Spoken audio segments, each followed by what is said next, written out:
Chapter 001: Crossing the Apocalypse. A life rebound? Is this truly the apocalypse? As the air thickens with an oppressive aura of death and blood, Shinyu found himself somewhat disoriented. Just as he was preparing to survey his surroundings, a sudden cacophony of roars erupted. Emerging from the pitch-black night was a hideous and malevolent humanoid creature. Its visage was grotesque, claws poised threateningly, as it charged towards him with alarming speed. It was a zombie. Shinyu recognized it instantly, his heart racing. Tension surged through him as he gripped the machete tightly in his hand. The zombie barreled through the darkness with astonishing velocity. In the blink of an eye, it was upon him. Yet in this perilous moment, Shinyu was utterly focused. With remarkable swiftness, he swung the machete, delivering a decisive blow. With a swift slice, the brain matter splattered. The zombie's head toppled alongside its lifeless body, crashing to the ground. Asterisk ding. Level 1 zombie killed, earning 1 point. Asterisk. Asterisk ding. First time zombie kill, reward. Ability control. Asterisk. Asterisk ding. First time kill of a level 1 zombie, reward. D-grade treasure chest X1. Asterisk. Hearing the system notifications, Shinyu felt a surge of elation. However, before he could revel in his victory, a flurry of urgent and chaotic footsteps echoed around him. Roar! Roar! Roar! Roar! Roar! Roar! The piercing cries crescendoed as if the surrounding zombies had caught wind of a living being and converged upon him. One zombie was manageable, but 2 or 3 pose a challenge.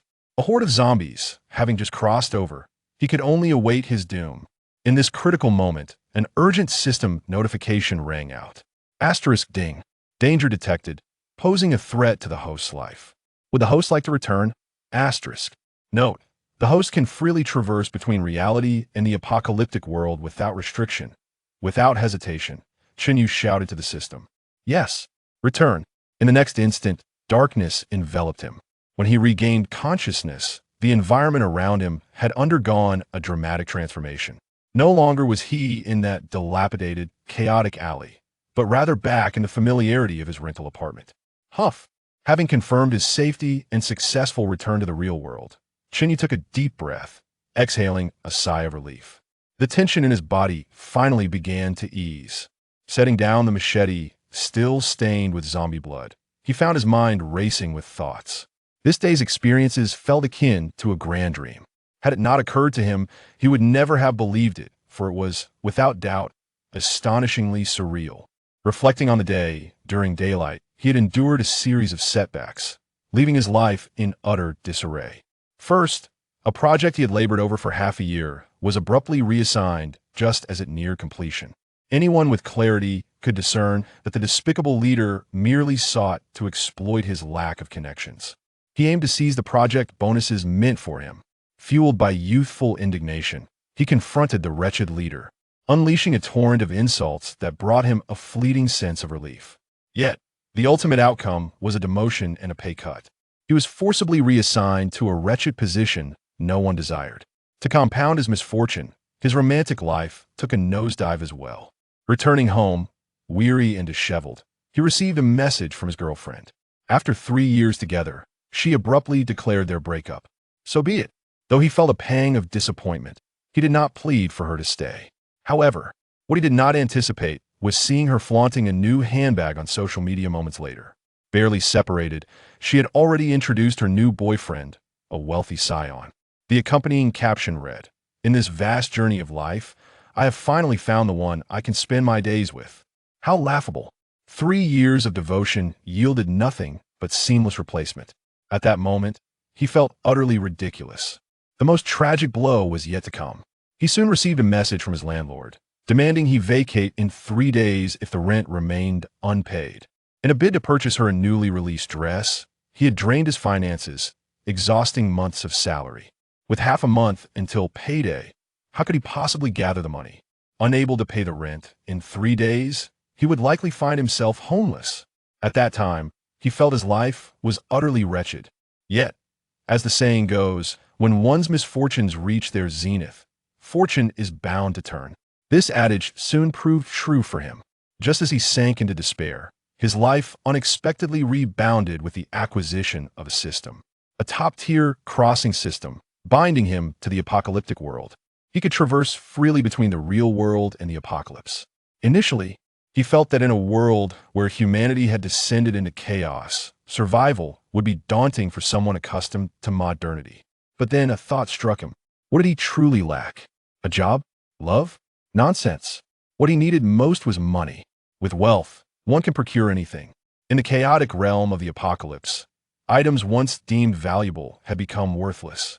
Even if offered for free, they would be dismissed as inconvenient clutter.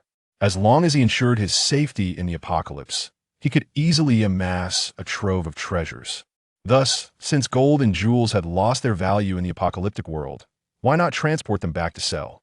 In doing so, he could effortlessly acquire unimaginable wealth. Becoming the richest person in the world would no longer be a mere fantasy. With this realization, his passion ignited. He was invigorated. Hope for the future surged within him. Without delay, he resolved to act. Even if the apocalypse harbored dangers, the system had his back. Why fear? Moreover, he could traverse freely. Should peril arise, he could simply return. Plus, he had received a new player starter pack upon binding the system. To unlock it, he needed only to successfully cross into another world and return to reality. Hence, the earlier scene unfolded. Armed with a machete, he had decisively crossed into the apocalypse. Then, summoning his courage, he tackled a zombie, and when faced with a horde, he promptly returned. Though his heart still raced with residual fear, he was overwhelmingly exhilarated. His life was poised for a fresh start, especially considering the abundance of unwanted gold in the apocalypse. He could casually collect some and become rich. The thrill and excitement were simply uncontainable. Splendid. Having crossed into the apocalypse once for reconnaissance, the next step was to open the starter pack and the D-grade treasure. Chest obtained from slaying the zombie to enhance his strength. Then, he would plunge back into the apocalypse and gather gold. Thus, he would ascend to the pinnacle of life. Chapter 002. Are zombies terrifying? I sliced through them like melons. In this moment, Chunyu was utterly exhilarated. He accessed the system and opened his personal interface, promptly selecting the novice gift pack from his inventory. Then, he shouted mentally to the system, "Activate." In the next instant, a series of system notifications echoed in his mind. Ding. Novice gift pack activated successfully. Ding. Congratulations to the host for acquiring an M4A1 assault rifle, along with 100,000 rounds of ammunition and top-tier marksmanship talent. Ding. Congratulations to the host for obtaining a spatial ring X1. Ding. Congratulations to the host for acquiring the supernatural ability of invisibility. Upon the conclusion of the system announcement, Chun Yu's face was alight with excitement. All these items were extraordinary: an assault rifle, 100,000 bullets, and the gift of exceptional shooting skill. Even if he were a novice who had never fired a gun, he could shoot with pinpoint accuracy, striking true from 100 paces. The thought of mowing down zombies in the apocalypse with rapid fire was exhilarating. As for the spatial ring, it was a familiar concept to those well-versed in novels, enabling the storage of supplies. Eagerly, Chinyu slipped it onto his finger and immediately approached the refrigerator to test it out. With a mere thought, everything inside the fridge vanished in an instant. When he accessed the spatial ring, he found that all the items were securely stored within. The space inside was astonishingly vast, roughly the size of 4 or 5 football fields.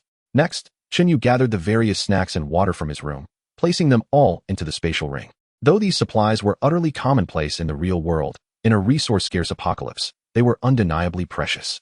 Thus, being prepared for the journey ahead, it was wise to keep some provisions close at hand. He then turned his attention to the section on supernatural abilities, brimming with anticipation. After his first zombie kill, he had gained control.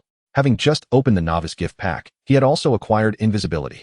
It was beyond the imagination of an ordinary person to possess 2 extraordinary abilities at once. Eager to test his newfound powers, Chinyu began with the control ability. Focusing his gaze on a small fruit knife resting on the dining table, he concentrated. With a flick of his mind, the knife soared into the air, hovering effortlessly. This sight sent Chinyu into a frenzy of excitement. With this ability, wielding weapons with telekinesis was no longer a mere fantasy. However, being a novice, he felt he had only tapped into a fraction of its potential. He harbored a bold hypothesis. Once he mastered this ability, could he perhaps control vehicles, massive trucks, or even an entire building at will? The very thought of manipulating everything around him was thrilling. Next, Chinyu decided to experiment with the invisibility ability. He approached the mirror, recalling the method implanted in his mind by the system. Suddenly, a living person vanished from both the mirror and the rented room. Incredible. He had truly become invisible. At this moment, Chen Yu felt an exhilarating thrill that he could scarcely contain. His emotions soared to the brink of madness. Invisibility. A power that nearly every boy has fantasized about since childhood. Previously, such abilities could only be witnessed on the silver screen, yet here he was, possessing it himself. He took a deep breath, striving to calm his racing heart. After 3 minutes had passed, he, who had suddenly vanished from his rented room, reappeared with a jolt. It was then that he noticed a line of small text accompanying the invisibility ability. Invisibility, beginner level, usable for 3 minutes, cooldown period of 1 hour. Note: regardless of the duration of use, a 1-hour cooldown is required before it can be utilized again, even if only employed for a minute. Upon reading this, Chen Yu felt a surge of enlightenment. No wonder the invisibility ceased immediately after the 3 minutes elapsed. It was limited to such a duration. Furthermore, it meant that once he activated invisibility, he would have to wait an hour before he could use it again, regardless of whether he had utilized the full 3 minutes or not. Although constrained by the cooldown period, which prevented him from using the ability that will like other powers. The ability to become invisible for 3 minutes was undoubtedly a life-saving and tactical advantage. Suppressing his excitement, he recalled that he still had a D-grade treasure chest to open. Chen Yu promptly accessed the system, selected the D-grade chest from his inventory, and opened it. Instantly, the system's notification chimed. Ding. Congratulations, host. You have acquired a Tang Dao and a top-tier swordsmanship talent. In an instant, a Tang Dao materialized in Chen Yu's hand.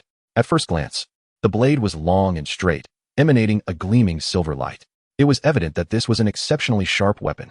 After a brief moment of handling it, Chen Yu found himself utterly enamored.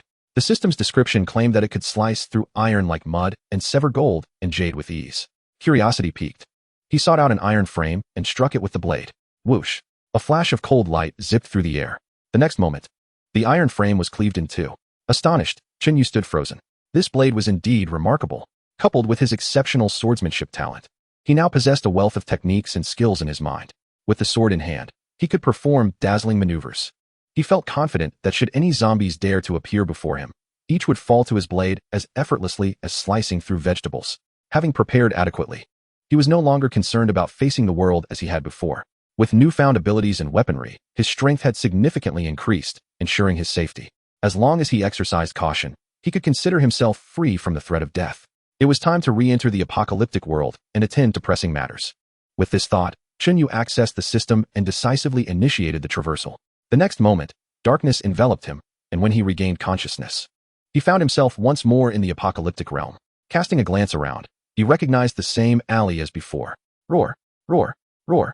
As before, upon my recent arrival, the moment I caught the scent of the living, the previously aimless zombies instantly descended into a frenzy, clawing and gnashing their teeth as they lunged at Chen Yu. Damn it! Come on, you wretched creatures, prepare to experience the prowess of my blade. In the midst of my exclamation, Chen Yu had already readied himself.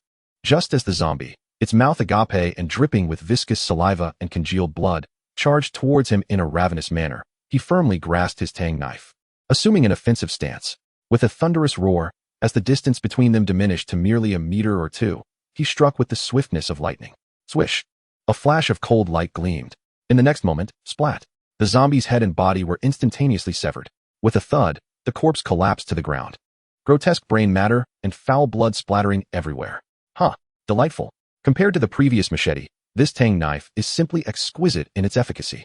A single stroke cleanly beheaded the zombie, akin to slicing through tofu with ease. This exhilarated Chen Yu immensely. Ding! Level 1 zombie killed, earning 1 point. Notification. Upon accumulating 100 points, the store will be unlocked. Hearing the system's notification, Chen Yu furrowed his brow. A store? Indeed. There is a store within the system's personal interface, yet it is marked as unavailable. If that's the case, it seems to require the annihilation of 100 level 1 zombies to unlock it. Roar, roar, roar. Just as he finished off one zombie, 5 or 6 more charged towards him. Perfect. Just what I need. Your lives will earn me points to unlock the store. Eagerly anticipating what treasures lie within the system's shop, Chen Yu took the initiative, brandishing his tang knife and excitedly charging towards the oncoming zombies. Swish, swish, swish. In an instant, it was as though he were chopping vegetables. The 5 or 6 zombies that rushed at him were all dispatched, their heads flying off with each precise stroke of Chen Yu's blade. 1 strike for each, and he found it utterly thrilling. At that moment, however, a horde of zombies suddenly surged towards him, drawn by the commotion. Unlike his previous bewilderment upon encountering zombies, this time, after swiftly dispatching the initial 5 or 6, Yu had gradually acclimated to the rhythm of the apocalypse. In fact, he found himself somewhat enamored with the exhilaration of slaying zombies. Roar, roar, roar. As the zombies barreled towards him, he rapidly struck downwards, swish, swish, swish, aiming for their heads. In no time, accompanied by splatters of brain matter, one zombie after another fell to the ground. However, as he continued to cut through them, Yu sensed something amiss. These wretched creatures seemed unusually sensitive to the scent of the living. Just as he had dispatched one batch, another wave surged forward relentlessly. They came in an endless stream, seemingly impossible to eliminate. While slaying zombies was gratifying, he was acutely aware of his primary objective in this desolate world, to collect gold. At this rate, how could he ever hope to finish off these zombies? One can only fear being ensnared by these relentless zombies, finding it exceedingly difficult to escape this narrow alleyway. As for the cloaking ability, I had already utilized it in the tangible realm earlier. I must await the cooling period to elapse, which will take an hour before I can employ it again. Thus, I am unable to render myself invisible and elude their gaze. My objective is to escape their sight and vacate this alley. Damn it. With the path behind me sealed by a wall, the horde of zombies surges ever closer. Frustration mounting, Yu reached into his system backpack to retrieve the M4A1 assault rifle. Roar, roar, roar. As yet another wave of zombies approached, he took aim at their heads, demonstrating his exceptional marksmanship. With the rifle poised, he unleashed a barrage of fire. The ruthless onslaught commenced. Chapter 003. Is it inlaid with diamonds? Does one truly consider oneself a treasure? A furious expletive escaped his lips. The gunfire erupted like a tempest, unleashing a torrential rain of bullets upon the zombies. Each shot found its mark, with precision unerring, accompanied by the blaze of gunfire and the staccato sound of shots. The zombies fell one after another, their heads bursting forth in a spray of crimson. Ding. Level 1 zombie killed, earning 1 point. Ding. Level 1 zombie killed, earning 1 point. Ding. Level 1 zombie killed, earning 1 point. The system continued to emit notifications as rows of zombies collapsed. In a mere 30 seconds, the alley was littered with the corpses of the undead. Upon glancing at the previously meager points, they had swiftly accumulated to 34. The zombies continued to pour in relentlessly. Yu persisted in pulling the trigger, reaping the lives of the zombies. Compared to wielding a blade, the speed at which they fell beneath the hail of bullets was astonishingly swift. Gradually, he found himself in a frenzied state. After another 10 seconds, the gunfire persisted, and the number of fallen zombies multiplied, causing his points to soar to 52. At this moment, he took note of the incessant tide of zombies still surging forth, showing no signs of abating. Damn it, this relentless slaughter seems endless. Realizing the precariousness of the situation, Yu abruptly tempered his bloodlust. He recognized that if he continued this way, the zombies from several kilometers around would likely be drawn to him. In such a scenario, even with a firearm, it would be exceedingly difficult to dispatch that many zombies. He feared being completely encircled by the horde. Moreover, even if he set aside that concern, the sudden congregation of so many zombies, coupled with the cacophony of gunfire, would inevitably attract attention. While zombies are terrifying, humans can be even more formidable. Especially since he was new to this apocalyptic world and lacked familiarity with its intricacies, ignorance could lead to perilous missteps. Therefore, he dared not be reckless. Although he yearned to eradicate the horde of zombies and clear a path through the alley, enabling a swift escape to seek out treasures such as gold, he pondered the uncertainty of how long the slaughter would take. Thus, for the sake of caution, Yu concluded that it would be prudent to return to the real world. He decided to wait until the zombies, deprived of any living beings to pursue, dispersed before returning. With this thought in mind, Yu promptly commanded the system, return. In the next instant, he found himself back in the real world. Upon returning to his rented apartment, Yu immediately sensed a change in his physical condition. He appeared to be more robust than before, with increased strength. A twinge of curiosity arose within him. Could this journey have enhanced his physique and overall health? No, that notion was fleeting. He shook his head. The previous experience had not yielded such pronounced changes, suggesting that the transformation was not a result of the traversal. Perhaps it was related to the duration of his stay in the apocalyptic world? This time, he had vanquished many more zombies and lingered longer, making the effects more palpable. However, this remained merely a hypothesis, as he lacked sufficient comparisons to draw a definitive conclusion. Uncertain if it was late or if his extensive zombie slaying had drained his energy, Yu suddenly felt a pang of hunger. He picked up his phone and ordered takeout. After the delivery arrived, he ate and rested for a while, contemplating that by now, the zombies should have dispersed. Thus, he activated the traversal once more, returning to the apocalyptic realm. To his astonishment, upon his arrival, a throng of zombies charged at him with frenzied intensity. Although he did not count them, there were certainly at least 20 or 30, with a vast multitude following closely behind, their figures obscuring the horizon. After all this time waiting, not only have they not diminished, but they seem to be multiplying. Fortunately, his reflexes were sharp. Recognizing the perilous situation, he immediately retreated back to the real world. That moment had been exceedingly dangerous. Had he been even a fraction slower, he might not have returned at all. Chinyu felt a shiver of apprehension.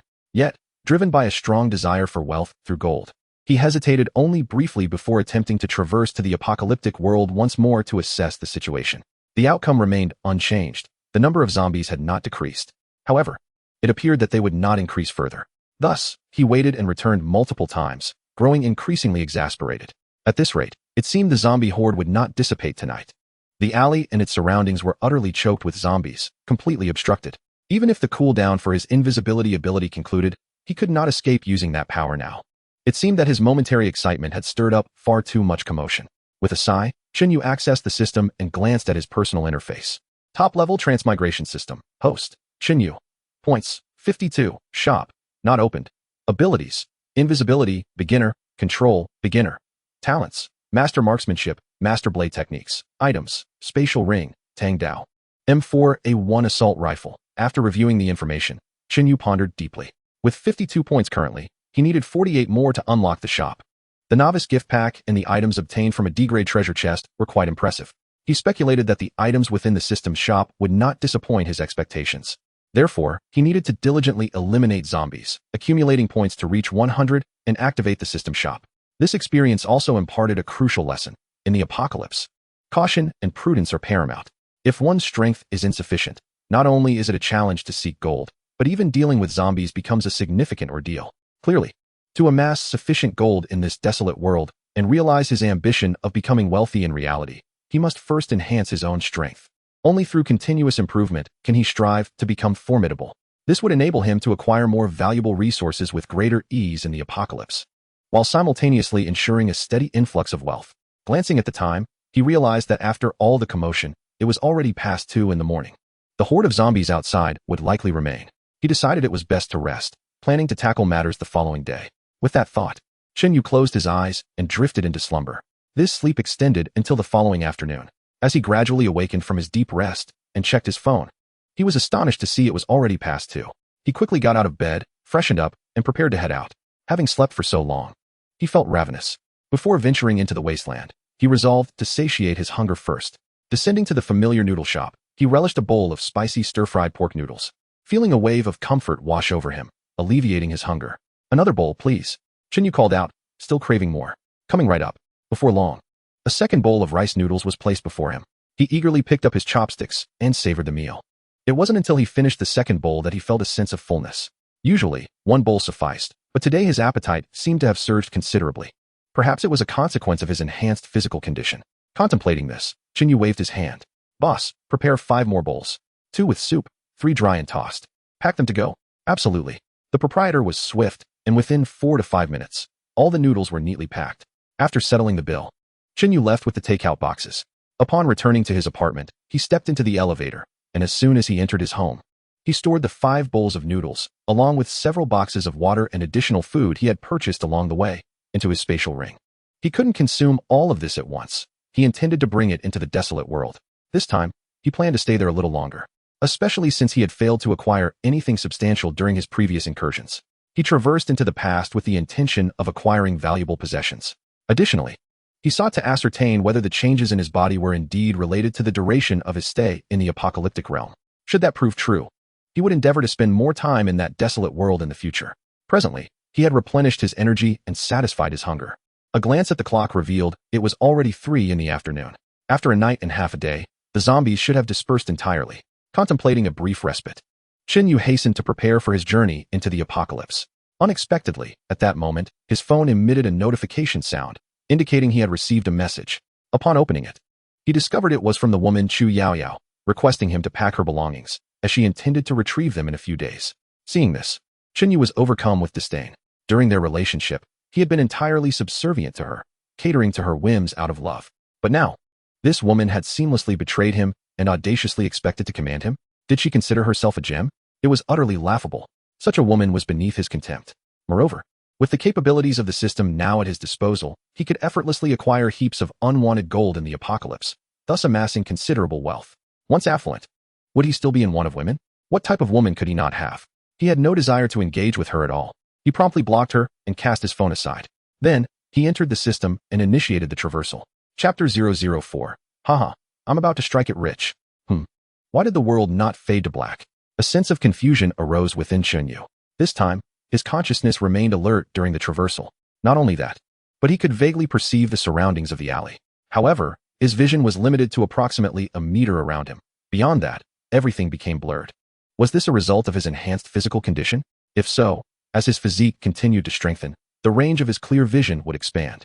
This would enable him to detect potential dangers during his journeys, rendering his returns to the apocalypse significantly safer. Should he sense something amiss before fully crossing over, he could swiftly retreat back to the real world. Excellent. This provided an additional layer of security. With this thought, Chunyu entered the apocalypse. Roar. Upon his arrival, a zombie's growl echoed. Chunyu swiftly drew his tang knife and struck with precision. Whoosh. The zombie's body was cleaved in two, blood splattering onto the ground. Ding. Killed a level 1 zombie, earning 1 point. Despite the passage of a night, the alley, once devoid of the scent of living beings, had seen the majority of zombies depart. However, a few lingered, 5 or 6 in total, aimlessly wandering about. Their sense of smell was akin to that of a dog. Any sign of life immediately captured their attention. Roar, roar, roar. The 5 or 6 zombies became animated, clawing and rushing towards Chunyu. Undeterred, aided by his exceptional knife skills, he wielded his blade with deft precision. Whoosh, whoosh, whoosh. With decisive strikes, he dispatched each foe, targeting their heads with precision. One after another, in the blink of an eye, the 5 or 6 zombies lay lifeless on the ground. The previous tally of 52 points, combined with the recent 7 undead, brought the system's score to a total of 59 points. With 100 points required to access the marketplace, he found himself still 41 points short. However, Chunyu did not feel compelled to hasten his eradication of zombies in this apocalypse teeming with the undead. Surely, points would not be scarce. His immediate priority was to procure valuable items, as that was the primary objective of his journey into this desolate world. After all, in reality, he was on the verge of losing his very home. If he did not find a way to earn money soon, survival would become an arduous challenge. Having cleared the alley of zombies, he resolved to scavenge in the nearby residential building. Armed with a tang knife, he meticulously surveyed his surroundings as he departed the alley. Unfamiliar with the area, he proceeded with utmost caution, determined to explore with great care. Only after confirming his safety would he advance to the next location. Thus, after approximately 10 minutes, having dispatched another 8 zombies along the way, he arrived at the closest residential complex. Upon observing the scene, he refrained from entering through the main gate, which was swarming with numerous zombies, as clearing them would be time-consuming. Moreover, he was uncertain of the presence or number of survivors within the complex. Entering through the front gate would be rather conspicuous, drawing unwanted attention. In this post-apocalyptic world, survival required not just caution but also discretion. Until his strength had grown, it was prudent to adopt a more stealthy approach. Choosing a secluded corner, he scaled the wall to gain entry. Once within the complex, he swiftly slipped into one of the apartment buildings. With a few swift strokes, he decapitated the 3 or 4 zombies that lingered at the entrance and in the hallway. Then he forcefully breached an apartment door. Ensuring that the interior was devoid of both inhabitants and zombies, he barricaded the door. Now, the search could commence. He hoped to uncover items of value. To avoid causing a commotion that might attract the attention of zombies outside, Chunyu endeavored to keep his movements as quiet as possible, which naturally slowed his pace. After about 7 or 8 minutes of thorough searching, he completed his exploration of the apartment, though the outcome was somewhat disappointing. Is this household truly so destitute? There's nothing here. Disappointment flickered across Chunyu's face. Steeling himself, he proceeded to the next apartment. As he opened the door, a zombie suddenly lunged out, startling him. However, his reflexes were sharp. Before the creature could reveal its grotesque visage and pounce, he swiftly ended its existence with a single stroke. I must remain vigilant. I can't recklessly burst through doors. Taking a deep breath to steady his nerves, he began to search this apartment. Money. As he opened a drawer, a look of surprise illuminated Chunyu's face. However, upon examination, his expression suddenly shifted. What is this? Although it resembled a banknote, it was far from the familiar currency he knew. What on earth? Chunyu could not help but curse. The currency in this apocalyptic world was evidently different from that of his reality. Was his grand plan about to face an untimely demise? This was a lapse in his judgment he had failed to consider. He decided to search further. After all, they inhabited different worlds, and given the cultural disparities, it was only natural that the banknotes would differ. Yet, gold, diamonds, and precious jewels. These hard currencies, natural minerals, and jade should surely exist here as well. In that case, the difference in currency was inconsequential. Possessing gold would suffice, as it held far greater value. With this thought, Chun Yu's mood, which had plummeted to despair, gradually began to lift. After thoroughly searching one household and finding nothing of worth, he continued with his original plan, systematically searching through the units of the apartment building. However, this was an older community, and most residents were not affluent. Locating anything valuable proved to be quite a challenge. Yet, fortune favors the diligent.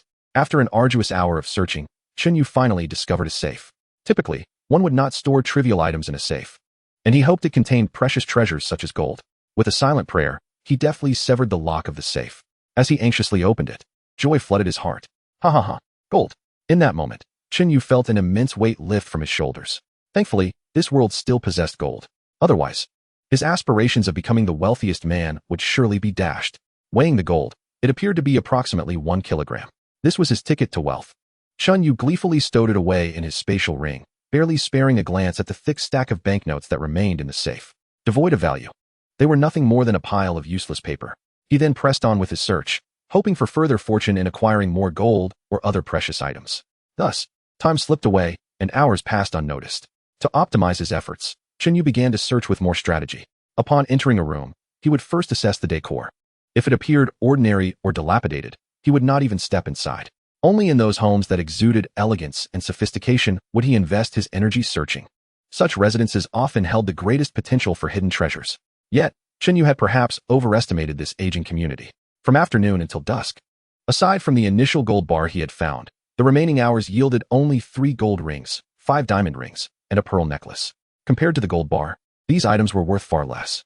Yet, even the smallest morsel is still sustenance. Why should he refuse? With unreserved determination, Chun Yu collected everything into his spatial ring. Having thoroughly searched the apartment building, he had no intention of lingering in this old community.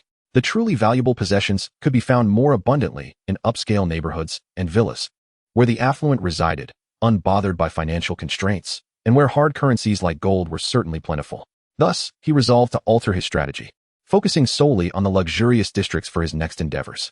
As dusk descended, he wasted no time and retraced his steps through the old community before venturing into the surrounding outskirts. However, being utterly unfamiliar with this world and lacking a map, he wandered aimlessly, his exploration hindered by the lurking presence of zombies. This impeded his pace considerably. He ambled about, occasionally dispatching a few zombies, and before he knew it, half an hour had slipped by. At that moment, a sudden awareness gripped him, causing Chun Yu to furrow his brow in concern. Chapter 005. Am I being watched? Realizing someone was trailing him, he felt a wave of frustration wash over him. Despite his caution, he had evidently caught the attention of some opportunistic individuals. It appeared that in this apocalyptic realm, the most perilous threats were indeed the survivors, more daunting than the zombies themselves. There was no escaping the situation. If his instincts served him right, this group had been tailing him for quite some time. Yet, being new to this world, his perception of potential dangers was still insufficiently honed, and he had only recognized the threat too late. Given the circumstances, he decided to ascertain their intentions. He was curious to test the extent of his capabilities among the survivors. After all, he possessed means of self-preservation. Should he sense any imminent danger, he could promptly retreat to the real world. With this thought, Chun Yu quickened his pace, heading toward a more concealed area ahead. Upon noticing his movement, the group behind him seemed to sense that their presence had been discovered. They ceased their concealment and hastened to pursue him. As Chun Yu scanned his surroundings, he immediately detected figures emerging from every direction, confirming his suspicions. He had indeed been encircled. Mere moments after halting, the group, now emboldened, advanced upon him with an aggressive demeanor. 6 men surrounded him, each wielding a weapon and regarding him with disdain, perceiving him as a solitary, vulnerable target. They bore expressions of triumph, their eyes gleaming with arrogance. The leader, a man with yellow hair, cast a predatory glance in his direction before breaking into a mocking smile and snarling, "Kid, be sensible and hand over all your food and water." Chun Yu understood their intentions. They had likely deduced from his rosy complexion that he had not suffered from hunger. These individuals, recognizing that he possessed provisions, had set their sights on him. It was indeed laughable. In this world, food was synonymous with life, and one could hardly expect it to be relinquished simply because of a bold demeanor. Moreover, as soon as these men appeared, Chun Yu was acutely aware that they would not pose a threat to him. Their numbers were irrelevant. They looked emaciated, their frail bodies suggesting they could hardly muster any real strength. Thus, he completely disregarded the threat posed by the yellow-haired individual. After the intimidation, Chen Yu not only ignored him, but also wore a sneer of contempt upon his face. This incited the yellow-haired man's fury. "You're seeking death," he exclaimed, preparing to teach Chen Yu a lesson. However, before he could even lift the weapon in his hand, a flash of cold light appeared. In an instant, his head was severed from his body. The sequence of events unfolded so swiftly that when the head hit the ground, the yellow-haired man's eyes remained wide open. Witnessing this scene, the other 5 men stood dumbfounded, their pupils dilating in shock, their expressions reflecting sheer terror. An ability user. It's an ability user. The next moment, paralyzed by fear, their legs weakened, and they trembled violently. As Chen Yu approached them, a thunderous sound echoed, and all 5 men collapsed to their knees. Overwhelmed by their inner dread, unable to utter a word of plea. "Aren't you hungry? Here, have some." As he spoke, a bag of potato chips materialized in Chen Yu's hand. However, the 5 men felt a chill run down their spines and dared not step forward. It was absurd. The corpse of the yellow-haired man lay before them. Even with 1,000 times their usual courage, they would not dare to accept the food. "Damn it. If you want to take it, then I shall eat it myself." Chen Yu fumed. No sooner had he spoken than swish. His blade descended, and the head of the nearest man rolled onto the ground. The blood and brain matter splattered over the remaining 4, causing them to lose control of their bladders in terror. "Fine, if you want to eat, then I shall," Chen Yu declared, opening the bag of chips and crunching on them one by one. The crisp sound and the enticing aroma made the men involuntarily swallow their saliva. Yet, recalling Chen Yu's capricious nature and his propensity for violence, they quickly suppressed their expressions of hunger, kneeling in terrified silence. "Now, tell me about the ability users you mentioned earlier." Upon hearing this, the 4 exchanged bewildered glances. In their minds, they thought, "Brother, you can conjure a knife and chips out of thin air. You are the ability user. Why do you need to ask us?" However, they dared not voice this thought. Not even a whisper. Yet, with Chen Yu posing the question, they felt compelled to respond. Trembling, one red-haired man stepped forward, quaking as he addressed Chen Yu. "Be big, brother. Ability users are those who, like you, awaken powers after the onset of the apocalypse." Chen Yu retorted, "And who can awaken these abilities?" The red-haired man, prostrating himself on the ground, shook his head.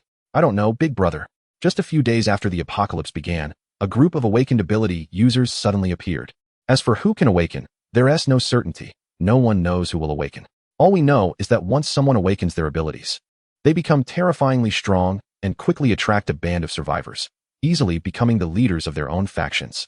Upon hearing these words, Chen Yu's brow furrowed slightly. From the red-haired man's mouth, he learned that this world harbors individuals with extraordinary abilities, yet currently, only a small fraction of people have inadvertently awakened such powers.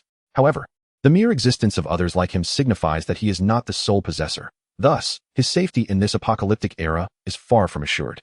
When encountering those with abilities, the likelihood of danger escalates significantly. After all, while survivors may be manageable, who can predict the nature of an ability wielder's powers?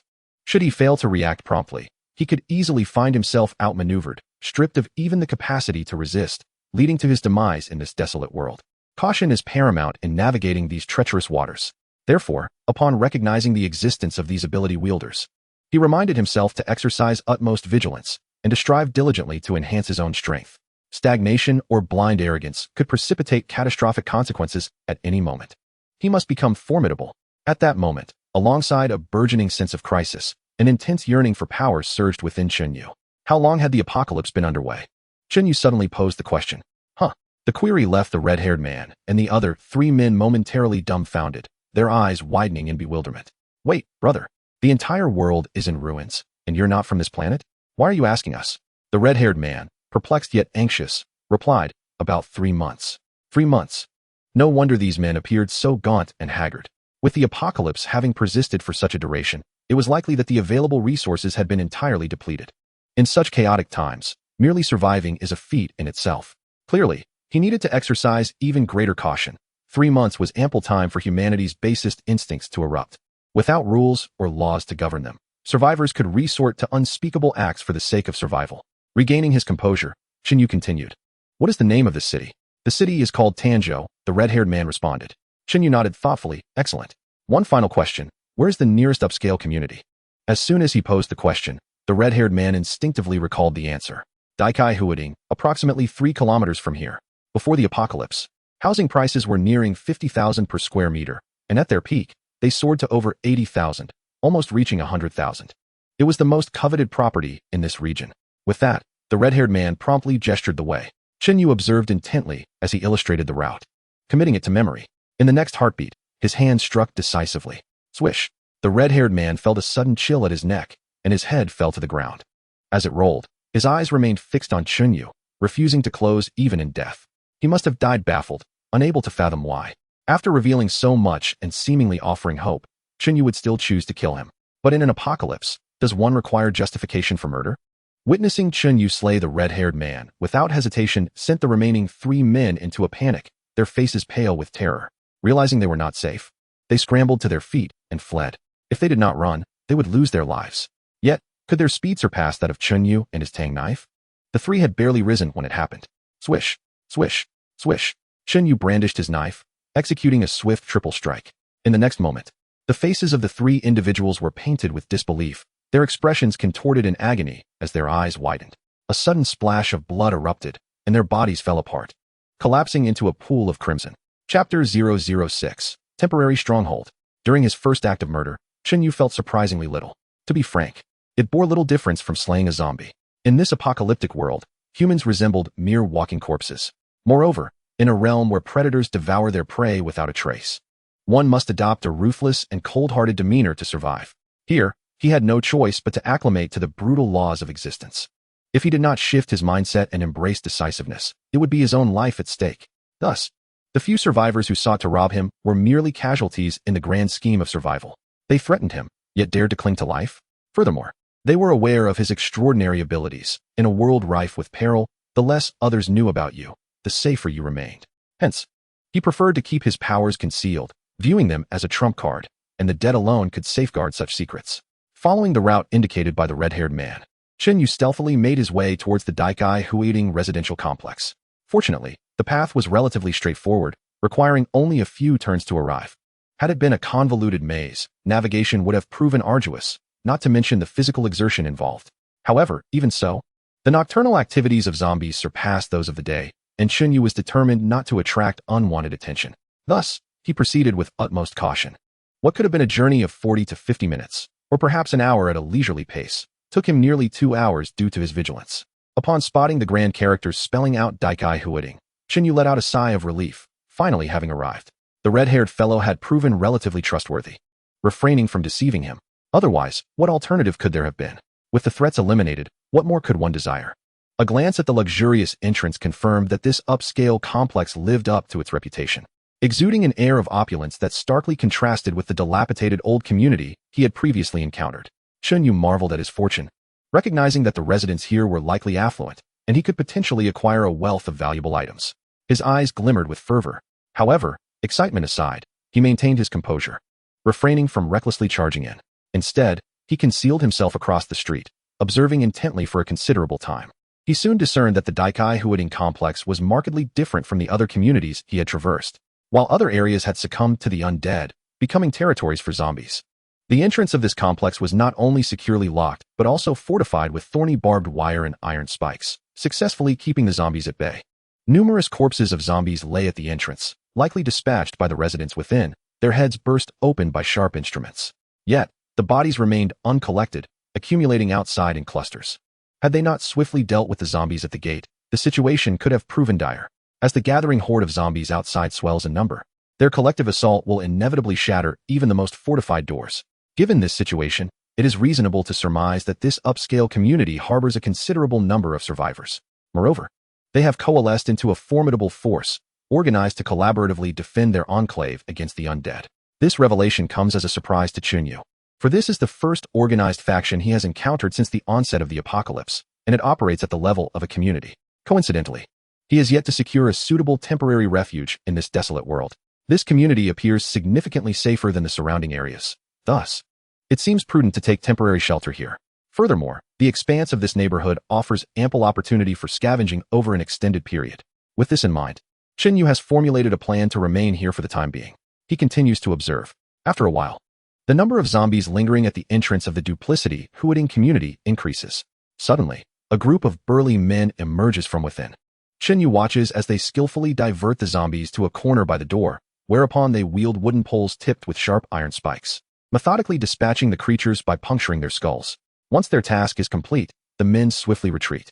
It appears they have stationed individuals at a distance to monitor the situation, ready to take action when the zombie presence becomes overwhelming. At this moment, Shinyu feels a sense of relief for having exercised caution and refrained from approaching too closely, as doing so would have surely exposed him to the attention of those inside. Glimpsing the time, he notes it is already 11 o'clock at night. Convinced he has gathered sufficient intelligence, he opts to circumvent the entrance of duplicity hooting, following the perimeter walls until he reaches a secluded corner. Ensuring that no one is present, he recognizes that while the walls can deter zombies, they cannot impede his passage. He first employs his invisibility ability before effortlessly scaling the wall to enter the community. Swiftly, he races towards the nearest building. With the power out and the elevators non-functional, he must ascend the staircase. Before his invisibility fades, he manages to reach the 5th floor in one continuous effort. However, this level is evidently too low. In the event of any unforeseen mishap, it is the inhabitants of the lower floors who would bear the brunt of the consequences. Ideally, he would prefer a vantage point from the 20th floor or higher, not only for a superior view, but also for ease of observation. Should the zombies breach the community, the residents of the lower levels would initially absorb the impact. Should any distress signal arise, he could swiftly retreat to the real world. Thus, Shinyu presses onward, ascending to higher floors. Finally, he reaches the 26th floor and decides to pause. This building comprises 32 stories, and the 26th is considered an upper level. Beyond this, he finds the effort to climb excessive. Subsequently, he halts before the door of an apartment on the 26th floor. The door is locked, but this poses no obstacle for him. Earlier, during his scavenging in an older community, he had experimented with his unlocking ability. By concentrating on the lock, he can sense the core mechanism and gradually manipulate it to turn, thereby unlocking the door. However, this method proves too time-consuming for scavenging, leading him to prefer a more expedient approach, using his Tang Dao to cleave the lock and gain entry. However, he intended to use this house as a temporary refuge for rest, thus the door lock must remain intact, as residing here without security would be perilous. Standing at the entrance, he began to employ his control abilities on the lock, gradually manipulating the core until it yielded. After half a minute, the door swung open. Shinyu stepped inside and secured the door behind him. Upon placing his belongings in the foyer, he discovered a key. Testing it, he found it was indeed for the door lock. Excellent.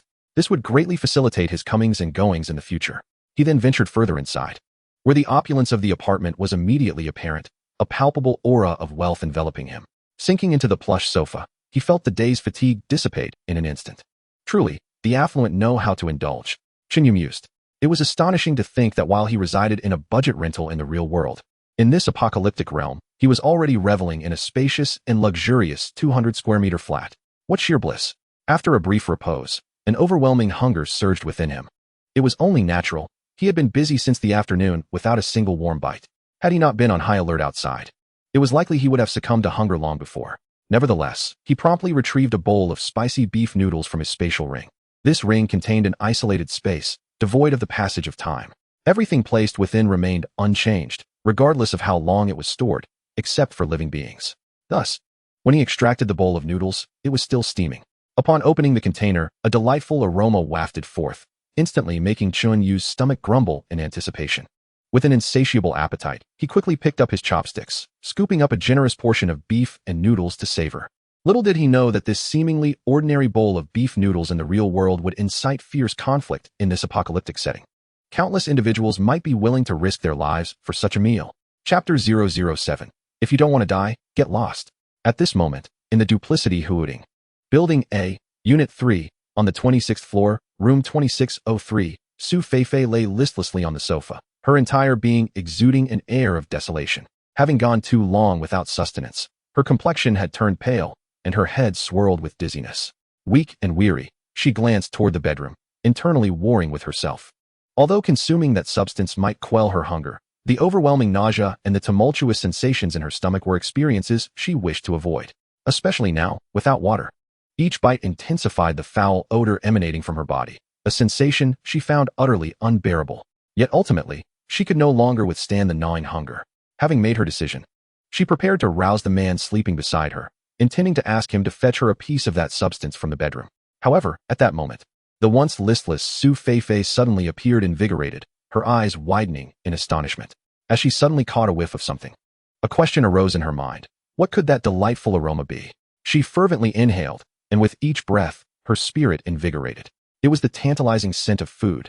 Although the fragrance was faint, almost imperceptible, It felt overwhelmingly rich to her after a prolonged period without indulging in cooked meals.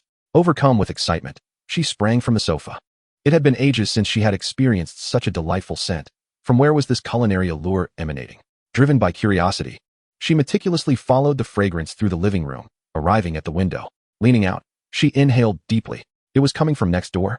She confirmed that the enticing aroma surely drifted from the neighboring apartment. With both windows open, the scent had wafted over. Unable to contain her enthusiasm, Su Feifei rushed to the sofa and shook the slumbering man awake. Zhou Tian, wake up. After finally finding some rest, he was now rudely stirred. The man, slightly irritable, responded in a displeased tone. What is it? Su Feifei exclaimed, food. There's a delicious smell coming from next door. Zhou Tian paused for a moment, incredulous. Are you out of your mind? The entire building has practically emptied out, and I haven't seen anyone next door since before the apocalypse. Where would people suddenly appear from?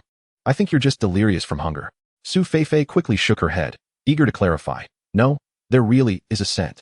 If you don't believe me, come and smell for yourself. With that, she pulled Zhou Tian toward the window. Initially skeptical, he was instantly enlightened upon reaching the window.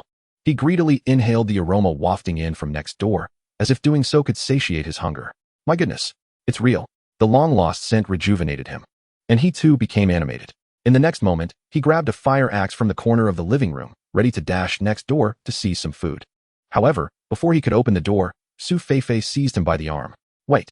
Zhou Tian, feeling impatient, retorted, what are we waiting for? I'm starving and I want to eat now. Su Feifei rolled her eyes and replied, you're a man, and especially with that axe in hand.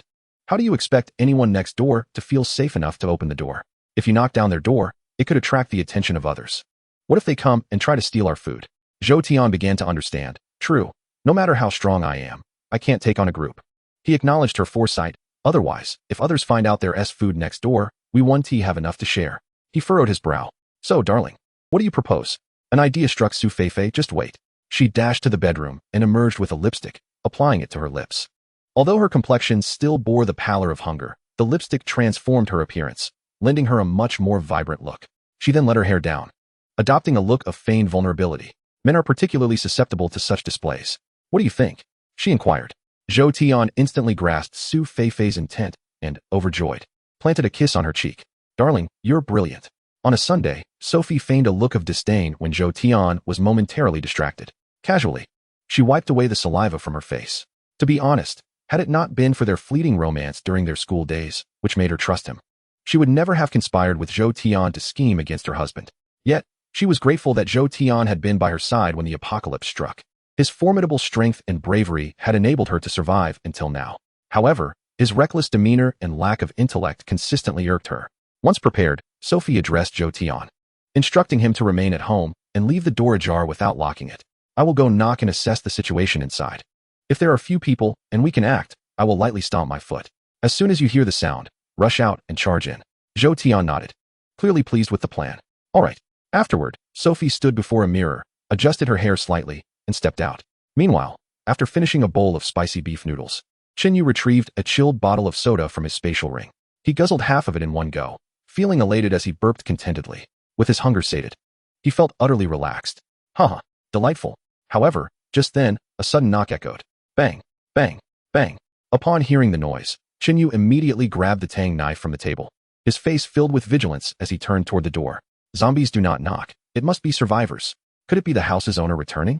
But that didn't seem right. The house was dusty, indicating it had been uninhabited for at least 6 months. Besides, if the owner were to return, they would simply use a key to enter without knocking. While pondering this, he glanced sideways and noticed the balcony window was ajar. Oh no, how careless of me. He had assumed that such a high floor would be vacant, as anyone would need to venture out to search for supplies in this protracted apocalypse. Scaling such heights would surely exhaust anyone before they could gather resources. Yet, he had not anticipated that someone lived next door, and he had forgotten to check if the window was closed. Bang, bang, bang. As Chinyu reflected on his oversight, the knocking persisted. He approached the door slowly and peered through the peephole. A woman, appearing gaunt and malnourished, stood at the threshold. While she was certainly alluring, her appearance was merely passable. Lacking the beauty of that woman, Chu Yaoyao, Chinyu had no intention of engaging with her. Moreover, given the perilous nature of their world, her knocking could not bode well. If she wanted to live, she should leave. Chinyu coldly rebuked her. Hearing his harsh tone, Sophie felt a surge of joy. At least someone had responded. She quickly adjusted her voice to sound pitiful. My dear brother, I find myself utterly famished. Do you possess any sustenance? If so, might you share a morsel with me? I earnestly beseech you. I shall comply with any of your wishes in return for just a morsel of food. However, despite my playful coaxing and veiled insinuations, the door remained steadfastly shut, devoid of any response from within. Though somewhat perturbed, Sophie could only stifle her frustration and continue to utter cryptic, double-edged remarks. Yet, after 2 or 3 minutes, her words had run dry, and still, there was no sign of a reaction from inside. This incited a frown upon her brow, and with no other recourse, she turned on her heel and returned to her own abode. Chapter 008. A Taste for Flesh? Chun Yu's Dark Intentions. Upon arriving home, she closed the door behind her. The thwarting of her desires left Sophie in a state of exasperation. Damn it, she exclaimed. Zhou Tian, equally incensed, lamented that he had nearly squatted himself sore. The neighbor was utterly unresponsive. Setting down the fire axe, he grumbled, this fellow is indeed cautious. Even in such a predicament, he remains resolute. If it were anyone else, a mere knock would have them rushing out. Sophie snorted disdainfully. Humph. I refuse to believe my beauty cannot sway him. It must be because I did not don any makeup earlier. She dashed into her bedroom and retrieved her long-neglected cosmetics. Sitting before the vanity, she commenced the meticulous application of her makeup. Zhou Tian, growing impatient, urged, hurry up, darling. If we delay even a moment longer, I fear he will devour every last crumb. Sophie retorted with irritation, oh, do be quiet. Your noise is making my hands tremble. How can I entice that fellow to open the door like this? Zhou Tian quickly fell silent. Meanwhile, after Sophie departed, Chun Yu did not return to the living room. Instead, he lingered behind the door, observing the outside world through the peephole for a time. He confirmed that the woman belonged to the dwelling next door. Suddenly, the door across from him swung open without warning. Chun Yu was taken aback to discover that another occupant resided there, a strikingly beautiful young woman with a captivating figure. Upon opening her door, she hastened toward his, gently knocking a few times. As Chun Yu pondered her intentions, he observed her affixing something to his door before promptly retreating back to her home, closing the door behind her. Puzzled, Chun Yu furrowed his brow, unsure of her actions. Yet curiosity compelled him to investigate. Ensuring his safety, he cautiously opened his door just a crack, swiftly reaching out to tear down the object she had placed there. He then closed and locked the door in one fluid motion. A note? Upon discovering that the item affixed to his door was a note, Chun Yu began to read its contents. Do not open the door. They are villains. Besides that woman, there is also a man inside. They not only consume cats and dogs, but at night, the sounds of human screams emanate from their residence. The handwriting was elegant, pleasing to the eye, yet the message contained within was undeniably chilling. In a dismal world, where the cries of despair echo within the confines of homes, it appears that the neighbor has succumbed to desperation, abandoning their humanity to resort to cannibalism. Across the street, a young woman, aware of the peril she faces from the neighboring house, risks her own safety to offer a warning. It is rather intriguing. Despite 3 months of this apocalypse, there remains a flicker of kindness in such a bleak existence. Understanding her intentions, Chun Yu regards her with newfound respect. Meanwhile, crouched behind her door, Zhao Kuer's heart races uncontrollably. Although she has returned to the sanctuary of her home, the fear still grips her.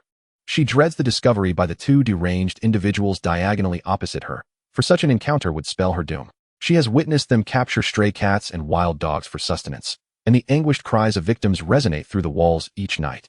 Should they learn that she alerted the occupants across the street, they would undoubtedly seek her out. Thankfully, the house across the way has remained silent, which suggests they have not detected her actions. She hopes fervently that the individuals on the other side can evade danger. Yet, as she contemplates this, a sudden, jarring knock reverberates through her home. Startled, her heart threatens to leap from her chest. She hastily rises and peers through the peephole. It is him, the gentleman from across the street. How handsome! But what has he placed at her doorstep? It appears to be food. At that moment, a whirlwind of emotions swirls within Zhao Kuer. Once the door closes behind him, she eagerly flings open her own door to retrieve the item, her curiosity piqued. Upon opening the bag, her heart swells with joy. Food, real food, and warm, no less. Excitement courses through her as she clumsily removes the lid. A delightful aroma wafting toward her. How fragrant. She has a habit of stockpiling provisions, which has allowed her to fare better than others amid the chaos of the apocalypse. Yet, even her reserves have dwindled after 3 days of enduring hunger. Now, confronted with this delectable scent, she can no longer restrain herself. Grabbing her chopsticks, she devours the meal voraciously, losing all sense of decorum. In mere minutes, she has polished off the entire bowl, leaving not a drop of broth behind. It is the most exquisite dish she has ever tasted. At that moment, She feels like the happiest person in the world. After finishing her meal, she lets out a contented sigh, only to notice a note left by her benefactor. Thank you. Upon reading these words, a pang of guilt strikes her.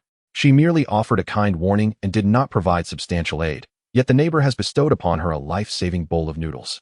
It dawns on her that she now owes a significant debt of gratitude to the person across the street, and she is at a loss as to how to repay such kindness. Room 2604. A simple bowl of noodles, a mere act of generosity for Chunyu, who considered it a trivial gesture. Returning to the realm of reality, he pondered how much rice he could procure in exchange for the gold. Those who risked their lives to alert him deserved a token of gratitude. Moreover, he found it quite intriguing that the young woman across the way could maintain a heart of kindness even 3 months into the apocalypse. Aside from that, he did not dwell on the matter. At this moment, his thoughts were consumed by another concern. Initially, he had wished to ignore his neighbors, believing that as long as they ceased their harassment, their affairs were of no consequence to him.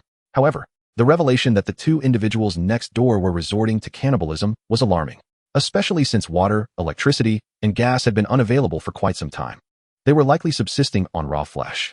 Such individuals, remaining in proximity, were akin to a ticking time bomb. Most importantly, they were aware that he had provisions. Consequently, they could not be allowed to linger. Otherwise, he would not even dare to close his eyes in slumber. At this instant, a fierce resolve to kill surged within Chunyu. In room 2603, Su Feifei had been applying makeup for over 10 minutes, yet she still had not completed her transformation. Meanwhile, Zhou Tian, consumed by impatience, sat in the living room, his anxiety mounting. Darling, are you almost ready? He prompted. Su Feifei retorted, what's the rush? I just need a little more time. Zhou Tian was at a loss. Suddenly, there came a series of loud knocks at the door. Chapter 009. What a tragedy. Who could be knocking? It was the end of the world. There were no visitors anymore. The sound of knocking was enough to put anyone on high alert. Even Zhou Tian, a robust man, felt his nerves tighten as he grasped a fire axe. Just then, Su Feifei, now fully made up, emerged and remarked, could it be that guy from next door? Hearing this, Zhou Tian approached the peephole and peered outside. Turning back to Su Feifei, he reported, it's a young man. Probably just in his early 20s. Su Feifei exclaimed with excitement, that must be him. He was just pretending to be aloof, and now he can't help but come knocking. She chuckled, if you ask me, all men are the same. With just a little coaxing, they can't resist falling for a charming woman. She was elated. The fact that Chunyu sought her out instantly dissipated her earlier feelings of frustration. Men are drawn to beauty, and his initiative to approach her indicated that he was captivated by her allure. After all, how could he have been compelled to seek her out otherwise? Standing behind the door, Su Feifei exuded confidence. She then glanced at Zhou Tian and whispered, you hide behind the door. When I lure him in, you spring out and subdue him. All right. Zhou Tian nodded in agreement with her plan, excitement coursing through him at the thought of the impending food. Once concealed, their eyes met, confirming that they were ready to act. Su Feifei adjusted her hair and tugged at her neckline to reveal a hint of her shoulder before gripping the doorknob and adopting a seductive pose as she swung the door open. However, the door had barely opened a third of the way when, with a sudden swish, a glimmer of cold light shot through the crack, piercing towards her with lightning speed. It was so swift that she could not react in time. In an instant, she felt a searing pain and, looking down, was horrified to find a large gash in her chest, blood gushing forth incessantly. Her entire torso was instantly drenched in crimson. Just as the words left her lips, swish. Chunyu's blade fell with precision, slicing downwards from Sophie Fei's head to her feet in one fluid motion. In the next moment, Sophie Fei's body was cleaved in two. Zhou Tian, who had been lurking behind the door in preparation for an ambush, rushed out upon hearing the commotion, only to be met with this gruesome sight. He stood in disbelief. The Sophie Fei who had just been speaking to him was now utterly dismembered, her organs scattered across the ground. The scene was nothing short of horrific. His gaze, frozen in terror, snapped back to reality, and he realized he was no match for Chunyu. He immediately attempted to close the door, hoping to keep Chunyu outside. Yet, before the door could fully shut, Chunyu had already anticipated his move and kicked it wide open. Boom. The door flew open with a resounding crash. With no way to escape, Zhou Tian gritted his teeth and swung a fire axe at Chunyu. Despite its imposing size and the ferocity of his swing, the axe was utterly inadequate against Chunyu's Tang Dao, which could slice through iron as though it were mud. With a resounding clang, upon impact, the fire axe shattered into two pieces. Zhou Tian was left dumbfounded. He had never imagined that such a sturdy axe would be rendered useless in an instant by what appeared to be an ordinary ancient blade in Chunyu's hands. In his moment of shock, the world before him suddenly blurred. A wave of excruciating pain followed as Chunyu's blade swiftly struck, blinding him in an instant. Blood tears streamed down his cheeks as he screamed in agony. To prevent his cries from attracting the attention of others in the building, Chen Yu showed no hesitation and swiftly executed a horizontal slash. In the next heartbeat, Zhou Tian's body was severed at the waist, falling into two distinct halves. With a thud, the upper half collapsed to the ground, and the lower half followed suit, devoid of support. Thus, the two who had sought to seize food from Chen Yu, Sophie Fei, cleaved in two, and Zhou Tian, bisected at the waist, met their grim fates, leaving behind nothing but mangled remains. As Chen Yu surveyed the living room, now a river of blood, the acrid scent was far from pleasant. He felt a sense of disdain and prepared to leave. Yet, at that moment, he suddenly heard a faint noise emanating from a nearby bedroom. Despite its subtlety, he discerned it clearly. Was there someone else? Chen Yu furrowed his brow. Having just slain two individuals, he had no intention of leaving any survivors in this house. He grasped the tang knife firmly and approached the source of the commotion with measured steps. With a resounding thud, he kicked open the bedroom door. However, the scene that greeted his eyes immediately induced a profound sense of psychological discomfort.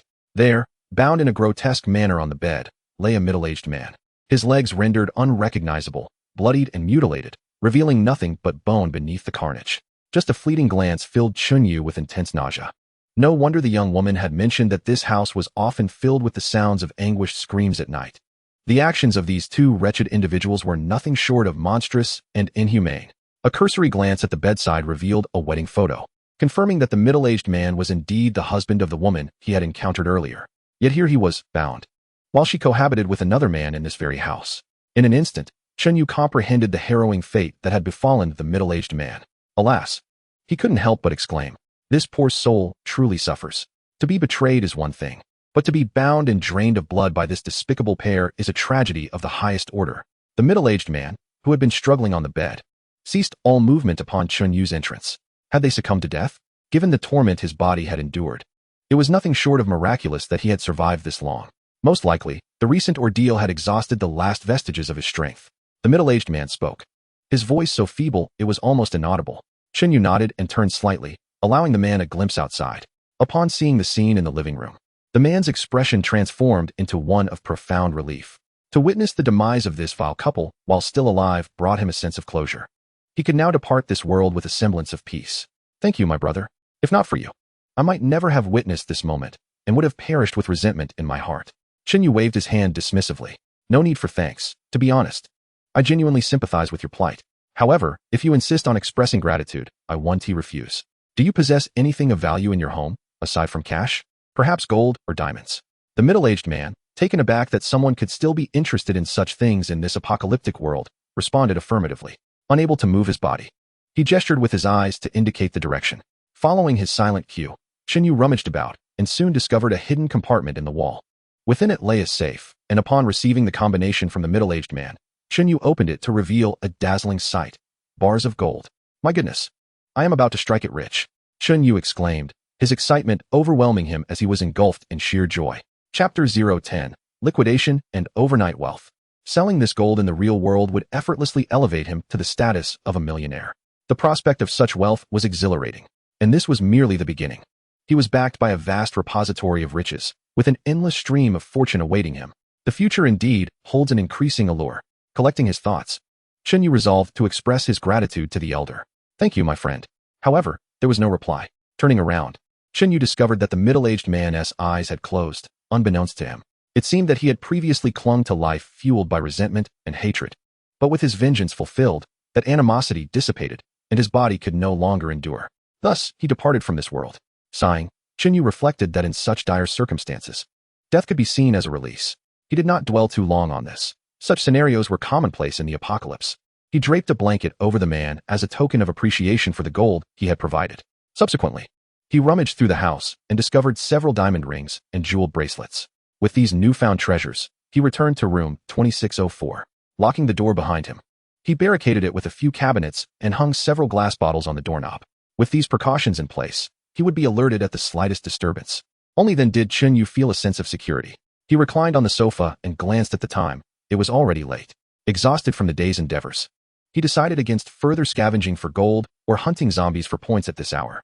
In the apocalypse, maintaining one's mental and physical vitality was paramount for safety. With his body weary, he resolved to rest, postponing everything until the morrow. As these thoughts crossed his mind, he clicked to traverse, and the scene shifted instantaneously. In the next moment, Chinyu found himself back in the real world. He hurried to the mirror to inspect his physique. After thorough observation, he arrived at a conclusion. As he had surmised, the physical transformations induced by his traversals were indeed correlated with the duration spent in the apocalypse. He had journeyed back at around 2 in the afternoon, and now it was nearly 3 in the morning. He had spent approximately 12 hours in that desolate realm. This return brought more pronounced changes than the last. His complexion was more vibrant, and his muscles appeared significantly more robust. He even sensed a subtle increase in height. This revelation filled Chinyu with delight. A stronger physique would be advantageous in both reality and the apocalypse. Thus, he resolved to linger longer in the desolation next time. If safety could be assured, resting in the apocalypse would be ideal, for a few hours of slumber could pass in the blink of an eye. Of course, given his current capabilities, Chinyu only entertained such thoughts.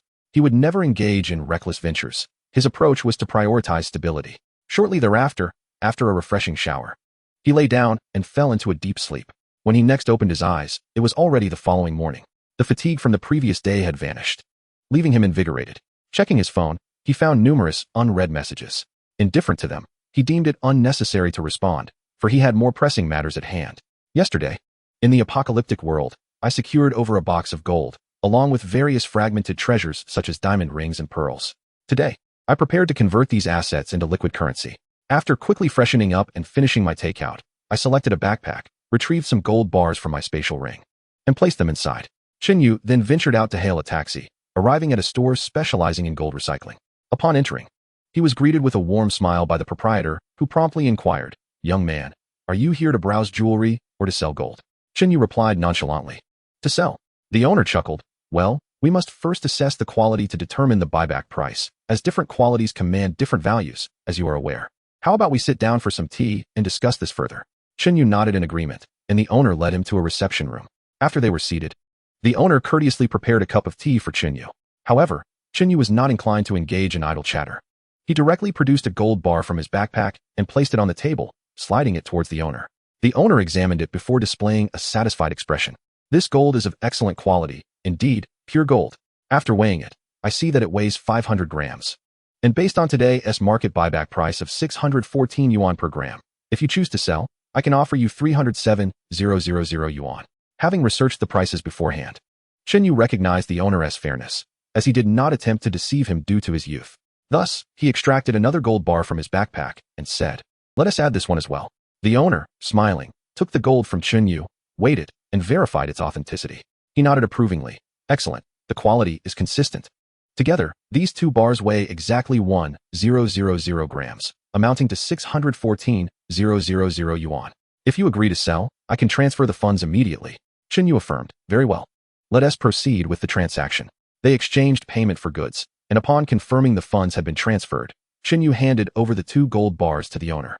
With the deal successfully closed, the owner enthusiastically escorted Chinyu to the exit and exchanged contact information, inviting him to reach out directly for future sales or phone calls for pickup services. Chinyu smiled and assured him he would, then departed in a taxi. Within a mere 10 minutes, he arrived at another establishment specializing in second-hand gold recycling. Employing the same method, he sold 2 additional gold bars. Over the course of nearly 2 hours, Chinyu traversed much of the city, visiting 5 different gold recycling shops. Ultimately, he sold 10 bars, totaling 5 kilograms of gold. Furthermore, he visited several jewelry merchants and second-hand jewelry markets, gradually selling some jewelry necklaces and diamond rings. Although the endeavor required considerable effort and movement, it ensured his safety and minimized any potential suspicions. Otherwise, transacting all at one location would undoubtedly attract unwarranted complications. Furthermore, the gold he acquired during the apocalypse lacks receipts, and its purchasing channels remain ambiguous. Therefore, to ensure safety, it is prudent to sell it discreetly. After completing all these tasks, Chinyu opened the application and beheld a staggering balance of 312,547,801 in his bank account. He was momentarily engulfed in a haze, overwhelmed by an intense sense of unreality and dreamlike wonder. Chapter 011. Venting Anger. Were it not for that tangible string of numbers lying before him, Chinyu would scarcely believe that he now possessed a 7-digit sum. A bitter smile crept across his face as he reflected on how he had toiled tirelessly for half a year, burning the midnight oil for a project bonus of merely 10,000 yuan, only for that wretched supervisor to snatch it away. He recalled just a day prior, when he had only a few hundred yuan to his name, being scolded by his landlord, threatened with eviction in 3 days if he failed to pay rent. The more he pondered, the more bitter his thoughts became. What a wretched existence he had endured until now. Yet, that was all in the past. He had undergone a transformation. Who needed a cramped, dilapidated rental? Chinyu opened the landlord's WeChat and sent a direct message stating he would no longer be renting the apartment. He then transferred another month's rent, requesting the landlord to hold the place for him for 1 month, assuring him he would find time to move out. The landlord promptly accepted the payment and replied that the 1-year contract had not yet expired and that the deposit would not be refunded if he ceased renting now. It mattered little. He was now wealthy, and that trifling deposit was of no concern to him. However, just as Chinyu was about to respond to the landlord's message, an unexpected phone call came through. Upon seeing the number, a mocking smile appeared on his face. Initially reluctant to answer, he reconsidered and pressed the accept button. As soon as the call connected, an agitated voice rushed through the line. "Old Chin, what is going on? Where have you been? I've sent you countless messages and made numerous calls over the past 2 days, yet could not reach you. My heavens, I finally got through." Chinyu replied coolly. "What do you want?" The voice on the other end responded anxiously. "What do you mean? What do I want? You haven't shown up for work in 1 or 2 days, and you didn't even bother to request leave. Do you know old Chow is threatening to fire you?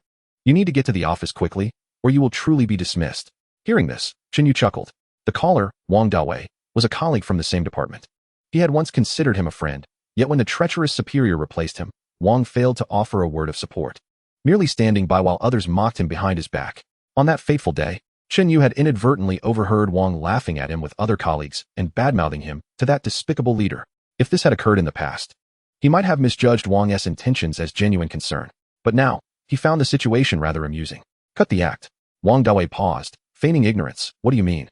"Old Chin, I came here to remind you out of kindness, and you dismiss it as an act? What am I pretending for?" Chinyu coldly retorted. "Are you still pretending? Deep down, you know your own worth. And stop calling me Old Chun as if we are close acquaintances. I advise you to refrain from being a good person and instead acting like a dog, lest one day you truly become one." After unleashing his wrath, Chinyu felt a sense of relief and promptly hung up the phone. Meanwhile, in the office's tea room, department leader Chao Weidong and a colleague were present. Having been absent from work for several days, Chao Weidong announced his intention to dismiss Chinyu. Wang Dawei remarked that such an action lacked satisfaction and took the initiative to devise a plan, suggesting they summon Chinyu to allow Chao Weidong to humiliate him before his dismissal. They anticipated a delightful spectacle, but the outcome was unexpected. The phone was on speaker, and Chinyu's scathing rebuke was overheard by all. Humiliated, Wang Dawei's face flushed with anger. "Damn it, Chinyu is truly outrageous. If he has the audacity to show up at the company, I swear I'll give him a good beating." The other colleagues stifled their laughter, amused by Wang Dawei's plight. Chao Weidong interjected, "Enough. Since this brat isn't coming, let's get back to work." With their leader's command, the group dispersed, leaving Wang Dawei with a countenance as grim as if he had consumed something foul. Meanwhile, after hanging up, Chinyu hailed a taxi by the roadside, intending to visit the grand shopping mall in the city center for a wardrobe upgrade. Now that he had money, it was only natural to indulge himself. However, as he sat in the car, he suddenly felt a pang of discomfort. Though he had relished berating the petty Wang Dawei, he was aware that the latter's invitation to the company was not well-intentioned. He could surmise the ulterior motives behind it. Given this, mere insults would not suffice. Furthermore, there was that despicable Chao Weidong, who had consistently targeted him at work, burdening him with the most arduous tasks and even appropriating his project bonuses. He resolved that Chao Weidong must also face repercussions. As these thoughts raced through his mind, Chunyu concocted a perfect scheme. He was determined to exact his revenge. However, he recalled how Chao Weidong had compelled him to utilize his bank card for various departmental financial transactions, including procurement. At that time, although he had been reluctant, he had no choice but to comply, as Chao Weidong was his direct superior. Reflecting on it now, if not for that period of transactions that had increased his bank statement's activity and the substantial amount involved, he would have faced difficulties finding a place to store the money from selling gold. Consequently, with an unexpected influx of over 3 million, he need not worry about his card being suddenly frozen or encountering any related complications. Returning to his thoughts, Chinyu promptly picked up his phone and initiated his plan. Although the project had been taken from him, he had been the most productive worker over the past 6 months, engaging in business trips and liaising with other companies. In the realm of planning events and hospitality, he undertook nearly every responsibility, big and small. He possessed the contact information of the heads of all the collaborating companies involved in the project. "Since you show no benevolence, do not expect me to act justly. You dog, just wait for me." Without hesitation, Chinyu opened his contact list and dialed the first number. "Wang Gang, our company will no longer collaborate with yours." "What? President Chen, what do you mean by that? Are you daft, with a pig's brain stuck between your ears? Can't you comprehend this? Your pathetic company isn't even worthy enough to shine our shoes. let alone partner with us. What? What is your attitude? What is wrong with my cursing you? Indeed. I am directing my ire at you. What of the signed contract? We shall breach it without paying you a single cent in compensation. Go ahead and sue. I dare you to, otherwise, I would look down upon you. You are nothing but my subordinate. With a furious tirade, he felt an exhilarating rush. Without waiting for a response, Chinyu promptly hung up the phone. Next, Chapter 012, Creating a Major Scandal. Mr. Chun, I was just about to call you to discuss our collaboration project. No need, the collaboration is cancelled. What is going on? We were having good discussions. For no reason other than that I find you utterly displeasing. Zhaodishing, are you selling hooks? It took you so long to answer my call. How dare you insult me? Do you believe I won't immediately cancel our collaboration? Cancel away. Today, I am determined to berate you. What is wrong with that? Do I need to pick a date to insult a useless, bloated fool like you?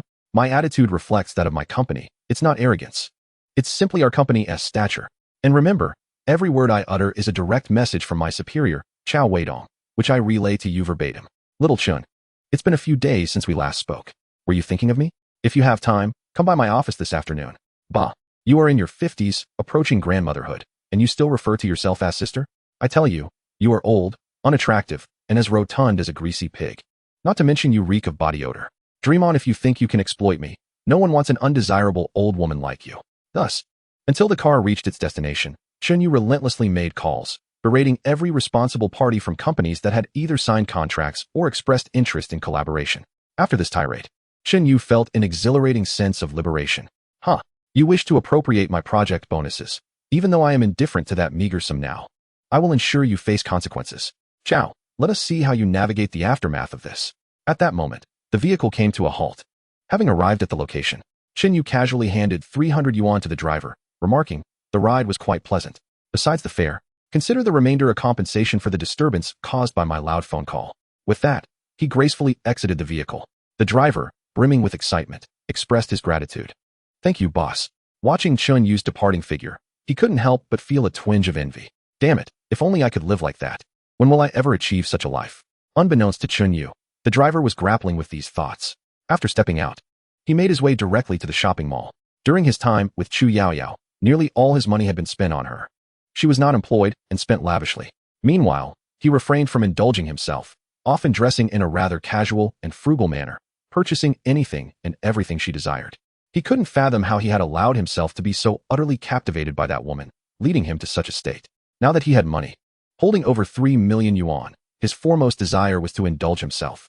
Over the course of their 3-year relationship, aside from his younger brother, he felt as though he had endured nothing but hardship. Damn it, it's time to make up for lost time. Upon entering the mall, Chinyu activated his shopping spree mode. Everything he had previously hesitated to buy or couldn't afford was now within his grasp. He felt no remorse at the thought of spending all this money. Meanwhile, in an office building, Chao Weidong's situation was far less favorable. He had been leisurely contemplating where to go for drinks after work, but that pleasant thought was abruptly shattered by a phone call that plunged his mood into despair. A partner from a project called him, immediately launching into a tirade of insults. As the verbal assault continued, he finally grasped the situation. What? You say Chinyu called to berate you? And that I instigated it? Upon hearing this, Chao Weidong felt utterly dumbfounded. He quickly adopted a subservient demeanor, apologizing profusely. Mr. Wang, this is a misunderstanding. A misunderstanding, my foot. The tirade continued, laden with profanities. Not only was he insulted, but his family and even his ancestors were not spared from the barrage of abuse. The crucial point was that he had to endure it all in silence, maintaining a polite facade. Once the rant concluded, before he could inquire about the specifics, the caller had already blocked and deleted him. Bang! In a fit of rage, Chao Weidong slammed his phone on the table. He had never anticipated being outmaneuvered by Chinyu. Moreover, the project was nearing completion, and with this incident arising at such a critical juncture, failure to resolve it swiftly could spell disaster. This was the company's most significant project of the year, and the entire board was closely monitoring it. Just as he contemplated how to rectify the situation, his phone rang again, with a series of calls flooding in. The criticism directed at him was relentless, with threats of terminating collaborations and even a vow to blacklist him from the entire industry. Chao Weidong was in a state of sheer panic, completely unprepared for the magnitude of the situation stirred up by Chinyu. His mind instinctively turned to Wang Dawei. If it were not for that imbecile's outrageous suggestion to humiliate Chinyu by summoning him to the company and subsequently dismissing him, Chinyu would not have felt cornered, nor would he have created such a substantial debacle. Just as Chao Weidong was about to storm out in search of Wang Dawei to settle the score, the door to his office swung open violently. A man in a suit barged in, exuding an air of authority. The general manager. Upon seeing the visitor, Chow Weidong's face drained of color. He had yet to devise a remedy, and the general manager was already aware of the situation. A sharp slap echoed through the office as the general manager struck Chow Weidong's face. Look at the mess you've created. Assigning you this project was a gesture of trust, yet you have managed to offend all our partners and collaborators, who are now calling to complain and demand the termination of our agreements. Tell me, what kind of fool can turn a promising endeavor into such a catastrophe? Feeling the fury of the general manager, Chow Weidong fell silent, paralyzed by fear. He stammered, but the general manager was even more enraged. This was supposed to be the day for the board to review the project results, and you've thrown us into chaos without a chance for damage control. You signed a commitment when this project was handed to you. Now that it has gone awry, the blame rests solely on your shoulders, and you will bear the full extent of the losses. Furthermore, you and your entire department of incompetence are to pack your belongings and leave immediately. With that, the general manager stormed out in a fit of rage. Chow Weidong felt as if the sky had fallen upon him. With a thunderous crash, he collapsed onto the floor. Chapter 013. Well done, Chen Yu, for devising such a cunning scheme. Have you heard? Chow Weidong's entire department has been dismissed. What? Such a thing occurred? You weren't aware? It has spread throughout the company. The project they were responsible for suddenly fell through, all because Chow Weidong, in his selfishness, attempted to seize an employee's project bonus, leading to widespread offense among all the collaborating firms. Upon learning of this incident, the general manager stormed over and delivered a resounding slap to Chow Weidong, one that echoed through several departments. I must say, Chow Weidong had it coming. He has always been unscrupulous, and now he has hit rock bottom. Excellent. I used to work under Chow Weidong. I eventually couldn't take it anymore and requested a departmental transfer. You have no idea how much I wished to strangle that fool in my dreams. His department was rife with corruption, and now it has all come to light. Truly a moment of justice. Indeed. I have heard that Chow Mappy signed a military order with the general manager to secure this project. Does that imply that if the project fails, Chow Mappy will not only bear full responsibility, but also compensate for the losses, which could amount to hundreds of thousands? Hundreds of thousands? Hardly. We are talking millions. I can only say, one reaps what one sows. How utterly delightful. In an instant, the entire company is abuzz with fervent discussions regarding this matter, reveling in the misfortune of Chow Weidong and his entire department. At this moment, Wang Dawei sits at his workstation, consumed by trepidation. The project has failed, and the entire department faces dismissal. This time, he has truly gone too far, completely ruining himself. Just as he finds himself at a loss, filled with anxiety, Chow Weidong emerges from the office, storming towards him in a fit of rage. Bang! With a swift kick, Chow Weidong sends Wang Dawei sprawling from his seat to the ground. Yet, this does little to quell his fury. He hoists Wang Dawei and unleashes a torrent of blows upon him. Wang Dawei's anguished cries resonate throughout the entire floor. 3 to 4 minutes later, Wang Dawei is left battered and bruised, every inch of him in disarray. His teeth are shattered, and his mouth is filled with blood, a truly gruesome sight. Ultimately, security arrives just in time to forcibly restrain Chow Weidong. Otherwise, Wang Dawei might have found himself in the hospital for 3 to 4 months, unable to recover. Throughout the ordeal, not a single colleague intervenes, for it was Wang Dawei's ill-conceived idea that led to this dire outcome. They have all been dismissed. Why would they extend any sympathy to him? Once Chow Weidong is dragged away, they each take turns delivering a few kicks and spitting contemptuously at Wang Dawei, venting their anger, which slightly alleviates their resentment. Wang Dawei is then transported to the hospital. Ultimately, this incident concludes with the entire department being dismissed and Chow Weidong held accountable for compensating the company with millions in losses. Meanwhile, Chen Yu is indulging in a shopping spree at the mall, having just spent over 100,000 on a coveted watch. At that moment, he receives a call from Chow Weidong. Without a second thought, he hangs up and checks the company group chat. After perusing the messages, a smug smile graces his face. Chow Mappy, I dare say you never anticipated such a fate would befall you. Millions, this will surely ruin you. Chen Yu feels a delightful sense of satisfaction. Having failed to reach him by phone, Chow Weidong hastily sends a message, but it is not one of fury. Rather, it is a desperate plea. Chen Yu, I implore you to apologize to those partners on my behalf. I have never begged anyone in my life, but for this matter, I beg you. I was wrong. I should not have tried to claim your project bonus. I was momentarily foolish, and I sincerely apologize. However, if this project truly fails, I would be ruined beyond repair. Please, I beseech you to assist me, even if it means making me your servant. At this juncture, Chow Weidong is utterly without recourse. After leaving the company, he tirelessly made phone calls, humbling himself to apologize to those partners. Yet, they remained unyielding, insisting that only a personal apology from Chun Yu would suffice. Thus, at this moment, Chun Yu was his sole lifeline. Reading the messages sent by Chao Weidong, Chun Yu experienced an indescribable satisfaction. A sudden surge of wicked amusement welled up within him. Very well, Chao Weidong, let us play this game a little longer. With this thought, he replied, haha. How wonderful it would have been if you had maintained this attitude from the start. Here's the deal. First, slap yourself a few times and send me a video to amuse me. Upon receiving the response, Chao Weidong was elated. However, when he saw Chun Yu's demand for him to slap himself on camera, it was an overt humiliation.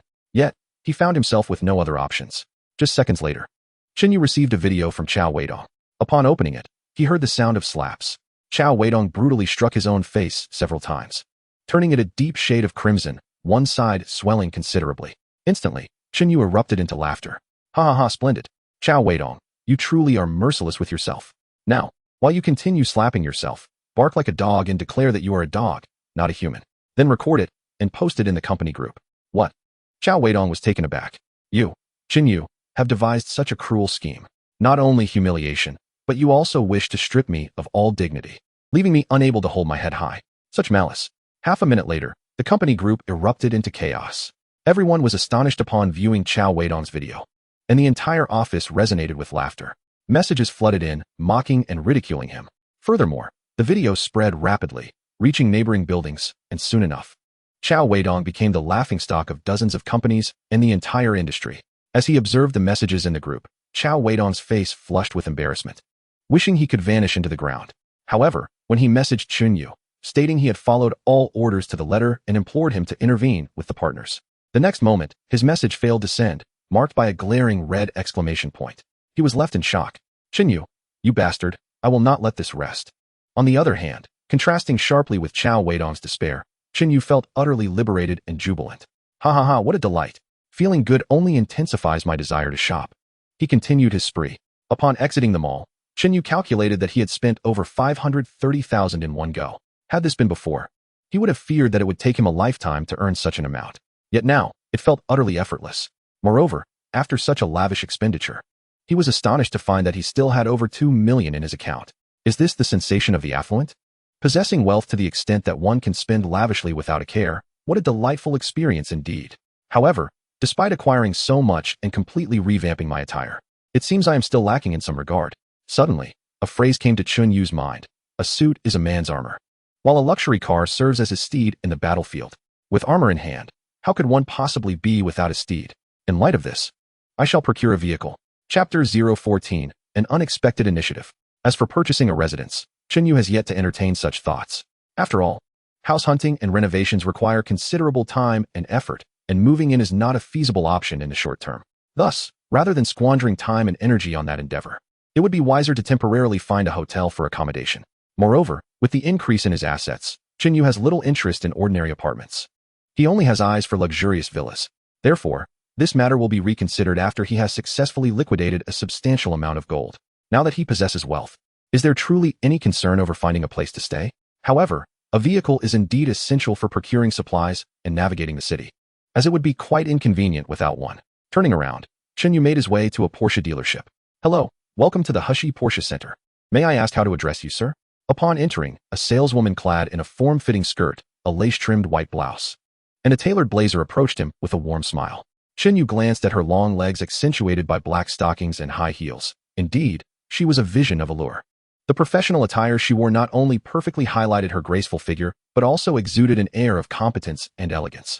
It is no wonder that with every Porsche sold, a saleswoman departs. Given the caliber of this one, it is difficult to discern whether it is mere coincidence or reality, judging by his own standards. If the woman Chu Yao Yao were rated around 80, this saleswoman would undoubtedly exceed 90, scoring at least 92. Such a stunning beauty would draw attention wherever she went, firmly capturing the gaze of any man. Notably, upon entering, the saleswoman had been engaged in a phone conversation, presumably live streaming. Being selected from among numerous saleswomen for a live broadcast suggests she is the most exquisite of them all. As Chun Yu pondered this, the saleswoman gracefully approached him, her heels clicking lightly against the floor. Regaining his composure, Chun Yu responded, "My surname is Chun." With a professional smile, the saleswoman replied, "Good day, Mr. Chun. I am Yin Yuru, and it is my pleasure to assist you. Which model are you interested in?" Rather than answering her query, Chun Yu pointed to the phone in her hand. "Are you live streaming?" He merely wished to purchase a vehicle and had no desire to appear on a broadcast. Noticing Chun Yu's displeasure, Yin Yuru swiftly turned the camera away, her expression apologetic. I apologize, Mr. Chun. If you find this inappropriate, I will end the live stream immediately. Chun Yu waved his hand, saying, no need. Just ensure I do not appear on camera. Upon hearing this, Yin Yuru relaxed slightly. She had been live streaming. But the moment she noticed Chun Yu's entrance, she was instantly captivated by his attire. This outfit must cost at least 400,000 to 500,000. Who could dress like this without substantial assets? Consequently, she immediately recognized an opportunity. The live stream was merely part of her job. How much could one earn from selling cars? The women working here were likely not just drawn by the salary. They aspired to snag a wealthy partner someday. The newcomer not only appeared affluent, but was also young and handsome. She had to seize the moment. Thus, when Chun Yu furrowed his brow, she felt a pang of anxiety. With a smile, she replied, certainly, Mr. Chun, I will be sure to pay attention. This exchange ignited a wave of discussion in the live stream. How infuriating. I just asked a question, and the female host ignored me. You're not alone. Did you see the comments earlier? Did the host respond to any of them? She merely followed the script, introducing the cars and disregarding everything else. Yet, the moment this man arrived, she rushed over eagerly. How wonderful it is to be wealthy. A single word can make the host so flustered. However, Yin Yuru paid no heed to the chatter in the live stream. To her, the most crucial task at hand was to cater to Chun Yu's needs. Mr. Chun, have you found a car that piques your interest? Allow me to introduce it to you. Chun Yu replied, no need for introductions. Do you have any Panameras in stock? If so, I can take it right away. The phrase take it right away instantly brought a glimmer of joy to Yin Yuru's face. Although many came to view cars daily, few actually made purchases. Sometimes, despite days of effort, not a single vehicle was sold. Yet, this individual arrived and inquired about stock availability, stating he would take one immediately. This indicated her instincts were correct. Mr. Chun was undoubtedly well off. Yes, Yin Yuru eagerly nodded, exclaiming, please, follow me. She then led Chun Yu to a sleek coupe, promptly opening the driver's door.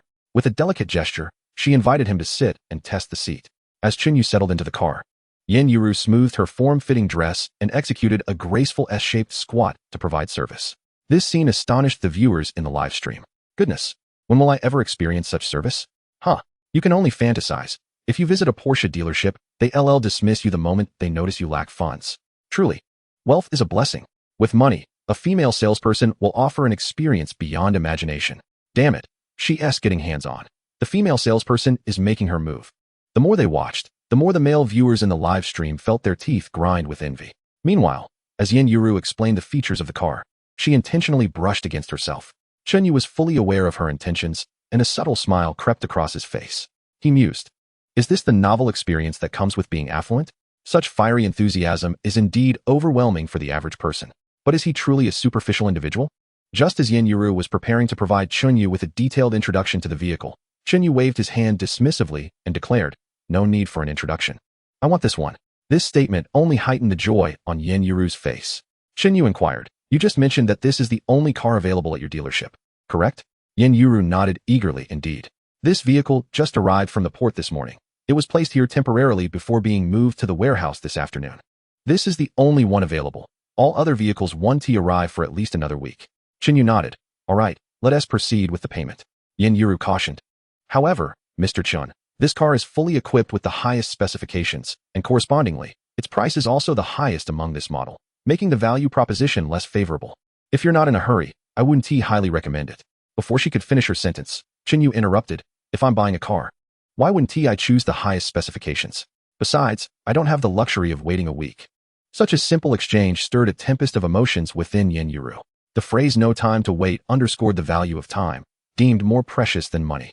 The assertion of choosing only the highest specifications signified a lack of financial concern. To him, money was merely a numerical representation of satisfaction.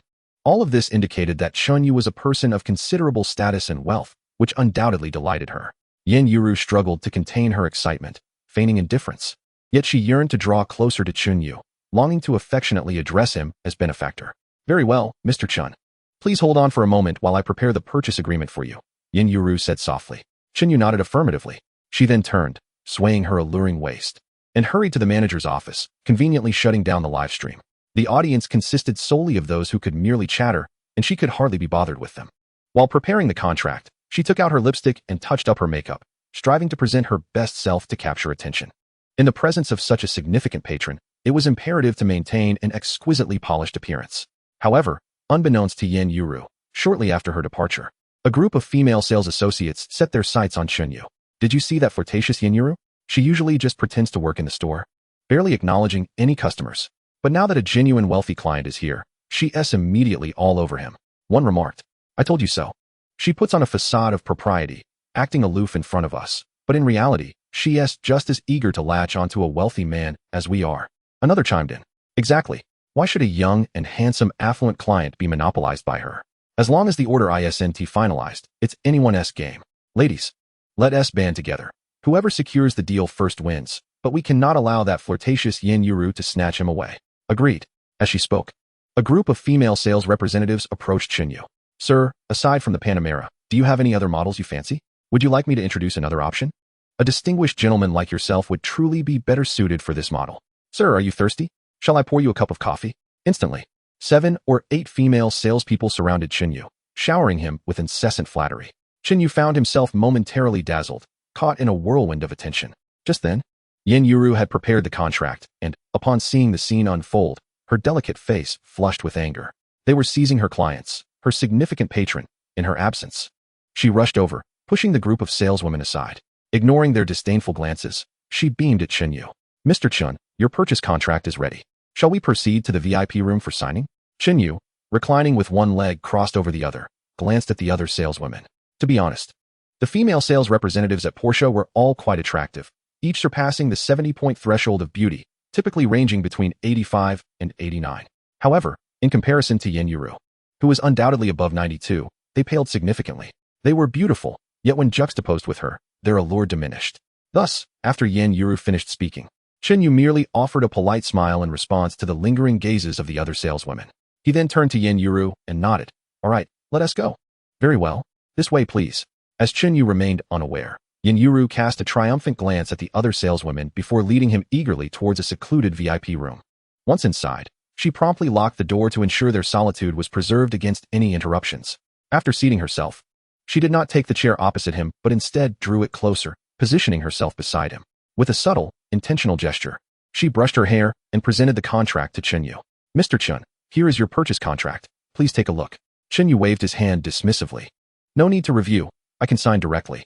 "Oh, very well," Yin Yuru replied, momentarily taken aback, before nodding and handing him the pen. As he took it, she discreetly brushed her hand against his. These seductive little maneuvers did not escape Chunyu's notice, yet he chose to remain silent. Even the few unbuttoned buttons of her blouse, hinting at what lay beneath, did not captivate his attention. After signing, Yin Yuru spoke softly, "Mr. Chun, this fully equipped extended version of the Panamera, along with taxes and fees, totals approximately 1.6 million. Here is the price and configuration sheet for your confirmation. If everything is satisfactory, we can proceed with the payment now." Chunyu glanced over. "No issues. Let us use the card." "All right." Yin Yuru had long prepared the POS machine and now took it out directly. Following that, she swiped the card, entered the password, and the payment was successful. Throughout the entire process, Chunyu did not blink an eye. It was as though he were purchasing a vehicle worth over 160,000 with the same nonchalance as buying a toy. This scene stirred a whirlwind of emotions within Yin Yuru. Paying in full without any installments and remaining so composed was remarkable. She was determined to keep her emotions in check, suppressing any signs of excitement. She resolved that such a wealthy patron was one she must align herself with. "Congratulations, Mr. Chun, on becoming the esteemed owner of a Porsche Panamera." Yin Yuru rose and extended her hand, shaking hands with Chunyu. After the handshake, she took out her phone and said, "Let us add each other on WeChat. This way, Mr. Chun, if you have any queries regarding the vehicle, you can contact me anytime." Chunyu smiled calmly and replied, "Are you implying that I cannot contact you regarding other matters?" Yin Yuru, brimming with joy, excitedly responded, "Ha! Of course you can. As long as you wish, you can message me anytime, even at midnight, and I will be at your service." Chunyu chuckled and inquired, "How long until the car can be driven away?" Yin Yuru furrowed her brow slightly. "This may require some time, as we first need to retrieve the car from the internal system network, and then we must handle insurance, license plates, and other formalities. All these miscellaneous tasks will likely take about 1 to 2 hours." Being inexperienced in purchasing a vehicle for the first time, Chunyu assumed that after making the payment, he could drive it away immediately. He was taken aback by the lengthy wait. Thus, he suggested, "How about this? I have some matters to attend to and cannot wait around. I will give you the car keys, and once all the procedures are completed, I'll provide you with an address for you to bring the car over." Yin Yuru could hardly contain her delight. Of course, that is not a problem at all. Mr. Chun, you can rest assured that I will take care of everything for you. Chinyu nodded. All right. Thank you. You're welcome. Immediately, Yin Yuru personally escorted Chinyu out. Chapter 016. Presidential Suite for a month. Upon exiting, Chinyu drove a Porsche Cayenne. A thoughtful gesture from Yin Yuru since he had not brought a vehicle. Seeing this, Chinyu did not refuse. Having a car was certainly more convenient than hailing a taxi. Thus, he consulted the map, and, once he left the dealership, headed straight to a nearby large supermarket. After a short drive of about 10 minutes, he arrived and parked the car. Pushing a shopping cart, he immediately began to purchase essential items, food, and water. He swept through the aisles, collecting everything he could possibly need. Once one shopping cart was filled, he took another. Half an hour later, Chinyu had amassed a considerable haul of supplies. With the assistance of the supermarket staff, he loaded all these goods into the vehicle. Then, upon reaching a secluded corner devoid of surveillance or people, he discreetly stored all the supplies into his spatial ring. With food and water prepared, he now sought to acquire some useful equipment. In the face of the perilous realities of a post-apocalyptic world, relying solely on a tang knife as a weapon is simply insufficient. What if one were to be bitten by a zombie? The risks are significant. Thus, self-protection is paramount. Consequently, Chinyu drove to a street renowned for outdoor supplies. He meticulously visited various stores, acquiring a comprehensive array of protective gear, including full-body armor, gas masks, and goggles. Additionally, he equipped himself with survival essentials such as first aid kits, multifunctional military knives, entrenching tools, generators, and portable outdoor power supplies. With these provisions in hand, even if he found no immediate use for them, he could barter with fellow survivors for desired items. This is the essence of thorough preparation, ensuring one is well equipped to face unforeseen challenges. Moreover, the scarcity of resources in the apocalypse rendered pharmacies nearly empty, with no hospitals available and a lack of medical supplies. Even minor ailments could prove fatal for survivors. Thus, it was prudent to procure some medications. After visiting several pharmacies and purchasing common medicines such as cold relief, painkillers, and antipyretics, Chinyu drove to the Starlight Intercontinental Hotel. This establishment is a well-known luxury hotel in the city, situated at the confluence of river and stream. Boasting an enviable location with an abundance of entertainment and stunning scenery, Chinyu intended to reside here for an extended period. Having experienced the opulence of the luxurious apartments in the post-apocalyptic world, he found ordinary accommodations unappealing. With no intention of returning to his rental property and no immediate plans to purchase a home, this hotel seemed the most suitable choice. After parking his car at the entrance, a service attendant promptly approached to assist, taking the car keys to park the vehicle. Chinyu made his way directly to the reception desk. The receptionist greeted him with a slight bow and a professional smile, saying, "Good afternoon, sir. Welcome to the Starlight Intercontinental Hotel. How may I assist you?" Chinyu inquired, "What is the price for a presidential suite?" The receptionist maintained her smile, responding, "Our presidential suite typically costs 38,666 yuan per night, but as we are currently in the off-season, the discounted rate is 26,888 yuan per night." This price did not surprise Chinyu. He replied with a flourish, "Then please book me a suite for a month." The receptionist paused, momentarily taken aback. A month? She even questioned whether she had misheard him. Though accustomed to encountering numerous prominent figures in her line of work, she had never before encountered someone requesting a presidential suite for an entire month. "Is there a problem?" Chinyu asked, noticing her hesitation. The receptionist quickly composed herself, responding with a subtle smile, "Not at all, sir. I will just need to see your identification. Please hold on a moment while I process your check-in." Chinyu handed over his identification and proceeded with the payment, watching as his account diminished by 806,640 yuan. Just a few days prior, he would never have dared to imagine such an expenditure for a month's stay. However, at that moment, he did not even furrow his brow. The receptionist, witnessing such a substantial expenditure from Hua, was further convinced of Chunyu's extraordinary status, as he remained composed and unflustered. Such a prominent figure deserved impeccable hospitality, with no room for oversight. Consequently, after efficiently processing the check-in, she respectfully informed Chinyu of his room number and promptly used the intercom to alert the service staff of the presidential suite. As Chinyu arrived at the elevator with his metallic room key in hand, a young woman in professional attire approached him with a warm smile. "Good day, Mr. Chun. My name is Suya, your dedicated butler during your stay at the Starry Intercontinental Hotel. Should you require any assistance or services, please feel free to instruct me directly. Allow me to escort you to your room." With that, she pressed the elevator button. The presidential suite, located on the highest floor, the 26th, boasted the finest views and prime positioning. Being designated for the presidential suite, the elevator ascended swiftly to the 26th floor. Upon exiting, Suya cheerfully elaborated on various hotel facilities and dining services, while also highlighting the distinctive features of their presidential suite. Unbeknownst to them, they soon arrived at the door, marked with the number 8888. Suya, bending slightly, opened the door for Chunyu and smiled. Mr. Chun, is there anything else I can assist you with? If not, I shall leave you to your rest. Noticing the time, which was approaching mealtime, Chunyu replied, please send some food and drinks to my room. Additionally, someone will be coming to see me shortly. Just let her in when she arrives. No other requests for now. Suya inclined her head slightly. Understood, Mr. Chun. I will arrange that for you immediately. Should you require anything else, do not hesitate to message me, and I shall come right away. Chunyu nodded. All right, thank you. With that, Suya departed. Upon entering the suite, he was greeted by an unobstructed view of the grand river scenery. The panoramic vista instantly lifted his spirits. As for the suite's furnishings, bed, dining table, workspace, balcony, massage chair, and more, they were all of the highest standard. And the room itself spanned nearly 320 square meters. Truly, it was a presidential suite, and the comfort it offered justified the extravagant expenditure. Chunyu mused silently. He then took out his phone to check messages. During check-in, he had already sent the address and room number to Yen Yuru. Moments ago, Yen Yuru replied, confirming that all arrangements had been made and that she was en route with the vehicle. With a serene smile, Chunyu set his phone aside and began to prepare for a shower. Chapter 017. You say it's hot upon entering? Have you already intoxicated yourself before even tasting the wine? With a screeching halt, an extended executive Panamera pulled up in front of the welcoming area of the starry Intercontinental Hotel. As the car door opened, a pair of elegantly long legs, delicately encased in black stockings, emerged gracefully from the driver's seat. Immediately following, Yen Yuru, clad in a black V-neck camisole dress and adorned with exquisite makeup, gracefully alighted from the car.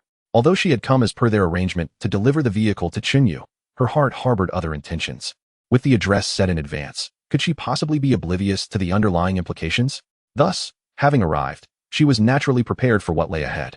Taking a deep breath, she instructed the valet to park the car and hand her the keys before stepping into the hotel lobby. Good day, are you Ms. Yen?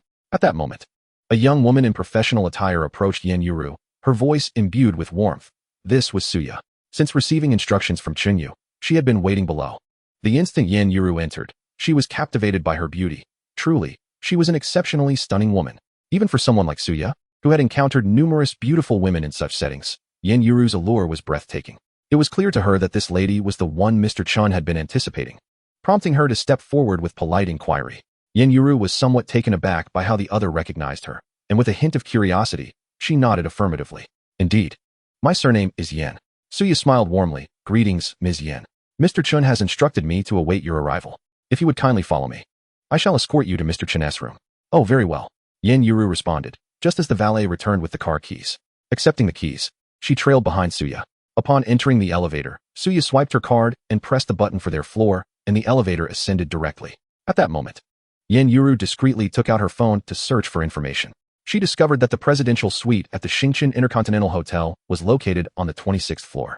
Coupled with the presence of a dedicated personal concierge like Suya, she surmised that Chunyu must be residing in the presidential suite. As she scrolled down and glimpsed the online pricing, her heart raced. 666 yuan per night? Even in the off-season, it was still 888 yuan per night.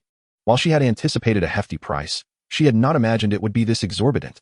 Working as a sales representative for Porsche, her monthly salary barely exceeded 10,000 yuan. Even with another year's effort, she might only approach 20,000. Yet, Chunyu's one-night stay equated to her salary for 1 or 2 months. The disparity and contrast were simply staggering. Has he been residing here for long? Yen Yuru ventured, testing the waters.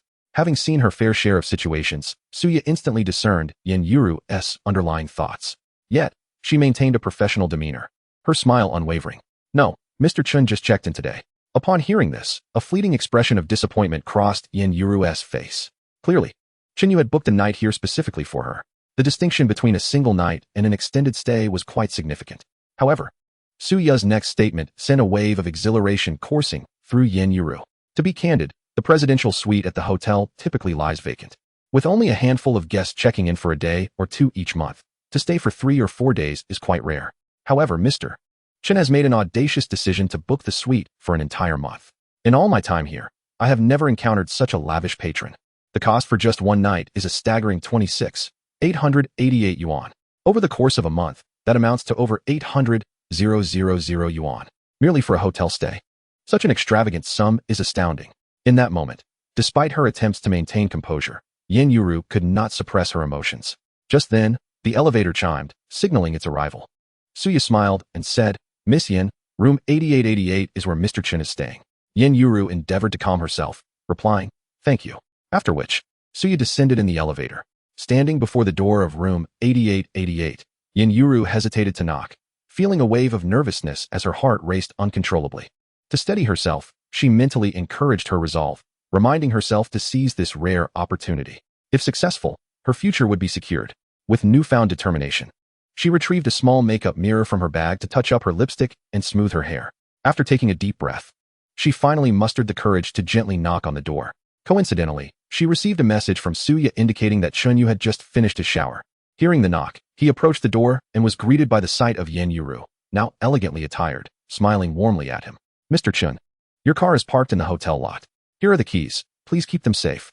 Chunyu accepted the keys with a composed smile, saying, "Thank you for your efforts. Please come in and have a seat." Yin Yuru nodded and followed him into the presidential suite. It was now mealtime, and having gone through the trouble of delivering the car, it would be inappropriate to simply hand over the keys and send her away. Chunyu inquired, "You haven't eaten yet, have you? The hotel just delivered dinner. If you don't mind, would you care to join me for a meal?"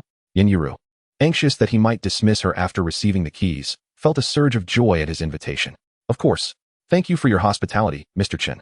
I shall not impose." With a chuckle, Chunyu opened a bottle of red wine and poured 2 glasses. After a gentle toast and a sip, they sat down to dine. However, after only a short while, Yin Yuru's complexion began to flush. Noticing this, Chunyu asked, "Is everything all right? Are you feeling unwell?" Yin Yuru shook her head, fanning herself gently. "No, I just feel a bit warm." "Warm?" Chunyu responded, surprised. The weather had already turned quite cool, and he had not turned on the heating. How could she feel warm? Realizing the reason, he couldn't help but smile. From that point on, while Yin Yuru barely touched her food, she continued to drink wine fervently. "Mr. Chen, I raise a glass to you." Soon, one drink followed another, and Yin Yuru's gaze became increasingly hazy. After finishing one bottle, she proactively opened another bottle of red wine on the table. Just as the second bottle was nearing half empty, Chinyu stopped her from pouring more wine. "You seem a bit inebriated. Perhaps it would be wise to cease drinking." However, to Yin Yuru, those words felt like an encouragement to continue. Indeed, she was not mistaken. Men often exhibit impatience. In truth, her tolerance for alcohol was commendable, and she could easily manage another bottle of red. Yet, the overwhelming tension left her feeling flushed and warm, creating an appearance of intoxication. After all, having guarded herself for so many years, engaging in such activities was a first for her. Could one not feel nervous with a racing heart? She had been attempting to mask her anxiety and awkwardness by indulging in alcohol, since Chun Yu had already begun to urge her, and given his handsome and affluent demeanor. She set down her glass, her cheeks ablaze, and softly suggested, "Perhaps I should take a shower first?" A shower? This statement caught Chin Yu off guard. He had merely invited her to dinner as a gesture of gratitude, although he was somewhat attractive. Surely it was not to the extent that Yin Yuru would react this way. Indeed, those of lesser means often remain oblivious to the eagerness that beautiful women display in the presence of the wealthy. While Chin Yu pondered this, Yin Yuru had already stumbled off to the bathroom. Chapter 018. Ding. The mall opens. As dawn broke and the first rays of sunlight streamed through the expansive floor-to-ceiling windows, Chin Yu awoke from his reverie. Glancing at the soft form of Yin Yuru nestled beside him, he noticed she was pretending to be asleep. Yet, he chose not to reveal her charade. If she wished to feign slumber, so be it. After last night, he discovered that while he had presumed she possessed some understanding of the world, he was surprised to find her untouched by its darker elements. Maintaining her purity even in a chaotic environment, quite intriguing indeed. Eventually, Yin Yuru could no longer remain still and climbed out of bed, bashfully informing Chinyu, "It's almost time. I must prepare for work." Chinyu patted her shoulder, saying, "No rush. Let us have breakfast first. It won't be late." "Oh," Yin Yuru nodded. Chinyu then picked up his phone to message Suya, requesting breakfast to be delivered to their room. Before long, they had both freshened up and breakfast arrived. After finishing their meal, Yin Yuru stood to leave, but Chinyu suddenly grasped her arm. "Wait." Confused, Yin Yuru watched as Chinyu pulled a glimmering diamond ring from his pocket and slipped it onto her left hand's middle finger. In that instant, her heart raced uncontrollably. The diamond appeared to be no less than 3 carats, and of exceptional quality, its market value certainly in the realm of hundreds of thousands. Such a precious gift, casually given. Moreover, the left hand's middle finger symbolizes engagement or a passionate romance. What could this signify if not clear? At that moment, Chinyu inquired, "Do you like it?" Yin Yuru could hardly contain her joy as she tiptoed and affectionately planted a kiss on Chinyu's face. "I really like it. Thank you. My dear." Yu replied with a calm smile. This diamond ring was something he had scavenged from the apocalypse. To him, it held little value, particularly since he had plenty more in his spatial ring.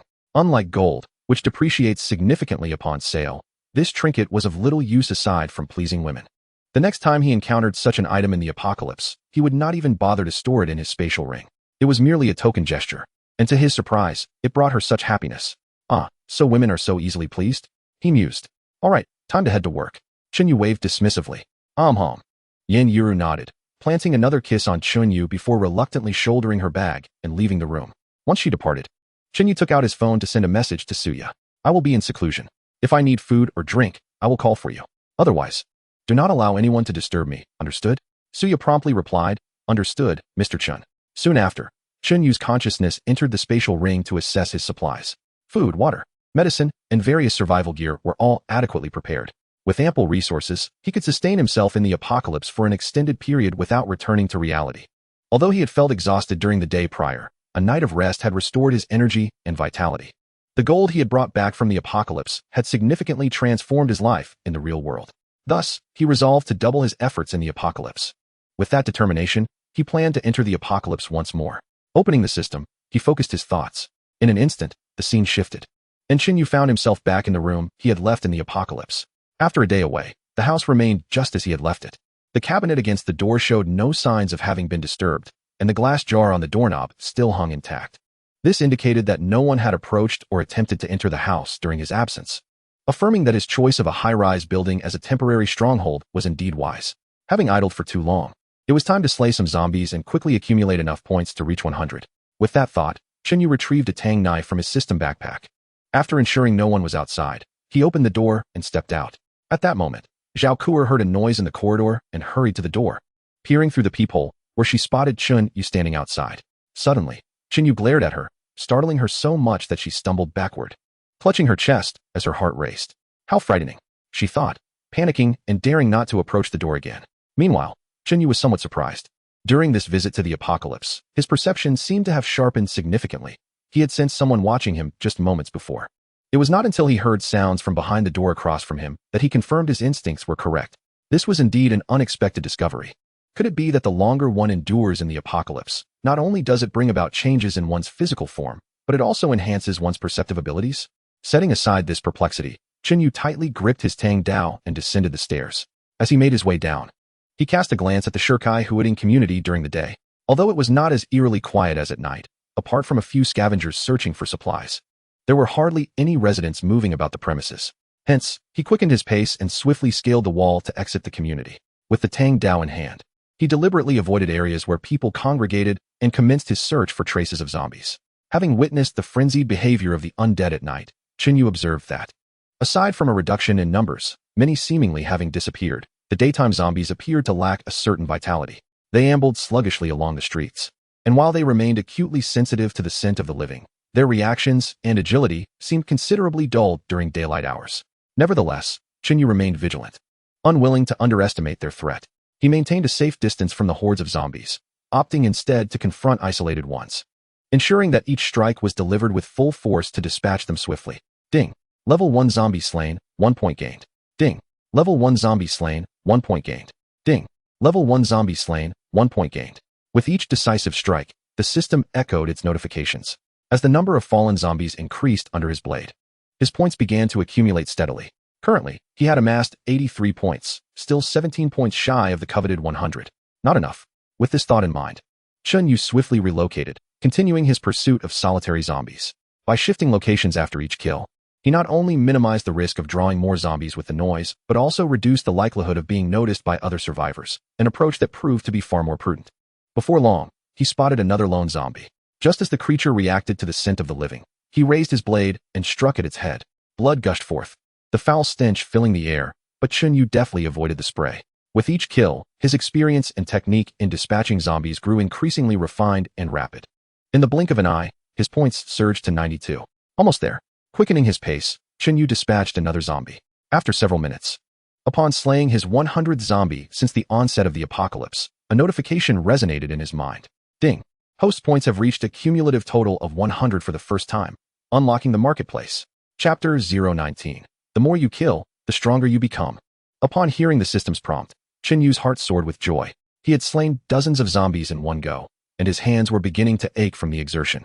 At long last, he had accumulated the requisite 100 points to unlock the shop. However, after careful consideration, he refrained from immediately accessing the system. After all, he was still outside, and any lapse in vigilance could invite unforeseen dangers while he focused on exploring the shop. There was no rush. It was prudent to first find a secure location. With this thought, Chen Yu became increasingly adept at dispatching zombies with swift, decisive movements. With a swift stroke, he cleaved a zombie charging towards him in two. His gaze remained vigilant, scanning the surroundings. After 7 or 8 minutes of relentless combat, he unwittingly arrived at a familiar place, the old neighborhood where he had initially scavenged for gold just 2 days prior. Chen Yu promptly resolved that this would be his refuge. The old neighborhood harbored few zombies, and after his observations from yesterday's extensive search, he surmised that it was devoid of any living souls.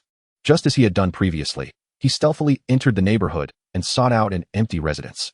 Once inside, he locked the door and, after confirming the absence of threats, accessed the system. Before him appeared a virtual personal interface visible only to him.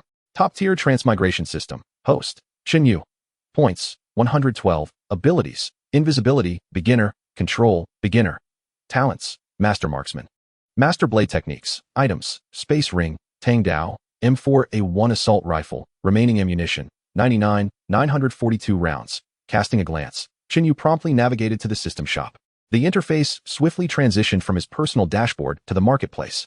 However, upon a cursory glance, disappointment flickered in his eyes. What was this?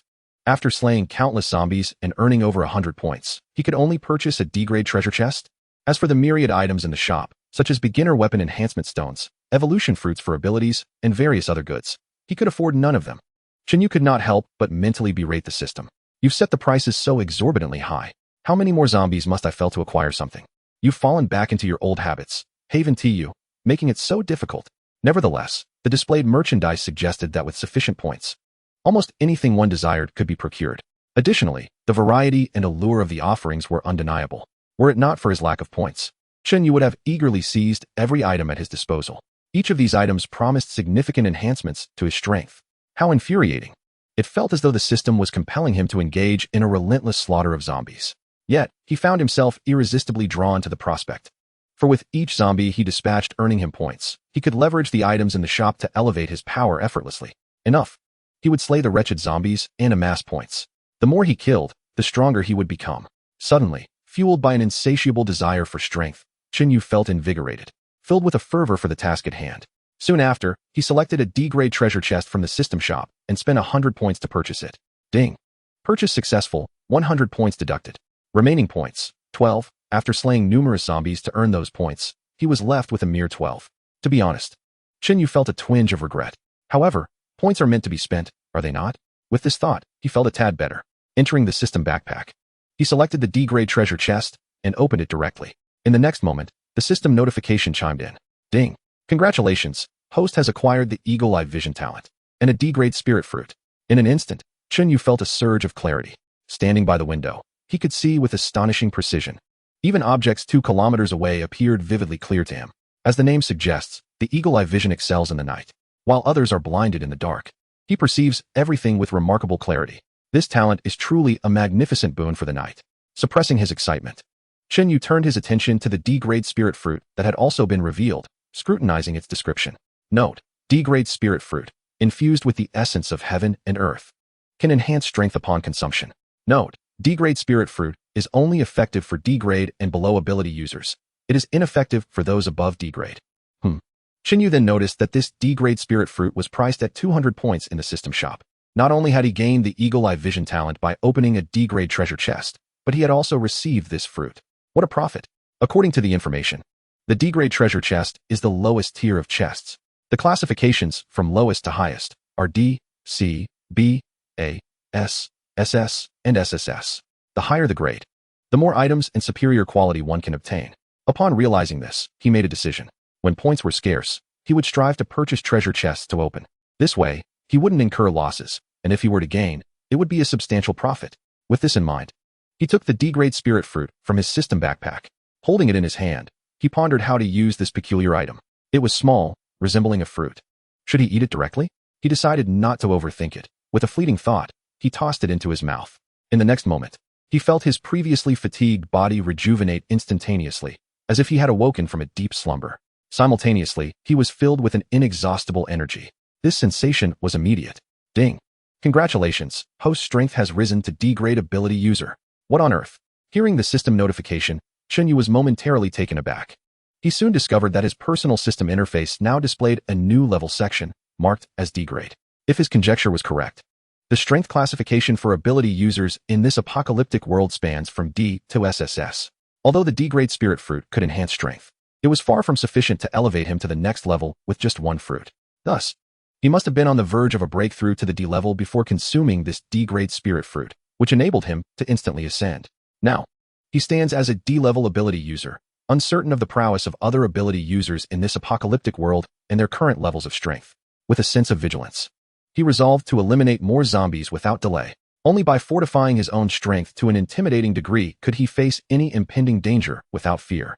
Contemplating this, Chunyu grasped his Tang Dao and stepped outside, into the corridor. With his newfound power, he felt confident in confronting the zombies that awaited him. Previously, when 2 or 3 zombies lunged at him simultaneously, he found it somewhat challenging to fend them off. However, now, even if 5, 6, 7, or 8 zombies charged at him at once, as long as they did not exceed 15 to 20 in number, he felt capable of dispatching them effortlessly, as if each strike would sever them with ease. A surge of bloodlust overtook Chunyu. He slammed his blade against the door, producing a resounding thud. Roar, roar, roar. The zombies in the corridor and outside were instantly drawn to the commotion. With his Tang Dao firmly in hand, he unleashed a flurry of strikes. Chapter 020. Hack, hack, hack. I shall vanquish you. Roar, roar, roar. Hearing the noise from the door, accompanied by the piercing howls, a horde of zombies surged from the corners and stairwell. Prepared for the encounter, Chunyu gripped his blade tightly. As the first zombie lunged at him, he swiftly sliced upward, decapitating it in a single stroke. The subsequent zombies rushed toward him relentlessly. Without a moment's hesitation, Chunyu dispatched them one by one, their heads flying from their bodies in rapid succession. In the blink of an eye, the first wave of 7 or 8 zombies lay defeated at his feet. Haha, how swiftly I have amassed 8 points. Onward. Chunyu felt a thrill surge through him.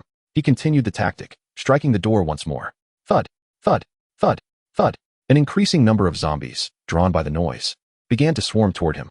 Chunyu's expression turned cold and merciless as he prepared for battle. His strikes were swift, fierce, and unrelenting. With a single sweep of his blade, he cleaved 3 zombies in half. A look of surprise crossed Chunyu's face. He realized that with his enhanced strength, dispatching zombies had become significantly easier. What once required careful consideration now felt as effortless as slicing through vegetables. Such a meager number of zombies was hardly a challenge for him. In less than 3 minutes, he had attracted several waves of zombies. Each met with his blade, some even felled in a single strike, and now they lay strewn across the corridor. Reflecting on the previous exertion it took to earn a mere 30 to 40 points over 2 hours, he marveled at the fact that he had now slain over 20 zombies in under 3 minutes, accumulating 24 points. He realized he had been overly cautious before. At this rate, acquiring items from the system shop would be within reach sooner than he had anticipated. Kill. His vision clouded with fervor. He continued to lure in wave after wave of zombies to be dispatched. Half an hour passed, and as Chunyu sheathed his blade, the corridor and staircase were littered with the corpses of countless zombies. Taking a deep breath, he felt a surge of satisfaction. He had slain over 100 of these wretched creatures, his score escalating from 12 to 132. The few zombies in this old neighborhood had been vanquished, yet a lingering desire for more carnage remained. Seizing the momentum, he resolved to hunt further afield. After a brief search lasting several minutes, Chunyu discovered a new location, a derelict, unfinished building. The vantage point was superb, and thanks to his eagle-eyed vision, he surveyed a radius of 1 to 2 kilometers with clarity. Any survivor daring to breach this perimeter would be immediately detected. Moreover, the interconnected buildings provided him with an advantageous escape route should the situation grow dire. With his safety assured, he sprang into action, emerging onto the street unexpectedly. He drew his Tang knife and targeted a zombie that had yet to register his presence. With a swift motion, he cleaved through its skull. The repugnant, putrid blood gushed forth, and upon hearing the commotion, the previously lethargic horde of zombies sprang to life, charging towards him with ferocity. Having anticipated this, Chunyu had already retreated to the chosen ambush point within the abandoned structure. As the first zombie approached, he positioned himself at the top of the stairs, raising his Tang knife and delivering a decisive blow. The creature collapsed. Following swiftly, he dispatched 2 or 3 more with equal efficiency. A torrent of zombies surged forth, their frantic footsteps and piercing howls creating a cacophony that would unnerve any onlooker. Yet, Yu felt an exhilarating thrill. To him, they represented pure points. Come, let us kill, he roared, gripping his knife tightly as he faced the mass of zombies ascending the crowded staircase, launching into a frenzied assault. Blood sprayed in every direction with each strike. Come on, he bellowed, his strikes growing more forceful and rapid, consumed by an almost frenzied obsession. Fixated solely on the decapitation of the undead. In his chaotic yet relentless onslaught, the zombies below found themselves utterly suppressed, unable to advance. Ding. Level 1 zombie killed. Gaining 1 point. Ding. Level 1 zombie killed, gaining 1 point. Ding. Level 1 zombie killed, gaining 1 point. As his score continued to rise, Yu descended further into madness. Damn it. Chop, chop, chop. I shall slay you all. He laughed maniacally. Thus, Yu lost track of time, consumed by the relentless rhythm of his slaughter. The entire staircase was strewn with the lifeless bodies of zombies. The walls were splattered with the putrid blood of the undead, emanating a nauseating stench that was almost unbearable. After vanquishing all the zombies, he was utterly exhausted. The grip on his tang sword left his hands aching, particularly at the base of his thumb. Upon checking his score, he discovered it had surged to an impressive 421 points. Remarkable. From a mere 132 points. It had skyrocketed to 421. Just moments ago, he had dispatched 289 zombies, nearly reaching the 300 mark. It was no wonder he felt drained. His hands were practically numb from the relentless hacking. While this was exhilarating, he resolved to exercise caution in the future. After such an intense bout, one could easily feel vulnerable. Encountering any danger at that moment would be perilous without the capacity to respond. Therefore, he decided against continuing to roam outside in search of zombies. His stamina and energy were depleted. Today's endeavors would conclude here, and he would return to the temporary stronghold to recuperate. With that thought, Yu retrieved some sustenance from his spatial ring. After a modest meal to replenish his strength, he set off for home. After more than an hour, he finally arrived back at the Daikai Huading community. However, just as he prepared to scale the wall to enter, he was suddenly alerted by a commotion. A group of 6 or 7 men, appearing quite disheveled, rushed towards him, supporting 2 injured companions in their haste. Upon spotting them, the guard stationed by the community gate promptly opened the door to grant them entry. They began to chatter rapidly, and Yu, intrigued and feeling secure now that he had returned, activated his invisibility skill and moved closer to eavesdrop. He soon discovered that they were the community's supply retrieval team. They had encountered a level 2 zombie while attempting to gather resources from a supermarket, and before they could react, they suffered a devastating loss of 6 or 7 members. In the ensuing chaos, they had fled, with some sustaining injuries and others sacrificed. Out of nearly 20 who had ventured out, only a handful returned. Hearing this, Yu furrowed his brow. With the 3-minute time limit approaching, he did not linger, hastily departing the scene and heading towards Building A, Unit 3. Once back in room 2604, he finally relaxed, reclining on the sofa as he reflected on the troubling information he had just overheard. Chapter 021, The Sword of Fish Intestines and the Overlord Bow. Level 2 zombies? Yu's brow knitted in contemplation. Thus far, he had only encountered level 1 zombies. The existence of level 2 zombies was entirely new to him. However, based on the accounts of those who had just returned, it was clear that level 2 zombies posed a far greater threat than their level 1 counterparts. To face such a formidable foe, and to witness so many succumb without a chance to fight back, was indeed alarming. He pondered his own strength and whether he would be capable of standing against a level 2 zombie. Feeling a sense of urgency, Yu promptly accessed the system. On his way back, he had dispatched several more zombies, adding to his tally. Now, the points in his possession had accumulated to a total of 438. With such a substantial amount, it was certain that his capabilities would see a significant enhancement. Thus, without hesitation, Yu proceeded to purchase 4 D-grade treasure chests in one go. Ding.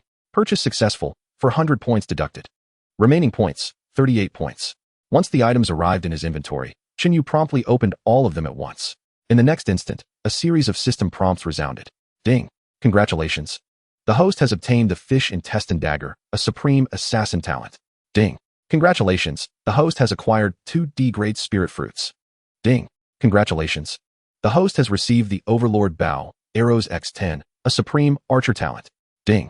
Congratulations. The host has obtained an Evolution Spirit Fruit. As the system notifications concluded, Yu was overwhelmed with joy. From 4 treasure chests, he had remarkably acquired so many valuable items. Not to mention the 2 D-grade spirit fruits, which had already recouped his investment. 1 D-grade chest had even yielded an Evolution Spirit Fruit, valued at 1,000 points each. This treasure opening was indeed a tremendous profit.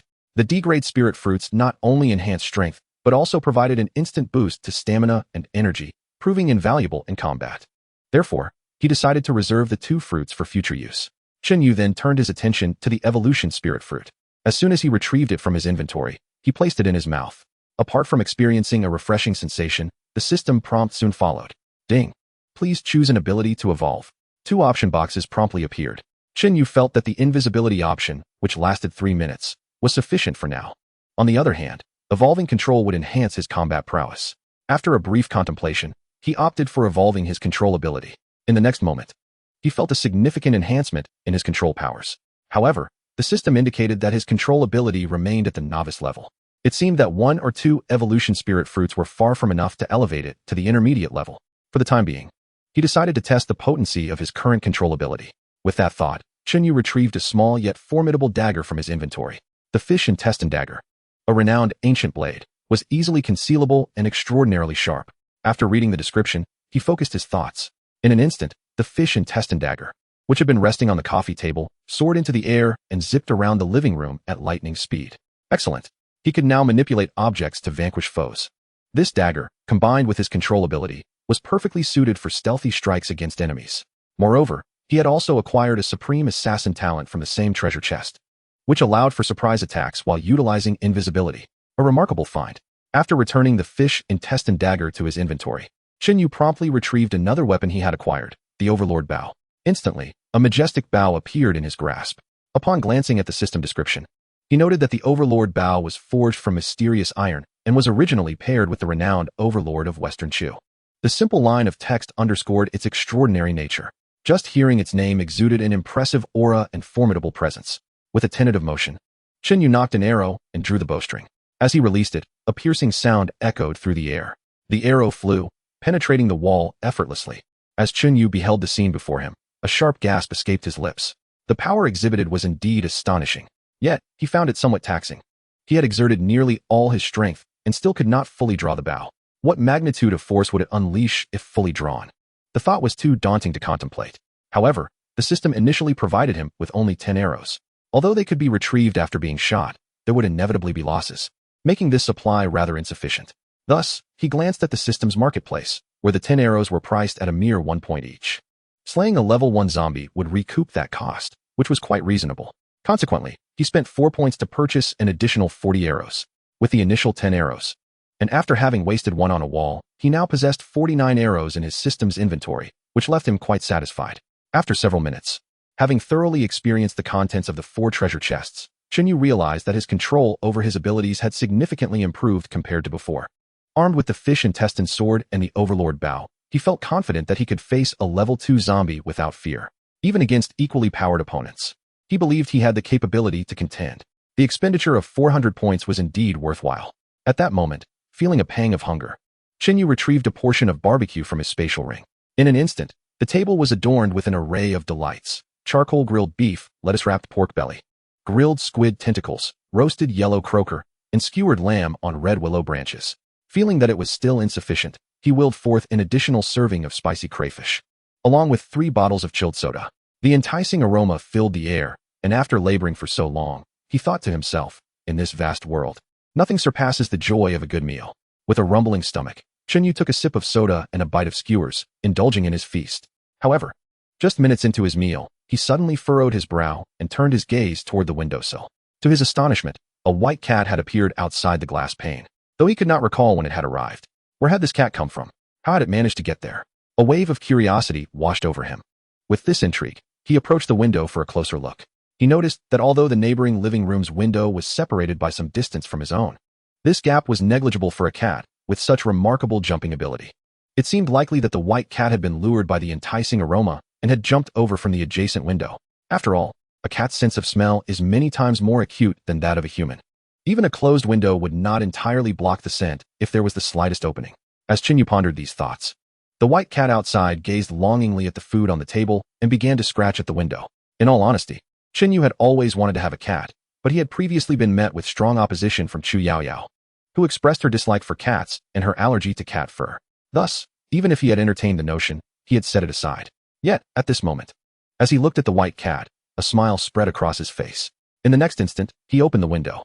The cat leaped inside with alacrity, but But instead of jumping onto the table to feast, it merely perched by the edge, displaying an unexpected level of decorum. Chinyu felt a small thrill of surprise at its behavior. Seizing a skewer of grilled yellow croaker, she discarded the stick onto the ground. Eat, urged the famished white cat, who immediately devoured the offering with fervor. Just then, an unexpected knock echoed through the air. Chinyu furrowed her brow, brandishing a tang knife in her hand. In the next moment, a melodious female voice resonated from the doorway. I apologize for the interruption. I live across from you. My name is Zhao Kuer. Earlier, my cat unexpectedly leaped from my window to your ledge. Could you kindly assist me in retrieving it? Chapter 022. What does your hunger have to do with me? At the threshold, Zhao Kuer was palpably anxious. Before she could finish her sentence, her palms were already slick with perspiration. Ever since she had consumed the bowl of noodles that Chunyu had provided 2 days prior, she had not eaten anything else. Overwhelmed by hunger, she had mustered the resolve to venture out in search of food. However, to her dismay, as she opened the door, her cat had seized the moment to dash into the neighboring apartment. In a state of panic, she rushed outside to retrieve her feline companion, only to be met with the horrifying sight of a man and woman lying lifeless in the adjacent dwelling. Overwhelmed by trepidation, she lost her composure. By the time she regained her wits, her cat had already leapt from the windowsill into Chunyu's abode. This cat had been her companion for many years, and she held a deep affection for it. Despite her lingering fears, she steeled herself to knock on the door and request the return of her pet. The grotesque scene from the neighboring apartment, where the couple had met their grim fate, had been justified as an act of self-preservation. With this thought, her fear subsided somewhat. At that moment, as Zhao Kuer wrestled with her anxiety, the door creaked open. Upon seeing Chunyu, she instinctively took a step back. Peering inside, she spotted her cat feasting. Jump! Come back! She called out urgently, but the white cat was too engrossed in its meal to heed her. Frustrated, she stamped her foot, muttering, "How despicable! It's true that those with milk are favored." She quickly turned to Chinyu to explain and apologize. "I'm so sorry. I intended to go out for food, but my cat unexpectedly bolted out and ended up in your home." Just as she was about to continue, her gaze fell upon the table laden with barbecued delights and sugary beverages, causing her words to falter. "Wait a moment. Is there food?" The pangs of hunger intensified as she instinctively swallowed hard at the sight of the feast before her. As she yearned for the delicious spread, Chinyu approached, scooping up the cat and thrusting it into her arms. "Here, take your cat. Goodbye." With that, the door slammed shut with a resounding thud. Standing at the threshold, cradling her cat, Zhao Kuer's expression was one of sheer disappointment. The abundance of food tantalizingly close made her long to partake. Yet she felt too shy to voice her desire. She patted her stomach, which was grumbling in protest, and reluctantly endured her hunger as she cradled the cat on her way home. After closing the door, Chinyu returned to the living room and continued to indulge in the barbecue. It wasn't he that he was heartless. Rather, he had already expressed his gratitude to Zhao Kuer by sending her a bowl of rice noodles, after she had kindly reminded him of certain matters. In this apocalyptic world, where even a single ham or a pack of instant noodles could incite bloody conflicts, the worth of a bowl of rice noodles was immeasurable. Thus, he felt he owed Zhao Kuer nothing. Despite Zhao Kuer's undeniable beauty, both in appearance and figure, she was indeed a top-tier goddess. Her prolonged struggle for sustenance had rendered her somewhat gaunt, yet it did little to obscure her allure. Without any makeup, she was already a stunning beauty, scoring well above 90 in looks. If she were to bathe and adorn herself, she would be even more breathtaking.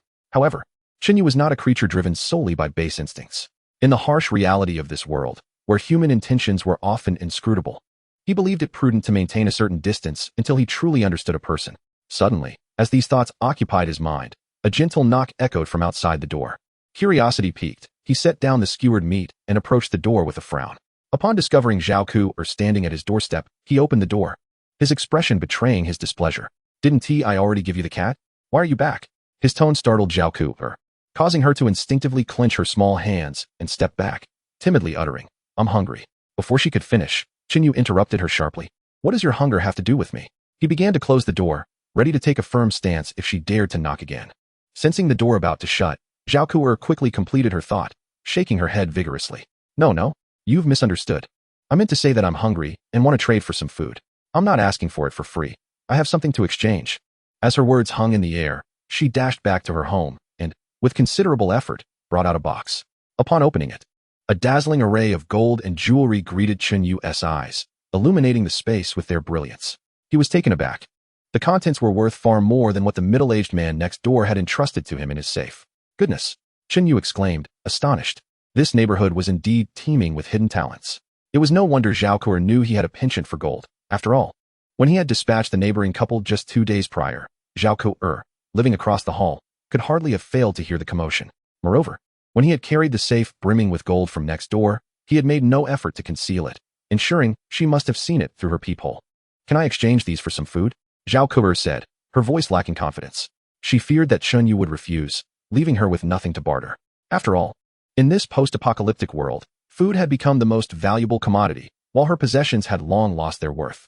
Had she not witnessed Chunyu bringing home gold from next door that night, she would never have dared to propose such a trade. Starving, she had resorted to this desperate measure. Is all this just for a bit of food? Chunyu's heart soared, though he feigned hesitation. After a brief pause, he nodded. "All right, come in. Wonderful." Zhao Ku'er felt elated, almost jumping with joy had her hunger not held her back. Chunyu stepped aside, allowing her to bring in the chest filled with gold and jewels, inviting her into the room. Yet, as Chunyu instinctively gazed at Zhao Ku'er, he suddenly noticed a series of numbers appearing above her head. Initially, he thought it was a mirage, a trick of the light. But after blinking and concentrating on her again, the numbers remained, continuously increasing, from 60 to 61, then 63, 65, and within moments, it surged to 71. Now, Chunyu was certain he was not mistaken. He experimented a few times, discovering that the numbers only manifested when he focused intently on her. What was happening? Why had he not seen this before? What did these numbers signify? A torrent of questions flooded his mind, leaving him bewildered.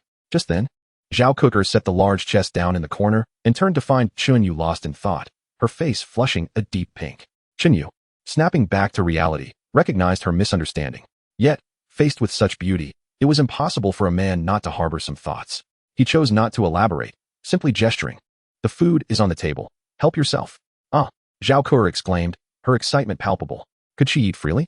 She had assumed Chunyu would offer her a small morsel to tide her over, but it appeared she could indulge as she pleased. Chunyu nodded affirmatively, indeed. At that moment, he observed the number above her head instantly rise from 71 to 73. Initially, he had merely been testing the waters, but now he was convinced. Could this number represent her fondness for him? The system provided no explanations or hints, leaving him to speculate blindly. He was eager to explore further, to discern whether this number truly reflected her affection. What significance did an increase in numbers hold? More importantly, what benefits could it offer him? Chapter 023, Affection Level 80. Bonding mechanism activated. As Zhao Ku'er nearly drooled in anticipation, Chunyu took a skewer of grilled meat and offered it to her. "Eat. Why be polite?" The moment the warm skewers entered her mouth, Zhao Ku'er's eyes sparkled with delight. Meat. Still hot. So fragrant. In that instant, she cast aside all concerns of propriety. Grabbing a skewer, she devoured it whole. Delicious. Exquisitely delightful. Zhao Ku'er could not help but exclaim. It had been far too long since she had tasted such exquisite flavors, and all notions of decorum faded from her mind. Eat. Feast. After all, it had been said that she could indulge as she pleased. The delectable flavors of the world. How divine.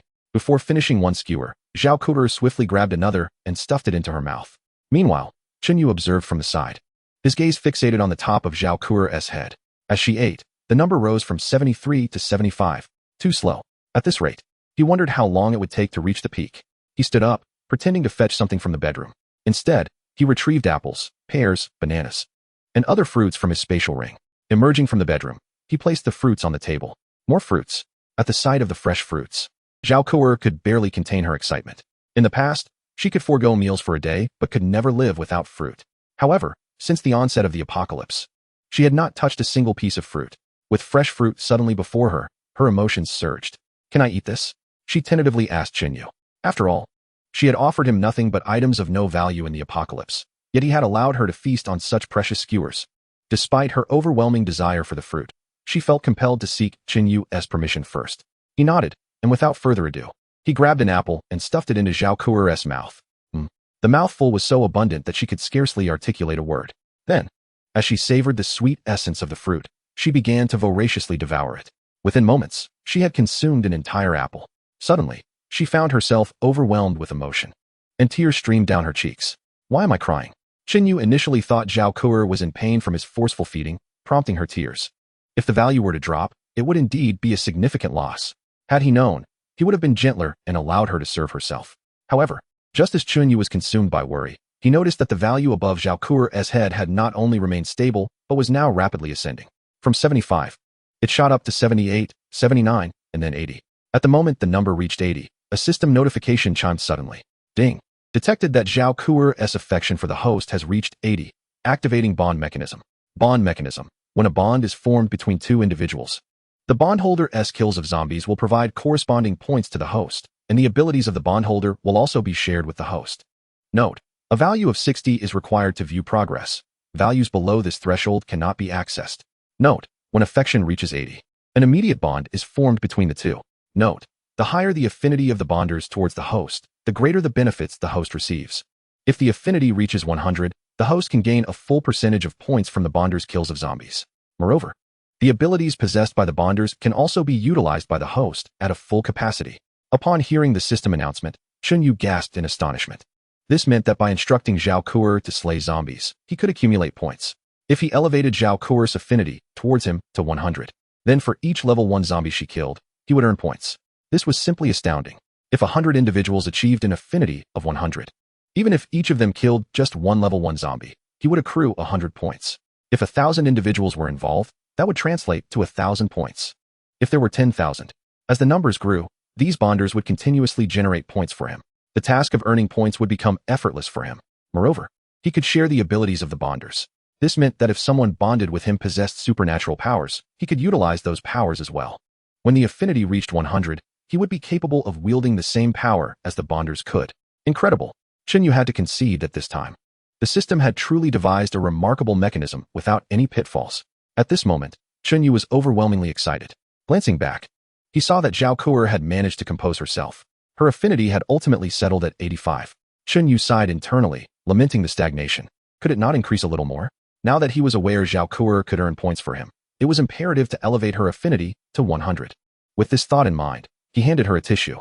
After wiping her tears and nose, Zhao Kuer looked apologetic. "I'm sorry. I thought I would starve and never have the chance to enjoy these delicious treats again. When I suddenly tasted my favorite fruit, I became overwhelmed with emotion and cried. I didn't mean to disturb you. I truly apologize." Chunyu nodded in understanding. After all, if even a grown man struggled to cope in this apocalyptic world, how could a delicate girl like her manage? He seized the moment, a slight smile gracing his lips. "Would you like to live this kind of life every day?" Zhao Kuer expressed her longing. "Of course I would. But this is merely a wish." Her expression turned to one of disappointment. Having witnessed the terrors of this apocalypse, she understood well that her previous life could never be reclaimed. If returning was impossible, how could she ever expect to eat meat and fruit daily? Such a notion was utterly implausible. Chunyu smiled calmly. "What if I told you that this is not just a wish?" Zhao Kuer furrowed her brows, finding it hard to believe. She exhibited skepticism towards Chunyu's words. Anyone hearing such a statement would likely react the same way. Chunyu, however, found no need to elaborate. In the next moment, a bottle of mineral water materialized in his hand, as if by magic. This scene left Zhao Kuer utterly astonished, rendering her speechless. As Chunyu twisted off the cap and offered her the bottle, she took a sip, experiencing the refreshing coolness that quenched her thirst. She was completely taken aback. At that moment, Chunyu smiled and remarked, "Now, you should believe what I have said. To be candid, living this way each day is exceedingly effortless for me. However, I am a person of considerable skepticism. Unless she can demonstrate unwavering loyalty to me, it is inconceivable that I would allow her to remain by my side. Do you understand? We are all adults here. No need for veiled implications." With that, Chunyu turned and stepped into the bedroom. He did not have the luxury of time to gradually cultivate Zhao Kuer's affections to perfection. Thus, the simplest means to swiftly endear a woman to oneself is to make her your own. This was precisely why he revealed one of his trump cards to Zhao Kuer. He believed she was intelligent enough to make a wise decision. Yet, should she choose otherwise, her fate would be sealed. If she could not leave this room today, death would be her only outcome, for she had uncovered one of his secrets and could only become a member of his camp. Otherwise, those outside his tribe would surely harbor treacherous intentions. He could not permit anyone who knew his secret and remained disloyal to survive. Even if she were breathtakingly beautiful. What of it? Beautiful women are not in short supply. Moreover, he possessed ample resources. In this apocalyptic world, cultivating another ally was a trivial matter. As long as Zhao Kuer did not pledge absolute loyalty to him, he would feel no remorse in eliminating her. Chapter 024, Zhao Kuer's decision. The moment Chunyu entered the bedroom, Zhao Kuer followed without hesitation. She had a clear understanding of the situation. As the apocalypse dragged on, conditions would only worsen. As a woman, surviving in this world was exceedingly challenging. Though she had contemplated ending her life, the thought remained just that. She lacked the courage to act. Thus, Chunyu's appearance provided her with a glimmer of hope for survival. He could not only supply her with food, but also offer protection. This was precisely what she needed. Given that Chunyu could provide these essentials, Why would she not choose to follow him? By aligning with him, she would be freed from the anxiety of securing food and the daily dread of enduring such a grim existence. Especially now, while the community was safe. How long could that safety last? Whether it was the loss of humanity or the terrifying presence of zombies. These unsettling factors could plunge the community into peril at any moment. As a woman, particularly one as beautiful as herself, she dreaded the potential horrors that awaited her. Therefore, with this opportunity before her, she knew she had to seize it firmly. Only by relying on Chunyu for his protection could she survive, and thrive at that. Not to mention, Chunyu was remarkably handsome and quite agreeable. Following him was undoubtedly a wise choice. Upon entering the bedroom, Zhao Ku felt her cheeks flush. Summoning her courage, she shed her outer garment. Time swiftly passed, and 2 hours later, Zhao Ku nestled comfortably in Chunyu's embrace. Observing the affection meter above her head, which had reached a perfect score of 100, Chunyu could not help but feel a rush of joy within. Indeed, once she became his woman, her affection would soar. This made matters much easier. Zhao Ku was merely the first, and he would seek out more suitable companions to bind to him. He envisioned taking them on excursions to slay zombies, allowing them to earn points for him. If they possessed special abilities, that would be even more advantageous. His powers would multiply, his strength would continually enhance, and the cards he held would become increasingly diverse and unpredictable. Do you regret it? Chunyu inquired curiously. Zhao Ku replied with unwavering resolve, No. I am actually quite fortunate to have met you. You go? Chunyu chuckled. All right, let us take a bath. Can we really bathe? Zhao Ku exclaimed in astonishment. As a girl who cherished beauty, the inability to wash after the water supply ceased in the apocalypse had been unbearable. Many were left with nothing to drink, enduring thirst and hunger. Yet, Chunyu spoke of bathing. How could she not be astonished? Chunyu nodded, Of course. Why shouldn't we indulge in such a simple pleasure? Let us go to your home, and we shall enjoy a proper bath together. Although this house was large and well-appointed, its decor leaned towards the preferences of middle-aged individuals. Thus, Chunyu planned to move into Zhao Ku's residence, where the ambience and decor would undoubtedly be more comfortable for him. Then, before Zhao Chunyu stored the large box of gold and jewelry she had given him into his spatial ring. This display illuminated Zhao Ku's eyes with wonder. You go. You are indeed one of those superhumans, aren't you? Chunyu nonchalantly replied. You could say that. With that, the two departed the house. Zhao Ku took out her keys, twisted them in the lock, and opened her front door. Upon entering, the white cat, Jiao Jiao, leaped towards Chunyu, showering him with affection. Observing its eager demeanor, Chunyu smiled and inquired with his eyes about Jiao Jiao's food bowl. After Zhao Ku indicated, he retrieved a few dried yellow fish from his spatial ring and placed them in a porcelain bowl. With humans deprived of sustenance, the cat had also suffered from hunger for quite some time. Upon seeing the food, its large eyes lit up, and it dashed to devour the meal. What a gluttonous little creature. Chunyu chuckled lightly. After feeding the cat, he surveyed the surroundings and entered the bathroom. The decor was decidedly feminine, adorned in soft pink hues. Most importantly, a bathtub was present, which pleased him greatly. This meant they could enjoy a bath together, a delightful prospect. With a casual wave of his hand, the bathtub was instantly filled with steaming hot water. As he prepared to endure the apocalypse for an extended period, the issue of bathing had long occupied his thoughts. The hot water he had stored was specifically collected during his stay in the presidential suite, carefully transferred into his spatial ring. Upon witnessing the sudden emergence of a bathtub filled with warm water, Zhao Ku was momentarily taken aback. Could it truly be possible to take a bath? And with hot water, no less. Observing Zhao Ku's expression of exhilaration, Chunyu gestured. All right, go ahead and bathe. Zhao Ku, unable to contain her excitement, fervently nodded, swiftly shedding her garments and leaping into the tub. As the warm water caressed her skin, the sensation of bliss enveloped her, rendering this moment one of unparalleled happiness. Prior to this, she could scarcely have imagined that, in addition to having food, she could also indulge in a bath. Brother, you are truly remarkable. Chunyu smiled, retrieving some beverages and fruits to join her in the tub for a leisurely soak. Hours slipped by as they relaxed, during which he not only attended to pressing matters, but also gleaned insights from Zhao Ku regarding the state of the world post-apocalypse. 3 months prior, the sky had abruptly transformed, suffused with a crimson hue, which soon gave way to an impenetrable darkness.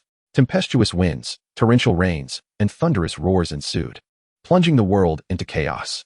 In the wake of this natural disaster, those who perished were tragically resurrected as zombies, relentlessly attacking the living and spreading infection. Only a fortunate few managed to survive, sheltering within their homes or other safe havens, becoming some of the rare survivors in this ravaged world. The reason why the Dailai Huading community remained unscathed compared to other neighborhoods was due to a retired soldier named Guahu. At the onset of the catastrophe, he promptly rallied the community, securing the garage entrance and several main gates. He then led the residents in fortifying these points with thorny barriers and iron spikes, establishing multiple lines of defense to prevent the encroaching zombies from breaching their sanctuary. Furthermore, Guahu diligently ventured out each day in search of supplies, distributing them to the residents upon his return. However, resources were scarce, and with so many survivors in the community, the rations were meager. Zhao Kuer was among those fortunate enough to receive some. Although she had remained indoors throughout, during the early days of the apocalypse, when the internet was still operational, she had become aware of the grim realities. She understood that lacking the ability to defend oneself meant dire consequences if discovered. Thus, even when Guahu organized the residents to relocate to lower floors and distributed supplies, she remained resolute, choosing to stay home. After absorbing this information, Chen Yu recognized that the safety of this community was merely a temporary reprieve. In the early days, survival hinged on collective resistance against the zombies. Yet as the apocalypse dragged on, the scarcity of resources would inevitably lead to conflict. It was only a matter of time before the community would crumble. He had to concede that Guahu possessed some skill, yet he underestimated the inherent ugliness of human nature. It is not scarcity that breeds discontent, but rather inequity. Some individuals can remain at home and still obtain supplies, which raises questions for those who venture out, risking their lives to scavenge for resources. The current tranquility is merely superficial. Beneath the surface lies a tempest of conflict. Contemplating this, Chen Yu turned to Zhao Kuer and said, "Rest early tonight. Tomorrow morning, we shall venture out to confront the zombies." Startled, Zhao Kuer, her face etched with anxiety, replied, "Can I really do that?" Since the onset of the apocalypse, she had not only refrained from slaying zombies, but had never even encountered them up close. She had only glimpsed these terrifying creatures from a distance, either online or through windows, and their gruesome appearance was utterly horrifying. Their ferocity in devouring humans was both frenzied and brutal. Thus, the prospect of killing zombies sent her into a panic. Chen Yu reassured her, "Do not worry. I will ensure your safety." It had already been 3 months since the world had descended into chaos. If she could not even face a zombie, what would become of her in the future? Eventually, she would have to confront this reality. It would be wise to adapt sooner rather than later. "You must realize that it is only a matter of time before this community falls. We shall not be able to stay here much longer. When the time comes for us to relocate, what will you do if you cannot even defend yourself against zombies?" His words left Zhao Kuer momentarily speechless. Although fear still gripped her, she summoned her strength and nodded resolutely. "All right, whatever you ask of me, I shall do. Tomorrow, I will accompany you to fight the zombies. I will strive to become stronger and not hold you back." Chen Yu nodded in approval. However, just then, a series of loud knocks interrupted their conversation. Chapter 025. "Are you here to stay?" Chen Yu furrowed his brow, instantly on high alert. A tang knife materialized in his hand. Zhao Kuer was taken aback. Having witnessed Chen Yu conjure items from thin air before, she was not surprised by this skill, but the knife's sharpness and the glint it emitted were astonishing. Softly, Chen Yu inquired, "Do you know anyone else in this community?" Zhao Kuer nodded affirmatively. "Yes, I have a friend from university named Zhao Qian. We used to be quite close, almost like best friends. However, I realized she only befriended me for my wealth. After that, I distanced myself from her. The last time we met, I found out she had acquired a wealthy boyfriend and now resides in this very community, in the same building and unit as I do. She used to visit my house occasionally and was aware that I typically stayed home, except for school and essential activities, often stockpiling food. After the apocalypse began, she came to me a few times asking for supplies. Initially, when the chaos first erupted, everyone believed it would pass quickly, so I gave her some food.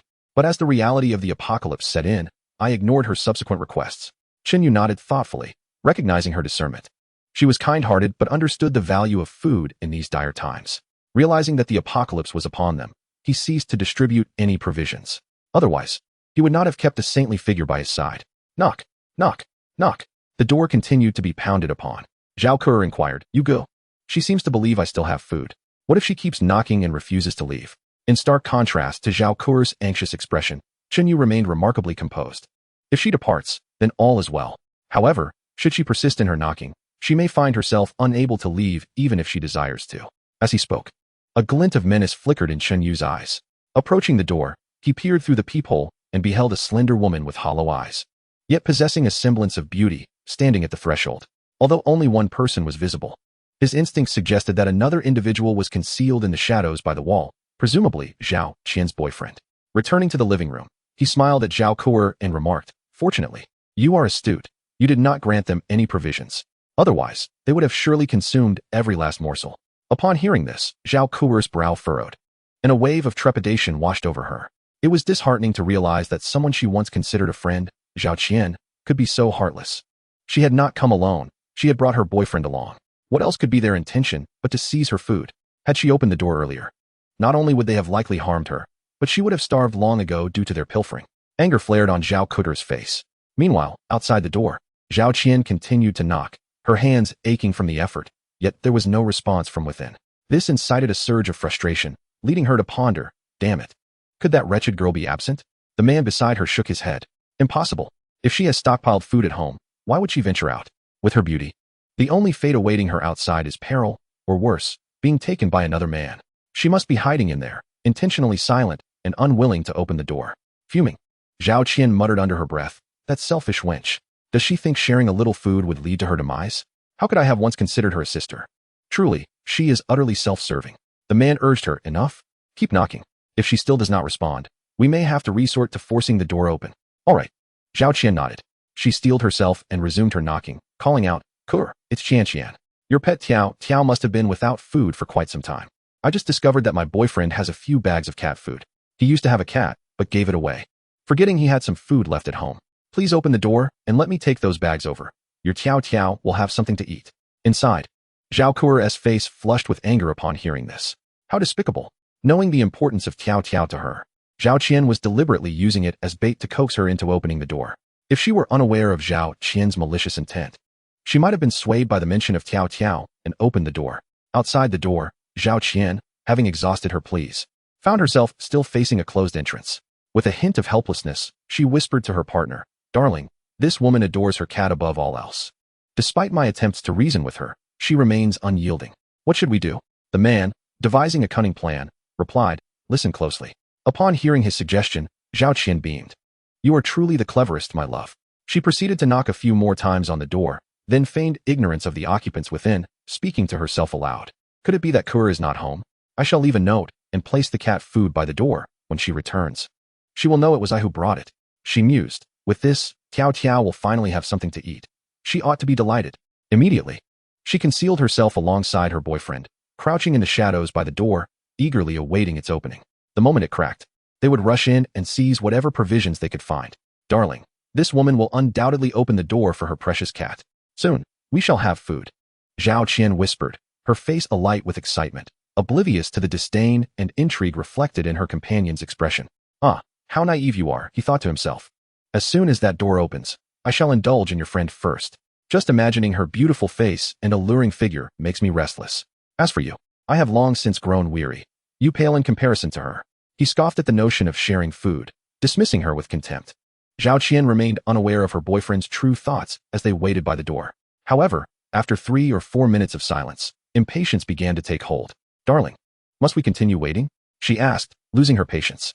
The man, equally restless, snapped, Damn, this woman is excessively cautious. Step aside. With a curse, he drew a fruit knife from his pocket, determined to force the door open.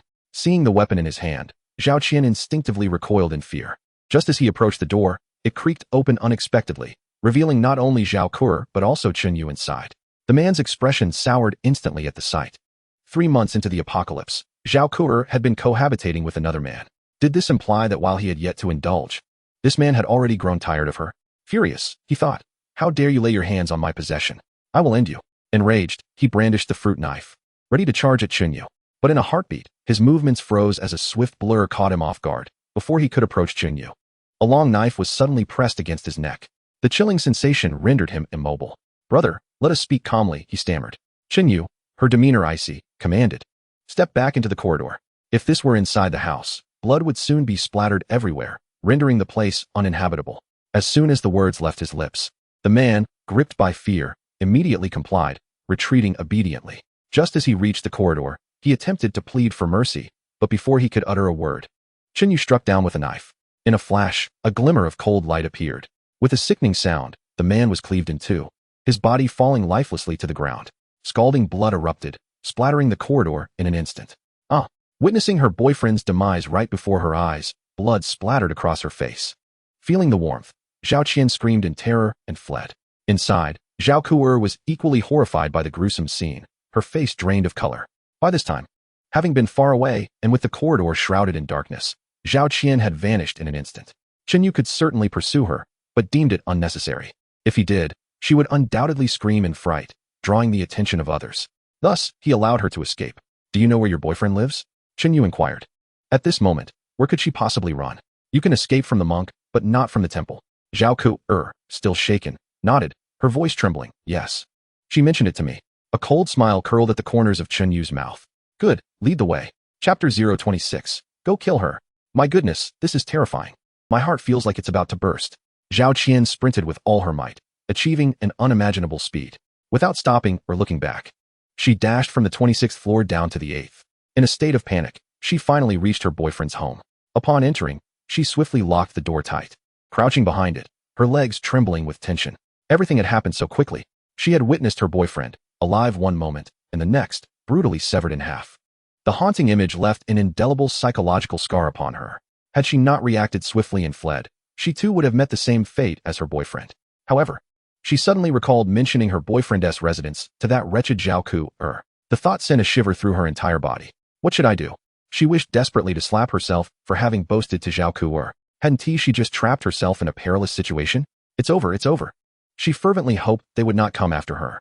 Zhao Qian, filled with dread, began to pray inwardly. Yet, what one fears often comes to pass. Suddenly, she heard footsteps outside the door. They are here. Zhao Qian's hair stood on end. In a frenzy, she dashed to the kitchen, grabbing a knife to bolster her courage. This door is so thick, they surely cannot break it down. As long as I remain silent and hidden in the house, they will have no way to reach me. Yes. Amidst her terror, Zhao Qian struggled to reassure herself. At the 8th floor, before room 809, Zhao Ku pointed at the door number. Chen Yu inquired, are you certain this is the right room? Zhao Ku nodded affirmatively. Indeed.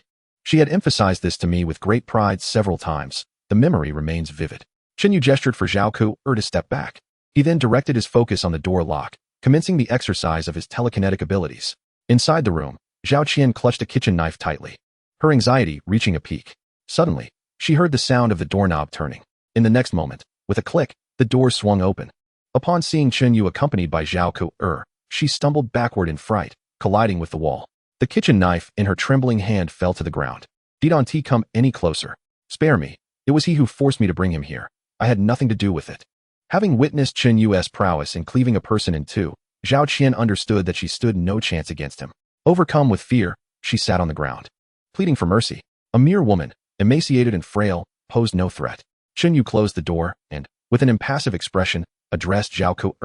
You must kill her. Zhao Ku's face filled with trepidation. She was too afraid to even slay a zombie, let alone take a human life. However, Chen Yu did not afford her the opportunity to refuse. He kicked the kitchen knife, which had fallen from Zhao Qian's grasp, far away. Then he offered Zhao Ku his dagger. Only by conquering her inner fears could she summon the courage to face all adversities.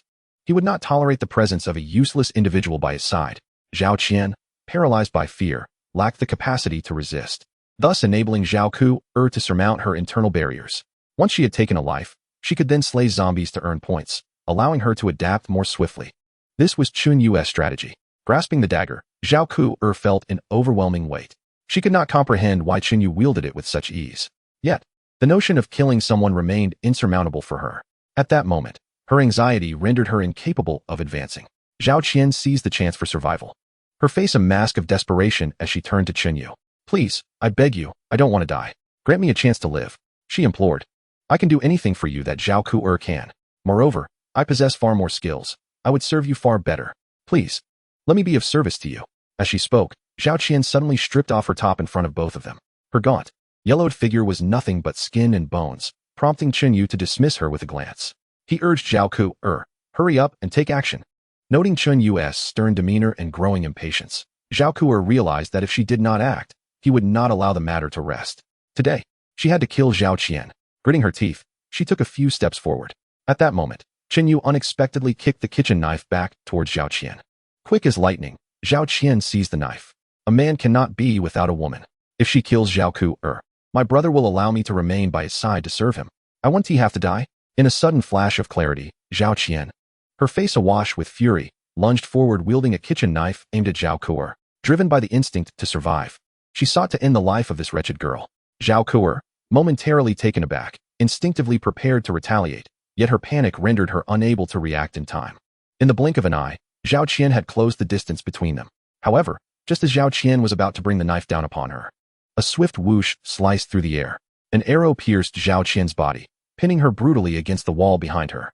Zhao Qian, overwhelmed with pain, yearned to scream. Yet in the next moment, Chun Yu, having stowed away his powerful bow, stuffed a rag into her mouth, silencing her completely. With a displeased expression, he turned to the still trembling Zhao Ku'er and reprimanded her sharply. Do you see? If you do not kill her, she will surely kill you. What are you hesitating for? Recalling the near brush with death at Zhao Qian's hands ignited a fire of rage within Zhao Ku'er, emboldening her spirit. Grasping a Tang Dao, she rushed forward, closing the gap to Zhao Qian in mere steps. With eyes shut tight, she swung the blade recklessly. Once her frenzied assault subsided and she opened her eyes, she was met with a harrowing sight. Zhao Qian lay before her, flesh mangled and bloodied, her lifeless gaze fixated upon Zhao Ku'er. Up close, her attire was drenched in the splatter of crimson. Overwhelmed by the reality of her first kill, an overwhelming wave of nausea surged within Zhao Ku'er. She dashed to the restroom, retching violently. Minutes later, having expelled the contents of her stomach, she emerged to find Chun Yu casually perched on the sofa, legs crossed. Observing her with an indifferent demeanor, he inquired, "Do you blame me?" Zhao Ku'er understood he was referring to the moment he had forced her hand against Zhao Qian. Yet, deep down, she recognized that Chun Yu's actions were intended to provoke her into taking decisive action, executed only when he was confident of her safety. Thus, she felt no resentment. Instead, she was profoundly grateful for the growth he had spurred within her. Shaking her head, she responded, "Not at all. Brother Yu. You are trying to impart a crucial lesson. In the apocalypse, it is either you kill or be killed. To survive in such a ruthless world, one must possess the courage to confront fear and face death head-on. Especially when it comes to enemies, one must be resolute. Otherwise, had I not killed Zhao Qian, I would have been slain long ago. If not for your guidance, I might never have mustered the courage to take that step. After experiencing what just transpired, I no longer fear the thought of slaying zombies tomorrow. In fact, I find myself oddly anticipating it." Chun Yu appeared quite pleased with her response. As she spoke, he maintained unwavering eye contact, knowing that any deception would be evident. Her gaze was sincere and earnest. Indeed, crossing that threshold of taking a life catalyzed her immediate growth. Yet, he was curious to discover what other thoughts lay within Zhao Ku'er's heart, so he pretended to doubt her. "I just forced you to take a life, and you almost fell victim to Zhao Qian yourself. You truly bear no resentment?" Zhao Ku'er hastily explained, "Brother Yu, what are you saying? If it weren't for the food you provided, I would have starved to death. Although I may not be particularly clever, I understand that the tasks you assign me are for my own good. You do not coerce me, nor do you wish me harm. You intend for me to swiftly adapt to the survival rules of this apocalypse, to strive to strengthen myself, so that I can survive even on my own. If I were to blame you, Brother Yu, wouldn't that be utterly ungrateful and heartless?" Chun Yu smiled gently, opting not to pursue the topic further. He waved his hand and said, "All right, let us scour this place for any valuables such as gold or jewelry. Once we finish, we shall return home." Home. Zhao Ku'er nodded and immediately set to work. Chapter 027. The Eruption of Conflict, Relocation. 10 minutes later, Zhao Ku'er had thoroughly searched the entire house. She found only a few worthless necklaces and a gold ingot weighing roughly 200 grams. She placed the gold ingot into her spatial ring, while Chun Yu dismissed the necklaces, instructing her to discard them. To their surprise, despite residing in such an expensive house, they could find no substantial valuables.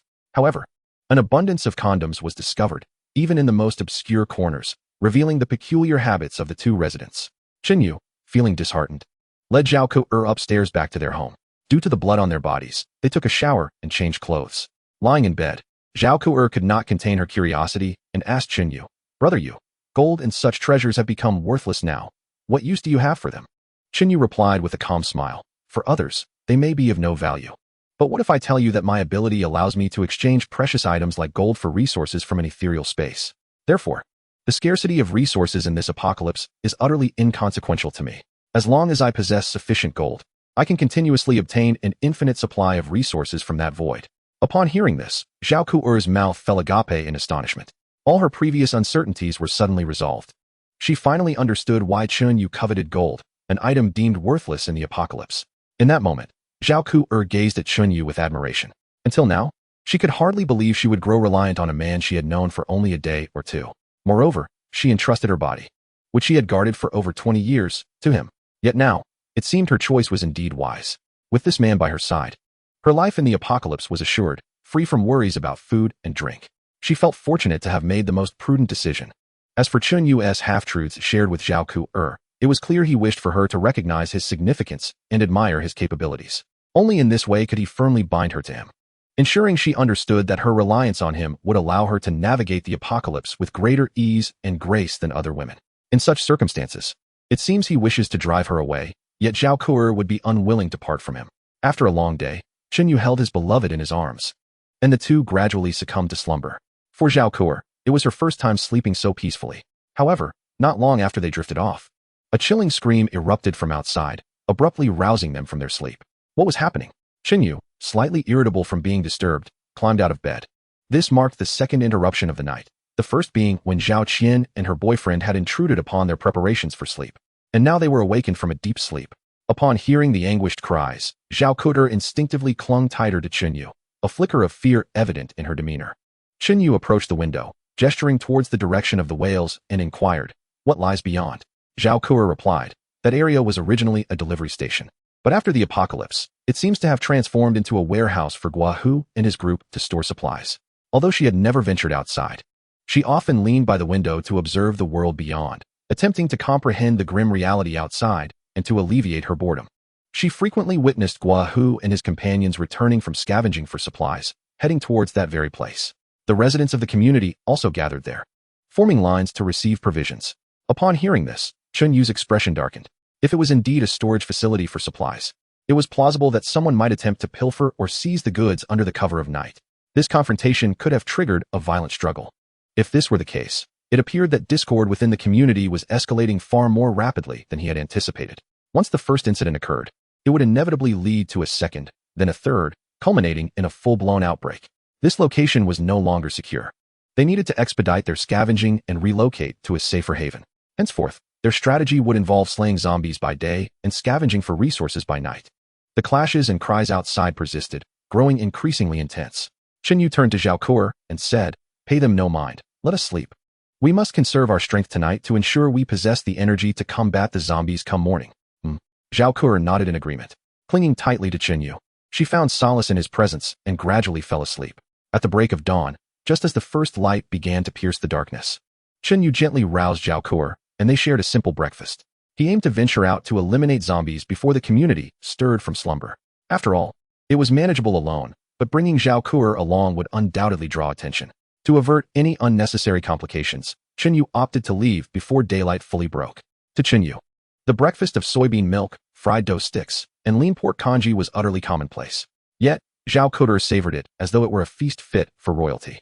Once they finished their meal, Yu, mindful that it was Zhao Kuo's first foray outside, and concerned for her safety lest she inadvertently attract a zombie's attention, retrieved the protective gear and goggles he had previously prepared from his spatial ring, insisting she don them. Touched by Yu's protective nature, Zhao Kuo felt a swell of emotion. Little did she know, Yu was merely apprehensive about the fate of his first bond. If his first venture into the world of slaying zombies to earn points ended in disaster, it would indeed be a significant loss for him. With that thought in mind, Yu reiterated his warnings to Zhao Kuo. "You must understand the grave implications of being bitten or scratched by a zombie. Therefore, I urge you to exercise utmost caution when we venture out. Should you become infected with the zombie virus, even I would be unable to save you, and I would have to take your life to prevent you from turning into one of them. Do you understand?" Zhao Kuo nodded earnestly. "Yes, I will remember this." "Very well, let us proceed." With that, Yu led Zhao Kuo out of the residential complex. Upon stepping outside, they were met with a desolate and ravaged world, filled with corpses and wandering zombies, which left Zhao Kuo feeling a surge of anxiety. She clenched her fists, psyching herself up, drawing from his prior experiences of battling zombies. Yu skillfully guided Zhao Kuo to a relatively safe area with fewer zombies, intending to allow her some practice. He retrieved a machete from his spatial ring and tossed it to Zhao Kuo. Zombies are exceptionally sensitive to the scent of the living. They will react immediately upon detecting it. Therefore, the moment you see a zombie, do not hesitate, strike decisively at its head. Zhao Kuo nodded seriously. "I understand." As they spoke, Yu spotted 3 or 4 wandering zombies ahead. The moment the zombies caught the scent of the living, they lunged towards the duo with menacing growls. "I will handle the ones in front. You take care of the last one," Yu instructed. "Understood." With that, the first zombie was already within a mere 4 to 5 meters of Yu. He conjured a Dao sword in his hand and charged forward, aiming directly for the zombie's head. With a swift motion, he struck. The once rampaging zombie was instantly decapitated, its body collapsing lifelessly to the ground. Yu then quickly dispatched the other 2 zombies behind it.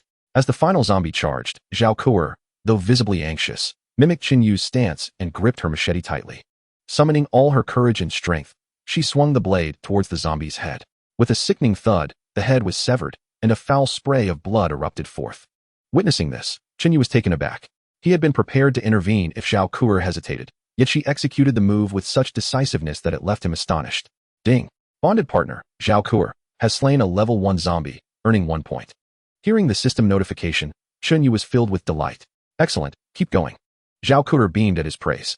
Thus, Qin Yu continued leading her on a quest to find scattered, isolated zombies for her to practice against. Chapter 28. Cultivating the First Esper. With each decisive strike, one zombie after another fell to the ground. Zhao Kuo's development was remarkably evident, showcasing rapid progress before their very eyes. Initially, she felt a twinge of fear when confronted by the zombies. Gradually, however, she acclimated to the situation. Her movements while dispatching the undead became not only swift and decisive, but also remarkably composed. Qin Yu observed her adaptability with a hint of astonishment. Nonetheless, the inherent strength of a girl remained somewhat limited. After half an hour, Zhao Kuo began to grow weary. Qin Yu refrained from hastily pushing her to the brink, allowing her a moment to recuperate. Once she had replenished her energy and stamina, they resumed their grim task of eliminating zombies. Thus, the morning hours slipped away. Qin Yu calculated that Zhao Kuo had earned him over 50 points, a most commendable return. He could scarcely fathom the potential once Zhao Kuo fully matured.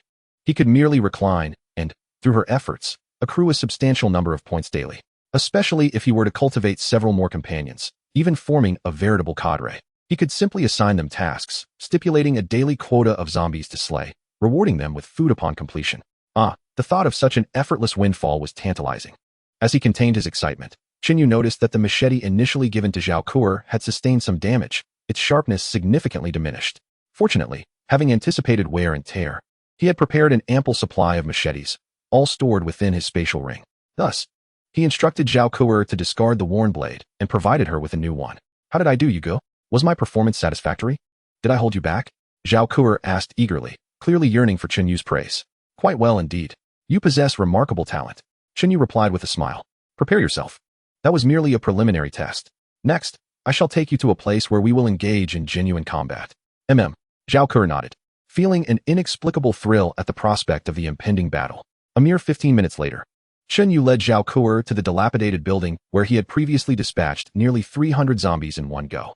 He intended to replicate his earlier strategy, luring a horde of zombies to this location, allowing Zhao Kuo to slay them and further enhance her skills. If she could contend with a swarm of zombies, it would affirm her capabilities. However, Zhao Kuo's strength was still somewhat insufficient. While she could effortlessly handle groups of 3 to 5 zombies, she would likely tire against a massive onslaught. Thus, it was imperative to bolster her strength beforehand. With this in mind, Qin Yu retrieved 2 D-grade spirit fruits obtained from his earlier treasure chest opening. He consumed one immediately, handing the other to Zhao Kuo. Though it pained him to part with it, he regarded it as an investment. Only by augmenting Zhao Kuo's strength could he ensure greater point earnings. Moreover, her performance this morning had already netted him over 50 points, equivalent to half a D-grade treasure chest. Considering this, offering her a D-grade spirit fruit is hardly a loss. In fact, it promises substantial long-term gains. What is this? Zhao Kuo inquired with curiosity as she gazed at the small green fruit handed to her by Qin Yu.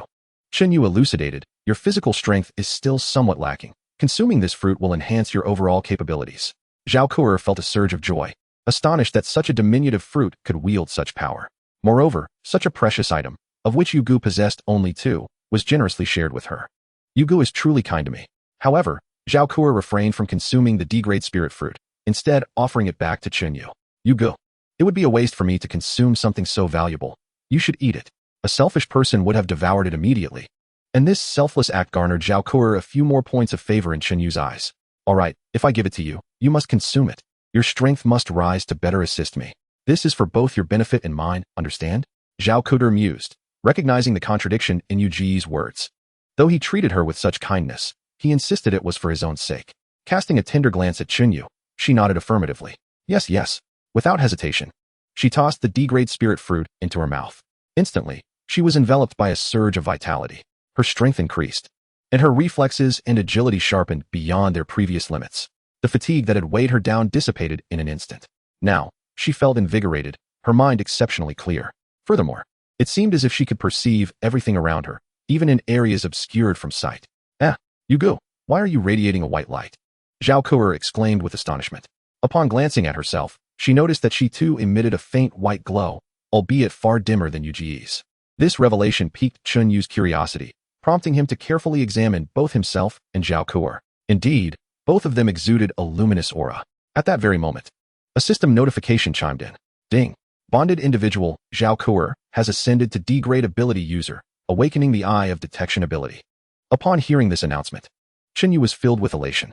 His intention in sharing a D-grade spirit fruit with Zhao Kuo was not only to enhance her combat prowess for the purpose of accumulating points from defeating zombies, but also to ascertain whether, like himself, who had also attained D-grade status after consuming a D-grade spirit fruit, Zhao Kuo would similarly ascend from an ordinary person to an ability user, awakening her own powers. Initially, he approached it with a mindset of mere experimentation, yet he truly did not anticipate such a gratifying outcome. His heart swelled with joy and laughter. Now, a lingering question remained. Was Zhao Kuo inherently gifted, merely lacking the right opportunity, thus becoming an ability user after consuming the D-grade spirit fruit?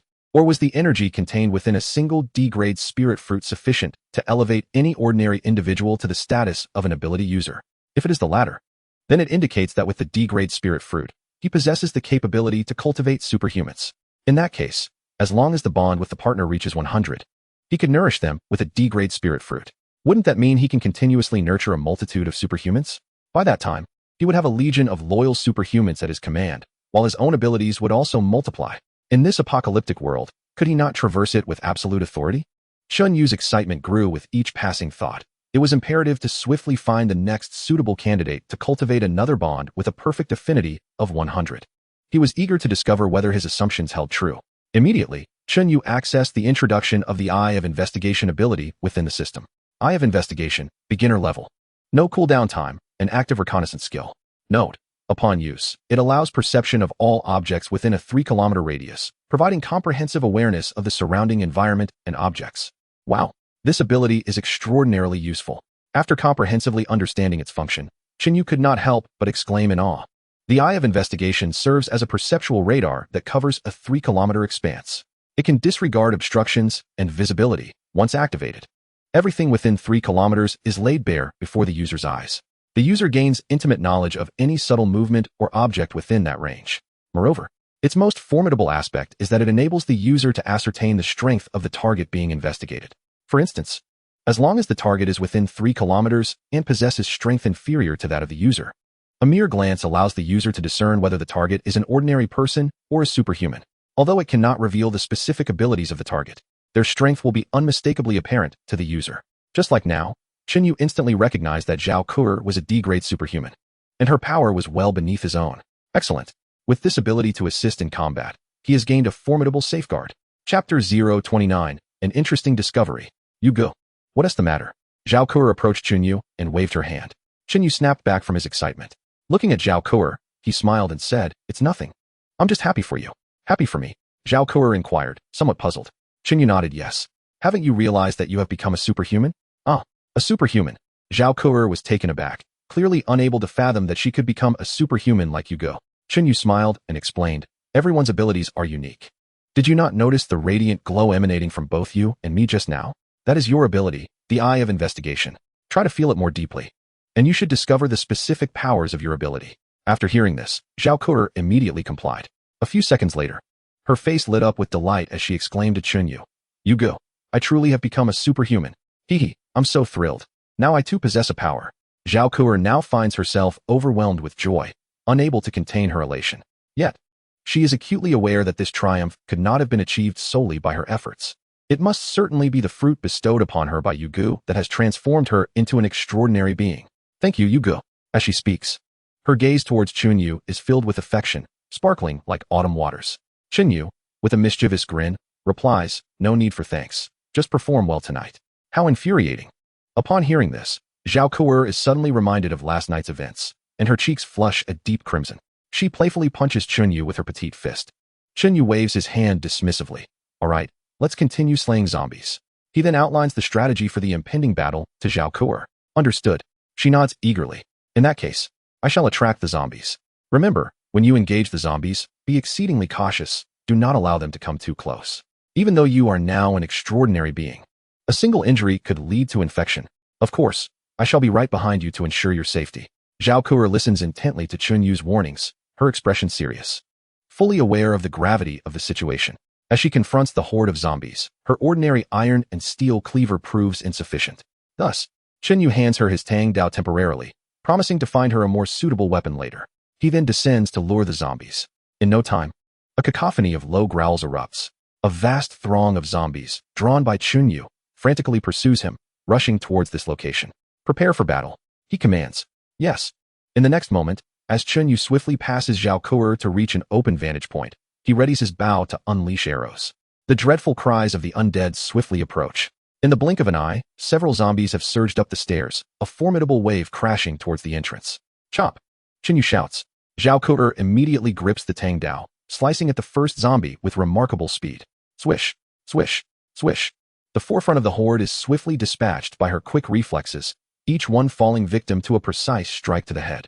As the initial zombies collapse, those behind them scramble over their fallen brethren, pressing forward with even greater ferocity. Without a moment's hesitation, Zhao Kuo resolutely continues to wield her blade, methodically cutting down the advancing zombies.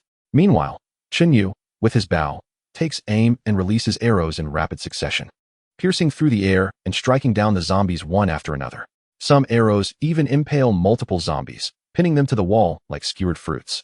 In addition to wielding his bow, Chun Yu skillfully commands the fish intestine sword to fly by Zhao Kuo's side, striking down zombies to safeguard her from any unexpected harm or bites. In this manner, through their harmonious collaboration, despite the relentless onslaught of countless zombies, the two individuals remained unscathed. The hordes, lacking any capacity for resistance, were systematically slaughtered before they could even approach. Approximately an hour and a half later, with the final zombie's head severed and crashing to the ground, this overwhelming massacre finally came to a close. Thanks to Chun Yu and Zhao Kuo employing a strategy of striking while retreating, the accumulation of zombie corpses was manageable. Upon concluding the battle and glancing back, they were taken aback to discover that the stairwell spanning from the 1st to the 10th floor, including the lower levels, was now a veritable mountain of piled-up zombie bodies. The sight was indeed quite spectacular. All right, let's take a break, Chun Yu proclaimed, waving his hand. In comparison to Chun Yu, Zhao Kuo was utterly exhausted. No sooner had she spoken than she found a spot and sat down on the floor. Meanwhile, Chun Yu appeared to be resting but was, in fact, accessing the system to check his points. The next moment, he gasped in astonishment upon seeing the number of points he had accumulated. 1,232 points. Goodness, that's an astonishing amount. After deducting the previous expenditure of 4 D-grade treasure chests and 40 arrows, he was left with 34 points. Miraculously, in that brief span, he had earned a staggering 1198 points. Roughly calculating, he had slain around 800 zombies, while Zhao Kuo had dispatched nearly 400. This quantity was indeed formidable. Clearly, having a companion made the task of zombie extermination significantly easier, and points were accrued with greater ease. Just as Chun Yu was reveling in the multitude of points and contemplating their expenditure, a sudden furrow appeared on his brow. At that moment, Zhao Kuo also knitted her delicate brows, abruptly rising to her feet. Sensing something amiss, she voiced her concern with a hint of urgency. Yugu, there's something going on. 3 individuals have rushed into my perception range and are heading our way. They seem to be fleeing from something quite terrifying. Should we hide? As Zhao Kuo posed her question, Chun Yu's expression shifted to one of excitement, and he shook his head. No hiding. Something intriguing is approaching. Chun Yu's scouting ability was shared with Zhao Kuo, so as he sensed the impending presence, she did as well. Behind the trio, a zombie was in pursuit. One among them was an ability user, yet they were being chased by a zombie? Zhao Kuo's eyes widened in confusion. Simultaneously, she noted that this particular zombie appeared markedly different from those she had encountered and vanquished earlier. It seemed not only more ferocious, but also remarkably swift. The 3 individuals were sprinting with all their might, yet they could not outpace the relentless zombie. As the distance between them swiftly diminished, it became evident that they would soon be caught. Zhao Kuo could not help but exclaim in bewilderment. The zombie before them appeared peculiar. It felt significantly more formidable than the others. A sense of foreboding washed over me, as if I could not possibly defeat it. Chun Yu's eyes sparkled with fervor, for this was a level 2 zombie. Chapter 030. Save you? I'm not that benevolent. What? A level 2 zombie? Chun Yu had never mentioned the classifications of zombies to Zhao Kuo, hence her astonishment at this moment. She suddenly realized that zombies indeed possessed distinctions and variations. The ones they had just vanquished were merely the most ordinary level 1 zombies. No wonder this particular creature seemed so much more terrifying. Feeling a surge of anxiety, Zhao Kuo drew closer to Chun Yu, clutching his shirt for reassurance. In stark contrast, Chunyu was engulfed in a state of exhilaration. After such a prolonged wait, he had finally encountered a level 2 zombie. He was eager to discover how many points he would earn for slaying it. Moreover, from the perception granted by his reconnaissance ability, he felt confident in his strength to contend with this formidable foe. He surmised that a level 2 zombie was comparable in power to a newly elevated D-level ability user, perhaps even slightly stronger. Thus, while an ordinary person might defeat a level 1 zombie, they would face certain doom when confronted by a level 2. Among the 3 individuals being pursued by this level 2 zombie, one of them, an ability user, exuded a faint glow, considerably weaker than Zhao Kuo. Therefore, her strength must be below that of a D-level ability user, classifying her merely as an ordinary ability user. She was reminiscent of Chunyu when he first arrived in this apocalyptic world, having just awakened her powers. However, due to her insufficient strength, she could not wield her abilities effectively, rendering her combat prowess only marginally superior to that of an ordinary human. Thus, when faced with a level 2 zombie, her only option would be to flee. However, if she disregarded the 2 ordinary individuals, she might have a chance to escape. Regrettably, burdened by 2 liabilities, she was severely hindered. It was only a matter of time before the trio was caught by the level 2 zombie. Brother Yu, they are coming, and they see us. Zhao Kuo cautioned. Chunyu nodded, having also spotted them. In the blink of an eye, the distance between them and the approaching zombies had diminished to mere hundreds of meters. Standing atop the desolate, unfinished building, it was nearly impossible for them not to be noticed unless they deliberately concealed themselves. Chunyu playfully patted Zhao Kuo on the back, a smile gracing his lips. Watch closely, level 2 zombies are not so fearsome. With that, he leaped from the 3rd floor, finding the height trivial. The descent felt as effortless as merely vaulting over a fence.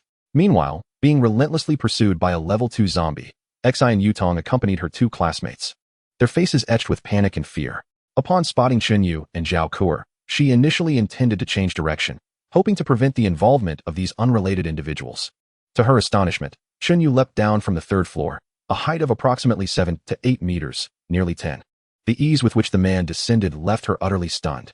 His strength was evidently far superior to hers. This was marvelous. We have been saved. Xi and Yutong, who had felt as if death was imminent, was suddenly filled with hope. Excitedly, she turned to her 2 junior sisters, expressing her amazement. Then, seizing this last thread of salvation, she implored Chunyu, "Please, I beg you, save us." Chunyu merely cast a glance in their direction, showing little interest in their plight. Save them? He was not that benevolent. His focus was solely on the level 2 zombie he had come to slay. With his Tang Dao in hand, he charged directly at the clawing level 2 zombie. Roar! The zombie's attention was instantly diverted, captivated by the sudden appearance of Chunyu. In comparison to Xi and Yutong and her companions, it was evidently more intrigued by him. Roar! In the blink of an eye, the distance between the level 2 zombie and Chunyu shrank to less than 3 meters. It swiped its sharp claws ferociously toward him. Given the ferocity and speed of the attack, an ordinary person would have had no chance to evade. Yet, in a swift motion, Chunyu sidestepped effortlessly, dodging the strike. Roar! The level 2 zombie erupted in furious howls. Oh, it can feel anger. It seemed that the level 2 zombie was indeed different from the mindless, fighting level 1 zombies. Chunyu was momentarily surprised. All right, it is time for my counterattack. No sooner had he thought this than the level 2 zombie lunged again. With a swift slash, Chunyu struck. Sensing the lethal intent, the once advancing zombie attempted to evade. Chunyu was taken aback by this development. Level 1 zombies, driven solely by their insatiable hunger for human flesh, exhibited no awareness. Even as their kin fell to the ground, their heads severed, they continued their mindless advance, fixated only on devouring humans. Yet, this level 2 zombie had shown a flicker of fear and the instinct to avoid harm. It appeared that with increased rank came not only greater strength, but also some basic instinctual responses. However, that was all. Attempting to evade? Impossible. Having a reaction did not equate to having a quick enough reaction. As Chunyu's blade descended, it cleaved through the zombie's outstretched arm. With a sickening sound, the entire arm was severed and fell to the ground. Roar! The creature roared in rage. Watching from the side, Xi and Yutong was left in awe. While they wielded their makeshift weapons, capable of inflicting only superficial harm on the level 2 zombie, Chunyu's gleaming long knife had effortlessly severed an arm. She was now filled with curiosity about the formidable nature of this long blade. At that moment, having tested the waters sufficiently, Chunyu decided he would no longer toy with this level 2 zombie. With a swift motion, he executed a fierce strike, cleaving directly into the zombie's skull. In an instant, the creature that had been roaring moments ago was rendered headless, its decapitated body collapsing to the ground with a resounding thud, while a spray of foul, dark blood accompanied the severed head's flight. Xing Yutong and her 2 junior classmates were left in stunned silence. The level 2 zombie, which had nearly claimed their lives, had been dispatched so effortlessly by this man. It seemed he had barely exerted himself. Slaying a level 2 zombie appeared to be nothing more than childish play for him. Such power was simply astonishing. In times of crisis, women are often drawn to strength, and this was particularly true in the apocalypse. The three of them gazed at Chunyu with expressions of awe. Meanwhile, Chunyu's focus remained entirely on the notifications from the system, oblivious to their admiration. Ding. Level 2 zombie slain, earning 10 points. Ding. First time kill of a level 2 zombie. Reward, 5D grade treasure chests. 10 points for a level 2 zombie. The points earned were tenfold compared to that of a level 1 zombie. Chunyu was utterly astonished. Moreover, this time, having achieved his first kill of a level 2 zombie, he was rewarded with 5D grade treasure chests as a bonus. How exhilarating. He felt a surge of joy. At that moment, Zhao Kuer had descended the stairs and was approaching Chunyu. Having witnessed him slay the level 2 zombie, she exclaimed in excitement, "You go. You are incredible." Chunyu smiled and tempered his exhilaration. The strength of a level 2 zombie was merely average. While caution was warranted, it was not to be feared. Once you enhance your abilities a bit more, defeating a level 2 zombie will be effortless, he reassured her. These words instantly ignited Zhao Kuer's determination. Yes, I will strive to keep pace with you, Yugo. I won't fall too far behind. Chunyu nodded in agreement. At that moment, Xing Yutong approached with her 2 junior classmates, her expression one of gratitude as she addressed Chunyu. Greetings, esteemed one. I am Xing Yutong, and these are my juniors, Zhou Qianqian and Yuan Xiaoqin. We cannot thank you enough. Had you not intervened, the three of us would surely have perished at the hands of that level 2 zombie. Thank you for saving us. In her sincere words, there was a hint of fervor in Xing Yutong's gaze as she drew closer, realizing just how handsome Chunyu was. Being someone who often judged by appearances, her heart raced, and she couldn't help but glance at him several times. She then retrieved some supplies from her backpack. We are uncertain how to express our gratitude for your life-saving intervention, and we truly lack anything of value to offer. This is a small collection of supplies we gathered earlier. Please accept it. At that moment, Zhao Kuer furrowed her brows slightly. Xing Yutong? That name sounds so familiar. I feel as though I've heard it somewhere before. Chapter 031, A Good Dog. Just as Zhao Kuer was lost in thought, trying to recall where she had heard the name Xing Yutong, upon receiving the supplies from Xian Yutong, Chunyu merely cast a glance and shook his head in refusal. No, thank you. I am here for that second-tier zombie, not for the purpose you might presume, to rescue you. Therefore, you may keep these provisions for yourselves. His disdain was twofold. Firstly, he found the supplies unworthy, and secondly, his spatial ring was already filled with an abundance of resources, allowing him the luxury to return to reality for procurement at any moment. Thus, he saw no need for these expired and stale items. Seeing the look of disdain on Chunyu's face, Xian Yutong awkwardly stowed the supplies back into her backpack, reflecting internally, a true expert is indeed a true expert. The supplies, which had nearly cost them their lives to acquire, were of no interest to him. At that moment, Zhao Kuer suddenly had an epiphany. Yes, I remember now. Xian Yutong is the girl who won first place in that campus top 10 singer contest. Her recollection stemmed from the contest's immense popularity. Organized by the 4 renowned universities in the university town, attracting numerous participants and generating significant buzz. News about the event circulated daily on campus websites, forums, and various social groups. Xian Yutong, with her striking beauty, exceptional vocal talent, and immense popularity, had been a frontrunner for the championship. After claiming victory, she became a hot topic across the entire university town. Even those who paid little attention to the contest were familiar with her name, realizing just how renowned she had become. In Zhao Kuer's memory, Xian Yutong was affiliated with Tan Medical University, the finest medical institution in the entire Tannan province and among the leading medical universities nationwide. She had a close friend who also attended that esteemed school. You are Zhao Kuer. Suddenly, the girl named Zhou Qianqian, standing behind Xian Yutong, exclaimed in astonishment. She had felt a sense of familiarity and, after a few moments of scrutiny, finally recognized her. Chunyu was somewhat surprised. You two know each other? No, this is our first meeting. Zhou Qianqian shook her head. However, Kuer is the campus belle of our neighboring Tannan University. I have seen many photos of her online and recognized her instantly. It's rare to find someone in the entire university town who isn't aware of Kuer. Chunyu chuckled, taken aback by Zhao Kuer's remarkable reputation. He cast a glance at her, prompting Zhao Kuer to blush and clarify, there is nothing noteworthy about it, which is why I didn't mention it to you. You go. I truly dislike such superficial fame. It only attracts a horde of bothersome admirers, which is why I prefer to keep it to myself. Just then, her brows furrowed in concern. You go. More people are approaching. Chunyu became aware as well. A group of over 10 individuals had entered his perceptive range and were advancing towards them with a menacing demeanor. Upon hearing this, Xian Yutong, Zhou Qianqian, and Yuan Shaoqin wore expressions of alarm. Xi and Yutong exclaimed anxiously, "This is bad. It must be Li Jie and his gang coming after us." Noticing the look of confusion on Chun Yu's face, she proceeded to explain the situation. "These individuals are students from a sports vocational college adjacent to our school, who have consistently eyed us with malevolent intent and sought to trouble us. This time, as we ventured out in search of supplies, we fell victim to their ambush. Furthermore, they attempted to tarnish the purity of our sisterhood. After a fierce skirmish, we, outnumbered, were unable to prevail, resulting in the loss of several sisters and the plundering of our resources. Just as despair enveloped us and we contemplated self-destruction to evade dishonor, a level 2 zombie unexpectedly emerged.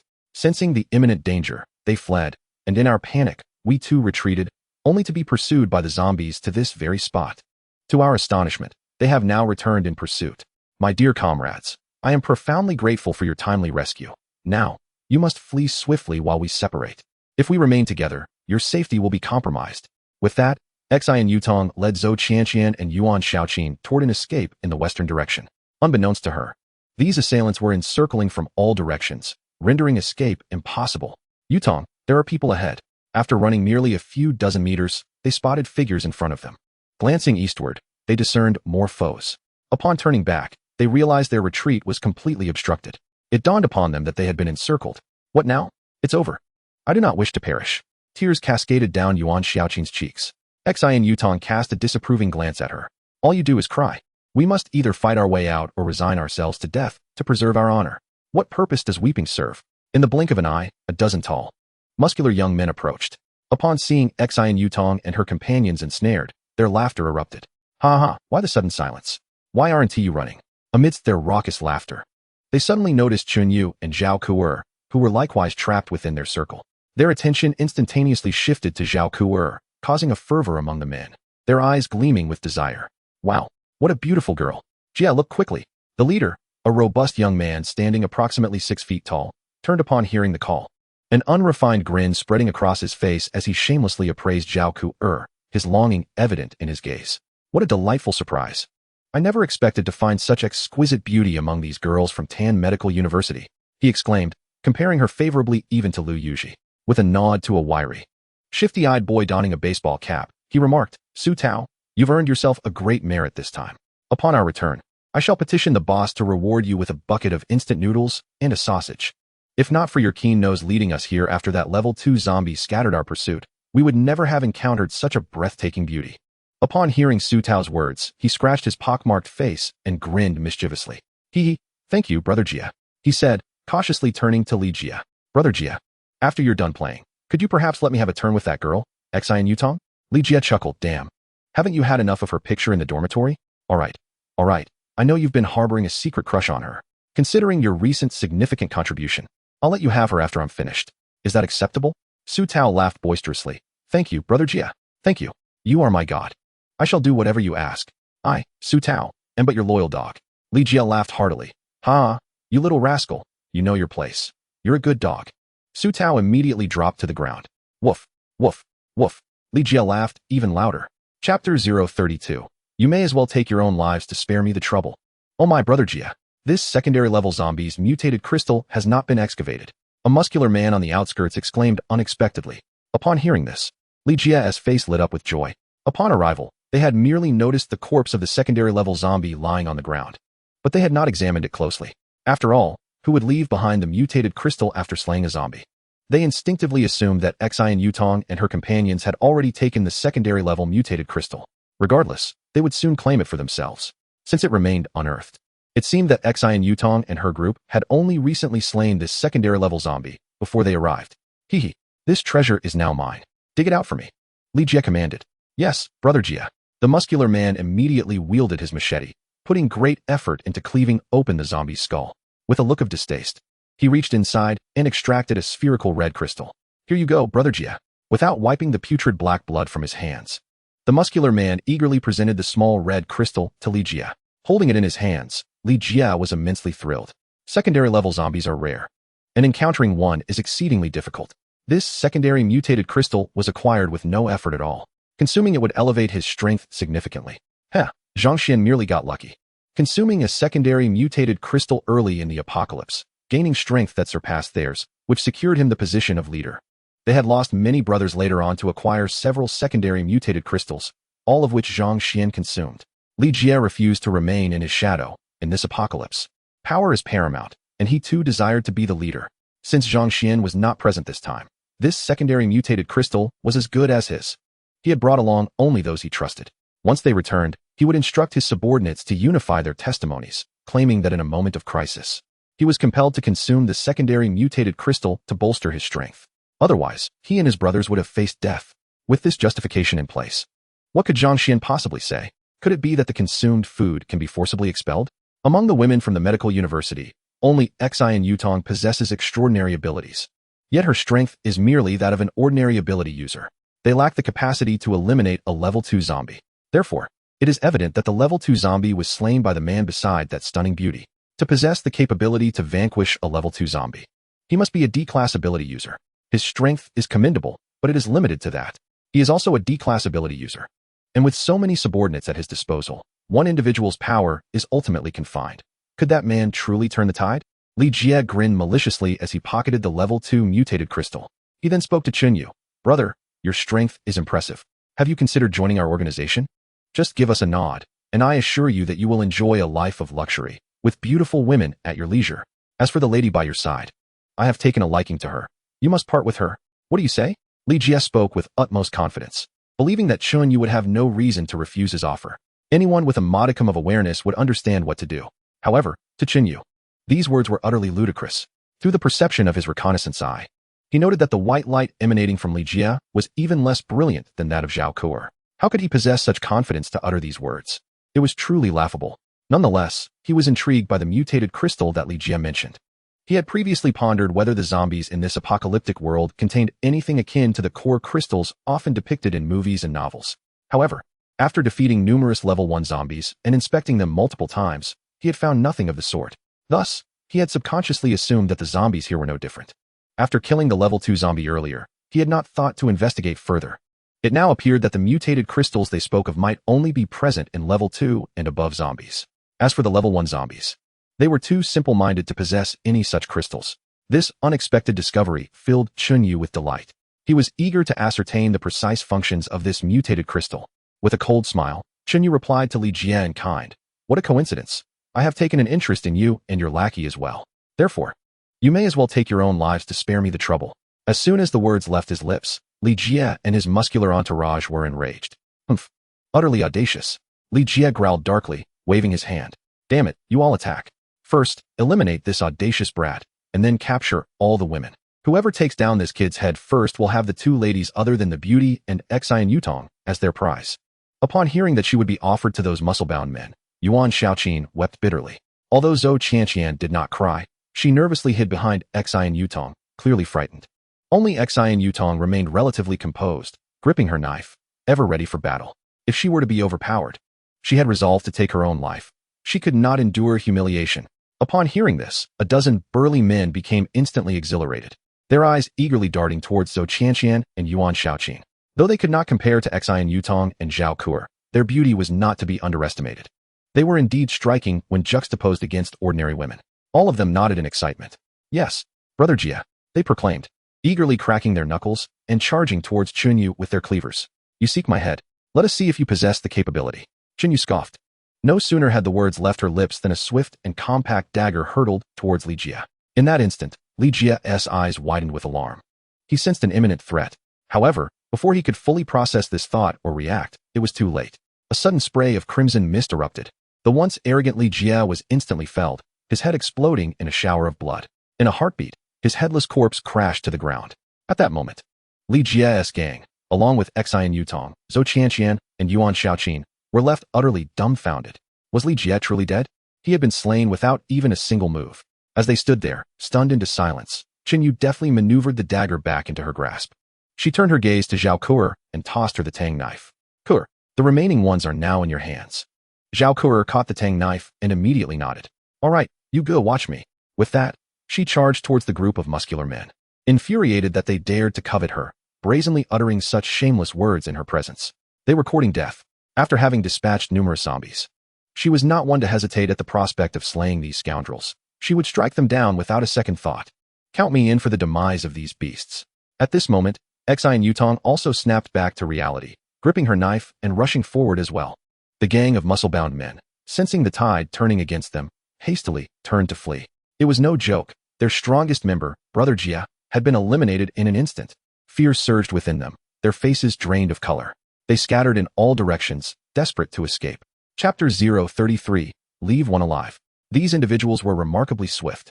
After all, they were athletes, their physical conditioning far superior to that of the average person. Yet, in comparison to Zhao Kuer, a D-class ability user, they were utterly lacking. As Zhao Kuer surged forward, she swiftly closed the distance, showing no mercy as she unleashed a flurry of brutal strikes against them. Flash, flash, flash. With her straightforward and ferocious onslaught, she dispatched one after another. The air was filled with their anguished cries. In the blink of an eye, Zhao Kuer had already plunged into the throng, wielding her Tang Dao with fierce determination. With each swift strike, she cleaved through the fleeing backs of her adversaries with the force of a raging tempest, rendering the muscle-bound men utterly defenseless.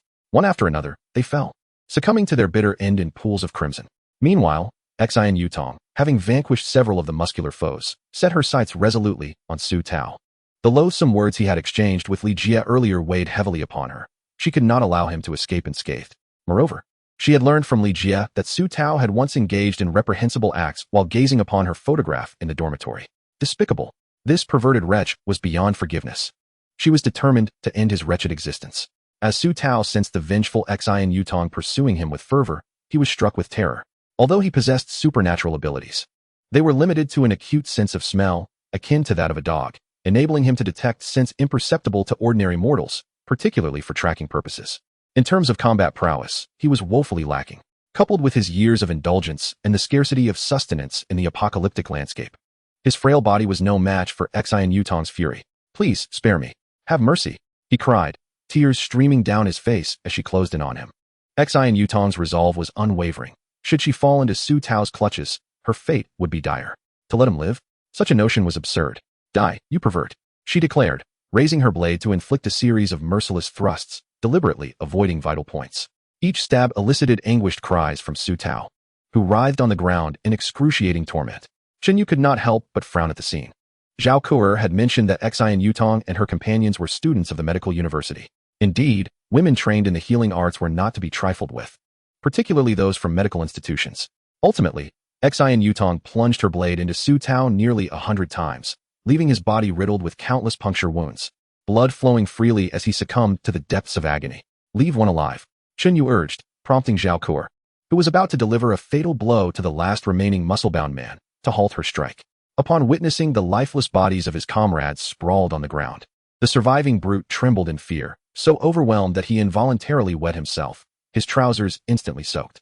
Shinyu instructed Zhao Kuer to retrieve the mutated crystal from Li Jie's lifeless pocket. As she approached, the sound of her footsteps resonated ominously, akin to the drumbeats of doom. Thud, thud, thud. It reverberated through the air, causing the muscle-bound man to quake uncontrollably. He sobbed and prostrated himself, pleading for mercy. "Big brother, spare me. I will do anything you ask. Please, do not kill me." Upon reaching the quaking man, Shinyu crouched slightly, holding the mutated crystal in her hand. "Tell me, what is this?" she inquired. The muscle-bound man trembled even more as he responded. "This is a level 2 mutated crystal. You seem to covet it greatly. What purpose does it serve?" Shinyu pressed. "Consume it," he stammered, "and your strength will increase." "Is that all?" Shinyu raised an eyebrow, her voice now tinged with a deeper gravity. The muscular man nodded frantically. "Yes, for now, we only know it has this effect. Our leader consumed it and became a D-class ability user." "And what about Li Jie? How did he become a D-class ability user?" Shinyu inquired curiously. The muscular man replied, "Once, we raided a small outpost and unexpectedly obtained a level 2 mutated crystal. Brother Jie didn't he inform Zhang Xian and secretly consumed it himself." My goodness, this Li Jie harbors great ambition. Was Zhang Xian unaware of Li Jie being a D-class ability user? No, Brother Jie has always been cautious. He follows Zhang Xian's every command, which has led Zhang Xian to trust him completely. Moreover, Brother Jie has never revealed his true strength in front of Zhang Xian. So Zhang Xian remains oblivious to his actual capabilities. Shinyu pondered deeply. Indeed, one must admit that Li Jie is quite the schemer. If he remains cautious and Zhang Xian lacks the ability to discern other strengths through their emitted auras, the day will come when Li Jie surpasses Zhang Xian. And that will be Zhang Xian's demise. Can an ordinary person awaken abilities by consuming it? I don't know. Aside from the one brother, GS secretly kept. All the level 2 mutated crystals we acquired were consumed by Zhang Xian alone. No wonder Li Jie harbors ill intentions. It seems Zhang Xian is a selfish individual. Entirely self-serving. It's a wonder that those under such a leader remain loyal. Subsequently, Chen Yu inquired further about Zhang Xian's faction and their circumstances. The muscular man, desperate for survival, divulged everything he knew. Brother, I have shared all that I know. I implore you to spare my life, he pleaded, but before he could finish, a cold flash severed his throat. The muscular man's voice abruptly ceased, his eyes wide with disbelief. He clutched his neck tightly, writhing in agony. Moments later, he collapsed to the ground. Wiping the blood from his dagger, Chen Yu rose. From the information gathered, it appeared that these survivors in the post-apocalyptic world knew very little about level 2 mutated crystals. They only understood that it could enhance strength, nothing more. Yet, he sensed that this mutated crystal was far more complex than it seemed. For now, he could only wait to explore and unravel its mysteries in due time. Additionally, having only scouted this small area, he had already encountered the survivors from Diansai Huading and Tan Medical University, as well as the Physical Education College. There were surely more outposts he had yet to discover, countless in number. Moreover, even the individuals from the Physical Education College understood that mutated crystals could enhance strength. The more powerful organizations must have already recognized this fact. They could very well be clandestinely collecting these mutated crystals, striving to cultivate more ability users to bolster their strength. Furthermore, they may have already secretly trained several batches of ability users. Contemplating this, Chen Yu suddenly felt a profound sense of crisis. The enhancement of one's strength is indeed of utmost urgency. Otherwise, when confronted with formidable organizations, the lack of sufficient power may easily render one passive and in peril. Only through increased strength can one find solace in sleep. Furthermore, in a post-apocalyptic world, fighting alone pales in comparison to the advantages of collective combat. In every regard, it presents a significant disadvantage. Thus, at this moment, a thought suddenly emerged in Chen Yu's mind. Chapter 034, The Transaction. The strength of an individual ultimately cannot rival that of a collective. Therefore, whether in reality or in a post-apocalyptic scenario, humans serve as a resource. If utilized appropriately, they can yield unimaginable results. This was the notion that had just sprung forth in Chen Yu's mind. Given his desire to amass gold, relying solely on himself and Zhao Kuer would undoubtedly fall short in comparison to a larger group. Why not enlist the help of others to accomplish this objective? His previous hesitations stemmed from an unfamiliarity with his own capabilities and an ignorance of the external circumstances. Caution was warranted. However, the situation had changed. After battling alongside other ability users and possessing the eye of reconnaissance to gauge the strength of opponents, he felt it unnecessary to tread so carefully. Moreover, the urgency to collect was paramount. If he delayed too long, those powerful organizations would expand, occupying territory and making his endeavors futile. Thus, he resolved to devise a plan. In the next moment, his gaze shifted towards Xian Yutong, who had a sequence of numbers appearing above her head, 74. Additionally, the numbers above Zhou Qianqian and Yuan Shaoqin read 71 and 73, respectively. It seemed that having rescued them twice had significantly increased their goodwill towards him. At this juncture, Xian Yutong approached Chen Yu with a face full of gratitude. Thank you, esteemed one. You have saved us once more. Such great kindness cannot go unreturned. From this day forth, my life belongs to you. Should you require anything, do not hesitate to command. Zhou Qianqian and Yuan Shaoqin nodded in agreement, their eyes brimming with appreciation. Without Chen Yu, they would have already succumbed to that level 2 zombie or fallen into the hands of Li Jie and his ilk, becoming mere playthings. Chen Yu, however, maintained a calm demeanor, brushing off their gratitude. There is no need for thanks. I merely have a question I wish to pose to you. Xian Yutong immediately responded with respect. Please, esteemed one, speak freely. We shall answer without reservation. Chen Yu continued. Very well, my inquiry is this. How many individuals are there in your stronghold? Xian Yutong hesitated for a moment, uncertain of his intent. Yet, as this was not a secret, she promptly replied, approximately 100. That many? Chen Yu expressed surprise, having initially assumed they numbered only 20 or 30. Xian Yutong explained. There were more previously. We were all students from the medical university. After the apocalypse struck, we banded together for survival. However, due to the scarcity of food and the looming threat of zombies, the number of people has dwindled significantly. Once over 300, now only a handful remain. Were it not for the awakening of certain abilities among us, and the fact that Sister Yu has become a D-class ability user, capable of standing shoulder to shoulder with Zhang Xian, we would surely have been captured by him long ago. Our base would have vanished as well. At this, a hint of despondency flickered in her eyes. Chen Yu continued to inquire, are you lacking in supplies? Indeed. Xi and Yutong exclaimed fervently. In this apocalypse, due to the lack of food, many of our sisters have perished from starvation. Furthermore, Zhang Xian has been watching us closely, making it perilous for us to venture out in search of supplies. The resources near the school have been thoroughly scavenged by them, leaving us with nothing to find. Consequently, food is becoming increasingly scarce. Some of our sisters, unable to endure the hunger, have even sought refuge with Zhang Xian and his group. At this point, Xi and Yutong's fists clenched in anger. What fate awaits those who align themselves with that band of beasts? Upon hearing this, Chenyu began to grasp the situation. A faint smile curled at the corners of his mouth. Lacking supplies, is it? That's easily remedied. With a mere thought, a bottle of mineral water appeared in his hand. Astonishing Xi and Yutong, as well as Zhou Qianqian and Yuan Xiaoqin, who were left speechless. They could scarcely comprehend how he managed to conjure supplies seemingly out of thin air. The moment they beheld the water, they instinctively licked their lips and swallowed hard. It had been far too long since they had last quenched their thirst, let alone with such pristine and well-packaged mineral water. Here, drink. Noticing their parched lips and desperate gazes, Chenyu tossed the bottle of mineral water toward them with generosity. Xi and Yutong caught it and expressed her gratitude. Overwhelmed by thirst, she wasted no time, unscrewing the cap and drinking deeply. After a few sips, she shared it with Zhou Qianqian and Yuan Xiaoqin. The three of them finished the bottle, and instantly, they appeared more spirited and vibrant. Master, is this your ability? Xi and Yutong asked, filled with excitement. Chenyu nodded affirmatively. Indeed, my ability allows me to store supplies. This bottle of water was among what I had previously stored, and I possess many similar resources. I share this with you because I wish to propose a transaction. A transaction? Xi and Yutong furrowed her brow, puzzled about what they could possibly offer Chenyu in return.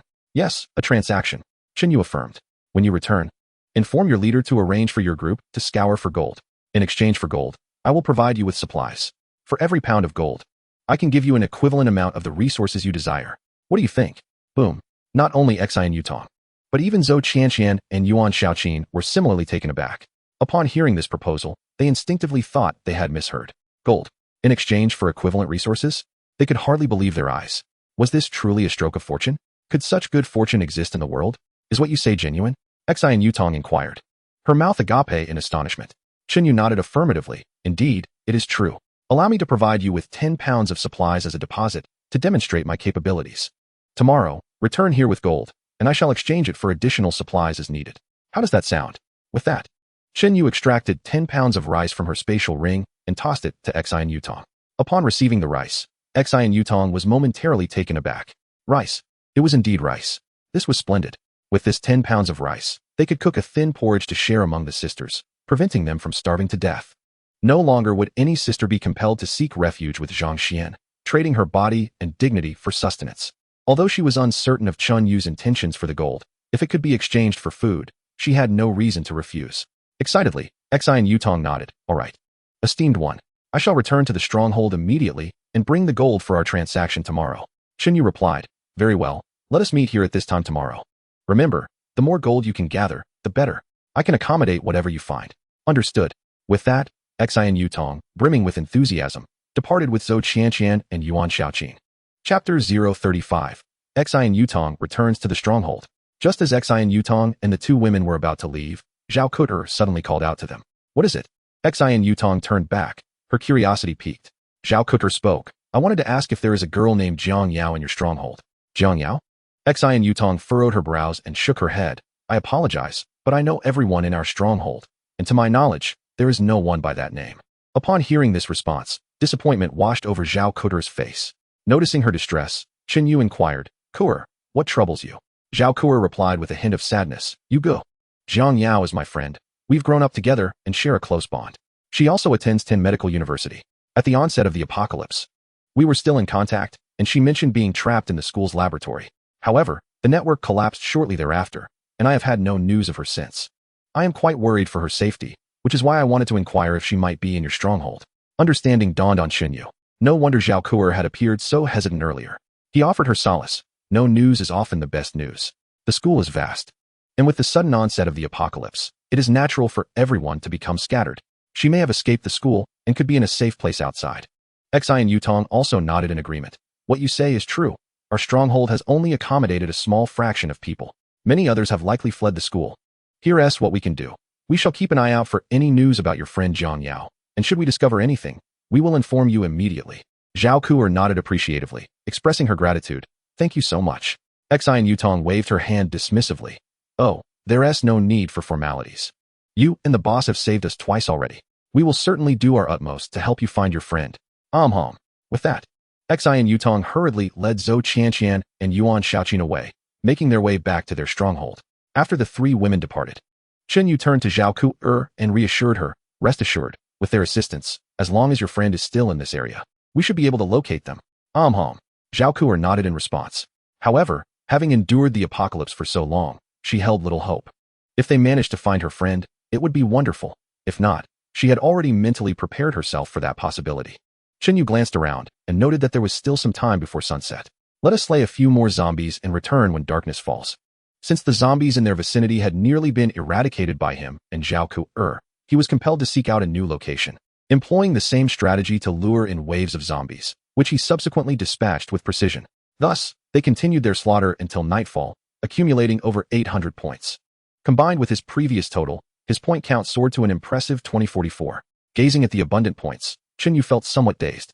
Just a day or two prior, he would have never believed he could amass such a significant number in a single day. Yet, in comparison to the prices of items in the System S shop, this sum was relatively inconsequential, hardly sufficient to procure anything of value. With this thought in mind, Chen Yu instructed Zhao Kuer to remain vigilant of their surroundings. He then accessed the system and opened the 5D grade treasure chest he had received as a reward for his first kill of a second-tier zombie that afternoon. Immediately, accompanied by a series of system prompts, his inventory burgeoned with a plethora of new items. After a quick tally, he discovered that from the 5D grade chests, he had obtained 5D grade spirit fruits, 2 ability evolution spirit fruits, a pair of swords, and an exceptional swordsmanship talent. What a windfall! Without hesitation, he consumed the 2 ability evolution spirit fruits, opting to enhance his control abilities. In an instant, he felt his manipulation skills surge once more. Previously, he could control the fish intestine sword to strike targets within approximately 100 meters of his position. Now, that range had expanded to an impressive 300 meters. He then consumed the 4 D-grade spirit fruits, radiating an even more brilliant glow. As for the remaining D-grade spirit fruit and the pair of swords, he intended to bestow them upon Zhao Kuer to augment her combat prowess. The talent, however, was bound solely to him. In the next moment, when Chen Yu presented the items to Zhao Kuer, she was momentarily taken aback. Chen Yu stated matter-of-factly, these items were just acquired with gold. You should consume this fruit, and from now on, use these swords to slay zombies. Seeing the resolute expression in Chen Yu's eyes, Zhao Kuer did not hesitate. She promptly consumed the D-grade spirit fruit, feeling her strength once again advance. With dual swords in hand, she was brimming with excitement. Brother Yu, do these swords have names? Chen Yu shook his head. Not yet. You may name them as you wish. Zhao Kuer pondered for a moment.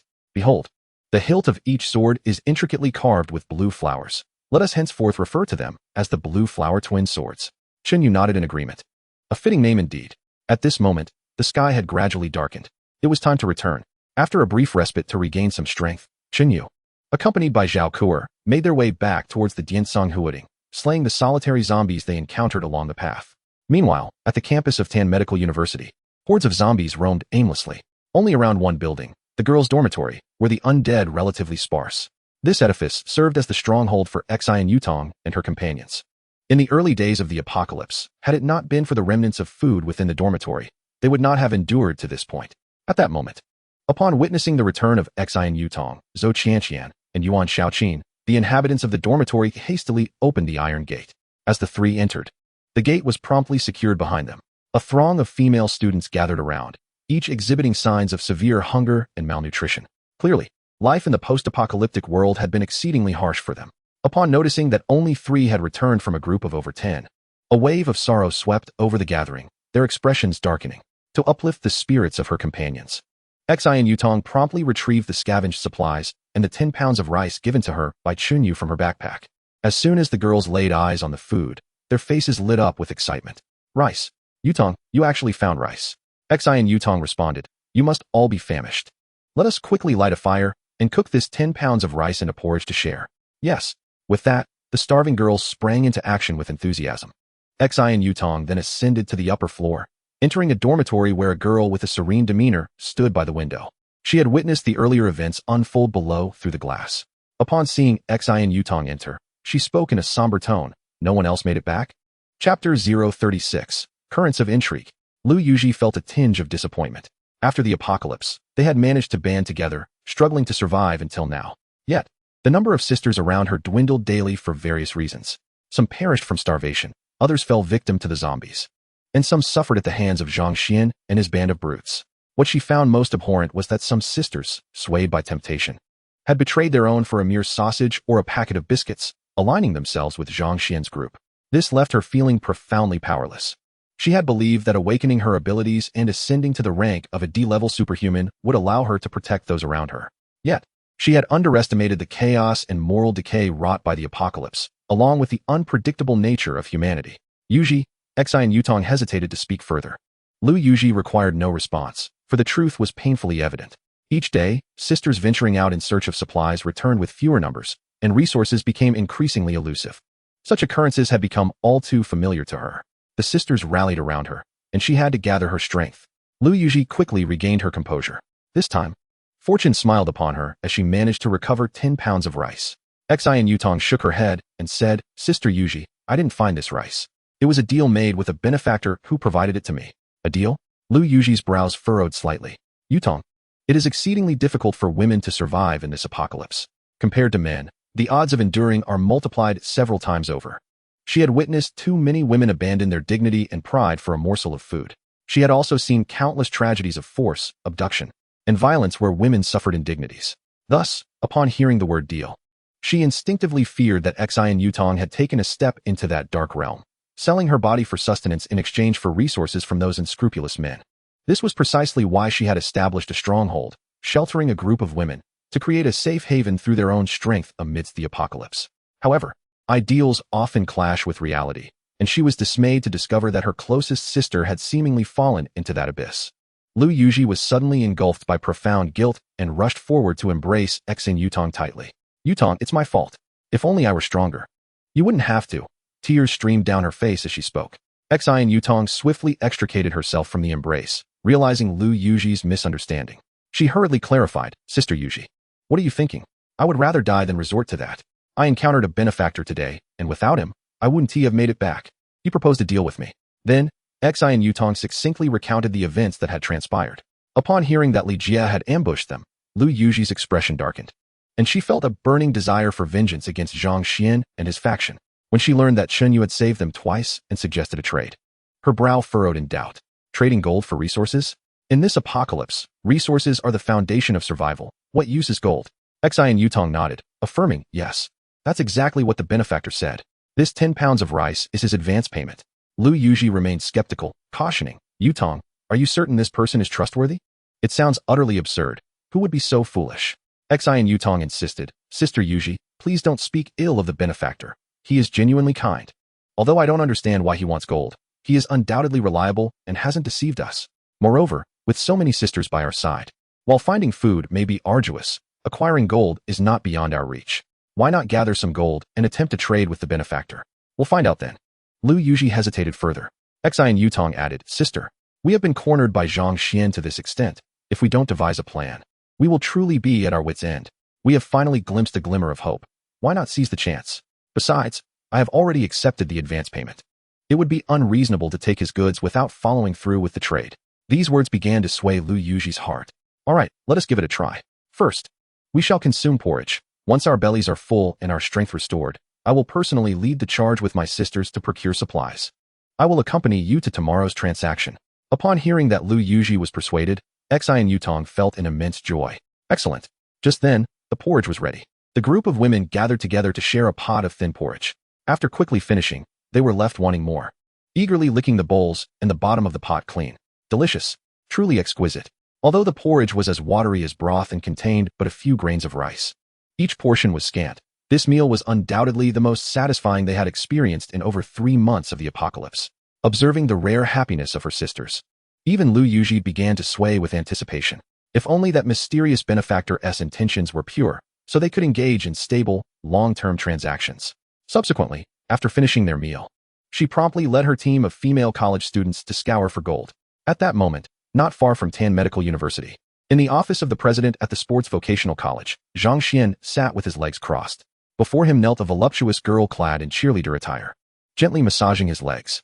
With his eyes slightly closed, He relished the moment, tossing a piece of ham to her when in high spirits. The girl immediately prostrated herself on the floor, disregarding her image, and devoured it ravenously. The sheer pleasure of wielding control over another was immensely gratifying. However, upon hearing the report from a timid subordinate standing nearby, his expression suddenly darkened. He forcefully kicked the girl who was massaging his legs away and stood up, his face contorted with rage. "Damn it, you must be mistaken." The subordinate quivered as he spoke. "Boss," though I stood at a distance to avoid detection. From my elevated position, I saw everything clearly. Li Jie and the others were killed by that man alongside a woman. Zhang Xian's demeanor grew grim. Li Sheng possessed the ability of distant sight. As long as he stood high enough, he could clearly see everything within a 5-kilometer radius. Since he was so certain, it must be true. Yet, the death of Li Jie was inconsequential to him. He had long suspected this fellow of harboring ill intentions and disloyalty, having dispatched Li Sheng to monitor his every move. If it weren't for Li Jie's following of a substantial group, which lent him a degree of influence, it would have been less risky to act against him. Moreover, Li Jie still held some value for exploitation. He had previously considered eliminating Li Jie for secretly appropriating a second-level mutated crystal. Thus, whether Li Jie lived or died was of little concern to him. In fact, his demise would be beneficial, alleviating a nuisance and sparing him the need to concoct excuses to intervene personally. However, the fact that the mysterious man had taken a second-level mutated crystal infuriated him. Furthermore, what had Xian Yutong and her companions discussed with that enigmatic man? How could he have gifted them rice, such a precious commodity? Where could that mysterious man have possibly acquired it? And how could he simply give it away? They must have engaged in some clandestine dealings. He needed to ascertain the situation, or else he would remain unsettled. He had orchestrated his plans for so long to compel Lu Yuji to submit, and he could not afford any missteps at this critical juncture. There hasn't been any movement from Song Yunkai's side, has there? Zhang Xian inquired, raising an eyebrow. Li Sheng shook his head, replying, "Boss, they are still behaving as usual, occasionally clashing with our men, but nothing more. Humph. That little rascal Song Yunkai is quite cunning. We must remain vigilant. Once I have subdued Lu Yuji and can divert my attention, I will deal with them." Yes, boss is mighty," Li Sheng flattered. Zhang Xian continued, "I have assigned others to keep an eye on Song Yunkai's group. Your primary focus should be on Lu Yuji and her companions. Determine precisely what they are up to. Understood?" "Yes," Li Sheng nodded.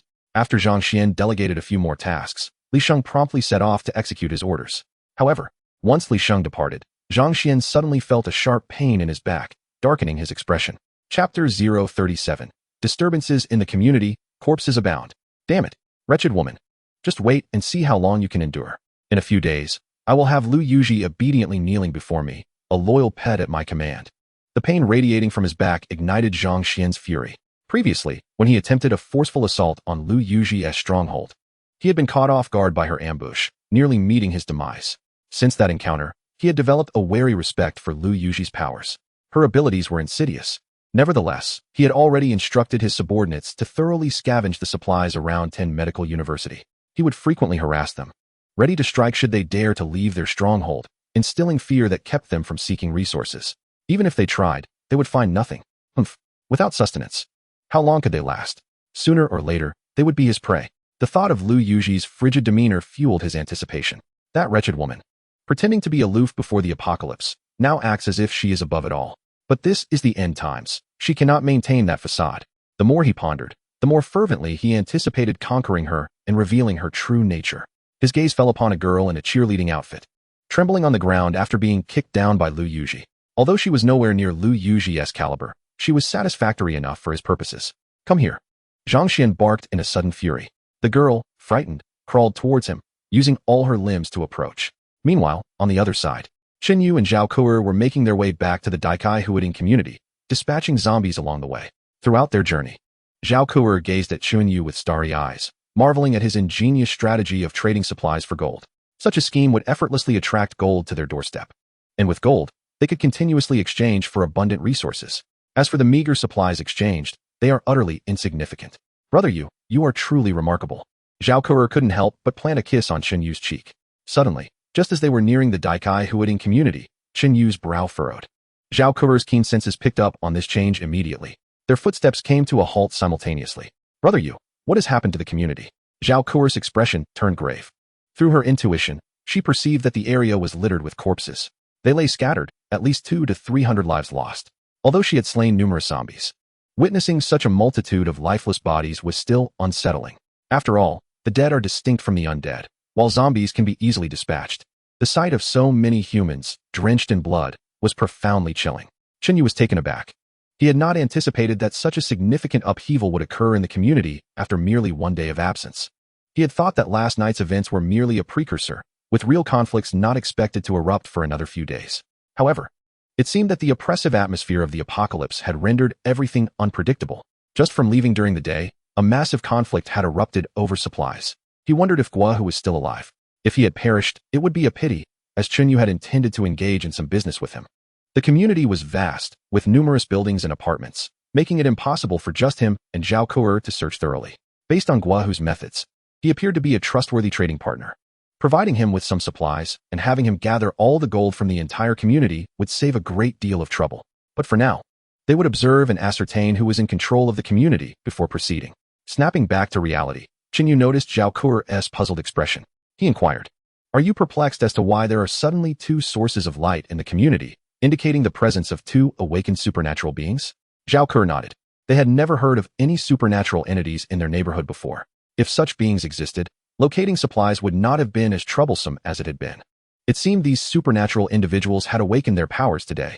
Chinyu speculated, "If I am not mistaken, these two newly awakened beings are likely the culprits behind the tragic events in the community that resulted in the deaths of hundreds. Let us go. We've had a long day. Let us return for now." Zhao Ku'er agreed. They proceeded into the community. Although the main gate remained tightly shut against the zombies, it appeared there was no one guarding it. This suggested that during the daytime conflict, Guohu might not have survived, but it was evident he had lost. After all, being an ordinary person, Guohu could hardly contend with supernatural beings. Moreover, through her senses, it was clear that the two supernatural individuals had been holed up in a single room, indicating they were allies, making it even less likely for Guohu to prevail. After a strenuous climb up the stairs, they finally returned to their room. As soon as they stepped inside, they heard a meow. The white cat, with a sudden burst of energy, darted towards Chinyu, snuggling affectionately in her embrace, completely disregarding its owner. Zhao Ku'er, witnessing this, pouted in frustration and placed her hands on her hips, scolding the feline. "You little rascal, you only care for those who feed you." Chinyu chuckled softly and, as per usual, retrieved several dried yellow fish from her spatial ring, tossing them into the cat's bowl. The cat meowed eagerly and immediately began devouring the food. Chinyu, feeling a twinge of hunger herself, reflected on the day spent battling zombies, surviving on mere scraps. Now that she was back, it was time for a proper feast. "Let us have hot pot tonight," she declared. "What? Hot pot?" Zhao Ku'er exclaimed, astonished. She could hardly believe that even in this apocalyptic world, hot pot was still an option. Chinyu smiled serenely and waved her hand, causing the table to overflow with an array of ingredients: tender beef, lamb, tripe, shrimp paste, duck intestines, vermicelli, eel, squid, potato slices, yellow throat, tofu skin, crispy fried meat, and chilled soda, among others. The variety was astounding, leaving Zhao Ku'er nearly drooling. With another wave of her hand, two small alcohol burners appeared on the table. She added the hot pot base, ignited the fire, and poured in some mineral water, creating one pot of spicy broth and another of fragrant mushroom soup. Once the water reached a boil, she added the ingredients and allowed them to simmer for a moment. "Dig in," Chinyu gestured. Zhao Ku'er could hardly contain her excitement. As soon as Chinyu spoke, she swiftly grabbed her bowl and chopsticks, eagerly indulging in the feast. With each bite, her face radiated satisfaction. Had she not been with Chinyu, she would never have imagined such a luxurious meal could be enjoyed amidst the apocalypse, where countless souls had perished from hunger. The freshness of the ingredients sent waves of delight through her as she savored each piece of meat. It felt like a dream, so delicious. I absolutely love this." Chinyu merely smiled in response. Just then, both women suddenly sensed a large group of armed individuals storming into the apartment building. Chaos erupted below, filled with the sounds of smashing, looting, and anguished cries. "Let them be. Continue eating," Chinyu insisted with an air of calm. "In this vast world, nothing is more important than a meal. They can do as they please downstairs, as long as it doesn't disturb my hot pot." With her heightened perception, she knew that should those ruffians dare to invade their space, they would be met with dire consequences. Half an hour later, their hot pot was nearly devoured, and the commotion downstairs had begun to wane. The intruders had evidently settled on the 10th floor, ceasing their ascent. It was likely that survivors had retreated to the lower levels, as climbing higher would require considerable effort, with no guarantee of finding occupied apartments. From the sounds of the cries, it was clear that the intruders had invaded the homes of the survivors, seizing their supplies and women. As for those who dared to resist, they were all mercilessly slaughtered. Such a tragedy did not occur solely within this building. The entire community, consisting of 4 districts, A, B, C, and D, was engulfed in ceaseless cries of despair. Only District D remained relatively tranquil, under the watchful eye of the reconnaissance. Shinyu perceived that at the entrance of each apartment building in District D, individuals were barricading the doors to prevent outsiders from breaking in. Additionally, a lean middle-aged man clad in camouflage training attire, accompanied by a group of burly men, stood guard at the corridor connecting District D with the other 3 districts. This was the reason why District D had avoided the calamity that befell the others. Judging by his appearance, this lean middle-aged man was undoubtedly Guahu. How intriguing that Guahu still survived in the presence of 2 supernatural beings. A faint smile graced Chunyu's lips as he observed the unfolding situation. The entire community had divided into 2 factions, one led by the 2 supernatural beings, frantically seizing various resources, and the other, led by Guahu, defending District D against the marauding bandits intent on looting and pillaging. Brother Yu, it seems that Guahu is armed, Zhao Ke exclaimed, her mouth full of tender meat slices. Chinyu noticed this as well. Besides Guahu, 3 or 4 other middle-aged men were also armed. This must be their leverage in confronting the supernatural beings. Without firearms, ordinary individuals stood no chance against them. Given the current circumstances, it appeared that a restless night lay ahead. Let us observe a while longer, Chinyu suggested. If Guahu could indeed lead a group to contend with the supernatural beings and remain unscathed, he would be a valuable candidate for negotiations. At that moment, both had finished their meal and tidied up their surroundings. They then luxuriated in a warm bath, reclining in the tub. As Zhao Ke's smooth hands glided over his body, Chinyu closed his eyes in comfort. Simultaneously, he held the second-tier mutated crystal he had acquired that afternoon. His consciousness entering the system. Ding. Second-tier mutated crystal detected. Would you like to exchange for 20 points? The system prompt resonated unexpectedly. Chinyu was somewhat taken aback. He had merely intended to test it, yet the system indeed responded. At only 20 points for 1 crystal, 5 would yield a total of 100 points, sufficient to exchange for a D-grade treasure chest. However, it was still a worthwhile exchange. Slaying a second-tier zombie granted 10 points, and with a second-tier mutated crystal, that equated to 30 points.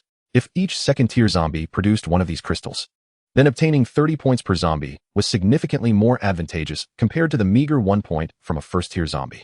It was a clear bargain. Should I consume it and assess its effects? If the results are favorable, I shall indulge further in the future.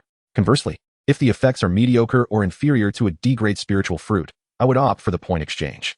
Resolute in his decision, Chinyu promptly placed the second-tier mutated crystal into his mouth.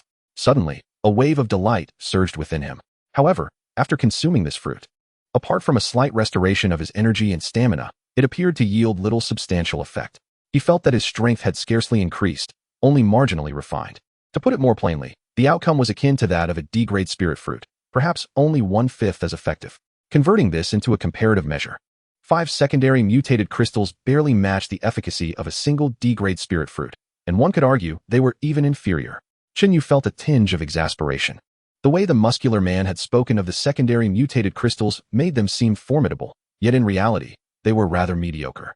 It would be far more prudent to exchange his points. 5 crystals amounted to 100 points, which could procure a D-grade treasure chest. Should he be fortunate enough to unearth a D-grade spirit fruit, the enhancement to his strength would multiply 5-fold.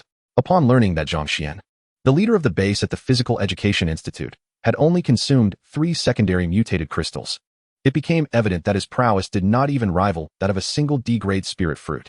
Reflecting on his own journey, he recalled activating the system's marketplace at the outset, spending his accumulated 100 points to purchase a D-grade treasure chest, which yielded a D-grade spirit fruit. Subsequently, in a derelict building, he vanquished nearly 400 first-tier zombies, earning 4 D-grade treasure chests that contained 2 more D-grade spirit fruits. Today, after his inaugural encounter with secondary zombies, the system rewarded him with 5 D-grade treasure chests, each containing a D-grade spirit fruit. In total, he had acquired 8 D-grade spirit fruits, bestowing 2 upon Zhao Ke while consuming 6 himself. By this calculation, Zhang Xian's standing was trivial. Even Zhao Ke could effortlessly overpower him. Not to mention Chinyu himself. Facing Zhang Xian, a single strike would be an extravagant waste. At that moment, Chinyu attained a lucid understanding of his current capabilities. However, he remained grounded, recognizing that Zhang Xian was merely a minor base leader. Having consumed only 3 secondary mutated crystals thus far, it was essential to consider that formidable organizations had likely amassed numerous secondary mutated crystals, perhaps even higher-tier mutated crystals. They could cultivate powerful abilities with relative ease. One must remain vigilant and think ahead, lest they find themselves in dire straits. With these thoughts in mind, Chen Yu checked his points, which had accumulated to 2,145. Without hesitation, he spent 1,000 points in the system's marketplace to purchase 10 D-grade treasure chests. Ding! Purchase successful. Deducting 1,000 points. Remaining points, 1145. He then opened all 10 D-grade treasure chests in one go. As a cascade of system notifications rang out, his inventory once again overflowed with an array of items. Upon inspection, he found that D-grade spirit fruits were the most abundant, with each chest yielding 1, totaling 10. Additionally, he discovered a spirit fruit for ability evolution, a spatial ring, along with various weapons, 3 Molotov cocktails, 5 grenades, 6 smoke bombs, 2 tear gas canisters, and even a large caliber sniper rifle, a Barrett sniper rifle, accompanied by 100 rounds of 50 BMG ammunition. After use, one can also purchase in the system mall 100 pieces for 10 points. Upon witnessing these rewards, a smile involuntarily blossomed on Chen Yu's face. He suddenly recalled that saying, "The greatest fear stems from insufficient firepower." When armed with ample firepower, all difficulties and fears can be effortlessly confronted with composure. Chapter 039, A Path to Certain Death. Weapons were first stored in the system's backpack, ready to be retrieved whenever needed. As for the spatial ring he was currently using, there was still sufficient space within. However, when the time came for large-scale procurement of supplies, the new one would undoubtedly come in handy, so it remained untouched in the system's backpack for the time being. As for the ability evolving spirit fruit, Chen Yu consumed it directly, opting for the invisibility ability to undergo evolution. After consumption, the invisibility duration surged from 3 minutes to 5 minutes, though the cooldown period remained unchanged at 1 hour. In the end, he had a total of 10 D-grade spirit fruits. With the comparison of the second-level mutated crystals, the efficacy of the D-grade spirit fruits became strikingly apparent, simply outstanding. Chen Yu consumed 9 in one go, feeling an immediate surge in power, even sensing a faint inclination towards breaking through. With the 9 consumed alongside the previous 6, he had now ingested 15 D-grade spirit fruits. To equate it, 5 second-level mutated crystals barely matched the effect produced by 1 D-grade spirit fruit. Thus, for other ability users to attain his current strength, they would need to consume at least 75 second-level mutated crystals. 75 second-level mutated crystals? That number is indeed quite daunting. Not to mention the ability to slay so many. The scarcity of second-level zombies makes merely finding that many a formidable task. Indeed, having a system is extraordinary, effortlessly placing his power far ahead of many other ability users. Elated, Chen Yu tossed the last D-grade spirit fruit to Zhao Kuer, who was reclining in the bathtub. Her head bowed, bobbing up and down. "Here, this is a reward for your hard work," Chen Yu said. Zhao Kuer was overjoyed. Having tasted the miraculous properties of this little fruit before, she quickly popped it into her mouth. Instantly, she felt her strength advance significantly. Such a precious item. And Yu Ge had already given her 3. Her mind raced, contemplating how to repay Yu Ge. Suddenly, she recalled those exquisite films she had watched with her best friend out of curiosity. Although feeling bashful, given Yu Ge's kindness, she felt compelled to reciprocate. While some gestures were beyond her reach, this was within her capabilities. "Yu Ge, do you have any ice cubes?" Zhao Kuer asked, her cheeks flushed.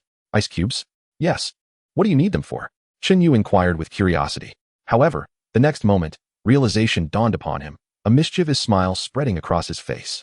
In the next instant, a box of ice cubes appeared in his hand. Zhao Kuer, with her cheeks flushed, accepted a small piece of ice, and after an hour had passed, she glanced at the time. It was nearly midnight. With a multitude of tasks awaiting them the following day, the two prepared to retire for the night. However, just then, the once tranquil community erupted into commotion. Under the watchful gaze of their surveillance, they swiftly discerned a large group gathering beneath Building B, brandishing weapons and advancing menacingly towards District D. Leading the charge were none other than the 2 superhumans. Meanwhile, Guahu and his companions remained vigilantly stationed at the base of District D, alert to the unfolding situation, which could not escape their keen perception. The moment they sensed the disturbance, they adopted a defensive posture, readying their weapons. Among the group, only Guahu maintained a semblance of composure. Simultaneously, Chen Yu, intrigued by the unfolding events, felt a surge of excitement. This promises to be lively. Time to rise and witness the spectacle. With that, Chen Yu sprang from her bed. Zhao Kuer promptly followed suit, leaning against the window to observe the unfolding drama below. Yet, after just a fleeting glance, she pointed in surprise at the 2 superhumans, exclaiming, "It's them. How could this be?" Chen Yu, puzzled, remarked, "You, who rarely ventures outside and remains oblivious to the happenings beyond your window, recognize these 2. They must be notable figures in the community." This realization left Zhao Kuer feeling quite vexed. "You have no idea how detestable these 2 are. Following a detailed account of their misdeeds from Zhao Kuo, Chen Yu finally grasped the notorious reputation these brothers held within the community. The elder brother, Wang Long, and his younger sibling, Wang Hu, were notorious for their unruly behavior. Having once engaged in dubious enterprises related to lending prior to the apocalypse, they commanded a legion of thugs and street ruffians, and their conduct was nothing short of arrogant and oppressive. In the community, they were known for their flagrant disregard for others. Whether it was parking indiscriminately and obstructing passage or blasting loud music late into the night, disrupting the peace of those attempting to rest, a litany of such grievances existed. However, due to their association with a gang of delinquents and the notorious past of Wang Long, who had once taken a life and spent 8 years in prison, alongside Wang Hu's frequent violent outbursts that led to hospitalizations, the residents approached them with trepidation. Though they were often wronged, they swallowed their indignation, opting instead to avoid confrontation, fearful of invoking trouble. Zhao Kuo's ire stemmed from a past encounter with these two ruffians. One night, upon returning from school, she inadvertently crossed paths with them. Under the influence of alcohol and accompanied by their entourage, they harbored unsavory intentions upon spotting her. Fortunately, her quick wit led her to seek refuge in the security office, where she promptly reported the incident. Before the law enforcement officers arrived, they audaciously shouted and pounded on the door outside the security room. Although considerable time had passed, the mere recollection of that incident still instilled a sense of dread within her. Hearing this, a flicker of murderous intent emerged on Chen Yu's face. Regardless of past grievances, how could they dare to lay hands on his woman? These two ruffians had certainly paved their path to demise. My dear, do you wish to eliminate them? Chen Yu asked earnestly. Zhao Kuo nodded immediately yes. If it had been before, I would have been powerless against these villains. But now, in this apocalyptic world, claiming their lives is but a trivial matter, easily accomplished in the blink of an eye. Even with just 2 newly awakened abilities, I could effortlessly dispatch them without needing you to intervene. After following Chen Yu, she had witnessed bloodshed and slain numerous zombies. Her mindset had undergone a profound transformation. The laws of survival in this world dictated that power reigns supreme. It is either you kill me or I kill you. Therefore, if I do not descend into hell, I shall ensure you do. With that, Zhao Kuo seized her twin swords, her excitement palpable as she prepared to descend and exact vengeance on the two scoundrels. Wait.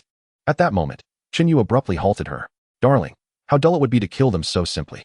Let us indulge in something novel this time. Zhao Kuo's eyes sparkled. Something novel? Sounds delightful. No sooner had she spoken than Chen Yu conjured a Barrett sniper rifle into his hands. Chapter 040. Caution. Handle with care. Barrett, Zhao Kuo exclaimed in surprise. She often encountered such large-caliber sniper rifles while gaming and recognized it immediately. Little did she expect that aside from necessities, Chen Yu's spatial abilities could also procure such rare items. As she pondered this, Chen Yu tossed the rifle to her. Feeling its substantial weight in her hands, she eagerly positioned it at the window, eager to fire a shot. You go. How do I operate this? At that moment, Zhao Kuo realized she had no idea how to use the weapon and turned to Chen Yu for guidance. Although it was also Chen Yu's first encounter with such an instrument, he possessed exceptional marksmanship talent. A wealth of knowledge and techniques regarding firearms flowed seamlessly in his mind, as if he were a seasoned marksman with decades of experience. A mere sniper rifle posed no challenge to him. He approached with a smile, positioning himself behind Zhao Kuo, gently grasping her delicate fingers as he began to instruct her. Suddenly, a sharp slap landed on Zhao Kuo's pert backside. Don't stick your rear out so much. Be careful, or you might accidentally fire. Zhao Kuo's cheeks flushed crimson as she pouted. You go. You're so naughty. Subsequently, as Chen Yu guided Zhao Kuo in aiming through the scope at the scene below, down in the courtyard, the Wang brothers, adorned with dragon and tiger tattoos, arrived with a formidable entourage of several hundred men, exuding an intimidating presence. Gua Hu stood guard with his group, and both factions met with palpable tension. However, compared to Wang Long and Wang Hu, their presence was decidedly lacking. With fewer than 200 individuals, their numbers were significantly overpowered. Not to mention that Wang Long and Wang Hu had awakened extraordinary abilities. One could conjure fireballs, launching them with remarkable speed, capable of incinerating a living being in mere seconds upon contact. The other possessed immense strength, effortlessly moving heavy objects weighing hundreds of pounds and capable of smashing a wall with a single punch. In such a scenario of overwhelming might against their frailty, it was only natural for ordinary people to feel trepidation.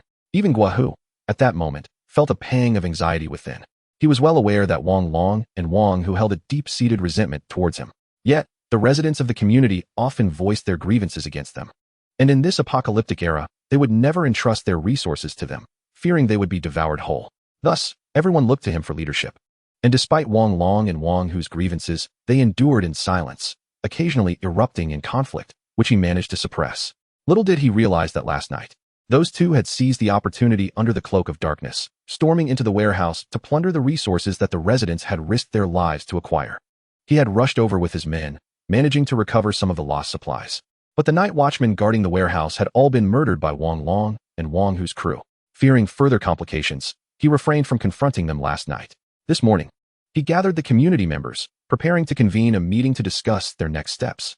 However, before he could reach them, Wang Long and Wang Hu had arrived first, declaring that from that day forth, the community would be under their control and all resources must be surrendered to them. This proclamation ignited immediate conflict.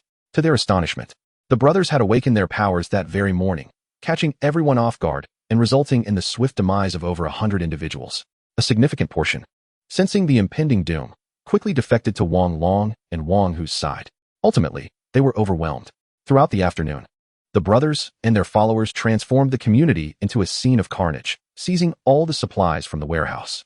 In the chaos, he was struck by a punch from Wang Hu, causing him to cough up blood and sustain internal injuries.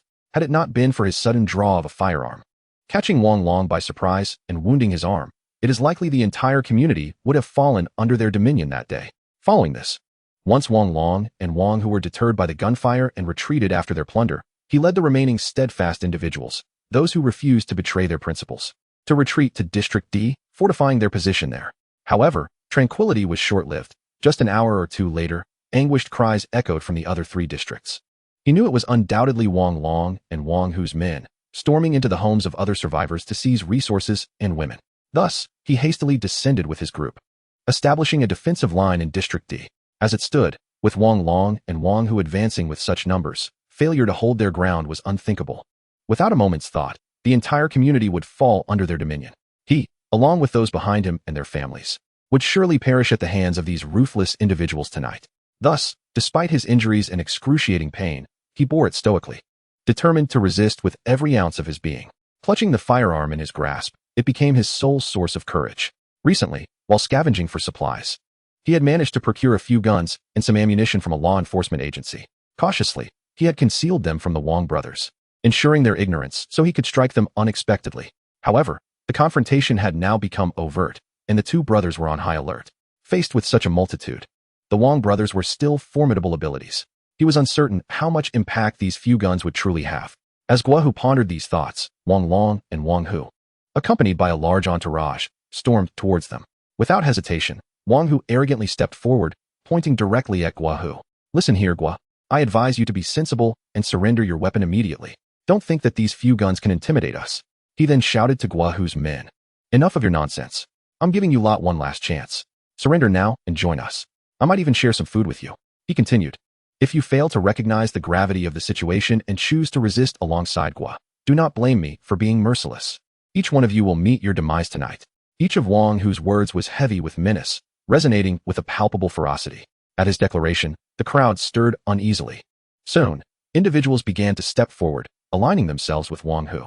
With the first defector, a second and a third quickly followed.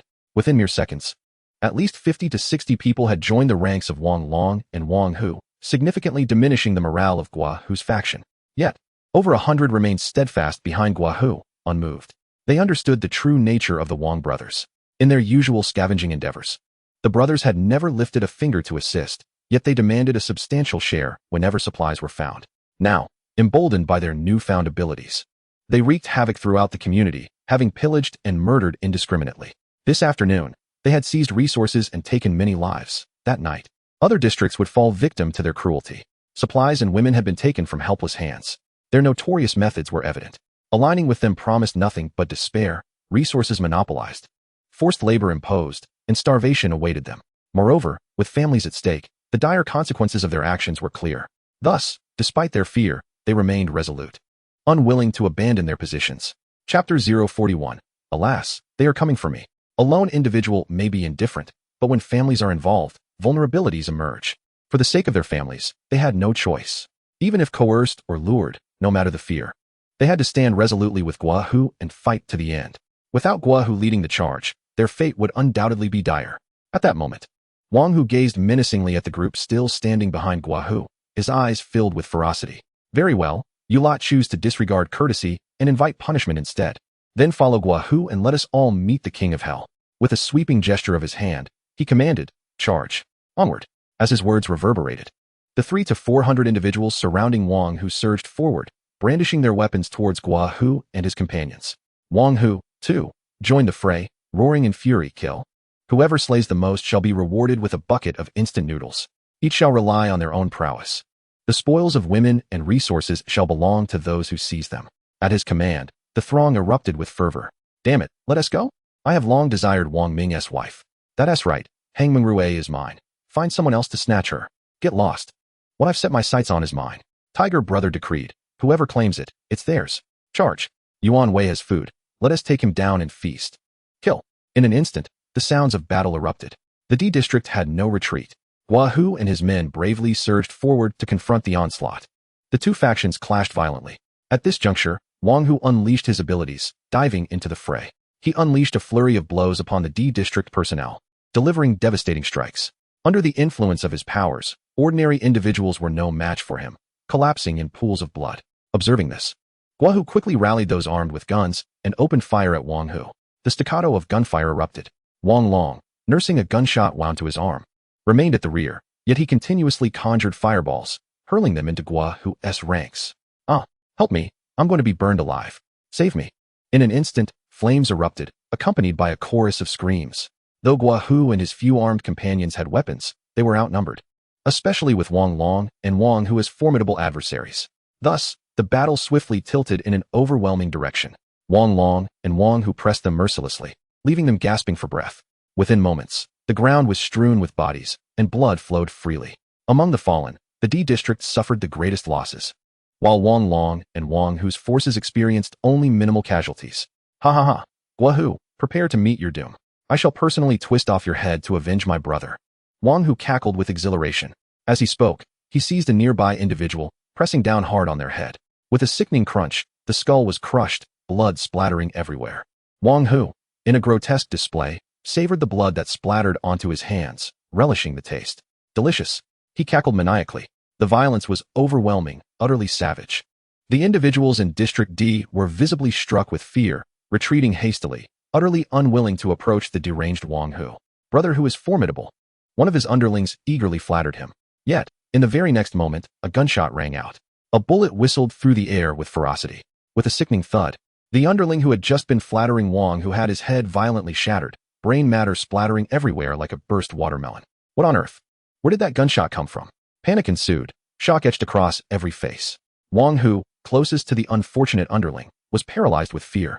For the proximity of death was a revelation to him. Turning to glance towards the source, he deduced that the shot likely originated from District A. It seemed the bullet had been aimed at him, but had merely gone astray. Damn it! Wang Hu exclaimed, hastily seeking cover. A single headshot.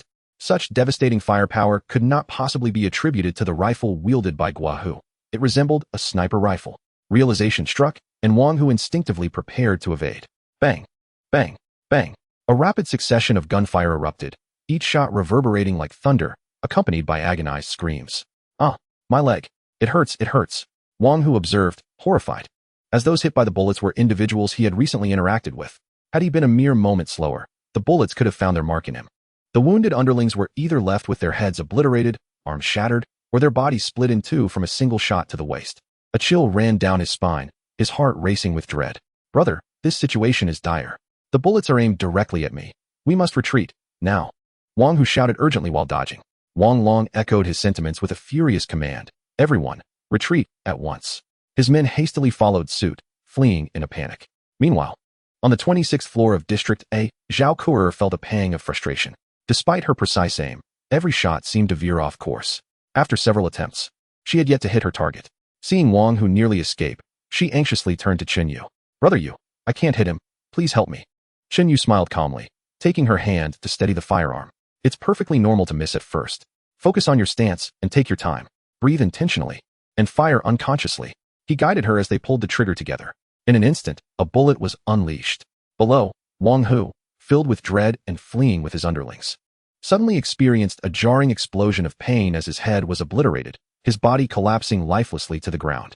Ha! I hit him, Zhao Ke exclaimed, her excitement nearly propelling her off her feet. Chen Yu chuckled lightly, releasing her hand. Now it's your turn. Yes, Zhao Kuo replied, re-aiming with renewed determination. At this moment, downstairs, Wang Long, who had been frantically fleeing, heard a gunshot and witnessed his brother's demise right before his eyes. His head was gone, leaving only the lower half of his body sprawled on the ground in a grotesquely contorted position. He felt utterly dazed, as if his entire being had been shattered in an instant. The bond between the two brothers had been profound. Wang Long had even taken the fall for his brother, enduring 8 years in prison on his behalf. Now, seeing Wang Hu lifeless, he was plunged into a state of utter despair. "Brother!" Wang Long screamed in a fit of rage, rushing over to embrace his brother's headless corpse, his heart shattered into a million pieces. "Find out who fired that shot.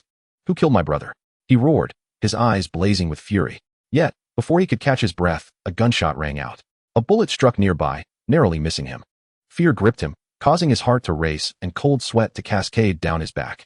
He could no longer afford to linger by Wang Hu's body. He turned and fled. Bang, bang, bang. As he ran, bullets pursued him relentlessly. His companions fell one by one, shot down in their wake. Although he was bewildered by the chaos, Guo Hu recognized the tide had turned and shouted, "Now's our chance. Pursue them. Kill, kill." Chapter 042, The Inundation of Corpses. The community falls. With a cacophony of gunfire, Guo Hu, now consumed by bloodlust, charged forward, weapon in hand, relentlessly pulling the trigger and firing wildly at Wang Long and his companions. One after another, people collapsed to the ground. He bellowed, "Wang Hu is dead. Do not be afraid. Those with abilities are but mere mortals. Eliminate Wang Long and reclaim our supplies." Despite their uncertainty about the identity of the shooter in Area A, friend or foe, they urgently needed a victory to stabilize the morale of their troops. Thus, Guo Hu led his men into a fierce charge, determined to take down Wang Long and seize the resources. His followers echoed his rallying cries, their spirits soaring. The already beleaguered Wang Long and his men found their ranks swiftly diminishing. "Damn it!" Wang Long cursed in frustration as he witnessed Guo Hu's relentless pursuit. His subordinates thrown into disarray, collapsing like a house of cards. Just then, a comrade beside him was struck by a distant sniper's bullet, obliterating his leg. He fell to the ground, wailing in agony. This sent chills down Wang Long's spine, and he broke into a cold sweat. In his panic, he no longer hurled fireballs at the pursuing enemy, fearing to delay even for a moment. He pushed his body to its limits, racing forward. "If I can just reach the building, the sniper won't be able to hit me," he shouted urgently. However, he soon realized that in their panic, his subordinates were no longer following his commands. They scattered like birds, fleeing in every direction. After all, they were not fools, seeing the gunfire aimed at Wang Long. They instinctively distanced themselves to avoid becoming collateral damage. This only fueled Wang Long's rage further. Bang, bang, bang. Once the cover was lost, bullets whizzed past Wang Long, striking the ground around him with alarming proximity, sending his heart racing. Fortunately, it appeared that the assailant in the distance was not particularly skilled, and if he could just move a bit faster, he might evade the onslaught. However, just as Wang Long was within a mere 10 meters of the building, a piercing scream escaped his lips. A bullet tore through the air, instantly shattering his arm in a gruesome explosion of flesh. Collapsing to the ground, pain surged through him, and tears streamed from his eyes as he shouted desperately to his subordinates who had already fled inside the building. "Damn it, hurry and save me." In that critical moment, a few of his men rushed over, swiftly lifting him to safety within. After all, Wang Long was their anchor. Without his abilities, they stood no chance against the armed forces led by Guo Hu. Meanwhile, Zhao Kuo, observing from above, wore a face of frustration. "You go. That guy has taken refuge in the building and is out of reach." Chen Yu offered a comforting smile, replying, "It's all right. You've just rendered him one-armed, haven't you?" In this apocalyptic world, lacking medical assistance and treatment is akin to being as good as dead. This fate is far more torturous than a swift bullet to the head. A moment of clarity dawned upon Zhao Kuo. Indeed, a despicable creature like him should not be granted a quick death. That would be too merciful. Chen Yu then stored away the Barrett sniper rifle. "All right, let us take a breather." After firing so many shots, a regular person's arm would have gone numb by now. Although your physique surpasses that of ordinary ability users, without specialized training, you must be cautious. Otherwise, your arm will ache. Zhao Kuo nodded in agreement. Now, it was merely a matter of spectating to see which side would ultimately triumph. Meanwhile, below, the commotion persisted. Although Wang Long and his men had found refuge inside the building, the pain of losing an arm left him gritting his teeth, now limited to one hand. His powers had diminished significantly. With the loss of Wang Long and Wang Hu as the primary sources of firepower, Guo Hu's offensive grew increasingly ferocious, and Wang Long's group found themselves struggling to hold their ground. Ultimately, Wang Long and his men barricaded themselves inside the building, utilizing their positional advantage to block the entrance, preventing Guahu and his allies from advancing. Yet, should this trend continue, it was merely a matter of time before their defenses would be breached. Once Guahu and his men charged in, there would be no escape. Haunted by the thought of his brother's death and his inability to avenge him, Wang Long clenched his teeth and resolutely addressed his subordinates. You all hold this position. A few of you, come with me. We shall dismantle the community gate. His younger brother was taken aback by this order, realizing that tearing down the gate would invite a horde of zombies, leading to inevitable doom. Yet, faced with the current situation, there was no other choice. If Guahu's forces were allowed to breach their defenses, none would survive. It was now or never. Yes. Immediately, 7 or 8 men stepped forward, following Wang Long as they descended the stairs to the underground garage. Emerging from the underground garage, he strode purposefully towards the community's main gate. A minute later, a cacophony of monstrous howls erupted. Upon hearing this, Guahu furrowed his brow in concern.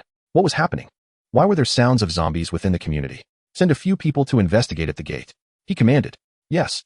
Within mere seconds, the messenger dispatched to assess the situation returned, his complexion ashen and his body trembling, stuttering.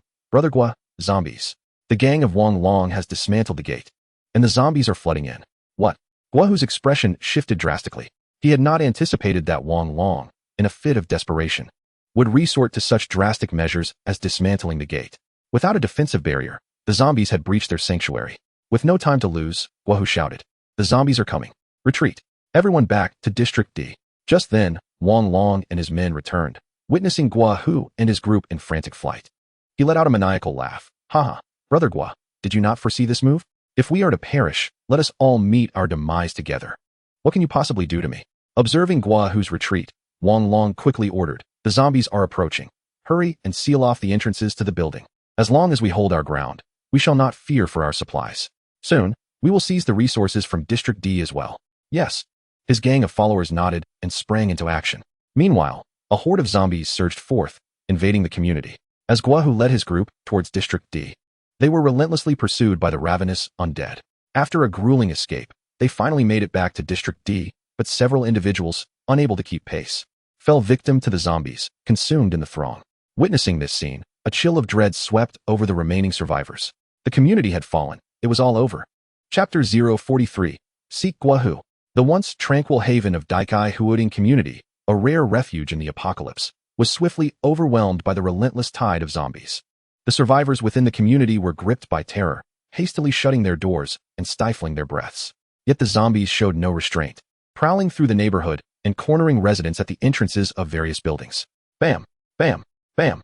The undead relentlessly slammed into the doors, producing a symphony of violent clashes and ear-piercing roars. Meanwhile, the architect of this chaos, Wang Long, suffered a grievous injury. A high-caliber sniper bullet had obliterated his arm, leaving him bleeding profusely. Suddenly, his vision darkened, and he collapsed to the ground. Brother Long, his subordinates exclaimed in alarm. A group of individuals stood guard at various entrances of Building B, valiantly slashing at the encroaching zombies to prevent them from breaching the stronghold. Meanwhile, a dozen others hoisted Wang Long upstairs and into a room. As for Area D, Guahu led his team back and promptly established a defensive line. Within this secured perimeter, they engaged the oncoming zombies, successfully fending them off without significant trouble. However, Areas A and C faced the most formidable hordes of zombies. Fortunately, the main entrance of Area A remained intact, which alleviated the situation somewhat. A throng of zombies, unable to force their way through the door, gradually began to wander elsewhere. The scenario in Area C, however, was considerably dire. A couple of hours prior, during a raid for supplies by Wang Long and Wang Hu's faction, they had encountered some resistance. Consequently, the main entrance had been smashed down by their actions. As a result, several entrances to their apartment buildings were now in ruins, allowing a relentless influx of zombies into their units. In an instant, the air was filled with blood-curdling screams. Ah, it hurts, it hurts. Please, help me. I can't take it anymore. Someone, grant me a swift end. The wretched wails echoed incessantly, yet these cries only served to attract more zombies, who surged forth in a frenzy. Listening from Area A, Zhao Kuer could not help but feel a chill run down her spine. Unable to contain her anger, she cursed. That bastard Wang Long is truly despicable. How could he be so vile as to lead his men to demolish the door and unleash the zombies? So many lives lost because of him. Chen Yu's attention, however, was drawn to a second-tier zombie lurking downstairs. With Wang Hu gone and Wang Long injured, his downfall seemed inevitable. Resolving to descend and discuss potential negotiations with Guahu, He also aimed to eliminate this second-tier zombie along the way. With Zhao Kuo in tow, he opened the apartment door, only to be met with the unmistakable scent of living flesh, prompting a horde of zombies to charge toward them. Roar! Swish! Swish! Swish! Yet, as they approached, Chinyu did not need to intervene. Zhao Kuo swiftly dispatched them with a few well-placed strikes. Have you seen that second-tier zombie? Go take it down, Chinyu instructed, pointing to a nearby undead creature. Zhao Kuo nodded enthusiastically. All right, watch me, you go. With that, she brandished her twin swords and charged forward. Roar! The second-tier zombie, spotting Zhao Kuo, lunged at her with bared teeth. The two sides clashed immediately. In an instant, with a swift motion, Zhao Kuo severed the arms of the second-tier zombie. Undeterred, the disarmed creature continued to advance, jaws agape, yearning to bite Zhao Kuo. However, she would not grant it the opportunity. Having gauged the zombie's strength, she unleashed her full might. As the second-tier zombie charged again, she swiftly struck its leg with one sword, and then aimed for its head with the other. Roar! Swish! Swish! Swish! In the blink of an eye, a flash of cold light glimmered as the second-tier zombie let out a final roar. Its legs were severed, and it fell to the ground in a kneel. In the next instant, its head was abruptly severed and sent flying. A level 2 zombie was dispatched by Zhao Kuo in less than 5 seconds, effortlessly and decisively. Indeed. Chinyu nodded in approval. Hee. Zhao Kuo, brimming with excitement, rushed over to extract the level 2 mutated crystal. However, after digging with her sword, she discovered that there was nothing inside. Astonished, she turned to Chinyu and exclaimed, Brother Yu, this level 2 zombie's head surprisingly contains no mutated crystal. Chinyu was somewhat taken aback, but not entirely surprised. It appeared that, as he had previously speculated, not every level 2 zombie possessed a level 2 mutated crystal. Generally, zombies with mutated crystals were stronger than their counterparts of the same level. Yet, this particular level 2 zombie, when faced with harm, did not even attempt to evade. Although it was significantly stronger than a level 1 zombie, its prowess was limited to that. If there is none, then so be it. Now let us find Guahu, Chinyu declared, setting off towards District D. Zhao Kuo promptly followed by his side, effortlessly dispatching the approaching zombies without requiring Chunyu's intervention. As they traversed, they soon reached District D. Guahu and his companions had already noticed their arrival. The sight of Zhao Kuo dispatching a level 2 zombie in mere seconds had left them astounded. Witnessing the two approach, with Chinyu appearing calm and unruffled while the surrounding zombies could not draw near, only deepened their astonishment. My goodness, how formidable! Who are they to possess such strength? Exclaimed the group in awe. Brother Gua, they are coming towards us. Someone called out. Guahu nodded, his gaze contemplative, seeing them come from District A. They must have been the ones who shot and killed Wang Hu and injured Wang Long. Though their intentions remain unclear, they have inadvertently aided us. Otherwise, we would certainly have been no match for Wang Long and Wang Hu. Stand down, let them pass. With that command, the original defensive line was immediately lowered. Chinyu and Zhao Kuo approached. Guahu stepped forward gratefully. I am Guahu. I sincerely thank both of you for your assistance earlier. Chinyu replied with a calm smile. Chinyu, as for what transpired earlier, there is no need for formality. We reside in the same community. It was merely a trifling effort. Chinyu? Guahu mentally searched for the name, but found no recollection. However, given the community's size, it was not unusual for many to remain unfamiliar. Yet, as Chinyu stood before him, Guahu felt an involuntary sensation of slight breathlessness, a subconscious reaction to the formidable aura of a strong individual. He had experienced a similar feeling in the past when facing the military district commander during his years in the army. Yet, Chinyu appeared considerably younger than him. Thus, he must undoubtedly be an ability user and one of exceptional strength. Simultaneously, Guahu's gaze instinctively flickered towards Zhao Kuo. She too emanated a sense of power. Though not as overwhelming as Chunyu's, yet unmistakably palpable. Two extraordinary individuals, whose mere presence seemed to eclipse the prowess of Wang Long and Wang Hu, approached with an air of undeniable strength. It was no wonder that as they drew near, the zombies were utterly repelled, unable to approach them in the slightest. Guahu marveled internally at their formidable power, recognizing the need for utmost vigilance in their presence. He promptly invited them in. Please, gentlemen, do come in.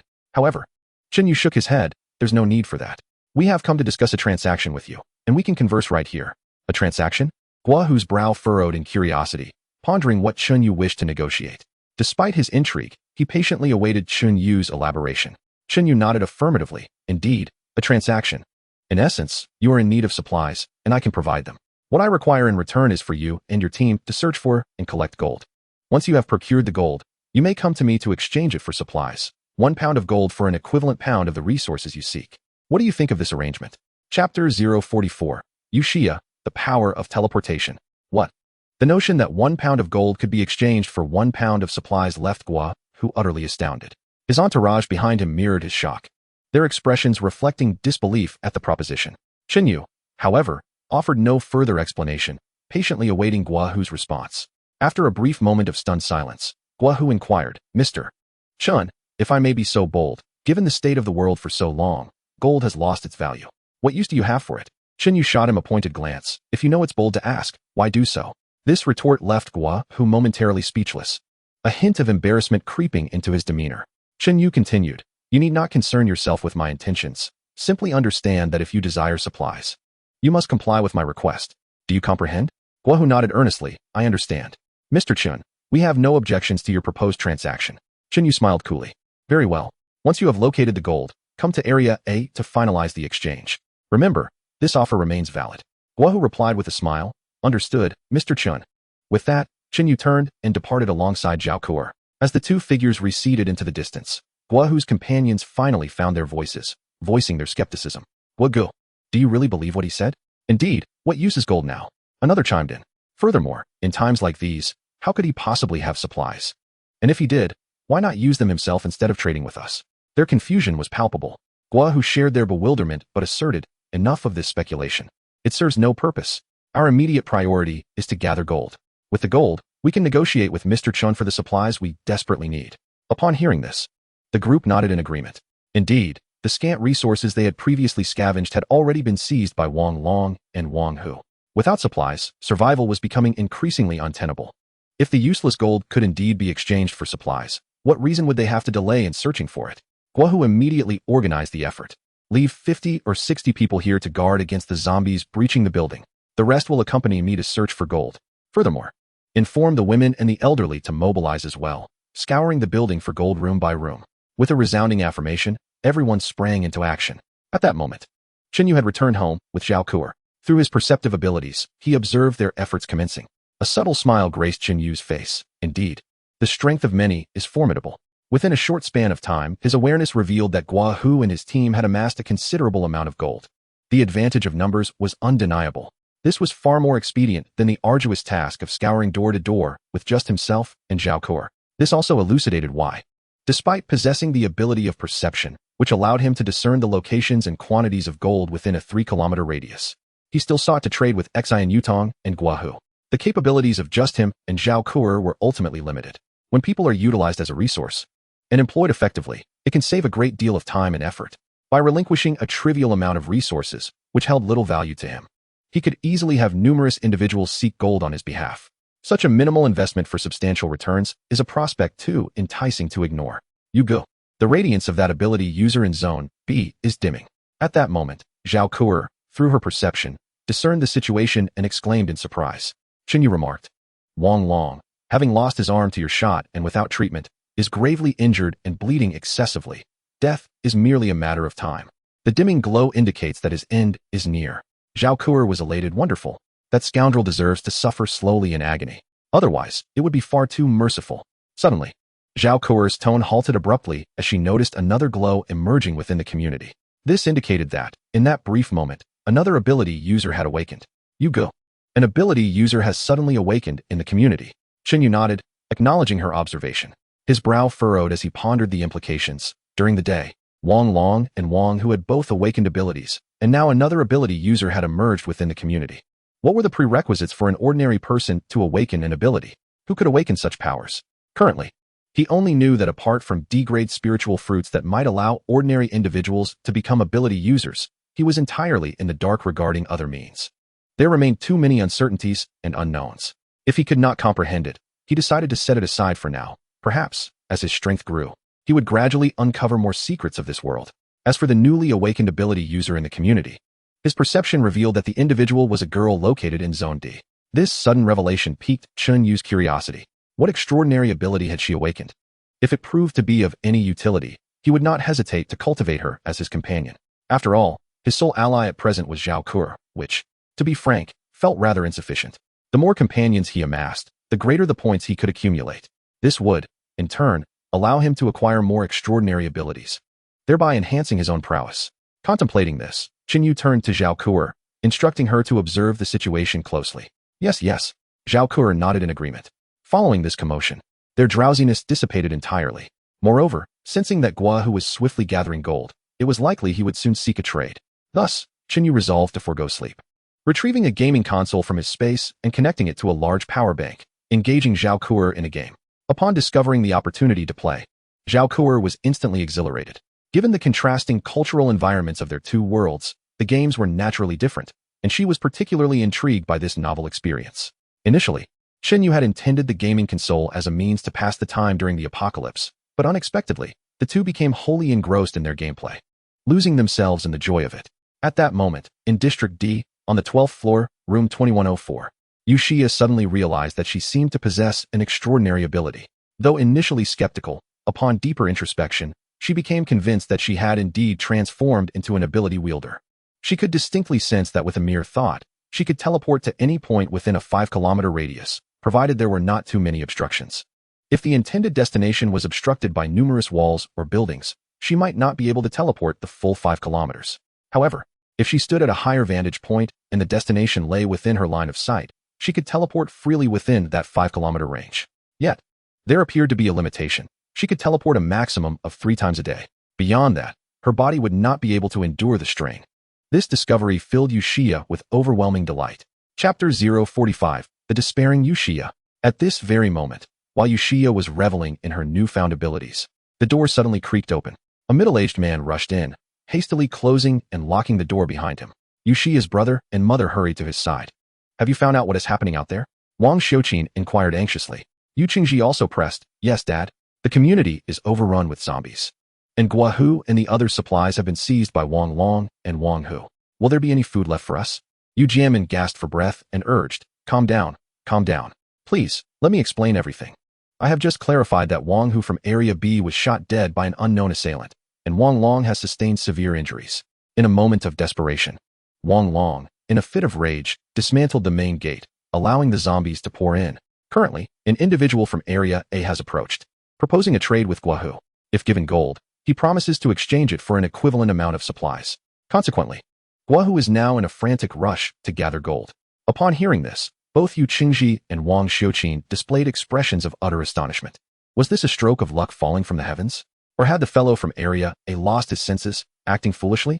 Yu Jianmin shook his head and advised, Let us not concern ourselves with that for now. We should first observe whether Guahu can indeed procure supplies in exchange for gold. If successful, we could benefit from his bounty. Moreover, we do possess a bit of gold ourselves. We could discreetly seek out the individual from Area A to exchange for supplies. At this, joy illuminated the faces of Yu Qingji and Wang Xiuqin. Wang Xiuqin immediately praised, Head of the household, your cleverness shines through. Yu Qingji, rubbing his stomach, lamented, Mother, I am famished, I need bread. Wang Xiuqin, filled with concern, replied, Qingji, dear, you just had a packet of biscuits not long ago. Hold on a little longer. Yu Qingji, slightly vexed, retorted, Father just mentioned that we would receive supplies. If that's the case, why is there a delay in getting me food? I feel I am on the verge of starvation. As Wang Xiuqin hesitated over whether to provide food, Yu Jianmin interjected, Darling, just give Qingji something to eat. Wang Xiuqin responded, But what if the gold for supplies deal is a sham? This is our last piece of bread. Consuming it would leave us with nothing.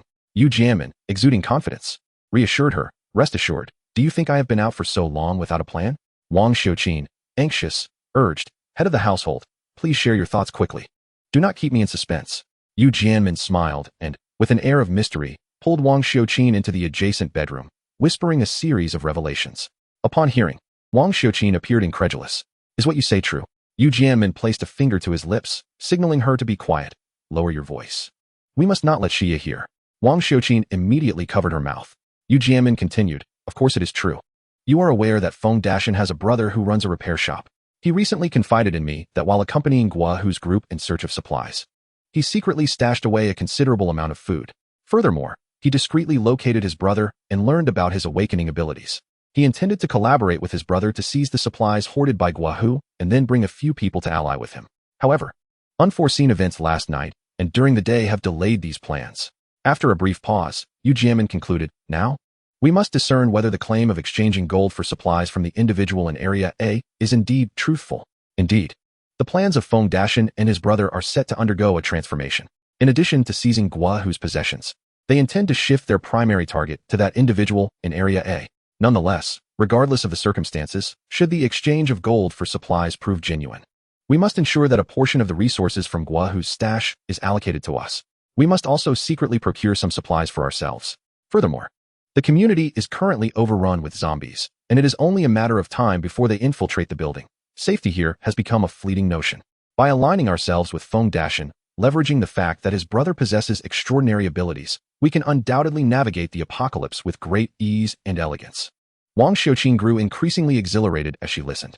However, a sudden thought crossed her mind, and she furrowed her brow. But you know that stubborn girl, Xia, previously. When asked to accompany someone for a night in exchange for food, she adamantly refused. How could she possibly agree to marry that old and unattractive man, Feng Dashin? What shall we do then? Yu Jianmin gritted his teeth and replied, what does it matter? Sacrificing her for the well-being of our entire family is a small price to pay. Do you think we would let her suffer in this alliance with Feng Dashin? If necessary, we can resort to force. We cannot allow her to jeopardize our plans. Just as Wang Xiuqin was about to nod in agreement, she suddenly heard a faint sound of sobbing behind her. Alarmed, she turned to see that Xia had quietly appeared outside the bedroom door, unbeknownst to them. Xia. Wang Xiuqin was speechless with shock. Upon noticing, Yu Jianmin was equally taken aback and sternly questioned Xia, when did you arrive? What did you hear? At that moment, tears streamed uncontrollably down Xia's face, rendering her incapable of speech. She did not respond to her heartless parents' inquiries, but instead turned and dashed into her bedroom, firmly locking the door behind her. This left Yu Jianmin in a state of exasperation as he pointed at Wang Xiuqin and reprimanded. Look at you. Why weren't you more vigilant? You didn't even notice Xia was right behind you. Wang Xiuqin retorted, I was listening intently to you. How could I have known that stubborn girl would come over? She must have overheard everything. What shall we do now? Yu Jianmin answered. So what if she heard? We shall proceed with our plans as intended. Does she dare to oppose us? Let her have her little tantrum. Once she calms down, she will come to her senses. With that, the two emerged from the bedroom. At that moment, Yu Qingji, unable to contain himself, called out, Why haven't you given me my bread yet? Are you two trying to starve me? I can't believe I forgot about this. Wang Xiuqin, filled with concern, hurried to fetch the last piece of bread in the house for Yu Qingji. Upon receiving it, he eagerly prepared to eat. Just then, with a creak, the door to Xia's room suddenly swung open. With a sorrowful expression, she stepped out and declared to Yu Jianmin and Wang Xiuqin, I want bread too. Yu Qingji, immediately incensed, shouted, One piece of bread is barely enough for me. How dare you, you wretched woman, think you can share it with me? In a fit of rage, he seized a pillow and hurled it at Xia's face. Ignoring Yu Qingji, Xia coldly addressed Yu Jianmin. This bread was secretly given to you by Feng Dashin, wasn't he it? If it weren't for me, why would he not consume it himself, but instead offer it to you? Therefore, I am hungry and I demand food. Yu Jianmin, interpreting Xia's words as a sign of clarity, joyfully exclaimed, Qingji, quickly divide the bread and give half to your sister. However, Yu Qingji refused. Not a chance. Why should I share with this wretched woman? If she had sold herself earlier, we wouldn't be left without food. Wang Xiuqin interjected earnestly, Come now. Qingji, let your sister have some. If she agrees to be with Feng Dashin, we will soon have plenty to eat. Reluctantly, Yu Qingji tore off half a piece of bread and tossed it to the ground. Xia swiftly picked it up and devoured it in one bite. Chapter 046. So, what do you say? Will you come with me? Just as Xia was ravenously consuming the dusty half of the bread, Yu Jianmin suddenly heard a commotion outside. It seemed that Guahu and his group were heading towards Area A to exchange supplies. Upon hearing this, Wang Xiuqin and Yu Qingji hurried to the window to look out. They saw Guahu leading a dozen individuals, carrying a box, fighting their way through zombies towards Area A. May the heavens protect them. I hope they can secure some supplies, and we shall have food soon. Wang Xiuqin clasped her hands in prayer. The household's provisions primarily catered to Yu Qingji, leaving Yu Jianmin desperately hungry. If they could obtain supplies at this moment, it would be nothing short of miraculous. Thus, the three of them silently wished for their success. After approximately 8 or 9 minutes, Yu Qingji, with keen eyesight, exclaimed, They're coming back with something. Yu Jianmin immediately discerned, given their joyful demeanor, they must have secured supplies. Wonderful. Wang Xiuqin rejoiced, hearing the commotion from downstairs. It was evident that many, like them, were eagerly anticipating the return. Upon spotting Guahu returning with food, they rushed downstairs. Yu Jianmin urged, Xiuqin, hurry. Let us go downstairs and distribute the supplies. MHM. Wang Xiuqin nodded in agreement. Yu Jianmin then exchanged a knowing glance with Yu Qingji, signaling him to keep a watchful eye on Xia to prevent her from escaping while they were gone. With confidence, Yu Qingji patted his chest, Don't worry. With me at home, I'll keep a close watch on this wretched woman. Only then did Yu Jianmin and Wang Xiuqin leave with peace of mind. Once the door closed behind them, Yu Qingji glared menacingly at Yu Xia. You'd better behave, or I swear I'll break your legs if you even think of running away. Yu Xia remained silent, retreating to her bedroom and locking the door. The windows were secured with anti-theft nets. It was questionable whether a girl like Yu Xia could manage to open them. Moreover, they were on the 12th floor. Only someone utterly reckless would consider jumping down. As Yu Qingji observed Yu Xia retreating to her bedroom, he thought little of it. His sole concern was to keep an eye on the door, ensuring she did not escape. Meanwhile, Yu Xia, now within the confines of her room, felt a profound sense of despair enveloping her. In this household, she had never experienced a single day of kindness. From the moment she became aware of her surroundings, her parents had never regarded her as their daughter. Their focus was solely on their son. This neglect intensified after the onset of the apocalypse, exposing her to the harsh realities of human indifference. All provisions were lavished upon Yu Qingji, even when she writhed in agony due to her gastric ailment. Her parents never cast a glance in her direction. Every morsel was thrust into her brother's mouth, with no thought ever given to her well-being. She endured this torment simply because they were her family. However, she could not fathom that her own flesh and blood would contemplate selling her to an odious man like Feng Dashan, a man decades her senior, who had made several unsuccessful advances and had been detained for his misdeeds. Disillusioned, she realized that this home held no allure for her any longer. There was no way she would comply with their wishes and become Feng Dashan's paramour. Thus, she believed that death would bring a swift and merciful end. Before she departed from this world, she resolved to perform one final act for them, as a means of settling the debt for the life they had given her. With this thought, Yu Xia rummaged through her drawer and retrieved 2 gold bars. Gazing out the window, an idea sparked within her. In the next instant, she found herself transported to the base of Building 3 in Area A. The sensation of using her teleportation ability for the first time was extraordinary, yet she had no time to revel in it. She observed Guahu and his companions convening for a transaction, though she remained oblivious to how they would locate the individual she sought. Confusion clouded her mind. Simultaneously, above her, Zhao Kuter sensed Yu Xia's arrival the moment she teleported. She immediately informed Chunyu. Yugu, Xia's here. At that moment, Chunyu was engulfed in a state of exhilaration. In an instant, he had traversed from Area D to Area A. Teleportation? This ability was one he must possess. No matter the cost, he was determined to make this girl his tether. With this thought, he gestured, "Let us go downstairs." All right. Meanwhile, downstairs, Yu Xia had been lingering in front of the elevator for quite some time, uncertain of how to initiate the transaction. Suddenly, she heard footsteps. Moments later, 2 figures emerged from the corridor. A young man, handsome, and a young woman, strikingly beautiful. Their impeccable appearance and vibrant energy suggested they had never known hunger. Surely, these were the individuals she sought. Confirming her suspicions, she hurriedly inquired, "Are you the ones in need of gold?" Chinyu cast a quick glance and could not help but acknowledge that this woman was indeed a breathtaking beauty. Not only was her face exquisite, but her figure was nothing short of remarkable. Even in loose-fitting sleepwear, her alluring silhouette was unmistakable, undeniably captivating. Describing her as such was by no means an exaggeration, especially when she looked at her with tear-streaked, sorrowful eyes. A sight so pitiable that any man would be hard-pressed to resist being moved. Shaking off his thoughts, he nodded. "Indeed, it is I. How much gold do you possess? And what do you wish to trade?" Yu Xia quickly presented 2 bars of gold. "Here are 2 pounds of gold. I wish to exchange them for 2 pounds of food." Chinyu replied, "Very well." As he accepted the gold, he effortlessly conjured a bag containing exactly 2 pounds of bread and tossed it to Yu Xia. Yu Xia was left astonished, her eyes wide in disbelief. "How did you do that?" Just as she was lost in thought, Chunyu discerned her curiosity. "You are quite intrigued about where the food came from, aren't you?" Yu Xia nodded. With a nonchalant smile, Chunyu conjured a steaming bowl of spicy hot pot. The enticing aroma wafted towards Yu Xia, and after such a long period without sustenance, her mouth watered uncontrollably. "Would you like to eat?" Chunyu inquired. Without hesitation, Yu Xia responded, "I would." Chunyu chuckled. "It's simple. As long as you accompany me, not only a bowl of spicy hot pot will be yours, but whatever food you desire." While trading with Guahu, he was always cautious to ascertain the weight of gold beforehand, then would venture to the stairwell alone to retrieve supplies from his spatial ring, allowing Guahu and his men to carry them. His intention to display this ability in front of Yu Xia was to persuade her through strength. Truth be told, after witnessing Chunyu's prowess, Yu Xia was indeed captivated. Frankly, any girl who had endured the apocalypse for so long would likely choose to follow Chunyu without a second thought. However, contemplating her fate, she decided against it. Although she was on the verge of agreeing, she shook her head instead. Chunyu, with a calm smile, reassured her, "No worries. Whenever you come to your senses, you may seek me out." I will wait until you understand.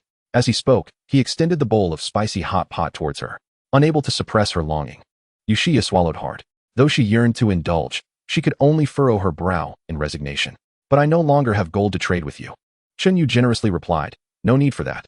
This bowl is my treat. Really? Yushia was taken aback. A bowl of such delectable hot pot would be fiercely contested by many. Yet, why did this man before her seem entirely unconcerned? Could it be that he truly had access to whatever food he desired? In response to her astonishment, Chunyu nodded affirmatively. Of course it is true. With that assurance, Yushia could no longer maintain her composure. The relentless hunger she had endured stripped her of any semblance of dignity. She quickly snatched the hot pot from Chunyu's hands and, wielding her chopsticks, began to devour it ravenously. Chapter 047. You grow big, they stay small. Meanwhile, in District D, on the 12th floor, room 2104. With a creak, the door swung open, revealing Yu Jianmin and Wang Xiuqin, both returning from outside with broad smiles on their faces. Upon witnessing the instant noodles and biscuits clutched in the hands of the two individuals, Yu Qingji was filled with uncontainable excitement. He dashed over, his face brimming with exhilaration, and began to devour the food voraciously, disregarding the presence of others. Yu Jianmin and Wang Xiuqin looked on with affectionate indulgence. Go on, eat up, my dear child is truly famished. Take your time, sweetheart, no one is competing with you. Don't choke. At that moment, Yu Jianmin scanned the living room but failed to spot Yushia, prompting him to inquire, Qingji, where's that troublesome girl, Xia? While munching, Yu Qingji pointed towards the direction of the bedroom. As soon as you left, that wretched woman retreated to her room. Yu Jianmin felt a wave of relief wash over him, as he casually tossed a small packet of biscuits to Wang Xiuqin. Go, give it to the troublesome girl. We wouldn't want her to harbor resentment against us after getting involved with Feng Dashan. Wang Xiuqin nodded and promptly approached the door, only to discover it was locked. After knocking and calling out several times, there was no response from inside. Dear, could it be that the girl is in despair? She suddenly felt a twinge of fear. Upon hearing this, Yu Jianmin hurried to retrieve the key and unlock the door. However, as soon as the door swung open, a wave of cold sweat broke out on their brows. Where is she? Why is she missing? Upon observing the state of the bedroom, Yu Qingji's complexion turned pale. What is happening? I watched that wretched woman enter, and then she vanished. Where could she have gone? He rushed inside to investigate. The doors and windows were intact, showing no signs of forced entry. After searching under the bed, in the wardrobe, and every corner, there was no trace of her presence. Damn it, this is eerie. It's truly supernatural. A look of terror spread across Yu Qingji's face. Wang Xiuqin, filled with concern, remarked anxiously, Dear, do you think Qingji has lost his senses from hunger and that the wretched girl slipped away while he was in a daze? Yu Qingji bellowed in anger. What nonsense are you spouting? That's impossible. I'm quite lucid right now. Yet, there was only one explanation that could rationally account for the situation. Such occurrences were not uncommon in the neighborhood. Indeed, many individuals had succumbed to hunger-induced hallucinations and displayed erratic behavior. Anxiously, Yu Jianmin snapped at this point. Why are we still discussing this? Hurry, let us go search for her. If we can't find her, our family's future hope will be lost. With that, the three of them rushed out of the house. Meanwhile, in Building 3 of Area, Yushia had devoured a bowl of spicy hot pot in mere moments. Her hunger overwhelming as she left no trace of broth behind. She licked the bowl clean, savoring every last bit. Was it delicious? Chinyu inquired. Instinctively, Yushia nodded. Delicious. Absolutely delightful. Chinyu smiled nonchalantly. Shall I fetch you another bowl? Only then did Yushia realize she had consumed someone else's food without even uttering a word of thanks. Although still hungry, she felt too embarrassed to request another bowl. She quickly shook her head vigorously. No, thank you. Just a moment ago, I found myself exceedingly famished, and in my hunger, I inadvertently neglected to express my gratitude. I sincerely apologize and hope for your understanding. Chinyu chuckled to himself, thinking how polite you are. Observing the number 65 hovering above Yushia's head, he replied nonchalantly, You're welcome.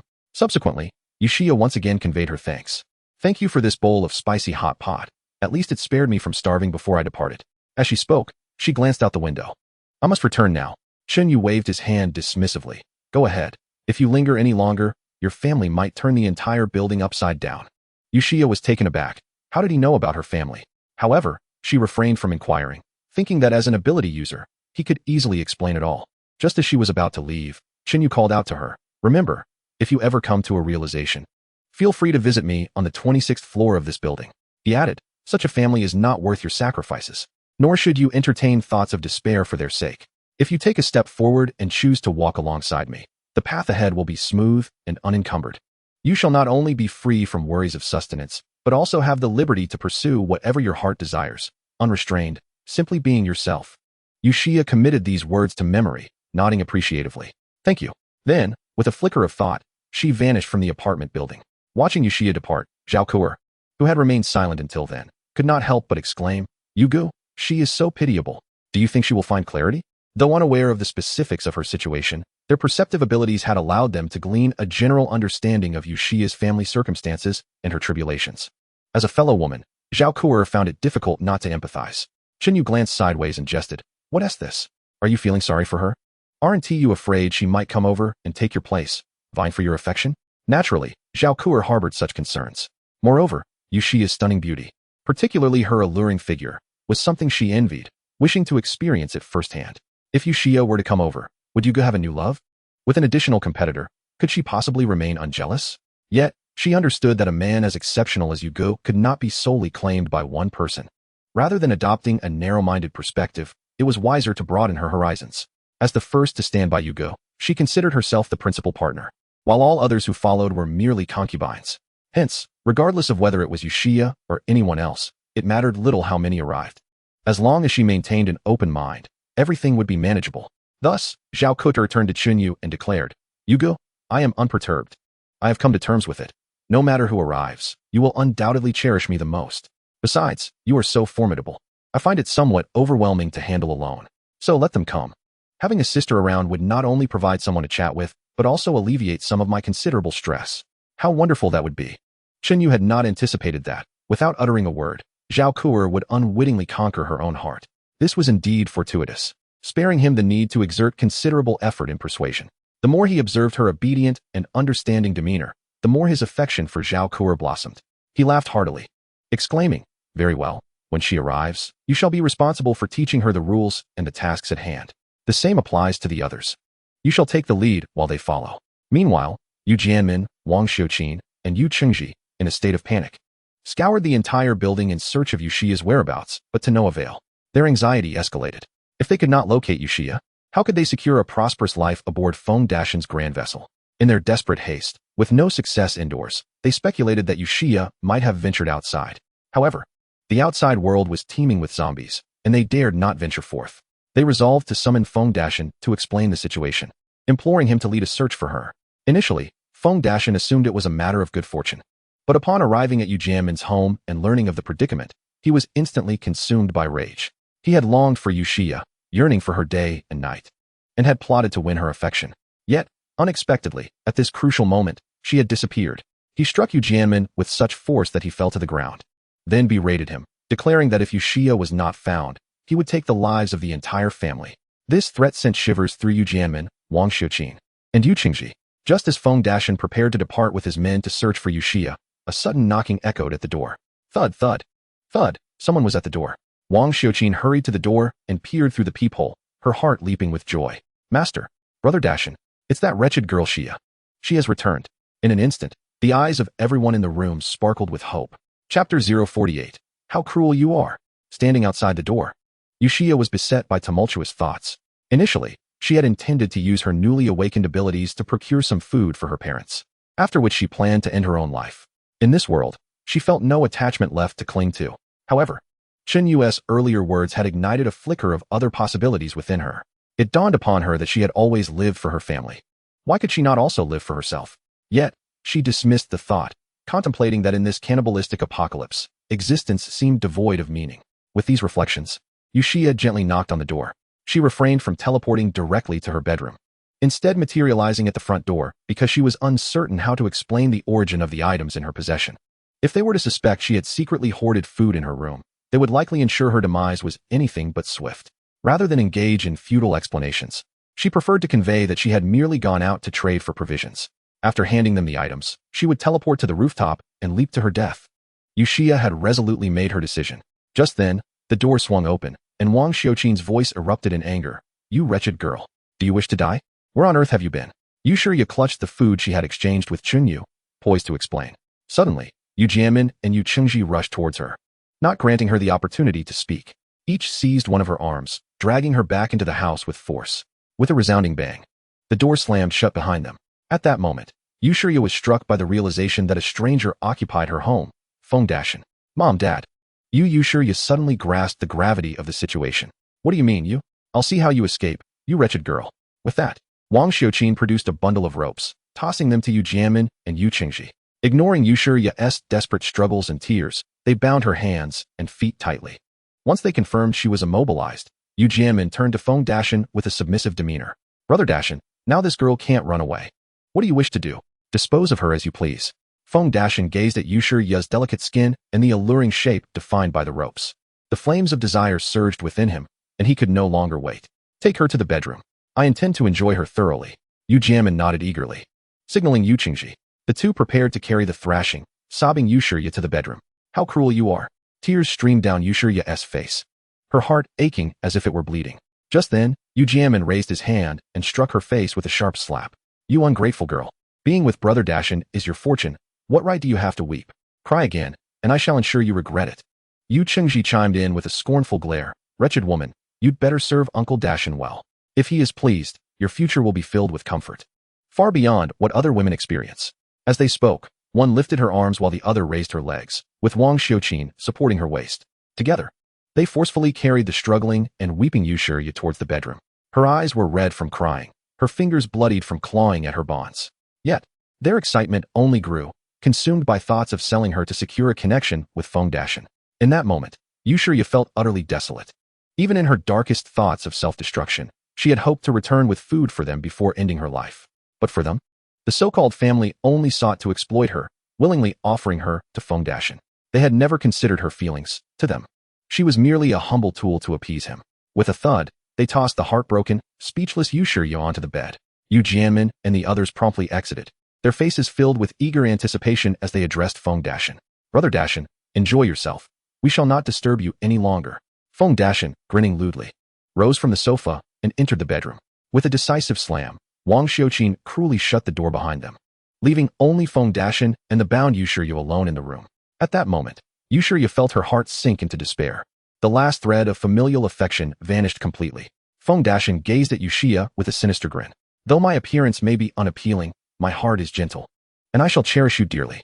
My little beauty, here I come. In the next instant, as Feng Dashin, drooling with excitement, lunged towards Yu Shiya, she suddenly disappeared from the corner of the bed. With a resounding crash, Feng Dashin collided forcefully with the bed's edge, resulting in a gash on his head and shattered teeth, blood pouring forth. Damn it, where is she? With no time to process his pain, Feng Dashin stood in shock, bewildered by the sudden vanishing of a living person before him. What happened, Brother Dashin? Hearing the commotion, Yu Jianmin, Wang Xiuqin, and Yu Qingji rushed in, assuming Yu Shiya had resisted and injured Feng Dashin. However, upon entering the room, their expressions turned to stunned disbelief. There stood Feng Dashin, clutching his bleeding head, while Yu Shiya was nowhere to be found. Where's that wretched girl? Yu Jianmin asked incredulously. Yu Qingji exclaimed, I told you I wasn't mistaken. That shameless woman entered the bedroom and never came out again. You all thought I was delirious. Now do you see? She has vanished. Feng Dashin, initially furious, snapped out of his shock upon hearing these words. His lips twitched violently. This is an ability. Your daughter has awakened an extraordinary power, and you didn't even realize it? Upon hearing this, Yu Jianmin and Wang Xiuqin widened their eyes in astonishment. What? An extraordinary power? Brother Dashin, we truly had no idea. Feng Dashin retorted angrily, damn it. You let me confront an extraordinary being. Do you want me to die? Although he coveted Yu Shiya, he understood the value of an extraordinary person in a post-apocalyptic world. Even if his brother were an extraordinary being, he would not dare to offend any other extraordinary individual. Thus, upon realizing Yu Shiya's true nature, a chill of fear ran down his spine, and he was drenched in cold sweat. In the next moment, Feng Dashin furiously slapped Yu Jianmin, then kicked Wang Xiuqin and Yu Qingji, sending them sprawling to the ground. He promptly dusted himself off and made a hasty exit, leaving behind the dazed Wang Xiuqin, Yu Qingji, and the pained Yu Jianmin, who clutched his face in confusion. Chapter 049. Zhao Kuter seethed with indignation. What a cunning little vixen. What? An extraordinary being? Yu Shiya is an extraordinary being? It was only after Feng Dashin had departed for nearly half a minute that Yu Jianmin, Wang Xiuqin, and Yu Qingji regained their senses. As they pondered his words, their minds buzzed with disbelief. After a long pause, Yu Qingji suddenly erupted in anger. That wretched woman, Yu Shiya, truly harbors deep intentions. When did you awaken your abilities without informing us? Father, mother, I always said this shameless woman is unreliable. She never regarded us as family. If it weren't for today's incident, we would still be kept in the dark. Damn it. Why didn't she mention her powers sooner? We could have avoided this suffering instead of having to pander to that worthless Feng Dashin. Yu Qingji grew increasingly enraged. Meanwhile, Yu Jianmin and Wang Xiuqin remained silent, their expressions dark and foreboding. As the head of the family, what should we do now? That wretched girl, Xia, has concealed her powers from us. After treating her the way we did, she has surely fled and will not return. Yu Jianmin remarked grimly. Humph. They forget who raised her. Without us, a girl as beautiful as she is would scarcely survive in this apocalypse. Our actions were for her own good. Now we shall see if she possesses any sense of gratitude. As they spoke, both felt a twinge of regret, wishing they had treated Yuxia differently. However, their anger prevailed, believing Yuxia to be an ungrateful wretch, impossible to nurture. But now was not the time for fury. The priority was to find Yuxia. With her abilities, they could rely on her. Even if they did not align with Feng Dashin, they could still lead a prosperous life. Yet, the challenge of locating Yuxia left the three of them troubled. At that moment, on the 26th floor of Building 3 in Area A, a once empty corridor suddenly bore witness to a figure, Yuxia, who had just teleported away from home. She felt a profound sadness. After the earlier events, she had gained a clear understanding of her parents' true nature, revealing their heartlessness. The thought of what had transpired made her heart ache. In a state of utter despair and disappointment, she had contemplated ending her life, but suddenly recalled Chun Yu's words. Such a family was not worth sacrificing her life over. In that instant, she abandoned the notion of suicide and chose to live for herself. Thus, she utilized her last chance to teleport to this place, seeking Chun Yu. She felt fortunate to have one more opportunity to teleport. Otherwise, she would have faced humiliation at that moment. The fragile and helpless Yuxia stood in the corridor, searching for Chun Yu. He had said that whenever she understood her thoughts, she could come find him. Where was he? She scanned the surroundings for his presence. Just then, with a creak, a door not far from her swung open. Zhao Kuer emerged, waving at Yuxia. Sister, over here. Yuxia hurriedly rushed over.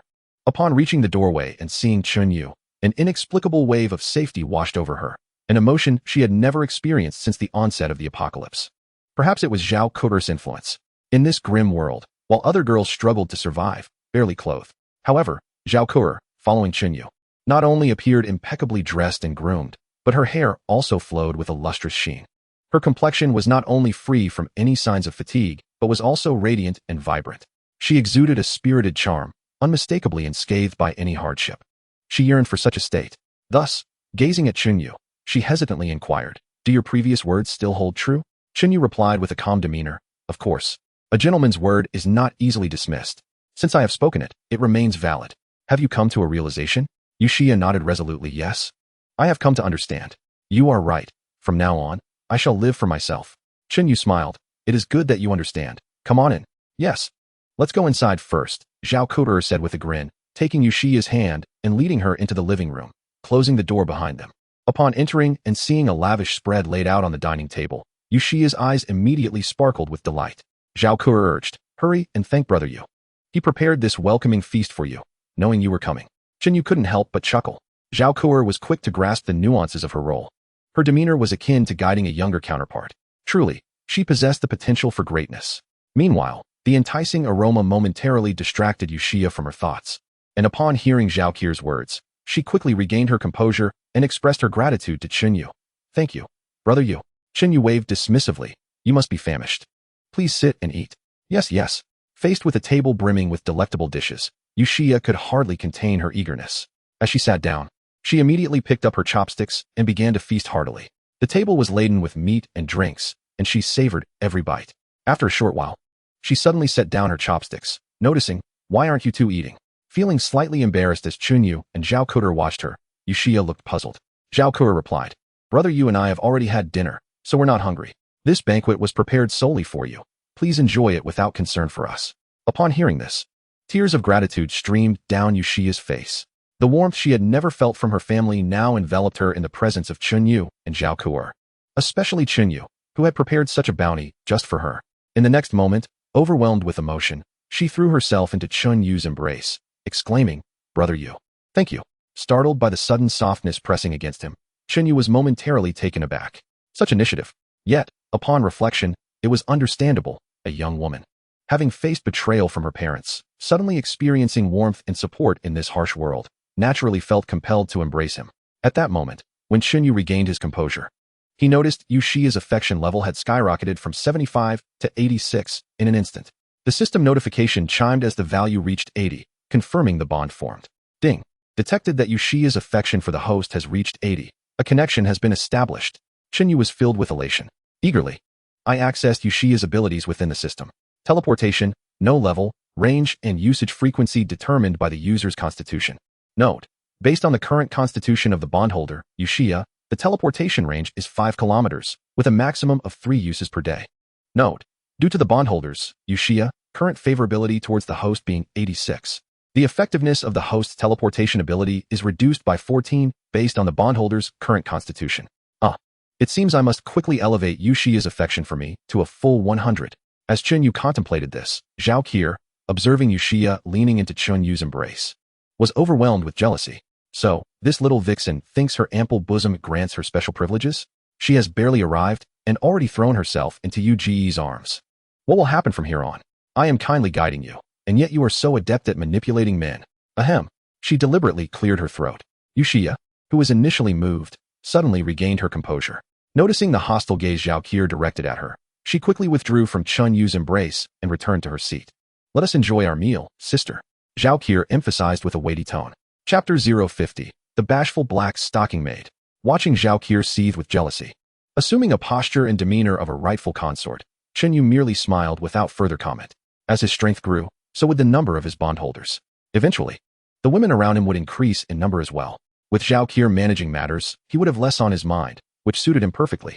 Not only would it alleviate many concerns, but the rivalry among women for his affection would also fortify his esteemed position in their hearts. Truly, a win-win situation.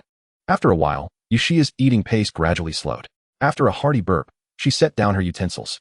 Are you full? Chinyu inquired casually. Yushia nodded. Immediately, with a mere glance from Chinyu, Zhao Qier promptly disposed of the remaining food into the trash bin. Yushia's eyes widened in disbelief at this scene. Although the leftovers were hers, they were still clean. Who knows how many would vie for them outside? Yet Chinyu, without a second glance, discarded them. Such extravagant waste left her utterly astonished. Naturally, Chinyu and Zhao Qier noticed Yushia's thoughts. Chinyu said nothing. Zhao Qier took the initiative to reassure Yushia. Sister, you have only just joined Yugo, and you are still unaware of his true strength. In time, you will understand that this amount of food is trivial for him. Yushia listened intently. Zhao Qier continued. Moreover, you must swiftly adjust your mindset. Being with Yugo means you are no longer the same as before. From this moment forth, do not speak of food, whatever you desire. As long as it brings joy to brother Yu, shall be granted. Do you understand? As soon as the words left her lips, Yushia nodded eagerly, saying, Sister Ko, I comprehend. I will certainly serve brother Yu well, and ensure his happiness. Zhao Qier expressed her admiration, declaring, Clever. You are quite perceptive. Now that you have dined sufficiently, I see you are rather dirty. Come, let me take you for a bath. What? A bath? Yushia could hardly believe it. Witnessing her reaction, reminiscent of her previous self, Zhao Qier chuckled. Did we not just discuss this? Being with brother Yu means you can have anything you wish. It's merely a bath. No need for such astonishment. Now, take your time to adjust. With that, she guided Yushia toward the bathroom. Upon entering and seeing the bathtub filled with warm water, Yushia's eyes widened in disbelief. She could truly take a bath. Zhao Qier observed her astonishment and explained where the shampoo and body wash were located. Then, pointing to a neatly arranged maid outfit, she instructed, All right, you may wash yourself at your own pace.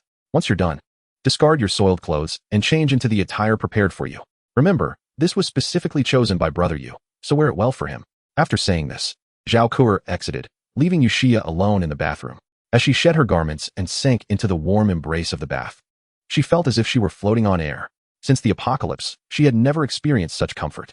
This sensation was truly a long-lost luxury. What once seemed ordinary now felt exceptionally rare. Had she not aligned herself with brother Yu, she wondered if she would ever have the chance to relish such moments again. Overwhelmed by this realization, tears of gratitude streamed down her cheeks. She was deeply thankful to Chinyu.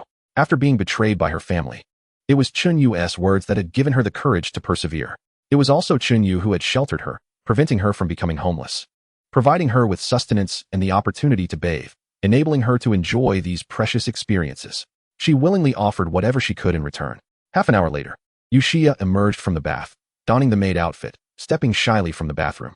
It must be said, the maid attire required a certain finesse to wear appealingly. It demanded not only height, but also a well-proportioned figure. For instance, Yushia, clad in a simple black maid outfit, radiated an extraordinary allure. Zhao Qier immediately grasped her arm, reassuring, Do not be nervous. Everyone has their first time. I will guide you. Hom. Yushia blushed and nodded.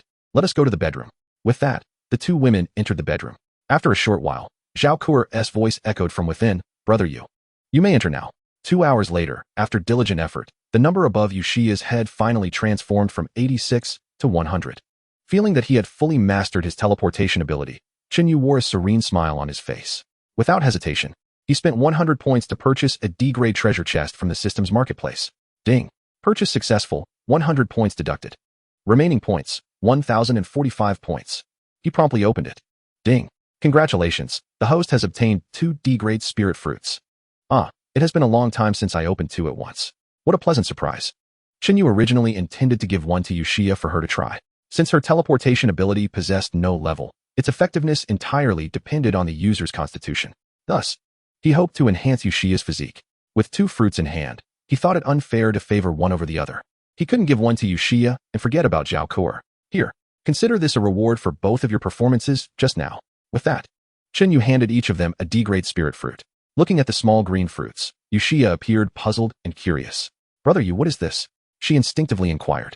Zhao Kuer immediately leaned in and sweetly pecked Chenyu on the cheek. Thank you, Brother Yu. Then she turned to Yushia and said, This is something extraordinary. Since it's given by Brother Yu, you should eat it quickly. You'll understand once you do. With that, she popped her D-grade spirit fruit into her mouth and swallowed it whole. Yushia quickly followed suit, consuming the fruit in her hand. As it settled in her stomach, her face transformed into one of astonishment. At that moment, a system notification sounded. Ding. Bonded individual, Yushia, has had her strength elevated to a D-grade ability user. Yushia exclaimed, Brother Yu, this fruit is amazing. After eating one, I suddenly feel my strength has increased significantly. Zhao Kuer chimed in, of course. If it weren't for Brother Yu giving you this fruit, who knows how long it would have taken for you to enhance your abilities. You should quickly thank Brother Yu. Upon hearing this, Yushia immediately expressed her gratitude towards Chenyu. Thank you, Brother Yu. Chenyu smiled. At this moment, his attention was entirely focused on the teleportation ability. After Yushia's enhancement, he could distinctly sense that her limit for using the teleportation ability had increased to 5 times a day, with the range extending to 6 kilometers. Given this, the next time he acquired a D-grade spirit fruit, he would prioritize offering it to her. Chapter 051. The Change of Power in Area B, Chenyu's Plan. In the dead of night, everything appeared calm on the surface. Yet beneath the darkness, turbulent currents were at play. As Chenyu blissfully embraced his beauty and drifted into slumber, Guohu was meticulously searching through the various floors of several buildings in Area D for gold. Meanwhile, in room 307 of a 3-story unit in Area B, Wang Long, whose arm had been severed by a sniper's bullet and was losing blood rapidly, was far from his usual imposing self. His complexion was now ghastly pale, devoid of any hint of color, and he looked sickly, as if he could succumb at any moment. A group of subordinates surrounding him observed his condition. He was suffering from a relentless fever, appearing on the brink of collapse. Instantly, a flicker of thought crossed each of their minds. After exchanging glances and silent understanding, a cluster of 7 or 8 individuals hastily exited to converse for a brief moment. Just 4 or 5 minutes later, they re-entered. Leading the way was a tall, slender man adorned with a scorpion tattoo on his hand, who approached the bedside and inquired about Wang Long's condition. Brother Long, how are you feeling? Though Wang Long's consciousness remained relatively intact, he was unable to articulate any words. His lips moved in a futile attempt to communicate, but no coherent sounds emerged. Realizing that Wang Long no longer posed a threat, the scorpion-tattooed man suddenly raised his hand and delivered a resounding slap across Wang Long's face. The impact rendered Wang Long momentarily stunned. His eyes blazed with fury, and though he struggled to vocalize his wrath, his weakened state prevented him from rising to his feet. Instead, he writhed on the bed, a futile expression of his indignation. However, to the onlookers, he resembled a squirming maggot, eliciting laughter from his gang of subordinates. Brothers, Wang Long is finished. Damn it. We were counting on him to survive in this apocalypse. Who would have thought he'd turn out to be so useless? A powerful ability wielder, reduced to nothing by a single bullet. How pathetic. 2 of his brothers, having recently awakened their own abilities, scoffed at the situation. At that moment, a sensually dressed woman emerged from the room, drawn by the commotion.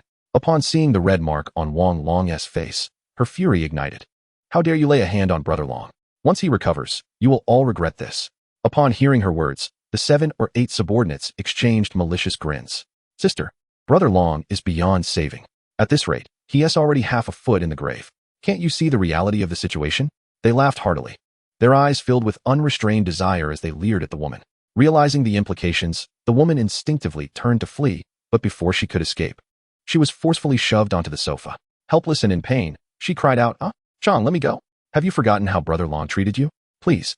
For the sake of his past kindness, spare me. All 7 or 8 of them had been with Wang Long since before the apocalypse. When the calamity struck, they happened to be at Wang Long's residence, which played a crucial role in their rapid rise to power within the community. Thanks to Wang Long and Wang Hu's awakened abilities. Without their influence, how could they have quickly amassed such a following to seize Gua Hu's supplies and force him into retreat within District D? Upon hearing her plea, the scorpion-tattooed man responded with a swift slap across the woman's face. The woman fanned herself, her entire face instantly swollen. Damn it, how infuriating. It was better left unspoken, but now my anger only intensifies. What good is Wang Long and Wang Hu? My brother was imprisoned for them a year ago, and they only compensated me with 3,000 yuan. 3,000. Is that enough to appease a dog? Damn it, we devoured meat. Yet were denied even a sip of soup. Cursing vehemently, the scorpion man continued to vent his frustrations while addressing those behind him. Brothers, line up one by one. Witnessing this scene, Wang Long gritted his teeth, blood seeping from the corners of his mouth. His hatred was overwhelming. In a fit of rage, he found himself speaking. Summoning every ounce of strength, he grasped the edge of the bed and managed to stand. Yet, when he clenched his fists, preparing to charge at the scorpion man, he found himself unable to conjure the fireball. He took a single step, only to stumble and collapse to the ground with a thud. Wang Long, did you ever imagine you'd meet such a fate? With that, a large foot came crashing down onto his face. Wang Long struggled, but it was futile. Muffled sounds escaped his lips as he attempted to vent his fury. Soon, he was left powerless, merely a spectator to the horrors unfolding before him. He watched helplessly as the woman was tormented and ultimately perished before his eyes. Wang Long's anger reached a breaking point, a pain so profound he wished for death. In the next moment, a dagger was pressed against his neck. All right, the fun's over. Now it's your turn. Wang Long, you shall die. With a swift motion, the dagger sliced through Wang Long's neck. In an instant, the once formidable Wang Long, having lived a lifetime of wickedness, tilted his head and met his end. Consumed by his own hatred, he could never have fathomed he would die in such a manner, humiliated and at the hands of his own subordinate. Before long, news of Wang Long's demise spread rapidly throughout District B. The leadership changed hands, and the Scorpion Man, Quan Song, who had slain Wang Long, ascended as the new leader. The following day, Chen Yu awoke from a soft embrace. As he opened his bleary eyes, he was taken aback to find the radiant energy of 3 extraordinary individuals filling his room. The brilliance from District B had vanished completely. Wang Long was dead? He was astonished, having gone to sleep with Wang Long alive, only to awaken to his demise. Indeed, in this devouring apocalypse, nothing could be anticipated. If he was dead, so be it. It was of no concern to Chen Yu. He brushed it off. The wicked hands of fate reached out, awakening Zhao Kuer and Yu Xia.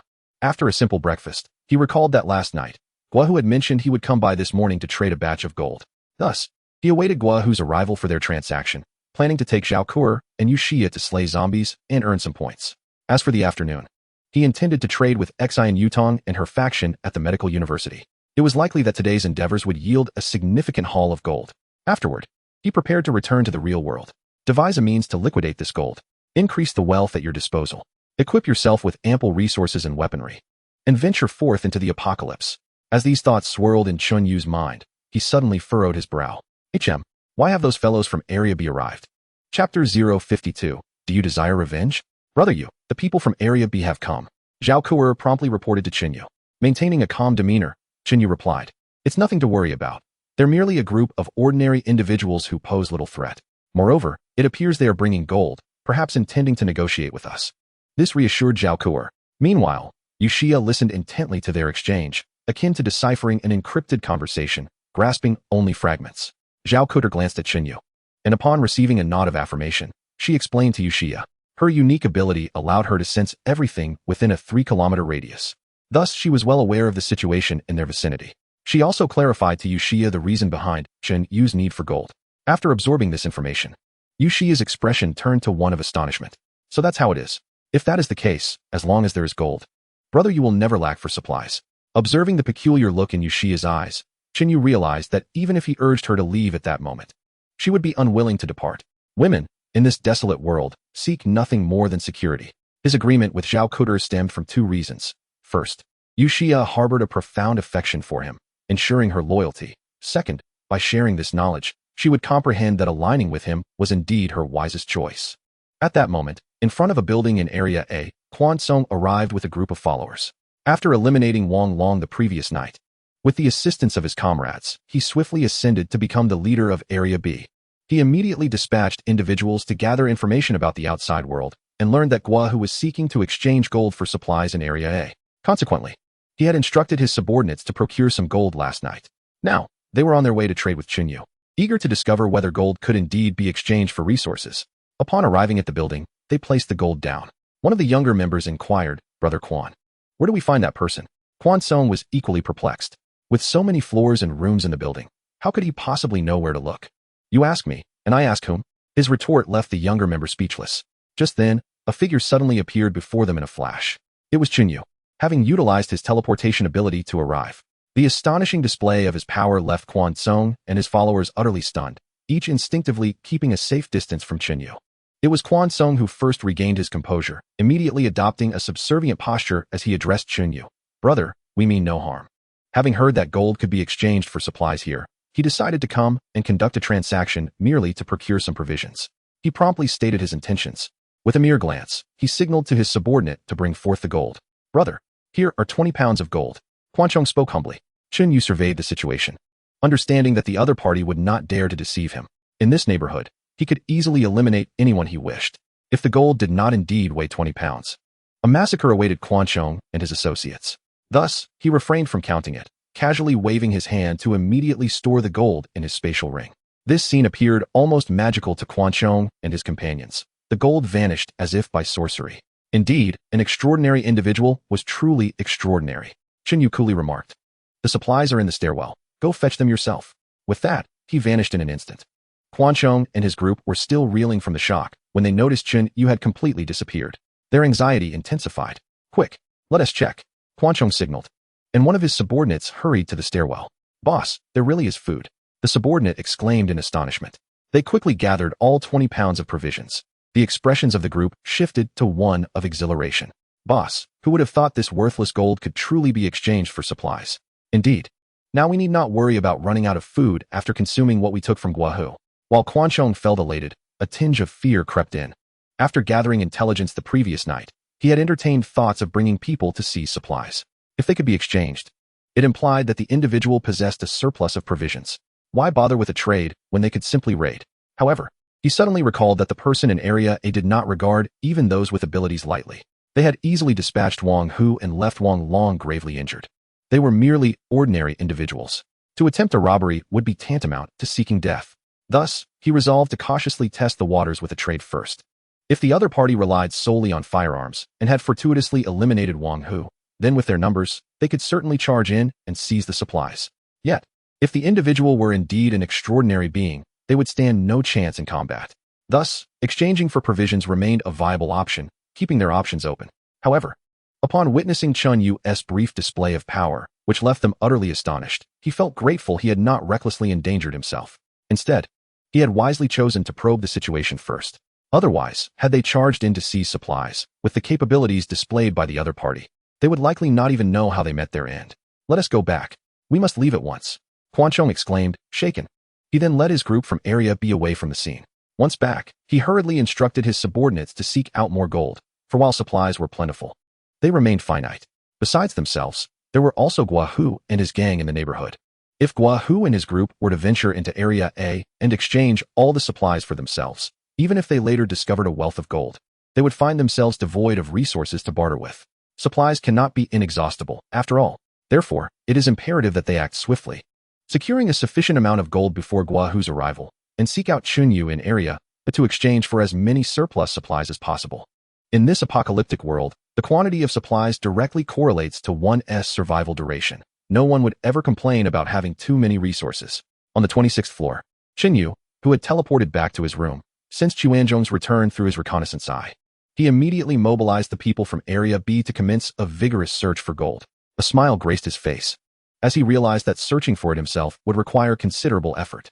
However, with Chuanzhong and Guahu's groups working together, it would not be long before they amassed all the gold from the entire Daikai Huading complex.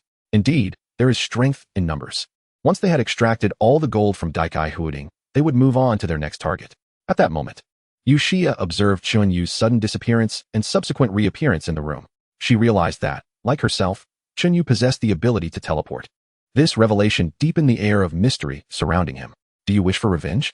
Chunyu suddenly inquired of Yushia. Startled, she replied, Are you referring to Feng Dashin? She had already recounted the events that transpired to Chunyu the previous night. Chunyu nodded affirmatively. Yushia clenched her fists, gritting her teeth. I do.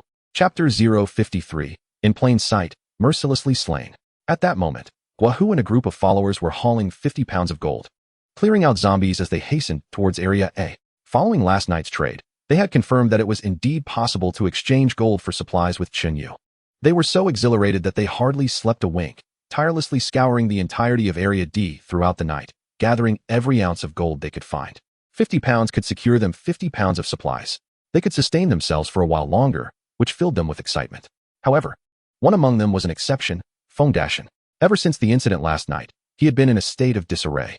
The sight of Yushia vanishing before his eyes had left him deeply troubled, constantly fearing that she might reappear unexpectedly and exact her revenge upon him.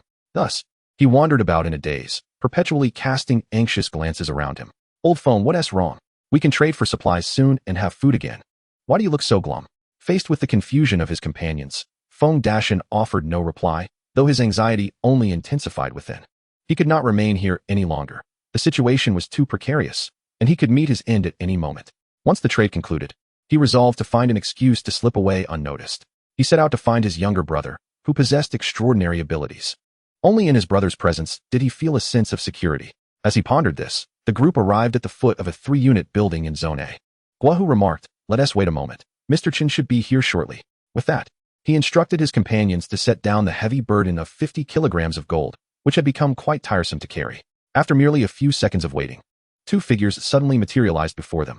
It was Chunyu and Yushia, having descended from the building above. The sight rendered the onlookers momentarily speechless, their expressions frozen in astonishment. Simultaneously, they were captivated by Yushia's beauty, accentuated by her alluring maid's attire, which exuded an enchanting blend of innocence and seduction. However, they quickly averted their gazes, for standing beside Chunyu signified that Yushia was indeed his companion, and they dared not linger their eyes. Guahu was the first to regain his composure, approaching respectfully. Mr. Chun, here is the 50 kilograms of gold. Before he could finish his sentence, a sudden crash interrupted them. They turned to see Feng Dashin, apparently startled by something unknown, suddenly plopped down onto the ground, his face reflecting sheer terror. Feng Dashin, what's wrong? Guahu inquired, bewildered. Yet, Feng Dashin remained silent, consumed by fear. He could not fathom why Yushia, who had vanished the previous night, was now here, and in the company of this individual from Zone A. Given his actions from the night before, he was certain Yushia would not let him off easily. Remaining here was tantamount to courting death. Thus, despite his trembling legs, driven by the instinct for survival, he scrambled to his feet and fled. Feng Dashin, where are you running off to? The rest of the group looked on in confusion. However, Feng Dashin paid them no mind. He was desperate to escape. But suddenly, a gunshot rang out, followed by the whizzing of a bullet that struck his thigh. Ah! He screamed, collapsing to the ground, clutching his bleeding leg and wailing in agony. From above, Zhao Kuer, thrilled to have finally hit her target, cheered, Yes. I've finally done it. Down below, Chunyu turned to Yushia. Go ahead, take your vengeance personally. Yushia nodded in agreement, She then grasped the tang knife handed to her by Chunyu and approached Feng Dashin step by step. Guahu, witnessing this unfolding scene, quickly grasped the situation. It was evident that Feng Dashin had crossed Yushia, sealing his own fate. He swiftly signaled to his companions to clear away any zombies, ensuring that none would encroach upon Yushia as she advanced. As Yushia approached with a knife, her eyes filled with hatred, Feng Dashin felt a wave of despair wash over him. Please, don't kill me. I beg you. He pleaded, but Yushia paid him no heed. Begging for mercy? Had she not awakened her extraordinary abilities, or if she had exhausted her 3 teleportation chances last night, would Feng Dashin have spared her? She was ensnared in a web of torment. The humiliation she had endured was fresh in her mind. The thought of what transpired last night ignited a fierce desire for vengeance within Yushia. Beast, perish! She exclaimed, raising her tang knife in fury. With a swift motion, she brought the blade down. Feng Dashin's anguished scream filled the air as the knife severed his 3rd leg, writhing in agony on the ground. His cries attracted a growing horde of zombies. Guahu and the others hastily fought back, dispatching the approaching undead before they could come within 10 meters of Yushia. Yet, the gruesome scene elicited involuntary grimaces from Guahu and his companions, as a phantom pain surged through their lower bodies. The cacophony of screams caught the attention of other survivors in the vicinity, who peered out their windows to witness Yushia mercilessly hacking at Feng Dashin. His body was drenched in blood, flesh torn, and the number of wounds he sustained was incalculable. The strength of his cries waned with each passing moment. On the 12th floor of District D, room 2104, Yu Qingji was paralyzed with shock upon seeing Yushia, who had vanished the previous night, now wielding a knife and brutally attacking Feng Dashin. That wretched woman, he gasped. Feng Dashin is going to be killed by her. Beside him, Yu Jianmin and Wang Xiuqin gasped at the scene unfolding outside. Ultimately, before the eyes of many, Feng Dashin was hacked to death by Yushia. What would they do now? Feng Dashin had perished at the hands of that vile woman. Would she seek revenge against them as well? Witnessing Feng Dashin's tragic demise filled Yu Qingji with dread, his voice trembling as he spoke.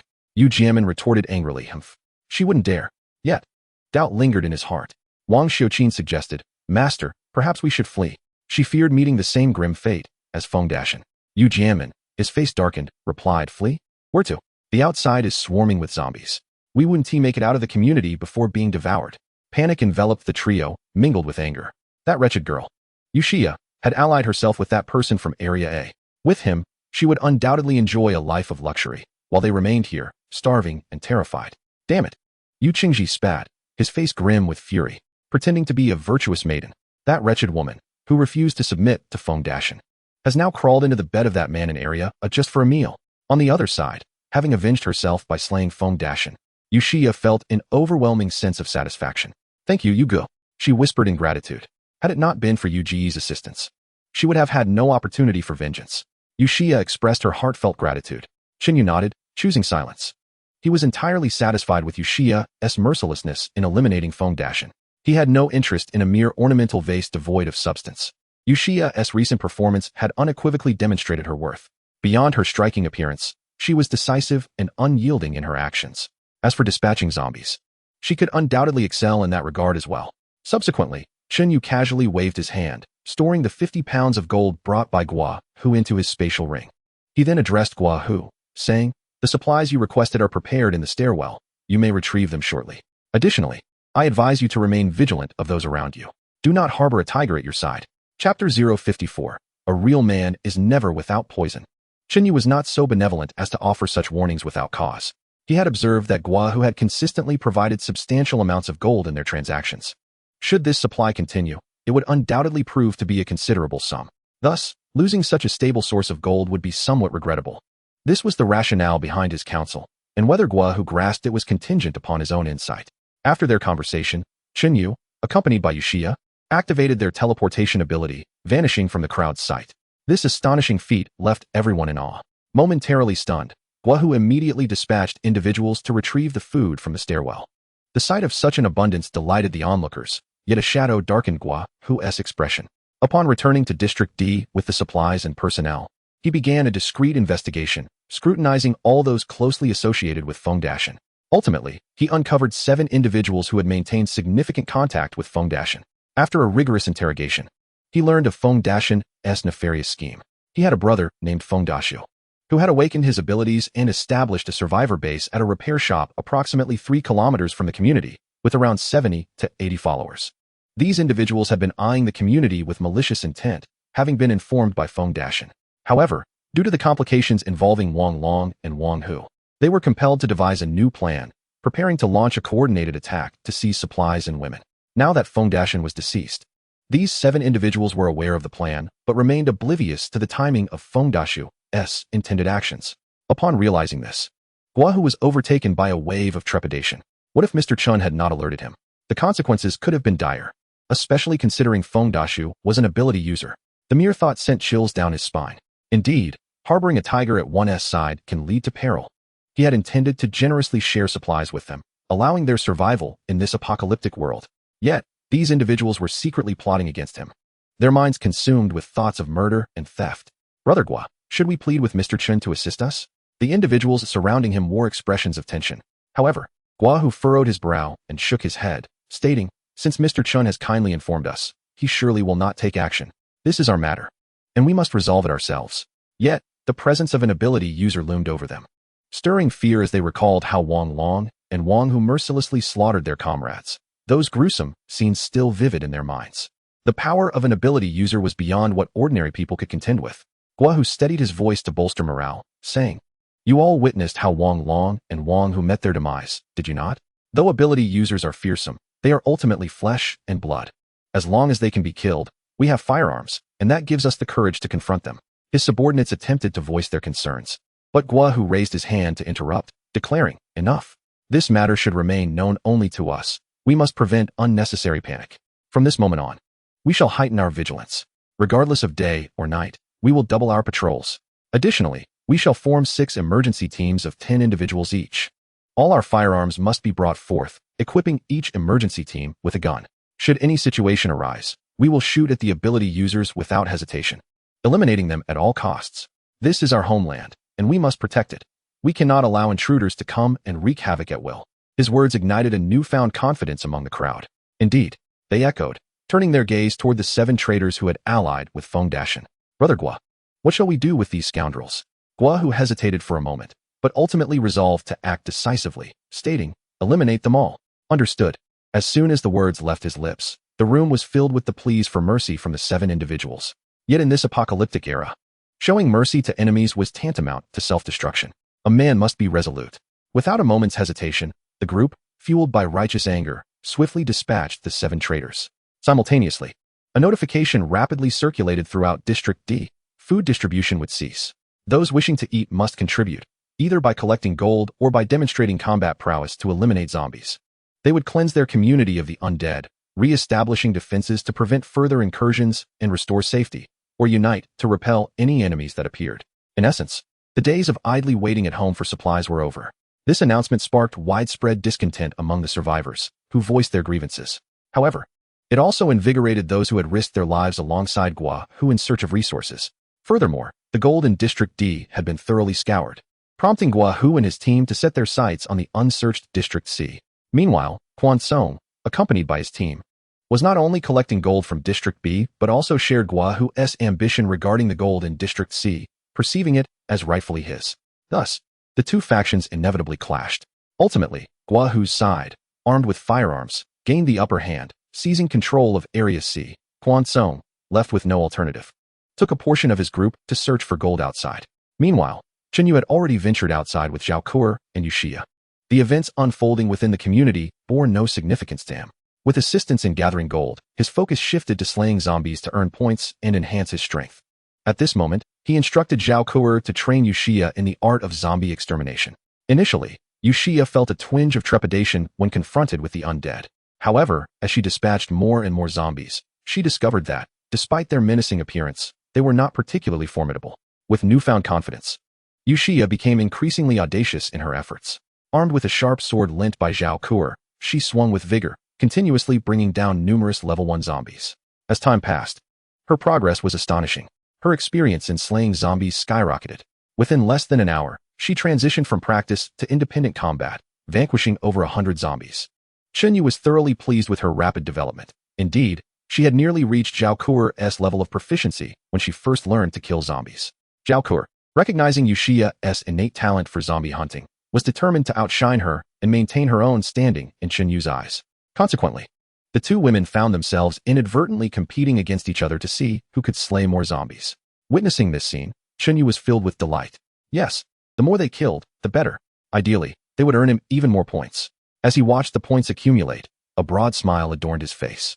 However, after a while, he began to feel somewhat dissatisfied. The rate at which they were earning points was simply too slow. Therefore, he suddenly called out to Zhao Kuo and Yuxia, a mischievous grin spreading across his face. "Get ready, for I shall raise the intensity for both of you." Chapter 055. I can't take it anymore.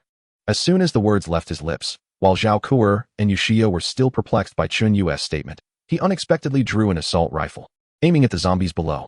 Without hesitation, he pulled the trigger. The deafening gunfire erupted, and zombies fell in droves. Ding. Killed a level 1 zombie, earned 1 point. Ding. Killed a level 1 zombie, earned 1 point. Ding. Killed a level 1 zombie, earned 1 point. Roar, roar, roar. The cacophony of gunfire attracted a swarm of zombies, all rushing towards their source. Yuxia was startled, her face paling in fear. Zhao Kuo had previously accompanied Chen Yu in an abandoned, derelict building, employing the method of attracting the living to eliminate a horde of zombies. Thus, she remained remarkably composed. Brandishing her long sword, she charged towards the undead with fervor. What are you standing there for? Kill the zombies, Zhao Kuo urged. Yushia, snapping back to reality, promptly joined her side as they dashed towards the frenzied onslaught of zombies. With swift and decisive movements, the duo worked in unison, mercilessly reaping the lives of the undead. However, they soon realized the overwhelming number of zombies was insurmountable. Meanwhile, Chenyu, armed with an assault rifle, continued to fire relentlessly. The sound of gunfire attracted an ever-growing wave of zombies from all directions. At that moment, they comprehended the intensity Chenyu had warned them about, an intensity that seemed endless. Yu, slow down. I can't take it anymore. Facing the relentless horde, Zhao Kuo and Yushia soon found themselves gasping for breath, their energy waning. Yet, Chenyu stood aloof, observing from a higher vantage point, seemingly oblivious to their plight. His attention was captivated by the system interface, and he reveled in the thrill of watching points accumulate effortlessly. In a blink, his points surged from 1254 to an astonishing 1732, and then skyrocketed to 2131. Keep it coming. Chun Yu's eyes gleamed with fervor as he continued to pull the trigger, the gunfire echoing incessantly. Below, Zhao Kuo and Yushia, unaware of their transformation, found their initial exhaustion fading as they began to kill with increasing speed and efficiency. With each slain zombie, their combat experience burgeoned, honing their skills and enhancing their synergy. They moved with grace, striking with precision and lethality. In this chaotic environment, their potential was rapidly unleashed. I feel less fatigued than before, Yushia exclaimed in surprise. Zhao Kuo nodded in agreement. Me too. It feels like the more zombies we slay, the easier it becomes. Bring on more, we can handle it. Suddenly, a realization dawned upon them. I understand now. Yu is training us. Through this relentless, high-intensity combat, he aimed to help them unlock their physical potential and grow stronger. Upon uttering these words, both women looked at Chun Yu with gratitude in their eyes. Yu, your intentions are truly commendable. With this understanding, they felt an even greater sense of responsibility to honor Chun Yu's efforts. After all, in a world ravaged by apocalypse, strength was paramount. While Yu could protect them, they could not solely rely on him. They needed to elevate their own abilities swiftly, ensuring they would not hinder him and could provide assistance when needed. Kill, kill. As they contemplated, the determination and murderous intent of Zhao Kuo and Yushia surged instantaneously. With a swift draw of their swords, they commenced a flurry of strikes against the zombies, dispatching one after another with remarkable speed. Severed heads of the undead soared through the air in chaotic disarray. If Chenyu were to learn of their intentions, she would likely be left in fits of laughter. At that moment, some survivors who had been scavenging for supplies or residing nearby were taken aback by the thunderous roars of the zombie horde, nearly paralyzed with fear. Uncertain of the unfolding events, they gazed in disbelief as an overwhelming number of zombies congregated. Frightened, they hastily fled the scene, eager to distance themselves from the impending danger. Yet, a small fraction of them, unable to quell their curiosity, cautiously trailed the zombies to ascertain the situation. From a distance, they beheld Zhao Kuo and Yushia valiantly annihilating the undead, their surroundings littered with an astounding pile of zombie corpses, sufficient to construct several mounds. Momentarily, they were left in a state of shock. Stunned expressions adorned their faces, eyes wide with astonishment, as if their eyeballs might leap from their sockets. How could they possibly have slain so many zombies? It was utterly terrifying. Surely, they must have dispatched at least 1,000 of the undead. What formidable prowess they must possess. Suddenly, all the curious survivors who had approached were seized by a collective gasp of astonishment. Initially, a few among them, upon first witnessing the beauty of Zhao Kuo and Yushia, entertained thoughts of admiration. However, upon recognizing their overwhelming strength, a chilling realization struck. Such women were not to be trifled with. To harbor such thoughts would be akin to digging their own graves, no different from courting death. Then, one individual, intrigued, remarked on the absence of any second-tier zombies among the horde. Why slay so many first-tier zombies when their heads lack mutated crystals? Yet, scarcely had the words left his lips when another pointed into the distance, exclaiming, "Look, there's a man standing above, merely observing without intervening. His strength must surely surpass that of these two women. If he were to act, these zombies would hardly suffice for him to slay." It became clear why he could draw such a multitude of zombies. Truly, skill begets audacity. Had it been any of them in his place, they would have surely been devoured to the last bone. Witnessing this, the group of survivors felt a wave of profound emotion wash over them, quickly replaced by anxiety and fear. Such a powerful being was beyond their ken. "Let us depart. Do not linger," they urged. "Those with abilities are capricious, viewing us mere mortals as inconsequential. To them, human life is as trivial as weeds, held in utter disdain. Should they discover our presence and take offense, our fates would be sealed." With that, panic gripped their faces as they hastily retreated from the scene. Meanwhile, As the points surged rapidly to 2,639, Chen Yu felt a profound sense of satisfaction, deciding to cash in his gains. Otherwise, if the zombies proliferated further, it would become increasingly unmanageable. Furthermore, he had observed the behaviors of the curious survivors who had gathered to spectate. Through his reconnaissance eye, he had noted everything. Although they were merely a group of ordinary people and posed little threat, minimizing complications was preferable. With this in mind, Chen Yu called out to Zhao Ku and Yuxia, urging them to relocate and take a moment to rest. As he spoke, he retrieved 2 tear gas grenades from his system backpack, which he had previously obtained from a D-grade treasure chest. "Cover your mouths and noses. Come here quickly," he commanded. And without hesitation, he hurled the grenades into the horde of zombies. Instantly, a thick fog enveloped the area, releasing a significant amount of irritating gas. The zombies, while impervious to harm, were highly sensitive to smell and found the fumes unbearable, emitting shrill howls in response. Indeed, it was effective. Seeing this unfold, Chen Yu's face lit up with delight. Initially, he merely intended to test whether the tear gas could disrupt the zombies' ability to track the scent of the living. As anticipated, once the grenades were deployed, the zombies ceased their pursuit of Zhao Ku and Yuxia. This was an unexpected revelation. In the future, if cornered by zombies, this tactic could provide an escape route. With the relentless pursuit abated, the 2 women swiftly approached Chen Yu. "Let us go," he exclaimed. Without delay, he led them away from the scene before the effects of the tear gas dissipated and the fog cleared. A few minutes later, they arrived at an empty, abandoned residential building. Chapter 056, A Trove of Gold in the Bank Vault. Chen Yu had initially intended to find a relatively safe place for Zhao Ku and Yuxia to rest and replenish their energy with some sustenance. However, as they reached this location, his attention was suddenly captured by a bank situated on the street. It is widely known that banks, aside from facilitating cash transactions, also tend to store a certain amount of gold. He had previously contemplated the idea of acquiring some gold from the bank. However, the bank's vault, where gold is securely stored, is the most fortified area within the establishment. Even in this apocalyptic world, where security, surveillance, and alarm systems had become obsolete, access to the bank was permitted, but the vault remained off limits. The walls of the vault were constructed of reinforced concrete layered with metal, impervious to even explosives. Breaking through the walls was out of the question, and forcing open the door was even less feasible. The vault's entrance was made of specialized steel, weighing several tons, and was equipped with multiple mechanical and electronic locks. Entering without the appropriate keys would be an insurmountable challenge. Thus, despite having entertained this notion before, Chen Yu had no choice but to shelve it. Faced with the impenetrable vault, he could only shake his head in resignation. However, circumstances had now changed. With the bond formed with Yuxia, he has acquired the ability to teleport.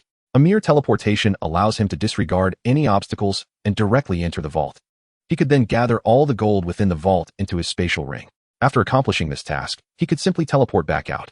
It was a straightforward plan to effortlessly seize the gold from the vault. However, just as he was filled with excitement and ready to act, a sudden realization struck him. He could only teleport 5 times in a single day, and he had already used 4 of those opportunities. This left him with only 1 remaining chance to teleport. If he entered, he would be unable to exit. Furthermore, although Yuxia had 3 teleportation opportunities left, the spatial ring was a secret of his own. He had no intention of disclosing it to anyone. Thus, if he wished for Yuxia to enter and retrieve the gold, he would have to let her use the spatial ring, which would inevitably reveal his secret to her. Consequently, Chen Yu decided to temporarily abandon this idea. There was no need to rush. He could return the following day after his teleportation opportunities had reset to retrieve the gold from the vault. Through the perception granted by his reconnaissance eye, he could see that while the bank was not particularly large, its vault contained a significant amount of gold. If he could acquire this gold, he would surely prosper. The mere thought sent a thrill through him. Yet, at that moment, the smile at the corner of Chen Yu's mouth vanished, and his brow furrowed in sudden alarm. "This is bad. We need to leave," he shouted, turning to flee. Zhao Ku's expression shifted to one of concern, while Yuxia remained oblivious to the unfolding situation. However, seeing the urgency in their demeanor, she sensed that something was amiss. Without a word, she quickly followed in the footsteps of Chen Yu and Zhao Ku, hastily evacuating the area. The 3 of them ran nearly 2 to 3 kilometers before finally stopping to catch their breath. Chen Yu took a deep breath, realizing how perilous the situation had just been. Through his reconnaissance eye, he had sensed a particularly powerful creature rapidly approaching him. This was the first time since arriving in this apocalyptic world that he felt a presence that could threaten his life. An instinctive sense of danger surged through him, prompting his immediate escape. Initially, he had thought he was the target, but after covering some distance, he realized that the formidable creature was not pursuing him, which alleviated his fears. Once he had calmed down and carefully assessed the situation, he discovered that the powerful creature was, in fact, a zombie. At that moment, Zhao Ku, still shaken, turned to Chun Yu and said, "Brother Yu, that zombie we encountered was incredibly strong. It couldn't possibly be a level 3 zombie, could it?" "A level 3 zombie," Yu Xia exclaimed, finally grasping the reason for the sudden tension exhibited by Chun Yu and Zhao Ku. She had yet to encounter even a level 2 zombie, let alone a level 3. The mere idea of such a being was terrifying. Hearing this, Chun Yu nodded in affirmation and replied solemnly, "Yes, you are likely correct. The mere presence of these third-tier zombies feels exponentially more formidable than their second-tier counterparts. It seems only the strength of a Class C superhuman could possibly contend with them." Hiss. Upon hearing this, Zhao Ku and Yu Xia were overwhelmed with trepidation. Fortunately, they had managed to flee swiftly. Had they delayed even slightly and allowed the third-tier zombie to detect their presence, they would likely have met a grim fate in its jaws.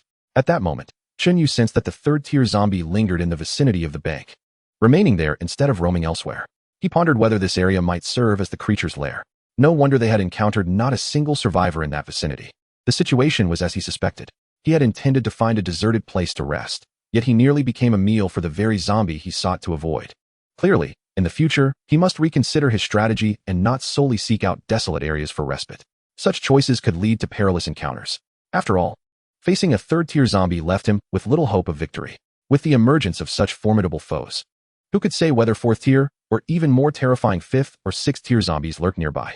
The urgency to enhance his strength was palpable. Following this harrowing experience, Chun Yu felt an even more intense yearning for power. Since this territory was evidently claimed by the third-tier zombie, it was wise to maintain a safe distance. Thus, he led Zhao Ku and Yu Xia onward, dispatching zombies as they progressed. After approximately half an hour, they finally came to a halt. This time, they deliberately sought out a location where other survivors were active. In the event of danger, they could flee while relying on these fellow survivors for support. Of course, through his perceptive abilities, Chun Yu discerned that the surrounding survivors were considerably weak and posed no threat to them. In such circumstances, he felt a measure of relief. They entered a residential building and casually selected a room to rest. At long last, they could take a break. Yu Xia sighed in relief. After such a taxing half-day, she was utterly exhausted. Had it not been for Chun Yu providing her with a D-tier spirit fruit to enhance her physique, her usual physical condition would have succumbed to such exertion long ago. "All right, let us eat something and rest." Chun Yu gestured. As soon as he spoke, a small wooden table appeared before them, laden with an array of delectable dishes: fried chicken, pizza, wraps, sandwiches, soda, and an assortment of fruits. The sight of such a feast instantly ignited excitement in the two women, especially Yu Xia, whose eyes were wide with longing, her mouth watering at the sight. "Let us eat." With Chun Yu's encouragement, the two women eagerly seized the food and began to indulge heartily. In the pre-apocalypse days, these were the very items they had refrained from consuming to maintain their figures, despite their cravings. Yet now, they savored every bite with unbridled delight. So delicious. How fragrant. Zhao Ku and Yu Xia could not help but exclaim in astonishment. However, at that moment, a sudden cacophony of hurried footsteps and anguished screams erupted from downstairs. "Help! Help me!" The cries instantly captured the attention of the three dining companions. Yet, Chun Yu and Zhao Ku remained largely unaffected, continuing to eat their meal. Only Yu Xia immediately set down her fried chicken. "What? Do you wish to rescue her?" Chun Yu inquired in a monotone voice. Yu Xia nodded affirmatively. "Yes, brother Yu. The one calling for help is a girl, seemingly on the verge of being attacked by a villain." This thought immediately reminded her of her own harrowing experience from the previous night. She recalled how desperate, pained, and heartbroken she had felt. Having personally endured such a soul-wrenching ordeal, she found it difficult to remain indifferent upon encountering a similar situation. Upon hearing this, Chun Yu merely smiled, withholding his opinion. Just as Yu Xia was about to speak again, Zhao Ku unexpectedly struck her on the head with a chestnut. "Yaya, are you foolish? This is the apocalypse. They're acting, deliberately luring gullible fools like you into their trap. Can't you see that?" Yu Xia was momentarily taken aback, suddenly recalling that Zhao Ku possessed the ability of the eye of reconnaissance, which allowed her to clearly perceive everything within a 3-kilometer radius. She felt a wave of realization wash over her. It became painfully evident just how easily she could be deceived. "Thank you for the reminder, Kur. I truly was foolish." Yu Xia immediately fell into a deep state of reflection and guilt. At that moment, Chun Yu spoke up. "All right, Kur, take her downstairs to experience it for herself. One must learn from adversity. Otherwise, growth will forever elude them." Zhao Ku promptly nodded. Indeed, grasping her sword, she led Yu Xia down the stairs. Meanwhile, downstairs, the screams grew increasingly intense. As Zhao Kuo and Yuxia descended, they followed the sound to discover a girl, approximately 26 or 27 years old. Cowering in the corner of the corridor, a man was perched atop her, violently tearing at her clothing. His face alight with excitement as he sought to commit vile acts against her. Upon witnessing this, Yuxia clenched her fists in anger. How could someone stoop so low as to harm another in such a manner? Beside her, Zhao Kuo urged, Yaya, watch closely. With that, Zhao Kuo suddenly charged at the man with her sword, shouting, scoundrel. However, the man was already on high alert. As the sword approached, he deftly rolled aside. Evading the strike, Zhao Kuo rushed over to the girl, concern etched across her face. Are you all right? The girl, tears streaming down her cheeks and visibly shaken, shook her head. I'm fine, thank you. If it weren't for your timely intervention, I fear I would have. Suddenly, before she could finish, her voice was abruptly silenced as Zhao Kuo thrust her sword through the girl's body. What? What do you mean? How many years have passed since those lines in this act? It is truly mundane. Zhao Kuo could not help but scoff. As she drew her sword, the lifeless body of the girl toppled to one side. The dagger concealed behind her was immediately revealed. Yaya, you foolish girl, did you see that? Yuxia exclaimed in shock. Had it been her, she would have inquired if everything was all right before furiously seeking vengeance against that man. In such a case, her back would have been exposed, utterly defenseless, leading to her certain demise. Everything transpired too swiftly. The man barely had time to react before witnessing the girl being slain by Zhao Kuo's sword. In a fit of rage, he cursed, damn it, you filthy woman.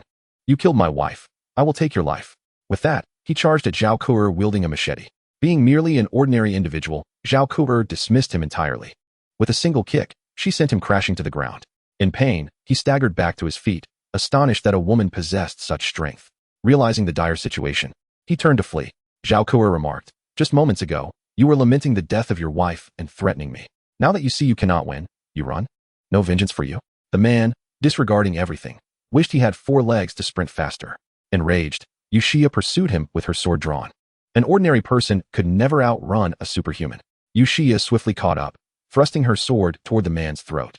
A sickening sound echoed as blood gushed forth, spraying everywhere. The man clutched his neck, kneeling on the ground in agony. Ultimately, he succumbed to his excruciating pain and fell lifelessly to the ground. The witnesses from the nearby residential building, curious or merely seeking entertainment, were so terrified by the scene that they hastily secured their doors and windows, not daring to utter a word. Upon returning, Yuxia immediately engaged in self-reflection with Chenyu. Brother Yu, I was wrong. Chenyu replied with calm indifference. You realize your mistake? Do you understand how humanity devours itself in this apocalypse? Yuxia nodded, filled with guilt. I understand. Very well, Chenyu continued. To ensure this lesson is indelibly etched in your memory, consume this lesson. For the next 2 days, aside from water, you shall eat nothing. If you do not slay 500 zombies, you shall not rest. Furthermore, do not sleep tonight. Upon returning, kneel at your bedroom door for the entire night. Do you have any objections?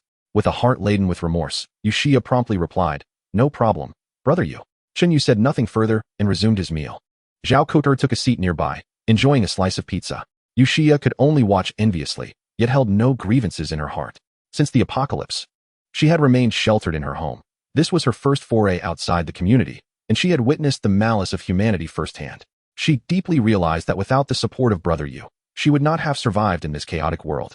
There were many areas where she needed to improve, and she resolved to learn more from Sister Kuo. After finishing their meal, they rested for a while, contemplating the approaching hour for her trade with Exine Yutong and the others. Chenyu decisively led Zhao Kuo and Yuxia to the abandoned, derelict building. With a rapid burst of gunfire, he stood atop the structure, wielding an assault rifle to draw the attention of the approaching zombies.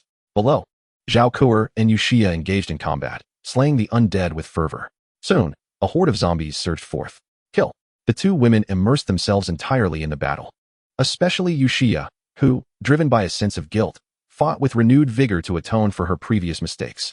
Ding. You have slain a level 1 zombie, earning 1 point. Ding. You have slain a level 1 zombie, earning 1 point. Ding. You have slain a level 1 zombie, earning 1 point. As points accumulated rapidly, the system notifications echoed continuously. After a while of relentless fighting, her score soared from 2639 to 3175 points.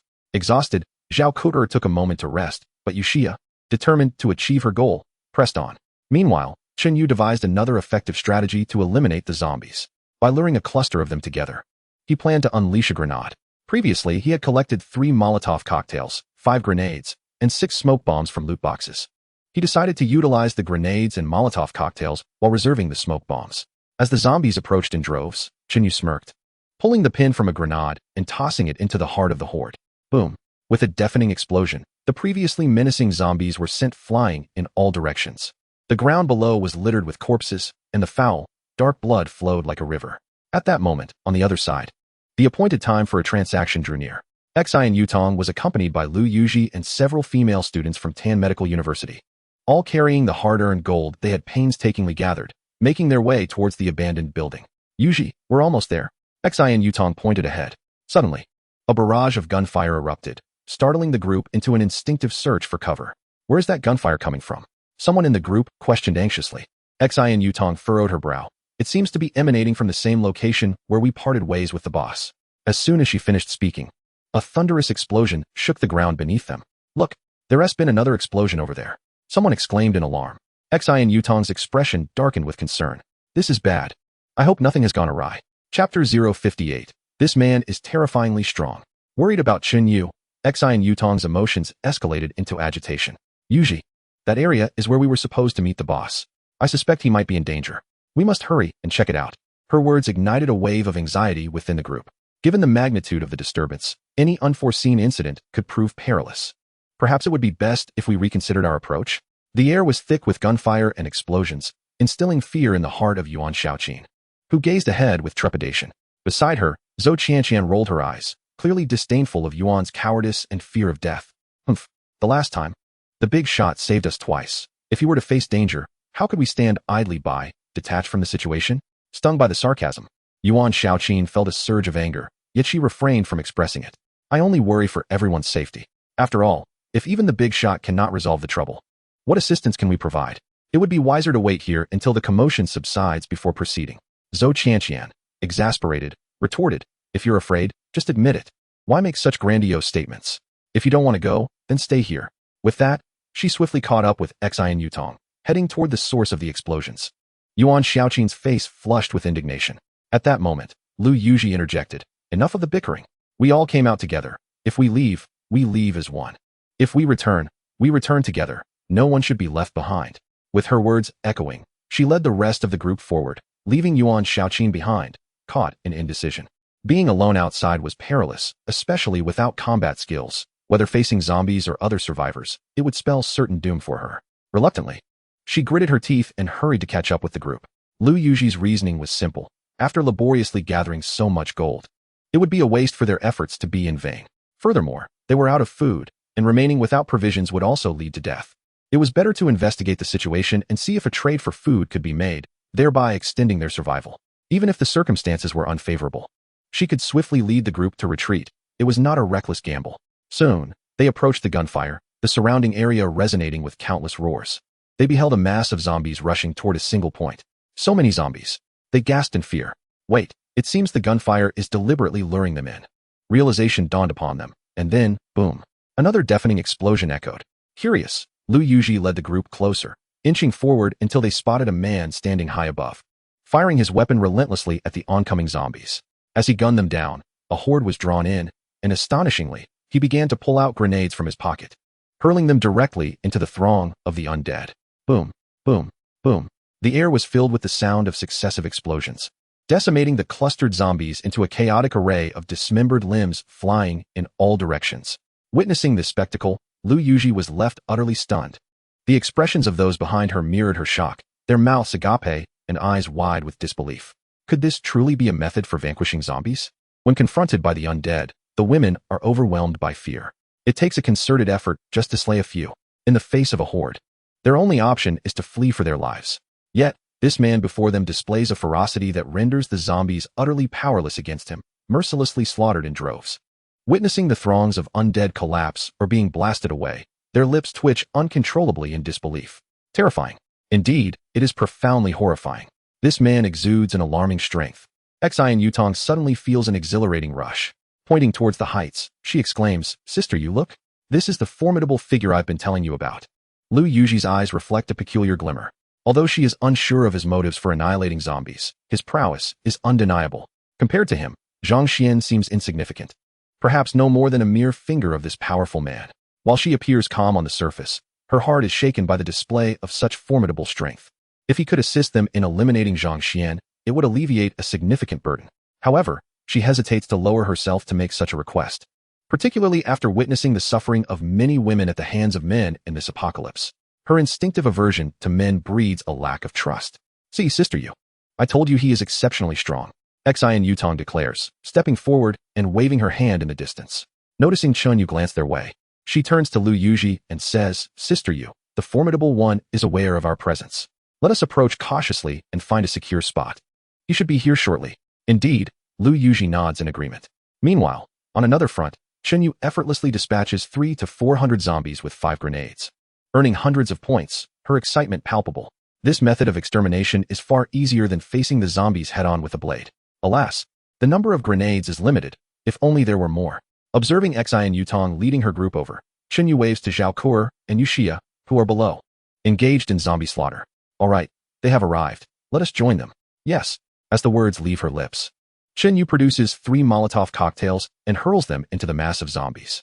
The snarling horde immediately erupts into a cacophony of fiery howls. Roar, roar, roar. Seizing the opportunity, Zhao Kuo and Yuxia rush forward. Chun Yu then tosses 3 smoke bombs to block their path. As the choking smoke fills the air, the zombies' sense of smell falters, unable to detect the scent of the living. Taking advantage of this moment, they hastily extricate themselves from the encirclement of the undead. Leading the way, Chun Yu guides them swiftly towards Xian Yutong's location. At this moment, Lu Yuji and Xian Yutong have just secured a safe spot when they notice 3 figures approaching from a distance. Indeed, it is Chun Yu accompanied by Zhao Kuo and Yuxia.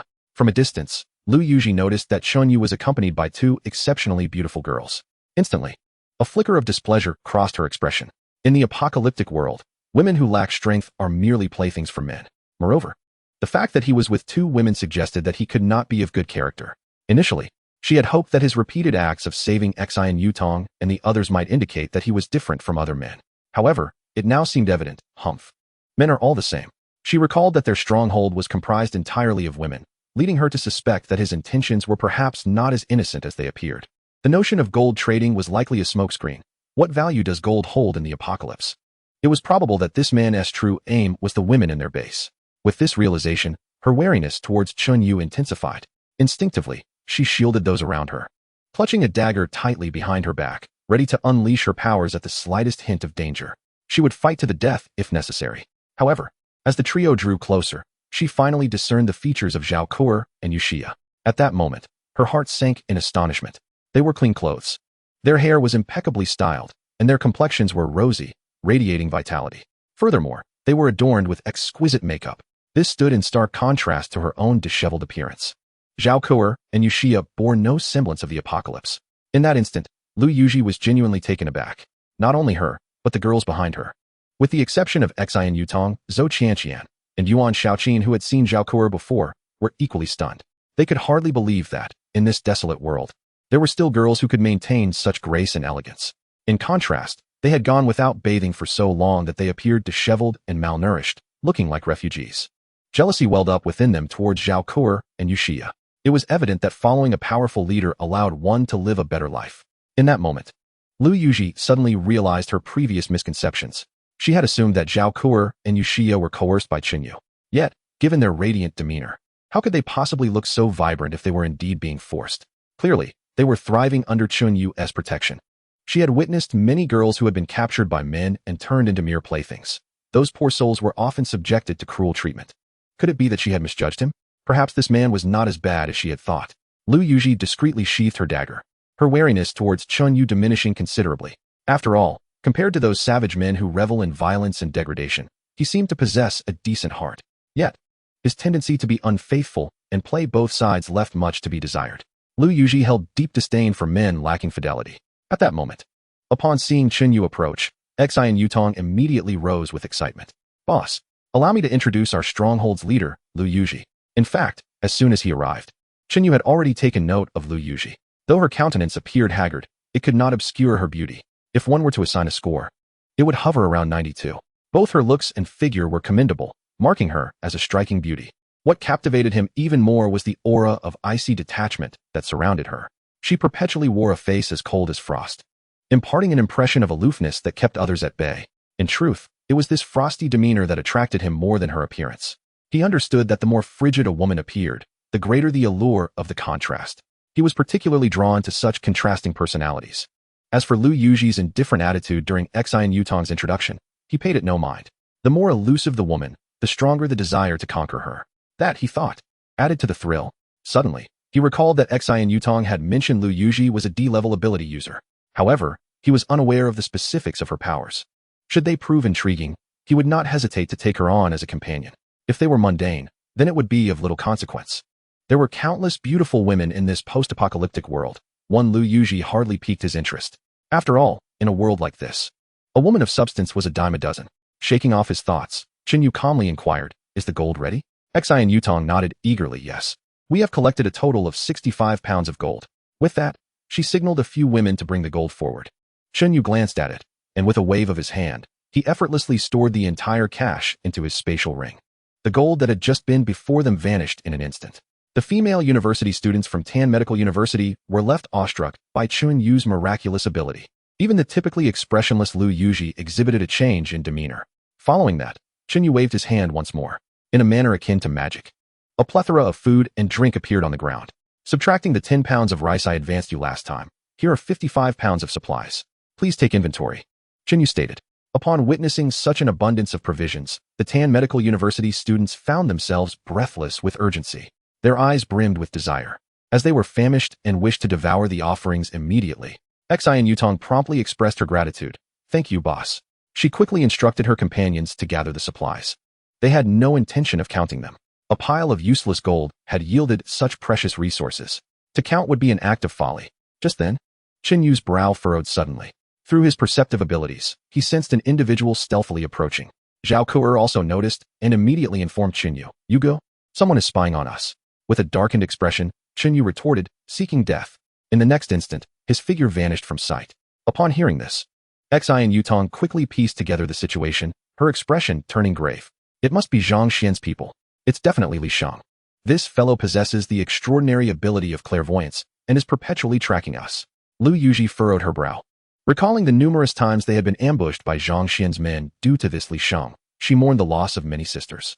A fierce glint of murderous intent ignited in her eyes. Humph! With a cold snort, Liu Yuji vanished in an instant. At that moment, Zhao Ku'er had already pursued after Yuxia. Xian Yutong promptly declared, "Gather the supplies. We must follow swiftly." Meanwhile, less than 3 kilometers away, in a high-rise building, Li Shang had been following Liu Yuji and her companions under Zhang Xian's orders. However, due to the distance and obstructed view, he could no longer see them clearly. Taking a daring step closer, he was unaware that as he ascended the building, he suddenly sensed an imminent threat. In the next heartbeat, a figure appeared before him. What the hell? He was startled and instinctively turned to flee, but it was too late. In an instant, he felt a chilling sensation at his neck. A long knife was pressed against his throat. Any movement could cost him his life. Li Shang quickly begged for mercy. "Big brother, spare me, spare me." "Spare you? You dare to spy on me and still wish to live?" With a swift motion, Qinyu brought down the blade. Blood gushed forth, and a severed head tumbled to the ground. Li Shang met his end in this manner. At that moment, a figure appeared suddenly, Liu Yuji, who had been pursuing closely. Upon witnessing Li Shang's lifeless body already on the ground, she was taken aback, internally exclaiming, "This man is remarkably swift. His brutality in killing is astonishing." Simultaneously, Qinyu was slightly startled as well. He had teleported, yet Liu Yuji had caught up so quickly and appeared out of nowhere. How? Does she possess teleportation abilities too? No, that cannot be. If it were teleportation, she wouldn't be this slow. Suddenly, a thought struck him, prompting him to ask instinctively, "Is your ability teleportation?" Liu Yuji did not confirm nor deny, remaining silent. However, Qinyu's interest was piqued. Though he had teleportation, it was limited each day. If he could also acquire instantaneous movement, it would be exhilarating. With this thought, he smiled at Liu Yuji. "I have taken a liking to you. How about becoming my woman? If you agree, I will ensure you and your sisters have sustenance and luxury in this apocalyptic world." Chapter 060, Liu Yuji's Fury. Outrageous. Liu Yuji's face turned ashen, her fists clenched tightly. She longed to strike Qinyu, yet she was acutely aware that she was no match for him and refrained from humiliating herself. The goodwill she felt towards Qinyu for eliminating Li Shang evaporated in that instant. Qinyu chuckled, "Outrageous? Heh. Have you ever encountered a truly shameless person who would engage you in conversation and offer you a reasonable choice?" His words sent Liu Yuji into a fury, her teeth grinding in anger. Yet she could find no flaw to refute Qinyu. For in comparison to those despicable men, Yu had indeed employed neither vile tactics nor engaged in sordid behavior. He was merely somewhat libertine in nature, speaking with a brazen audacity. He could hardly be classified as a truly contemptible individual. Lu Yuji's subtle maneuvers were, of course, not lost on Yu. He suddenly scoffed with disdain. Put away your dagger. Do you truly believe you would have a chance to resist if I were to forcefully act? Upon hearing this, Lu Yuji's expression grew somewhat awkward. Just then, hurried footsteps approached. In the blink of an eye, Zhao Ku'er appeared with Yuxia, followed closely by Xian Yutong and the others. Upon discovering that Li Sheng was already dead, a wave of satisfaction washed over Xian Yutong. Wonderful. That scoundrel Li Sheng is finally dead. Yuji sis, why is your face a bit flushed? When publicly called out, Lu Yuji's face turned even redder. She certainly could not repeat Chun Yu's proposition of wanting her as his woman in front of everyone. While Chun Yu was shameless, she had her pride. To mask her embarrassment, she waved her hand dismissively. Let us go. Yet at that moment, Chun Yu interjected, what I just said to you. I'm not in a rush for your agreement. However, I am rather capricious. My whims can be fleeting. If I am made to wait too long and lose interest, the conditions will no longer be as favorable as they are now. Curiosity ignited within Xian Yutong, her eyes sparkling with intrigue. Boss, what did you say to Yuji sis before we arrived? In truth, it was not necessary to divulge. However, the thought of Lu Yuji's mortified expression was amusing. Chun Yu, feeling playful, deliberately declared loudly, nothing much, just that I fancy her and want her to be my woman. I assure her, along with all of you, a life free from want. At these words, Xian Yutong and the other women were instantly taken aback. Free from want? How splendid. Especially considering the formidable strength of the boss. With him, safety was assured, and they would no longer have to live in fear. They gazed at Lu Yuji expectantly, awaiting her agreement. Lu Yuji was utterly unprepared for Chun Yu to make such declarations in public. At that moment, she wished she could stitch Chun Yu's mouth shut. Shameless. He was truly beyond shameless. To utter such words publicly, with his other two women right beside him. This man had a countenance thicker than a city wall. Shameless to the utmost degree. Say another word, and I swear I will kill you. She turned back, glaring fiercely at Chun Yu. Lu Yuji exclaimed in exasperation. Chun Yu, however, remained unfazed. You are welcome to try, but should you fail to kill me, know that my sense of vengeance is quite formidable. His calm words were laced with an underlying menace. The thought of the potential consequences of being unable to best Chun Yu deflated Lu Yuji's anger. How infuriating. Humph. She let out a cold snort, unable to endure the situation any longer. Using her extraordinary abilities, she instantly vanished from her original position. Concerned that Chun Yu might be upset, Xian Yutong spoke on Lu Yuji's behalf. Boss, Sister Yuji is very kind, though she does have a bit of a temper. Please be magnanimous. Chun Yu smiled and waved his hand dismissively, saying, it's no trouble, my tolerance is not so small. Regarding transactions, he continued, if you find more gold in the future, come to the Daikai Huading community to find me. It's a bit tiring to come here every time. He asked, you know where this community is, right? After a moment of thought, Xian Yutong nodded, then added anxiously, I want to say more, boss. I need to hurry and catch up with Sister Yuji. Also, I will definitely persuade her well when I return. With that, Xian Yutong quickly led the others, laden with supplies, to follow Lu Yuji's footsteps. Once the group departed, only Chun Yu, Zhao Ku'er, and Yuxia remained. Zhao Ku'er stepped forward and remarked, you go. Have you taken a liking to her abilities? Chun Yu nodded, his expression one of appreciation. Indeed, your little mind is quite sharp.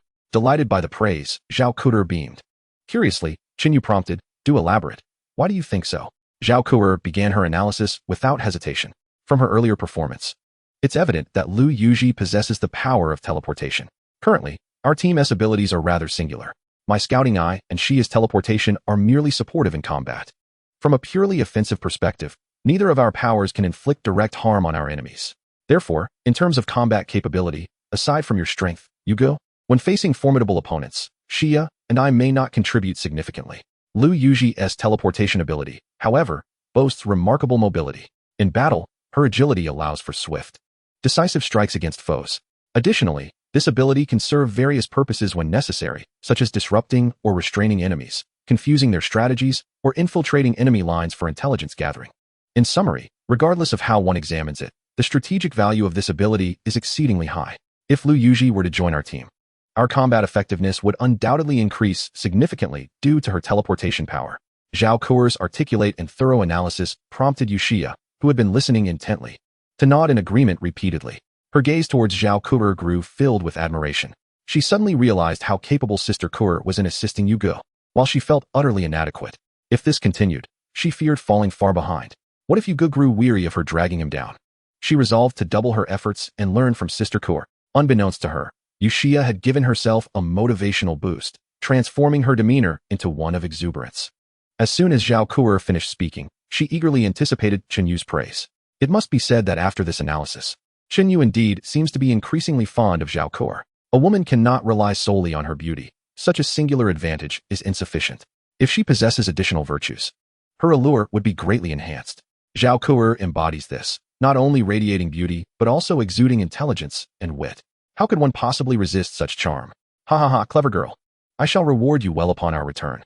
Zhao Kuer was so exhilarated that she almost leaped with joy. At that moment, glancing at the sky, Chen Yu waved his hand and declared, "All right, it is getting late. Let us return home." Sounds good. Meanwhile, after utilizing her teleportation ability to depart, Lu Yu's mind lingered on Chen Yu's words, which had yet to dissipate. The mere recollection stirred both anger and frustration within her. Biting her lip, her face flushed. She vented her wrath by kicking vehemently against the nearby wall. Bang! Bang! Bang! Scoundrel! You wretched bastard! Lecherous fiend! Shameless beast! Chapter 061. Returning to the real world. Lu Yu muttered curses under her breath, oblivious to the fact that Xian Yutong and her companions had caught up and were now standing just behind her. Concerned that they might not keep up, she had not teleported too far away. Sister Yu. At that moment, Xian Yutong suddenly spoke up. Startled, Lu Yu gasped, taken aback. Coming to her senses and recalling her recent actions, she felt a flush of embarrassment. When did you all arrive? Lu Yu inquired. Xian Yutong replied, just now. We haven't been here long. Lu Yu grew increasingly awkward, waving her hand. All right, it's not safe outside. We should head back to the base. With that, she walked ahead, and Xian Yutong followed closely behind. The group of 7 or 8 proceeded cautiously towards Tan University. Along the way, silence enveloped them, broken only by the sound of their heavy footsteps. Suddenly, as they walked, Lu Yu pulled Xian Yutong aside, her expression grave. Yutong, I have a question for you. I need you to answer me sincerely and truthfully. Xian Yutong nodded. Go ahead, Sister Yu. Lu Yu began. If you were in my position, would you sacrifice yourself for the sake of everyone and acquiesce to his impudent demands? Xian Yutong knew Lu Yu was referring to Chen Yu. Without hesitation, she replied, of course. The boss is such a good person, although he can be a bit fickle, which man isn't in this apocalypse? Moreover, considering the boss's formidable strength, if he were like other men, it would be a daily feast of indulgence, and the number of women around him would be countless. Those men would likely take pleasure in tormenting women, ensuring that those who fell into their hands face dire consequences. However, the boss is different. Just look at the 2 girls by his side, their complexions radiant and their spirits high. Clearly, they have not endured hardships while accompanying him. Their lives are quite pleasant. Lu Yu's expression turned sorrowful, but I cannot overcome my own inner turmoil. You see, due to my parents' circumstances, I have always harbored a sense of trepidation towards men. Xian Yutong comforted me, saying, thus, if it were me, my own thoughts are irrelevant. What truly matters is that you, Sister Yuji, must not force yourself. Lu Yuji responded, but doesn't this seem a bit selfish? After all, the conditions he proposed are exceedingly generous. If I were to acquiesce, our sisters could all lead better lives. Xian Yutong shook her head firmly, asserting, not selfish at all. If you were selfish, you could easily live a carefree life on your own, without concern for us. It is precisely because you are here, fiercely protecting us, that Zhangxian cannot do anything to us. How could that be considered selfish? For our sake, Sister Yuji, you have already sacrificed so much. We are all immensely grateful to you. Lu Yuji nodded thoughtfully, her heart beginning to soften. She questioned herself, is persistence meaningful? Relying solely on herself. How long could they survive in this brutal world? What if one day she could no longer endure? What then for her sisters? Perhaps, for their sake, she could consider compromise. Meanwhile, on another front, as they fought their way through the hordes of zombies, Chen Yu and her companions swiftly returned to the Daikai Huading community. Upon arriving home, Tiao Tiao rushed over to nuzzle affectionately. As usual, Chen Yu retrieved a few dried yellow fish from her spatial ring to feed this little glutton. After a refreshing bath that washed away the grime, she changed into a clean set of clothes. Sitting on the sofa in the living room, she observed that her point total had accumulated to 431. In high spirits, she turned to Zhao Kuer, saying, Kuer, you performed splendidly today. What reward would you like? Zhao Kuer pondered briefly before replying, I would love some barbecue and milk tea. Can we, Yuji? Chen Yu nodded, of course, with a flourish of her hand. A charcoal grill, an array of meat platters, and a cup of milk tea appeared on the table. Delighted by the immediate gratification of her cravings, Zhao Kuer rushed into Chen Yu's embrace, showering her with kisses and exclaiming, Yuji, I adore you. Yu smiled nonchalantly. All right, go enjoy your food. Home. Zhao Kuo eagerly set about indulging. As for Yuxia, upon returning, she instinctively knelt on the ground. Due to her misdeeds that day, Yu punished her by forbidding her to eat anything but water for 2 days, teaching her a lesson through experience. Thus, at that moment, she could only salivate at the delightful aroma wafting around her. Meanwhile, Yu checked the gold stored within her spatial ring. After several transactions and various accumulations, she found that she possessed a total of 216 pounds of gold, equivalent to over 100 kilograms. At the current market price, the gold she held could easily fetch around 60 million. 60 million. This amount was an astronomical figure for her. Coincidentally, the supplies she had previously hoarded in her spatial ring were nearly depleted. Thus, it is time to return to the realm of reality. First, I must find a way to sell this batch of gold to procure funds, and subsequently, acquire necessary supplies. Additionally, I shall indulge in some extravagance. After enduring the relentless slaughter in this post-apocalyptic world, one inevitably becomes desensitized. It is time to breathe in the fresh air of reality. With this thought, Yu addressed Zhao Kuo and Yuxia. I have something to discuss. I need to venture out shortly. Zhao Kuo immediately inquired. Where are you going, Yugo? Take me with you. Yuxia chimed in excitedly. Let me join as well. Wherever you go, we shall follow. Yu shook his head. No? This time I must act alone. As for when I shall return, that remains uncertain. During my absence, I will provide you both with sufficient supplies to ensure your well-being. Moreover, I will prepare the materials for trade that Guahu and Xian Yutong bring. He added, the rest is up to you. You may choose to stay at home or venture out to slay zombies and enhance your skills. Upon hearing this, both women felt a pang of reluctance. Zhao Kuo asked, Yugo, can you really not take us along? Yu offered an excuse. Be good. The place I am heading to is perilous, and it would be inconvenient to bring you both. Take care of yourselves and wait for my return. Reluctantly, they nodded in agreement. Yuxia asked, when will you depart? Yugo? Yu pondered briefly. Tonight. I shall leave shortly. Zhao Kuo and Yuxia felt an even greater sense of loss. After spending these past few days together, they had grown accustomed to relying on Yu. Without him, they would feel lost and insecure. However, they understood that his decision was unchangeable and could only accept it. Yugo, please be cautious. Yu nodded. He then retrieved the supplies and placed them in an unused bedroom. After giving the two women further instructions, he vanished. Having clicked to traverse back to the real world. In an instant, the spacious house was left with only Zhao Kuo and Yuxia. With Yu's absence, they felt a profound sense of emptiness and sorrow. They silently vowed, during your absence, we will diligently slay zombies and strengthen our abilities. You must return soon. Chapter 062. Zhang Xian could not wait any longer. At this moment, after clicking to traverse within the system, the scene transformed immediately. In the blink of an eye, Yu found himself back in the real world. Once again, he emerged from the ruins and collapsed skyscrapers, from the streets teeming with zombies, filled with desolation, decay, and bloodshed, gazing at the soft bed and the sprawling city illuminated by lights beyond the large floor-to-ceiling windows. Yu felt as though he had traversed through time.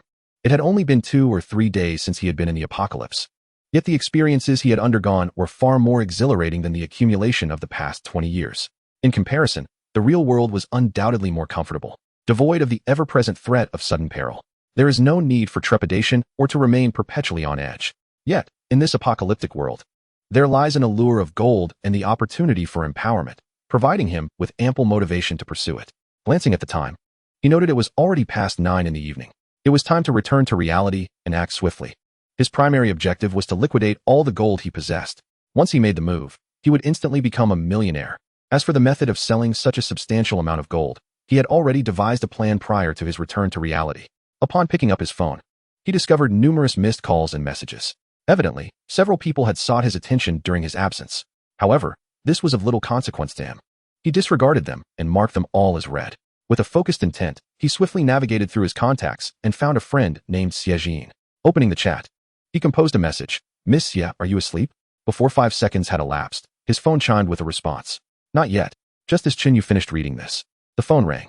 He pressed the answer button, and a melodious and sultry voice flowed into his ear. Chun, contacting a single woman at such a late hour. Your intentions seem rather impure. Have you experienced a heartbreak and wish to alleviate your loneliness? Her teasing tone was familiar. Yu smiled calmly and replied, it's merely a breakup. It's not that serious. I just realized we haven't been in touch for quite some time and thought it would be nice to catch up. Xiejin chuckled lightly. Great. It seems we are on the same wavelength. I've also been wanting to find some time to have a meal and chat with you. However, I'm quite busy tonight. I just finished meeting with an important client and need to organize materials for tomorrow's meeting. I'll likely be occupied until the early hours. Chinyu responded, no worries, I was unaware of your schedule, so I decided to book a slot with you. A busy person. How about tomorrow at noon? I will come find you after my morning meeting. Xiejin replied, that works. I'll be available. Chinyu interjected. No rush. Since you'll be up late tonight, it's best to rest after your meeting and we can meet later. Xiejin playfully remarked. No wonder you were so popular with the ladies in university. You are incredibly considerate. All right, I must go now. I've arrived at the parking lot and am preparing to drive home. Then it's settled. See you tomorrow. Chinyu nodded. Yes, see you tomorrow. After you've rested. Send me your address, and I will come pick you up. Okay. Xiejin agreed before hanging up. Chinyu's thoughts gradually drifted back to the past. Throughout their 4 years in university, his relationship with Xiejin had been quite amicable, almost teetering on the edge of becoming a romantic one. His decision to reach out to her upon returning was not driven by a desire to rekindle any kind of romance, but rather a sudden recollection that Xiejin's family was engaged in the jewelry business, which seemed to be flourishing on a national scale, possibly ranking among the top 10 renowned brands. Previously, he had discreetly sold a few kilograms of gold in small batches at various locations, which naturally did not attract much attention. However, this time he intended to sell over 100 kilograms all at once, with the source of the gold being unclear. If he wished to avoid the risk of being reported and subsequently imprisoned, he could not afford to act as he had previously. Thus, he contemplated seeking assistance from Xiejin, hoping she might have a solution to dispose of the gold. If that proved unfeasible, he would consider a trip to a gambling city where numerous methods existed for the legitimate conversion of such assets. Additionally, he could venture abroad, to places like the United States, where freedom was abundant and transactions could be conducted with relative ease amidst daily turmoil.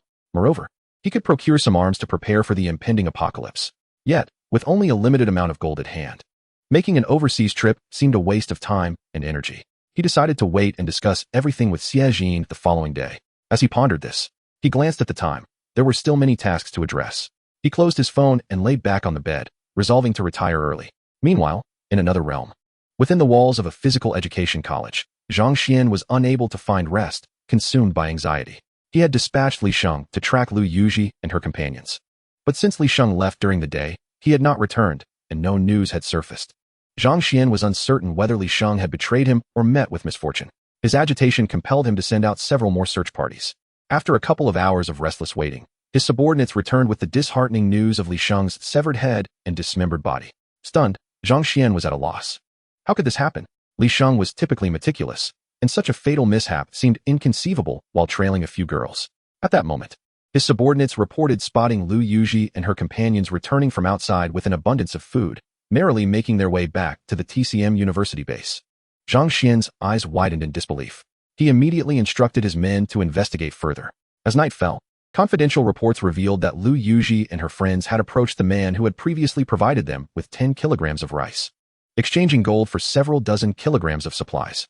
This revelation left Zhang Xian astounded. Trading gold for resources, especially in such significant quantities, ignited a surge of excitement within him. This indicated that the man possessed ample supplies. If he could secure them, it would be a tremendous windfall, likely ensuring a steady supply of essentials for a considerable time. The resources from the Jiaokai Huating community would be his. Furthermore, he could not allow Lu Yuji and her companions to continue their dealings with that man. If they had sufficient provisions, how could he exert control over these women to compel their submission? No, he needed to act swiftly. The Jiaokai Huating community was somewhat distant, and the specifics of the situation there remained unclear. Therefore, capturing Lu Yuji and her companions was imperative. Gathering intelligence from their mouths, Zhang Xian quickly summoned all his underlings, hastily convening a pre-action meeting. Chapter 063. I have laid it all bare. At the Xingqian Intercontinental Hotel.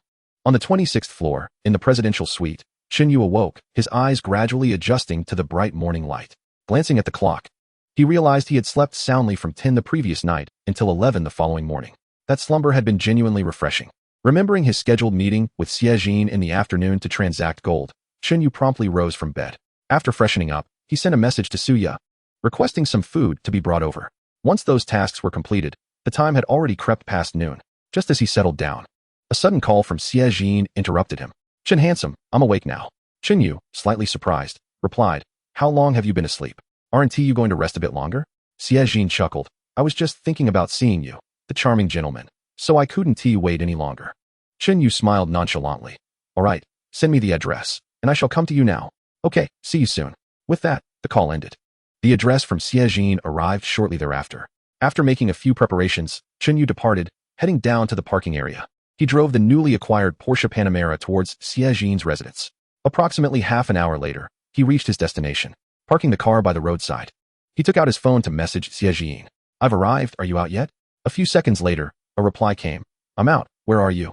Upon reading her message, Chenyu glanced to the side and spotted a stunning beauty with long legs clad in black stockings, gracefully approaching. It was indeed Xiejin. She was scanning the area, searching for him. At that moment, Chenyu lowered the passenger window and called out, "Miss Xie, what are you looking for? Get in."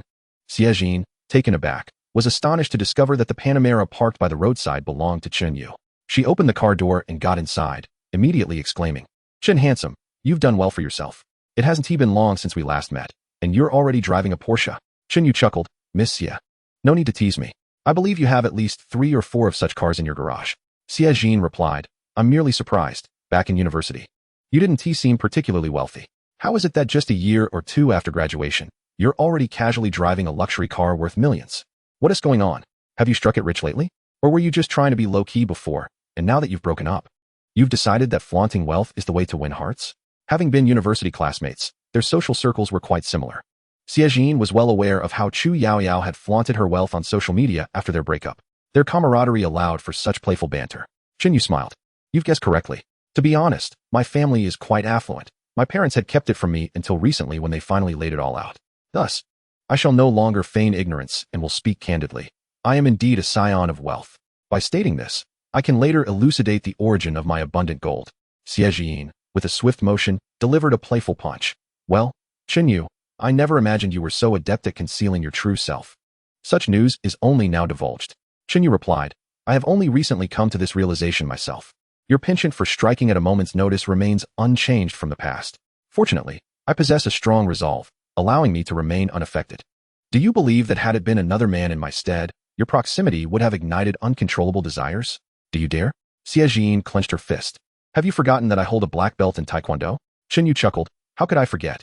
I vividly recall that night during our freshman year when you effortlessly subdued several inebriated suitors who attempted to approach you. That image is indelibly etched in my memory." "Humph." Xiejin scoffed. "Just remember that. Having indulged in countless meals at my expense, now that you are affluent, should you not treat me to dinner?" Chenyu laughed heartily. "Agreed. Let us go." With that, he started the engine and drove towards a nearby large shopping center. After a mere 15 minutes, they parked and prepared to ascend to the restaurant via the elevator. At that moment, Xiejin eagerly intertwined her arm with Chenyu's. He cast a sidelong glance, noticing her subtle gesture. "What is this? Are you worried that my arm around you might hinder your romantic pursuits?" Chenyu shook his head. "You overthink it. I merely found the sudden softness resting upon my hand rather unfamiliar." Xiejin's cheeks flushed crimson. "You lecher. How shameless." Chenyu smirked. "If I am indeed a lascivious rogue, does that not make you the innocent little rabbit willingly approaching me? Impertinent." Xiejin shot him a glare, choosing to ignore him, yet not relinquishing her grip, drawing even closer. In that moment, Chenyu's brows slightly arched, as he sensed through his keen observation that a woman had taken notice of him since they exited the vehicle. She had stealthily captured a few photographs while he was momentarily distracted. The individual appeared somewhat familiar. To his surprise, encountering an acquaintance while dining was an unexpected twist. Just then, the elevator chimed, signaling its arrival. He thought little of it and entered with Xiejin. Li Min, meanwhile, was filled with excitement. She had not anticipated an unexpected revelation during her shopping excursion. To her astonishment, she spotted her friend's former impoverished boyfriend, arriving in a Porsche Panamera with a female companion. Uncertain whether they intended to shop or dine, to avoid being recognized, she discreetly snapped a few photos from a distance and promptly sent them to Chu Yaoyao. Meanwhile, her companion grew slightly impatient and curious, inquiring, "Minmin, do you know that man?" As she sent messages to Chu Yaoyao, Li Min nonchalantly responded, "Oh, you remember my friend Chu Yaoyao, right? That man just now was her previous boyfriend, totally broke at one time. He couldn't even afford a bag and was constantly despised by Chu Yaoyao. Unexpectedly, it has not been long since the breakup. And Chunyu is now able to afford a luxury Porsche?" Upon hearing this, the man scoffed dismissively. "Ah, so that's the case. That Panamera must surely be rented. I have seen many impoverished youths trying to impress women by renting luxury cars."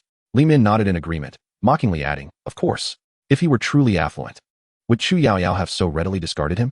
He is merely a pauper, and that is why I am currently ridiculing him with my friend for pretending to be wealthy by renting a car." Haha. The man beamed with pride. "It's just a Panamera. Does he really need to rent it? Huh. A Porsche is far too low-end. I wouldn't want to drive anything less than a Lamborghini." With that, he urged, "All right, Min, let us not waste time. We should head to the hotel. If you wish to gossip with your friend, let us do it on the way." Li Min nodded eagerly. Yes, yes. As soon as she spoke, the man retrieved the key to his BMW 5 Series from his pocket.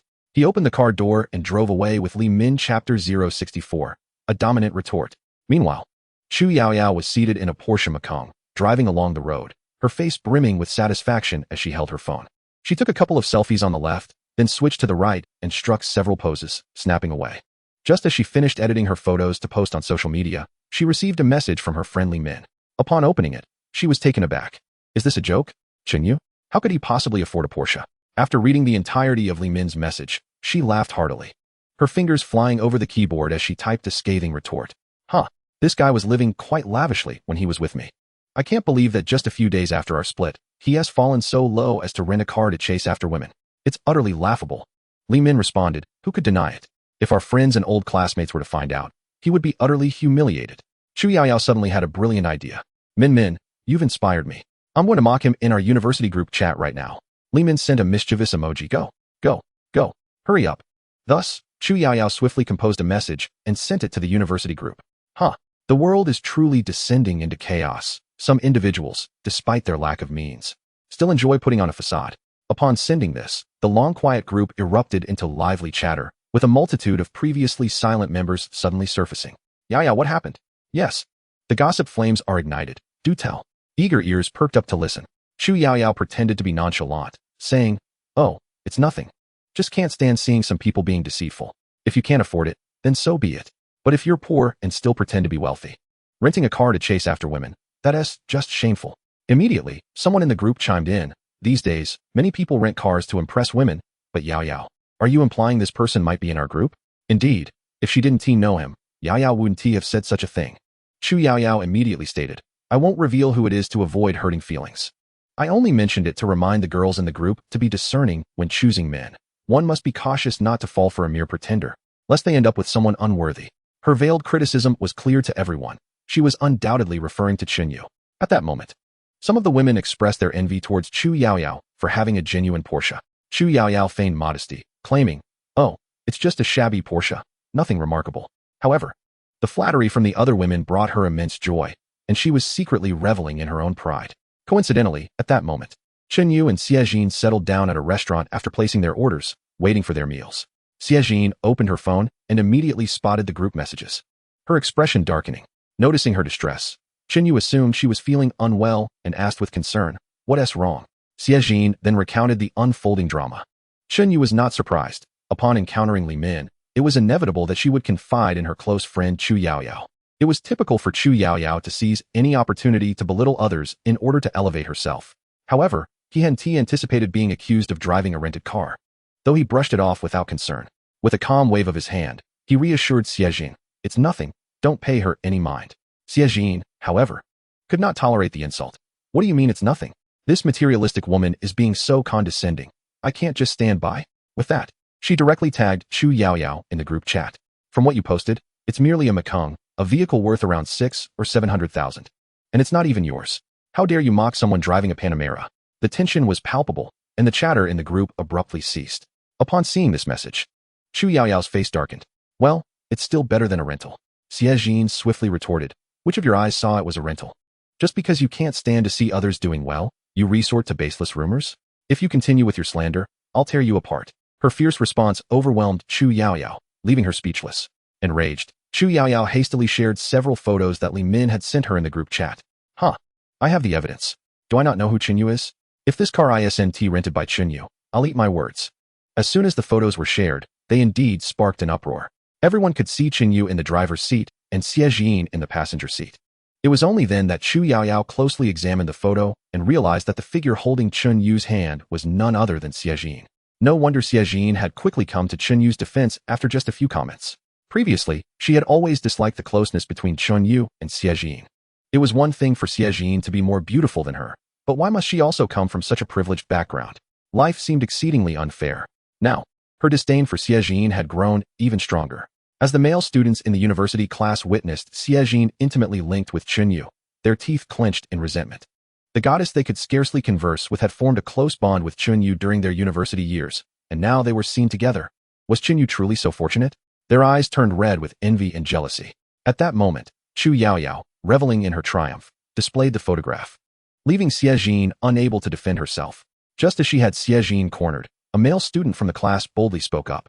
Goodness, is that a Panamera executive long wheelbase, fully equipped?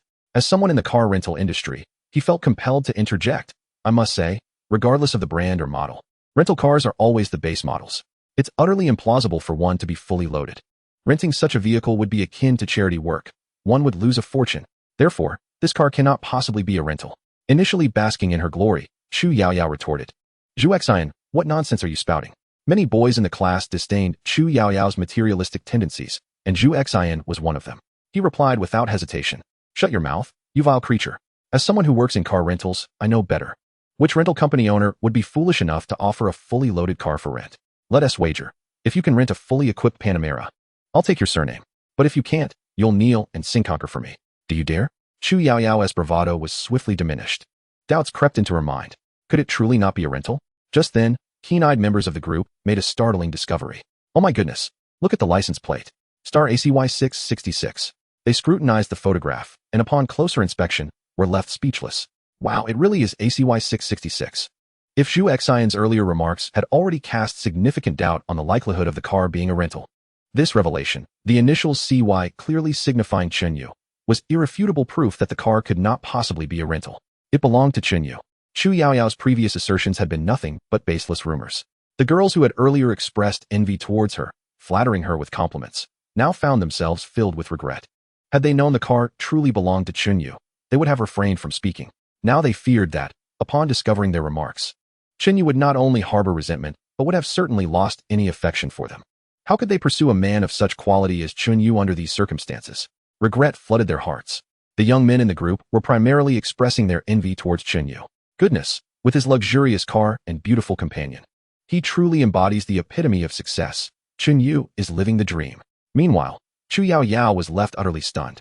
CY, is this car truly Qinyu's? She thought in disbelief. How could it be that after spending so much time with him, she had never witnessed his wealth, just a few days apart? And he could afford a car worth nearly 2 million?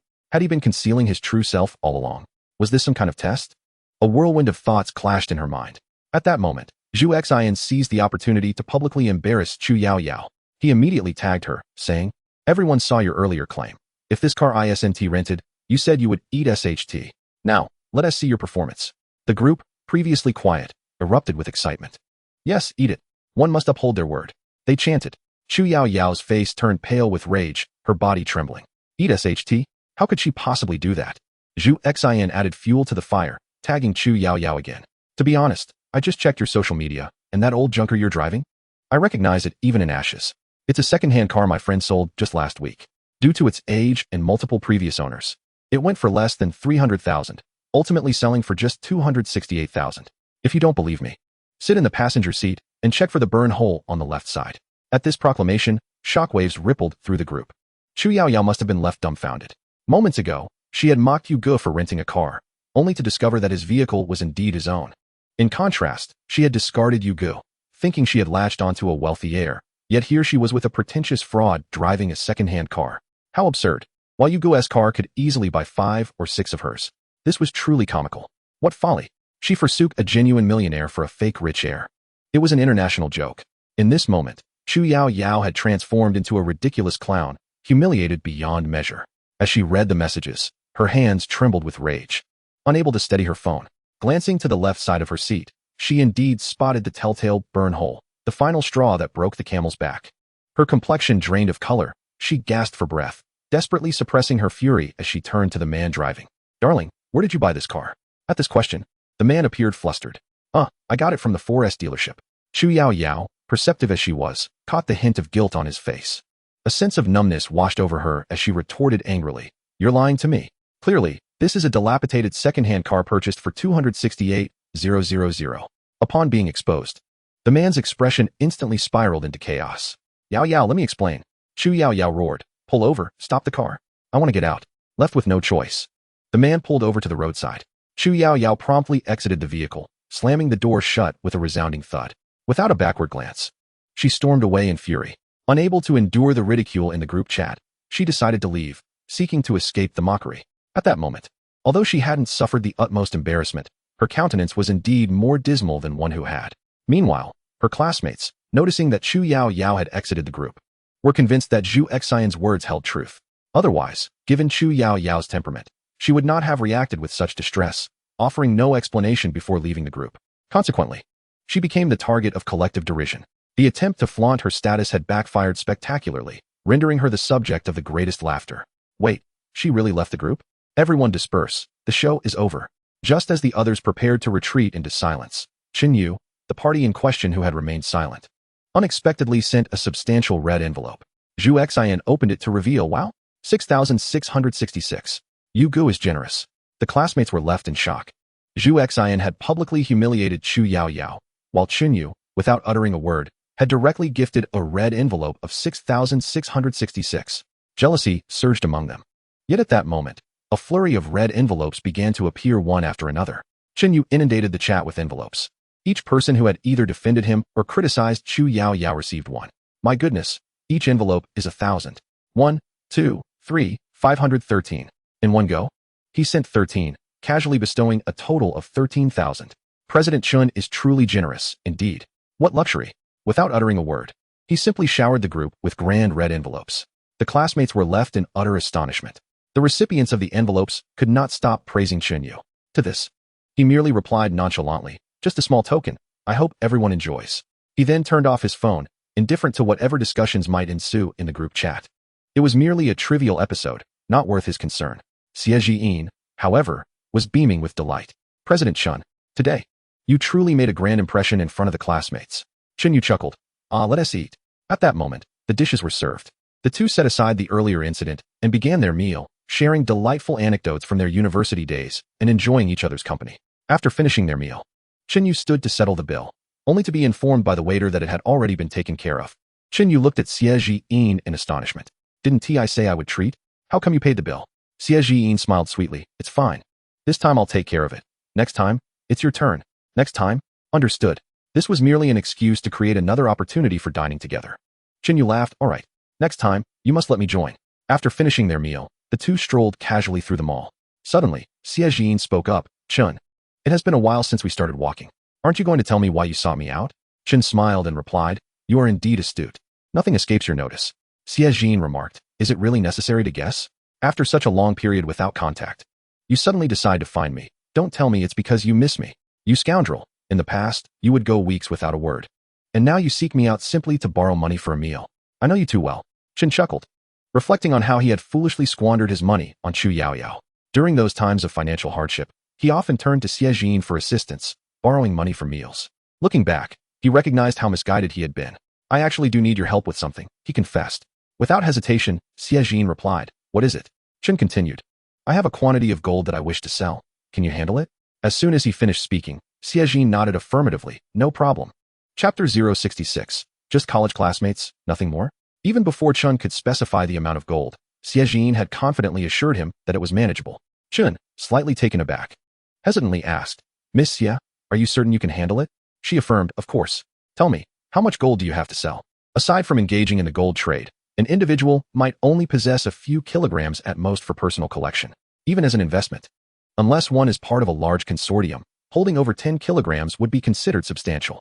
Provided it does not exceed that amount, she could easily manage it. In response to her inquiry, Qin casually stated, over 100 kilograms. What? Over 100 kilograms?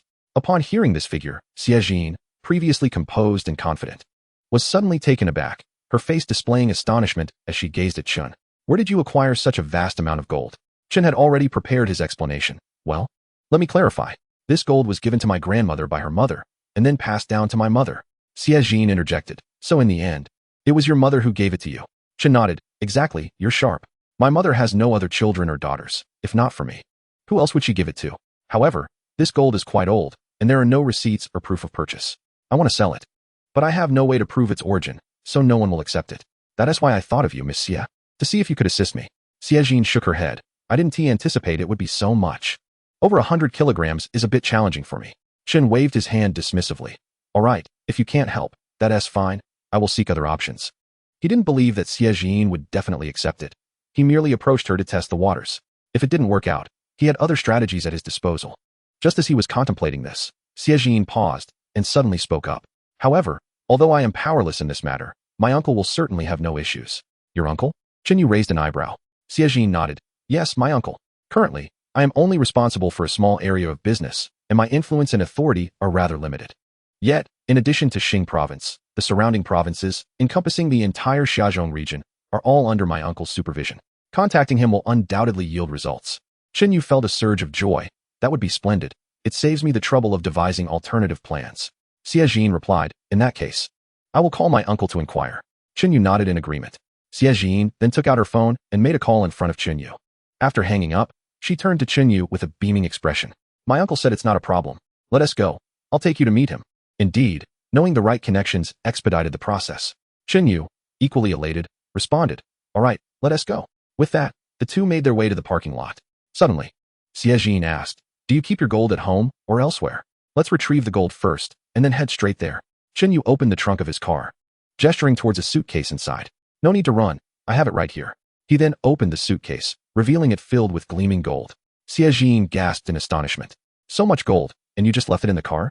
Aren't you afraid of theft? Yu replied nonchalantly, there's surveillance. What is there to fear? In truth, apart from the suitcase that had been in the car all along, the gold had been stored there only moments ago through his spatial ring. Xie shot him a disapproving glance. You are quite bold. With that, they got into the car. Xie provided an address, and Yu drove off. 20 minutes later, they arrived at the entrance of a gold store, the largest in Xingqing and indeed the entire Xing province. Pulling the suitcase along, Xie navigated the familiar interior with ease. As they walked through, the sales staff and managers greeted her warmly. Upon entering and taking the elevator to the 5th floor, Xie led Yu into an office. Seated within was a middle-aged man, remarkably well-preserved and youthful in appearance, dressed impeccably in a professional manner that exuded authority. Just his presence commanded respect. Upon seeing him, Xie affectionately called out, Uncle. The man's serious demeanor instantly melted away, replaced by a beaming smile as he stood up. My dear girl, it has been ages since you last visited. Have you only come to see me when you are in need?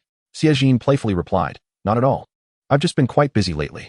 She then gestured towards Yu, introducing him. Uncle, allow me to introduce you to my friend who wishes to transact some gold. This is Yu, my university classmate. Tong Lei cast a scrutinizing glance at Yu and nodded, saying, Indeed, a promising young talent, quite a remarkable figure. As he spoke, a look of skepticism swept across his face as he surveyed the two. You both are truly just university classmates, and nothing more? Xie blushed and retorted, Uncle, what nonsense are you talking about? Tong Lei smiled knowingly and then addressed Yu. Jean has already informed me of the particulars. Now, allow me to inspect the gold. Yu nodded and opened the suitcase. Tong Lei examined the contents briefly before summoning several individuals equipped with specialized tools. They meticulously scrutinized the more than 100 kilograms of gold. Once they confirmed the integrity of the goods, they nodded towards Tong Lei. He waved them off, and they exited, closing the door behind them. Tong Lei turned to Yu, saying, Young man, while you are a friend of Jean, business is business. This gold lacks a purchase receipt, making it impossible to verify its legitimate origin. Therefore, ordinarily, I would not accept this gold. However, given your connection to Jean, I am willing to assist you. Yu responded, Thank you. Tong Lei gestured dismissively, Hold your horses. Let me be frank. I will take a personal commission from this gold, along with some additional considerations. In total, I shall retain 1/5 of the overall transaction amount. What do you say? Yu readily agreed. No problem. Truth be told, had Tong Lei not requested a commission, he would have hesitated to proceed. Only with a financial tie could he ensure that this batch of gold would be dealt with smoothly, without complications. Tong Lei was pleasantly surprised by Yu's straightforwardness. He had initially considered retracting the offer if the terms were unacceptable. However, Yu's decisiveness instilled in him a newfound respect. It is indeed rare to encounter a young person who remains so composed and level-headed. Haha. Tong Lei laughed heartily, waving his hand. Very well. The gold here, as weighed earlier, totals 108 kilograms, which is 108,000 grams, based on the current second-hand gold recovery price of 600 per gram. Chapter 067. Half of the small target accomplished. Yu listened quietly, refraining from comment. Prior to his arrival, he had researched the prices, noting a slight decline in the recovery rate over the past few days, exactly as stated. He had anticipated that Tong Lei might negotiate a lower price, allowing him to profit further. To his surprise, Tong Lei adhered to the actual recovery price, which caught him off guard. Whether this was out of consideration for Xie or simply due to his integrity remained unknown. At that moment, Xie had already calculated the figures beside them. At 600 per gram for a total of 108,000 0.000 grams. The total amounted to 64,800,000. Tong Lei continued. With a 20% commission, that amounts to 12,960,000. Thus, after deducting the commission, young man, you will receive 51,840,000. Do you find this price acceptable? As soon as the words left her lips, Xie furrowed her delicate brows and pulled Tong Lei aside. Uncle, isn't that a bit excessive? Tong Lei sighed. You little rascal, why are you turning your elbows outward? As he spoke, his gaze shifted towards Chenyu. He was somewhat aware that this girl from his family had likely already given her heart away. Xie pouted playfully. Uncle, Tong Lei let out a sigh, feeling caught in a dilemma. Faced with Xie, he found it challenging to refuse her. Yet, as a businessman, he could not afford to compromise on such a principled matter. At that moment, Chenyu interjected, Jean, please don't put your uncle in a difficult position. 5,184,000 is not an issue. However, I do have one request. Relieved, Tong Lei quickly responded, young man, go ahead. Chenyu continued. If this amount is directly transferred to my account, it might be frozen. Therefore, I require a legitimate method to receive this money. Tong Lei immediately replied, no problem. He had learned from Xie that Chenyu was a wealthy heir, a fact previously concealed by his parents. Consequently, his prior expenditures and balance did not align. A sudden influx of such a large sum into his account would undoubtedly prompt scrutiny. Thus, he understood the situation. Moreover, this task was not particularly challenging for him. However, after a brief pause, Tong Lei added, if that is the case, we cannot settle the full amount at once. It will need to be done in installments. Approximately 10 million at a time, which will take a day or two to complete. Chenyu nodded, no problem. Tong Lei instructed. Then please provide your card number and some identification details, and I will handle the rest. Consequently, Chenyu shared all the necessary information with him. After completing these arrangements, Tong Lei chuckled, young man, are you not worried that I might take the gold and not transfer the money afterwards? Chenyu replied nonchalantly. You are a businessman of stature. You would not jeopardize your reputation for such a trivial sum. Moreover, as Xie uncle, even if I had doubts about you, I certainly trust her. He was indeed unconcerned about the gold being given away without payment. Otherwise, he had countless methods to ensure he received his money while making Tong Lei regret his actions. Upon hearing this, Tong Lei burst into hearty laughter. All right, I was merely joking, but you speak with great insight. Chenyu, I shall remember that. I truly admire you. Meanwhile, Xie felt a sense of trust blossoming within her, offering Chenyu a radiant smile. At that moment, Tong Lei extended his hand towards Chenyu. Young man, may our collaboration be fruitful. Chenyu reciprocated the gesture, and they shook hands. May our cooperation be delightful. Tong Lei gestured towards the pile of gold. I shall take the gold now, and the first installment should arrive in about an hour. Remember to check. Chenyu nodded. Yes, of course. Following this, he noticed Tong Lei had more to discuss with Xie, so he decided to step out early. Once the office was left with just the two of them, Tong Lei suddenly turned to Xie with a serious expression. You, my dear, I have taken this risk solely because of your influence. This is a one-time affair, and there shall be no future occurrences. Xie nodded and smiled, saying, thank you, uncle, for this time. Next time I have a break, you shall come to my home. I will have my mother prepare a delightful feast to reward you. Tong Lei's eyes brightened. What an excellent idea. It has been ages since I've savored your mother's cooking. I yearn for it. In the office, outside the door, Chenyu's heart raced with excitement. He had restrained himself earlier, concealing his emotions. Now, alone, his heartbeat quickened. 51,840,000. This was indeed half of a modest goal. Such a figure, in the past, had been beyond the realm of his imagination. Without the system, without the ability to traverse to the apocalyptic world, accumulating such wealth would have been an unattainable dream for several lifetimes.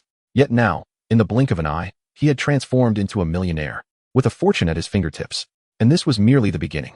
He could no longer contain his exhilaration. As for the over 10 million he had given to Tong Lei, he felt no regret whatsoever. Firstly, this gold was acquired from the apocalypse. Explaining its origins here would be futile, making it difficult to liquidate.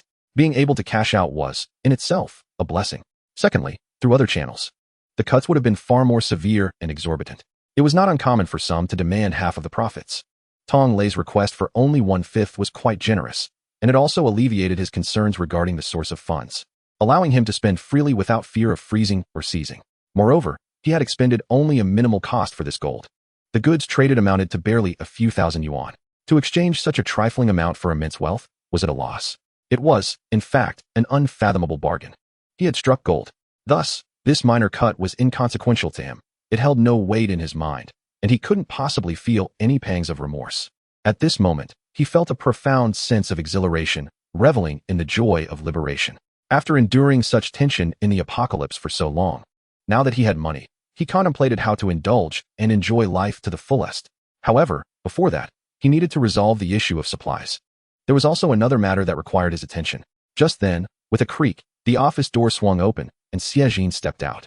Upon entering, she looked at Chunyu in confusion and asked, "Why did you transfer so much money to me?" Chunyu replied with a calm smile, "You have rendered me an enormous service. How could I not express my gratitude? Were it not for Xie introduction to Tong Lei, he would have had to board a plane to the gambling city or seek other methods abroad to liquidate the gold. Thanks to her, he had saved considerable time and effort." Yet, before he could finish speaking, Xie had already returned the 200,000 he had transferred earlier. He had intended to send a larger sum, but the money from his previous liquidation had been nearly exhausted, leaving only this sum. Thus, he transferred a round figure. Xie remarked, "Oh dear, what sort of relationship do we share? It's merely a small favor, and yet you bring this up. Besides, my uncle has already taken quite a significant cut from you. I would feel rather embarrassed to take this additional 200,000. If you wish to express your gratitude, a simple meal would suffice." Chinyu replied, "In that case, doesn't that mean I owe you 2 meals now?" Xie rolled her eyes. "What? You don't want to treat me?" Chinyu chuckled, "Of course I do. Whether it's 2 meals, or even 4, 5, 6, or 10. It's no trouble at all." Xie smiled sweetly. "Now that's more like it." Just then, her phone rang unexpectedly. After answering the call, she turned to Chinyu and said, "I'm at a loss. The company has suddenly encountered an urgent matter that requires my attention. I must return." Chinyu inquired, "What about dinner? What do you wish to eat? I'll wait for you to finish work and treat you." With a resigned expression, Xie replied, "I fear I won't have the time. It seems I'll be working late." "Very well then. Contact me when you're free," Chinyu said. "Okay." Xie nodded, "But I must hurry. The company is waiting for me." "I'll give you a ride," Chinyu offered. "That would be splendid. Otherwise, do you expect me to take a taxi?" Consequently, the two exited the jewelry store. Chinyu drove Xie to her company. 20 minutes later, the car halted beside an office building. Xie hurriedly alighted, turning back to remind Chinyu, "Remember, you still owe me 2 meals." Chinyu nodded, "Rest assured. I will treat you." With that, Xie dashed into the building. At that moment, Chinyu had initially planned to invite Xie for dinner as a gesture of gratitude. However, with the change of plans, he found himself with some free time to attend to other matters. Contemplating this, he took out his phone and made a call. Chapter 068, Strategic Business Planning. At Xingqing University, in a dormitory room shared by 4 male students, the other 3 were engrossed in gaming. Only Qinlin sat at the computer, diligently working on a planning proposal required by a client. His roommates were accustomed to this and held great admiration for Qinlin, who excelled academically and exhibited such diligence. Whenever he had spare time, he would engage in part-time work to earn some pocket money. Thus, while the 3 played games, they would quietly don their headphones and lower their voices. Taking a deep breath, Qinlin finally completed the proposal after a long morning of hard work. Just as he was preparing to send it to the client, his phone, which had been resting nearby, suddenly rang. Glancing at the caller ID, a smile instantly brightened his face. He quickly answered the call. "Brother," Qinlin exclaimed excitedly into the phone. On the other end, Qinyu's voice came through. "How are things? Have you been well?" Qinlin replied, "Quite well, indeed." Qinyu continued, "You rascal, you always say everything is fine. You never mention if something's wrong. Anyway, I'm coming over to see you. Do you have some time?" Qinlin laughed. "Of course, brother. You're always welcome." Qinyu nodded. "Great, I'm on my way. I'll arrive in about half an hour." "All right, I will go pick up my brother at the school gate later." With that, the call ended. On the other side, Qinyu tucked his phone away and drove towards Xingqing University. Half an hour later, he parked in a temporary spot by the roadside at the school entrance. As Qinyu stepped out of the car, Qinlin happened to emerge from the school gate. Upon seeing Qinyu alight from a Porsche, Qinlin's eyes widened in astonishment. "Brother, this is a Panamera. Where did you get such an expensive car?" Qinyu chuckled. "What do you mean where? I bought this a few days ago." "Is that for real?" Qinlin asked, somewhat skeptical. Qinyu nodded. "Of course it is. Would I joke about something like this?" Qinlin questioned. "But this car costs at least 1 to 2 million. How could you possibly afford it?" Qinyu replied, "Oh, just know that I'm not short on money anymore. I'll explain everything later. But look at those dark circles under your eyes. You didn't rest well last night, did you?" Qinlin rubbed his eyes and said, "I'm fine, it's not that bad. Besides, with Qianqian's birthday coming up in a week or 2, I was thinking of saving up to buy her a nice gift and take her out for a good meal." Qinyu fell silent and began operating his phone. "Take a look at this," he said. Qinlin picked up the phone and was immediately stunned to see an unexpected addition of 300,000 to his account. It was the first time in his life that his balance had exceeded such an amount. "Brother, why did you transfer me so much money?" Qinlin exclaimed in shock. Qinyu chose not to explain. If it weren't for the fact that a college student receiving a sudden windfall might trigger a card freeze, he would have directly transferred $1 million. Instead, he pulled out an extra bank card and handed it over. Here, take this. I just deposited $320,000 into this card. The password is Mom's birthday. What? $320,000? Chen Lin was even more astonished, his hands trembling slightly as he held the card. Chen Yu patted him on the shoulder and said, "Don't be surprised. I told you. I'm not short on money anymore. I came into some fortune. I've been working for years without the time or energy to visit our parents. The $30,000 I just sent, plus the $320,000 on this card, totals $350,000. You can spend this money as you wish. But make sure to take some time off during the holidays to visit our parents on my behalf. And remember, Qianqian is a wonderful girl. Don't let her suffer." Chen Lin's girlfriend, Tang Qianqian, had been with him since high school. Her family was well off, engaged in business, while Chen Lin's family, though not poor, couldn't compare to hers. Their family circumstances were like night and day. Although her parents didn't mind Chen Lin's modest background and were supportive of their relationship, they had made it clear that if he wished to marry their daughter, he needed to have a stable career to ensure their peace of mind. This created considerable pressure on Chen Lin, who had been striving hard. Chen Yu, as an elder brother, had observed everything, recalling his own struggles as a laborer, feeling helpless to assist. However, the situation has changed. It is now merely a matter of convenience, a simple task. Having achieved success, it is only natural to improve the circumstances of one's family. On one hand, Chen Lin was astonished by her brother's sudden wealth, feeling immense joy. On the other hand, she believed that she could not accept this money. Even though he was her brother, it felt undeserved. "Brother, I will take good care of Qianqian. That is my responsibility. As for our parents, you need not worry about them at all. You are in need of funds yourself, and even if you have wealth, you cannot give it all to us. You should keep some for yourself." As she spoke, she intended to return the card and the recently received money back to Chen Yu. However, Chen Yu promptly stopped her. Without explanation, he revealed the balance in his account. Upon seeing the multitude of zeros and counting over 10 million, Chen Lin's breath quickened. "Brother, where did you acquire so much money?" Chen Yu replied, "I recently made some profit from stock investments and gained a bit more through other ventures. This amount is merely a small sum. My avenues for earning are numerous now. To put it simply, this is just the beginning. The figures I will earn later will be beyond your imagination." With this clarification, Chen Lin ceased to worry about her brother resorting to dubious means, as long as it was legitimate income. "Brother, you are truly impressive," she exclaimed, gazing at Chen Yu with admiration. Chen Yu said, "All right, you should keep this money well. Feel free to spend it. Not to mention our parents. Qianqian has been by your side for so long, from high school to nearly graduating university. Do you expect her to wait until you are 30 and have established your career before marrying her? You must have some funds to show, so her family will feel assured and consent to this union. Here's the plan. With me around, I will help you arrange everything. Once you graduate, we will organize the wedding." Chen Lin was taken aback. "Brother, isn't that a bit too fast?" Chen Yu rolled his eyes. "What is too fast? A wonderful girl like Qianqian should be married off swiftly." He added, "After marriage, let us have a chubby little boy to bring joy to our parents." Chen Lin touched her head, blushing and smiling. Chen Yu waved his hand. "Come on, let us go eat something near your school. I have some important matters to discuss with you during our meal." "All right." Chen Lin nodded, leading the way and pointing out places with delicious food. Soon, the two entered a restaurant, casually ordering some dishes and chatting as they ate. After a short while, Chen Lin could no longer contain her curiosity. "Brother, you mentioned there was something important you wanted to tell me. What is it?" Chen Yu set down his chopsticks and asked, "What do you know about starting a company?" Chen Lin pondered for a moment. "I have a fair understanding, as I often interact with clients and have learned a bit through Qianqian. Her family is in business, and her father has started letting her take on some responsibilities, so I have learned quite a lot. Additionally, I am quite interested in this field. I had planned to embark on a career after graduation, so my knowledge is relatively sufficient, lacking only practical experience." Chen Yu said, "Good. I have 2 tasks to assign to you." Chen Lin perked up her ears, listening attentively. "Brother," he said, "I will jot everything down." Subsequently, Chen Yu briefly outlined his plans. Upon hearing this, Chen Lin was utterly astonished. Chapter 069. Handsome, may I have your contact information? Brother, you are not only planning to open a supermarket, but also to establish a gold and jewelry company. You are aiming for something grand. Chen Lin exclaimed in wonder. Chen Yu nodded affirmatively. "Indeed. Just as I mentioned, take it step by step and manage everything meticulously for me. I am not in a rush regarding time, and you need not worry about funding. Should you require financial support, just let me know, and I will transfer the funds immediately." Chen Lin expressed some concern. "But brother, I only possess a rudimentary understanding of the theory. I have yet to engage in any practical application. Entrusting such a significant responsibility to me makes me apprehensive about failing you." Chen Yu waved his hand dismissively. Do not be anxious. Just proceed with confidence. I will provide you with a safety net. For the supermarket, begin by renting a warehouse and then procure the goods. Gather the inventory first, and we shall discuss the rest later. As for the jewelry company, the most challenging aspects will be registering the business and managing the procurement and quality control of raw materials.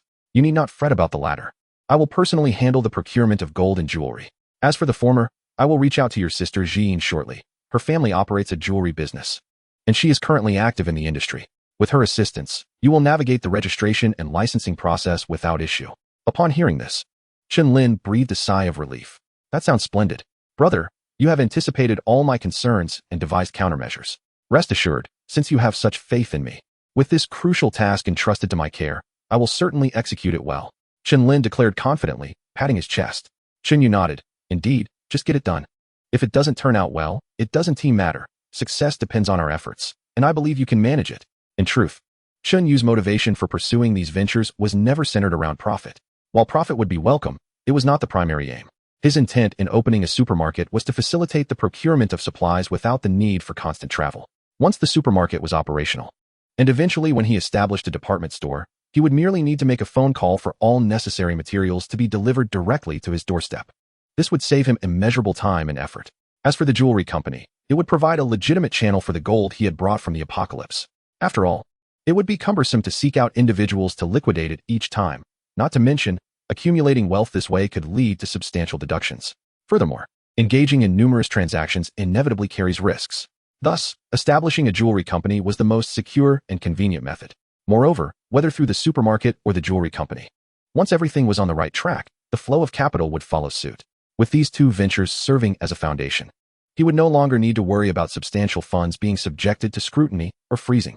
Feel free to spend lavishly. It is truly a win-win situation, yielding multiple benefits. This is precisely the reason he made a special trip to seek out Chen Lin. It is not a matter of distrust towards others, but rather a sense of security when entrusting tasks to his own brother. With these thoughts in mind, Chen Yu took out his phone and contacted Xie Jin to discuss the matter. She readily agreed, assuring him that it was no problem. He then shared Xie Jin's contact information with Chen Lin, facilitating their private communication. When Chen Lin first arrived in Xingqing for university, Chen Yu had introduced him to Xie Jin a few times, so they were already quite familiar. Therefore, he need not worry about their interactions. With Xie Jin's assistance, the endeavor of establishing a jewelry company was bound to be a success. At that moment, Chen Lin was filled with ambition. Brother, I feel invigorated with determination. Chen Yu smiled lightly. It is good to see youthful zeal. I have entrusted you with this task. Now, go forth and execute it with vigor. Yes, yes. Chen Lin nodded earnestly. Shortly thereafter, after finishing their meal, Chen Lin received an urgent call from his counselor, requesting his assistance with a matter. Consequently, he hurriedly departed. After settling the bill, Chen Yu prepared to return to the hotel for a brief rest, having spent the entire afternoon on the go without a moment's respite. He exited the restaurant and strolled towards the parking area. However, just as he approached the temporary parking spot near the entrance of Xingqing University, he noticed several vibrant young female university students standing by his car, seemingly waiting for a ride they had ordered online. As they awaited their transport, they casually admired and appraised his vehicle. As he walked past, he could hear their exclamations of admiration. Wow, it's no wonder it's a Porsche, it's stunning. Indeed, this is a Panamera, and it's the executive extended version, quite pricey. Anyone who can afford such an extravagant car must be a wealthy and handsome man. If only my boyfriend could drive such a luxury car. Haha, with your boyfriend, don't hold your breath. I suggest you find a new one. That might just make your dream a reality. Oh, if only a rich second-generation heir would notice me. The young women bantered playfully, their laughter ringing like silver bells, filled with the vibrancy of youth. At that moment, as Chen Yu walked by, all their attention shifted to him. They were captivated not only by his striking appearance, but also by his attire, which exuded an air of sophistication and luxury. Could he possibly be the owner of that Porsche? A collective curiosity arose in their minds. Then, under their watchful gaze, Chen Yu opened the car door and entered the vehicle. Indeed, he was. In an instant, through the windshield, they looked at Chen Yu, their eyes brimming with envy, longing, and an impulsive desire. The irresistible impulse to approach and engage in conversation. Suddenly, amidst the roar of a revving engine, Chen Yu prepared to accelerate and depart. Just then, two gentle taps echoed on the car window.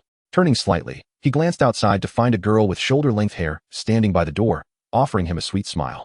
One could not help but remark on her charming dimples and beautiful visage, evoking a sense of first love. Chen Yu lowered the window, and a waft of delicate fragrance enveloped him.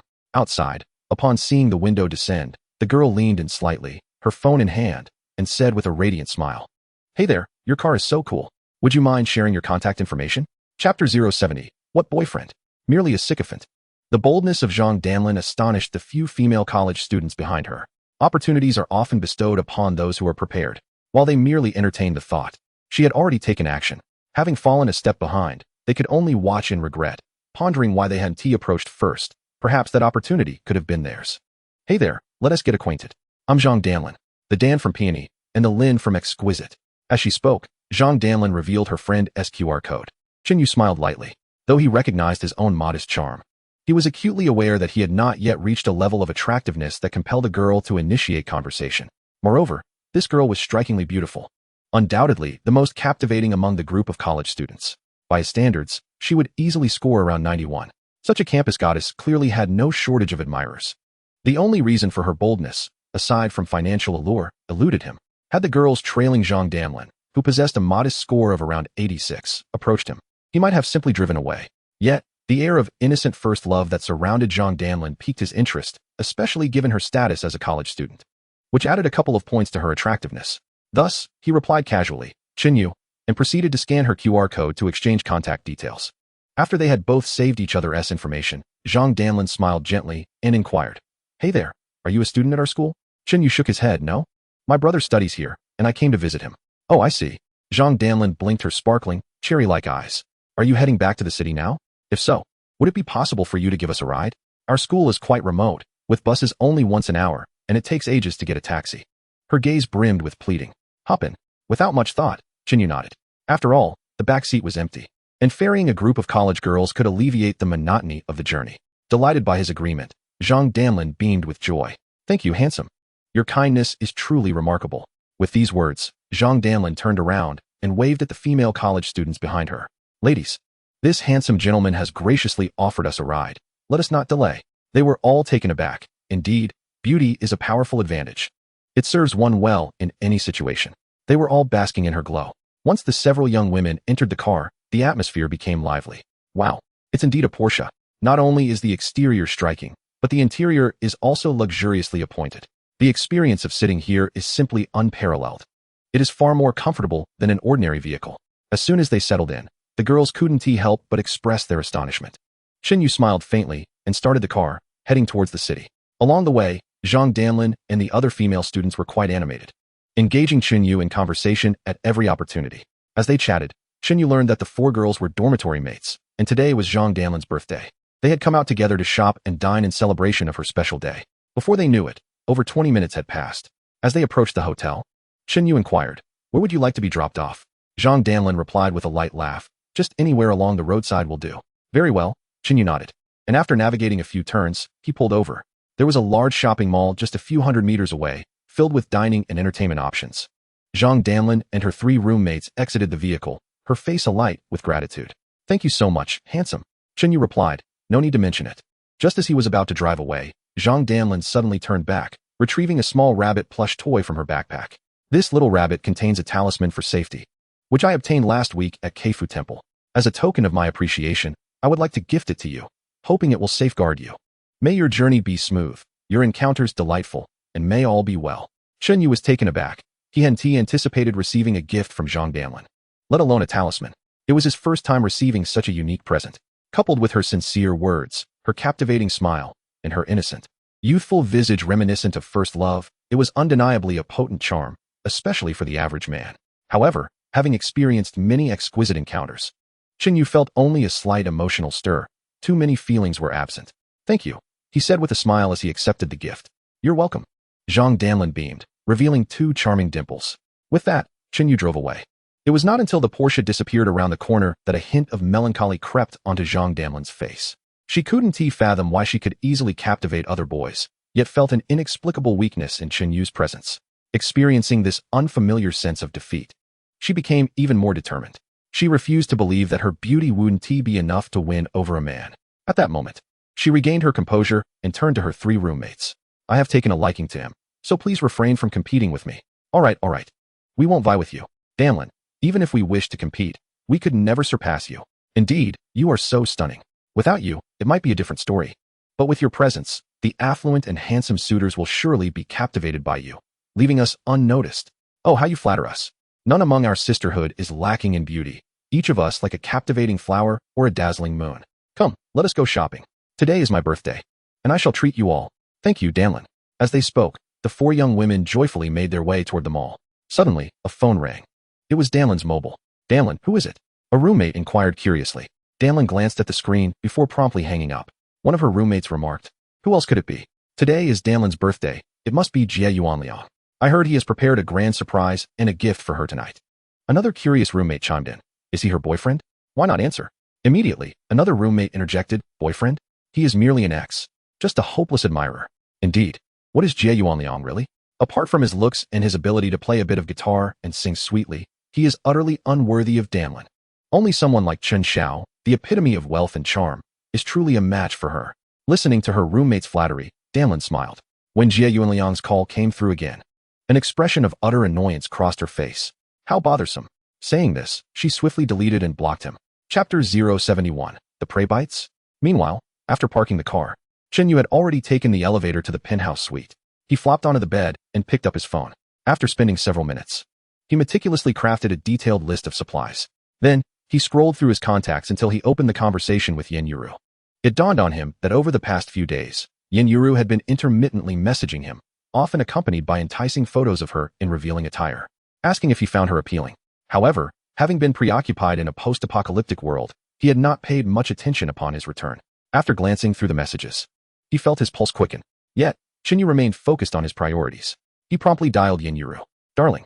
As soon as the call connected, her alluring voice came through. "Where have you been these past few days? Why haven't you responded to my messages?" Chen Yu casually fabricated a reason. "Oh, I've been out of town handling some matters, quite busy. Thus, I haven't checked my phone much." Yin Yuru then inquired, "Did you see the photos?" Chen Yu nodded. "Yes, they were quite impressive. I love them. Do send more." Yin Yuru laughed with delight. "I thought you didn't like them, so I didn't bother you." "All right, darling, I will definitely send them more often." "Uh-huh," Chen Yu nodded. "Are you working today?" he asked. Yin Yuru replied, "No, I'm off today." "Why? Do you want to see me?" "I shall seek you out now," Chen Yu declared. "You wish to rest, do you?" "Well, I happen to have a task that requires your assistance." Yin Yuru, brimming with excitement, was just about to change her clothes to meet Chen Yu. However, upon hearing his words, her enthusiasm waned slightly. Yet, she quickly reasoned that being sought out for a task was certainly preferable to being ignored. "What is it, my dear?" she inquired promptly. Chen Yu sent over the meticulously prepared list of supplies. "I have just sent you a list. Please procure the items specified therein. Once you have completed the purchase, arrange for the supplies to be delivered to the address I provided. As for the keys, I will have a courier bring them to you shortly." With that, he transferred 200,000 yuan to Yin Yuru. The estimated cost for these supplies was around 180,000. The reason for not procuring in excess was due to the impending opening of the supermarket, which would make future purchases considerably more convenient. There was no need to hoard excessively for the time being. It would suffice to sustain them through a period of survival in the post-apocalyptic world. Yin Yuru glanced at the funds and remarked, "My dear, it appears this amount exceeds what is necessary for these supplies." Chen Yu chuckled, "Not at all. The remainder is your reward for your efforts." Instantly, Yin Yuru's spirits lifted. It was merely a matter of running errands, yet she would earn 20,000 yuan as a reward, equivalent to her 2-month salary. "Thank you, my love. I shall ensure everything is completed." "Very well," Chen Yu nodded. "Now, you may attend to your tasks. I require these supplies by tomorrow. Rest assured, my dear, I will accomplish it today." With that, Chen Yu ended the call, summoned a courier, and had the keys to the rental property delivered to Yin Yuru. Afterward, he took a refreshing shower to unwind. During his shower, he checked the system and noticed that his points were steadily increasing. It seemed that after his departure, Zhao Kuer and Yuxia had not been idle. They had been diligently fighting zombies to enhance their combat prowess. Excellent. Truly commendable workers. Oh no, rather. They are my companions. Observing their industriousness, he contemplated rewarding them upon his return to the post-apocalyptic world.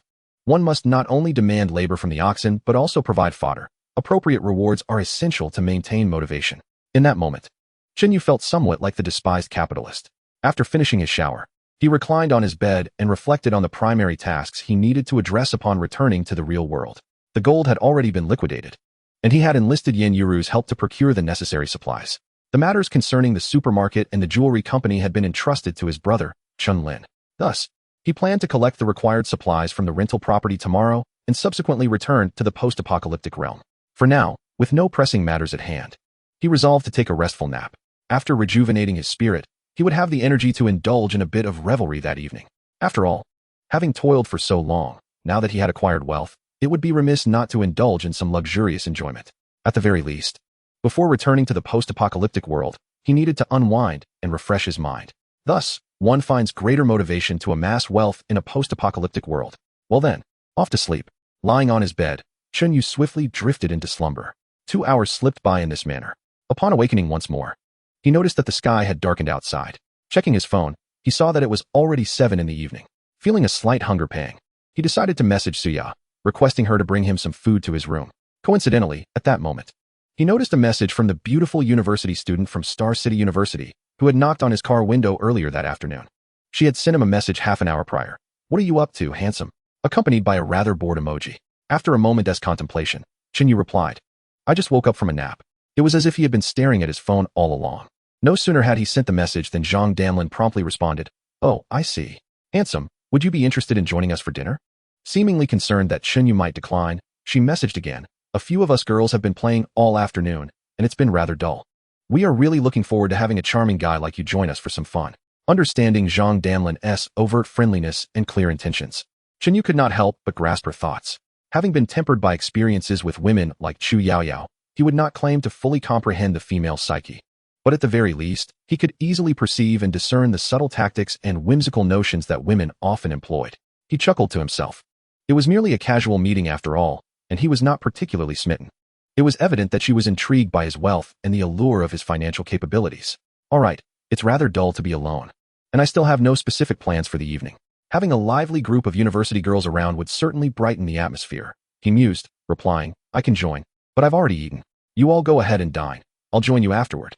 Although he was unable to accept her invitation for dinner, his agreement to meet pleased Zhang Damlin immensely. "Thank you for gracing us with your presence, handsome. We'll eat first, and then we plan to go karaoke. I'll send you the address once we've finished." Chinyu nodded. "Sounds good. See you soon, handsome," she added playfully, her excitement evident. On the other end, Zhang Damlin could not suppress a smile, her face radiating with a sense of pride. Chapter 072, Heartstrings Entwined, Fluttering Like a Young Fawn. The reason Chunyu declined Zhang Damlin's dinner invitation was not rooted in any particular motive. It was simply that he was already feeling hungry and needed time to get there. Why starve himself just to dine with a group of university girls? Only a fool would act in such a manner. Thus, he decided to eat first before heading over. He then sent a message to Suya, requesting her to bring him some food. Before long, a knock sounded at the door. Upon opening it, Suya wheeled in a cart laden with a delightful array of dishes. "Mr. Chun, please enjoy your meal," she announced, arranging the food on the dining table and preparing some utensils for him before promptly departing. Chunyu took his seat and began his dinner. After casually filling his stomach with a few bites, he felt satisfied. At that moment, Zhang Damlin sent a message, informing that they had arrived and provided the address along with the room number. Chunyu tidied himself up slightly before heading out the door and driving towards the destination Zhang Damlin had shared. The location was not far, and thus, it took him only about 10 minutes to reach the KTV. After parking the car, he located their private room. Standing at the entrance, he was greeted by a melodious song emanating from within. It was undeniably enchanting. As Chunyu pushed the door open, they all rose to their feet, greeting him with delight. "Chen Xiao has arrived." At that moment, Zhang Damlin was seated, singing, with her profile elegantly angled towards the entrance. This was a carefully chosen position, intended to captivate Chunyu's attention with her exquisite side profile the instant he walked in, coupled with her passionate singing. It was difficult for any man not to be entranced by her charm.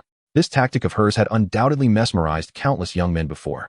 However, to her surprise, Chinyu casually found a seat and settled down without paying her much attention. Despite her meticulous preparations, she failed to capture his focus.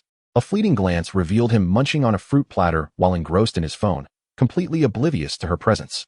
This left her feeling somewhat disheartened. Did she not possess enough beauty? Was her allure insufficient to capture his interest? Little did Zhang Damlin know, Chinyu had merely received a message from Yin Yuru, stating that all the items on the list had been procured and, as per his instructions, were delivered to the designated location. Chinyu smiled and responded with praise, commending the swift efficiency. Just as he set his phone down, Zhang Damlin, having finished a song, turned to him with a beaming smile.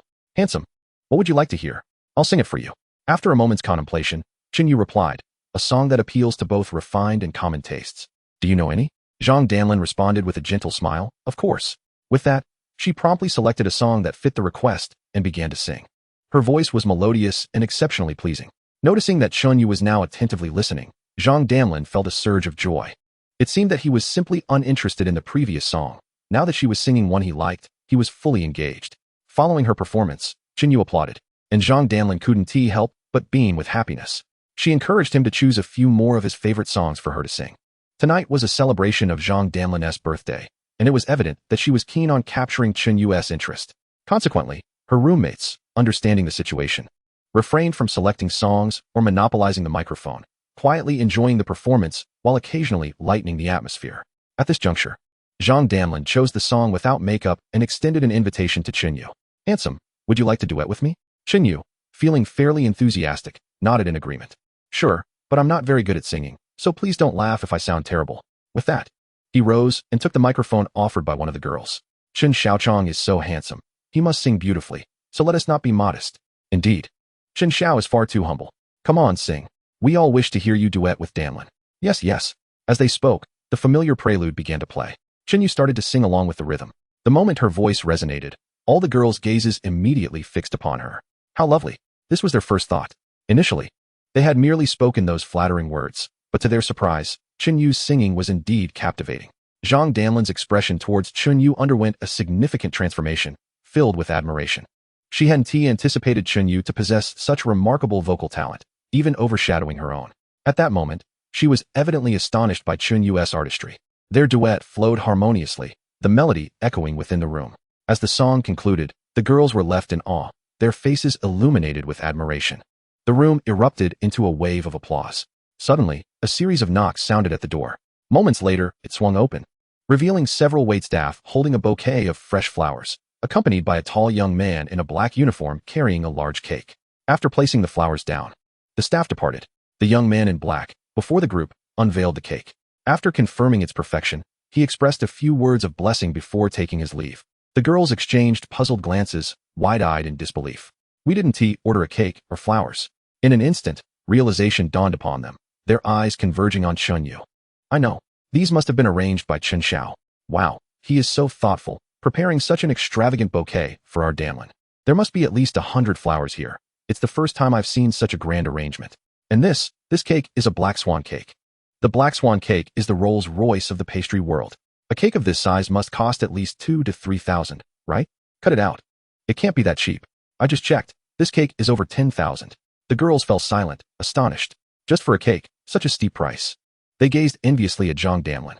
Chen Xiao is truly romantic. If someone gifted me such a magnificent bouquet and a black swan cake on my birthday, I would surely fall for him. Indeed, at this moment, Damlin must be deeply touched by Chen Xiao's thoughtful gesture. The roommates exchanged compliments, causing Zhang Damlin's heart to bloom with joy. She hadn't expected such a grand surprise awaiting her. Her gaze towards Chinyu was now filled with profound affection. Slightly taken aback, she remarked, "Chen Xiao, your gift is too extravagant." Chinyu gently shook his head, saying, "It's not extravagant. I came in a rush and didn't prepare much, so I ordered these on a whim. Flowers accompany beauty. Moreover, it's your birthday today. A cake is merely a small gesture." With a simple yet profound phrase, Zhang Damlin's heart was set aflutter, her cheeks flushed with emotion. "Thank you, Chen Xiao," she exclaimed. Chinyu waved her hand dismissively. No need for formalities. "Now it's your birthday. As the birthday star, come blow out the candles, make a wish, and enjoy the cake." Hom. Zhang Damlin nodded eagerly, moving closer to Chinyu, their bodies almost touching, sending subtle glances filled with affection. Chapter 073, A Favor to be Sold. Soon followed the rituals of extinguishing the lights, blowing out the candles, and making a wish, culminating in the indulgence of cake.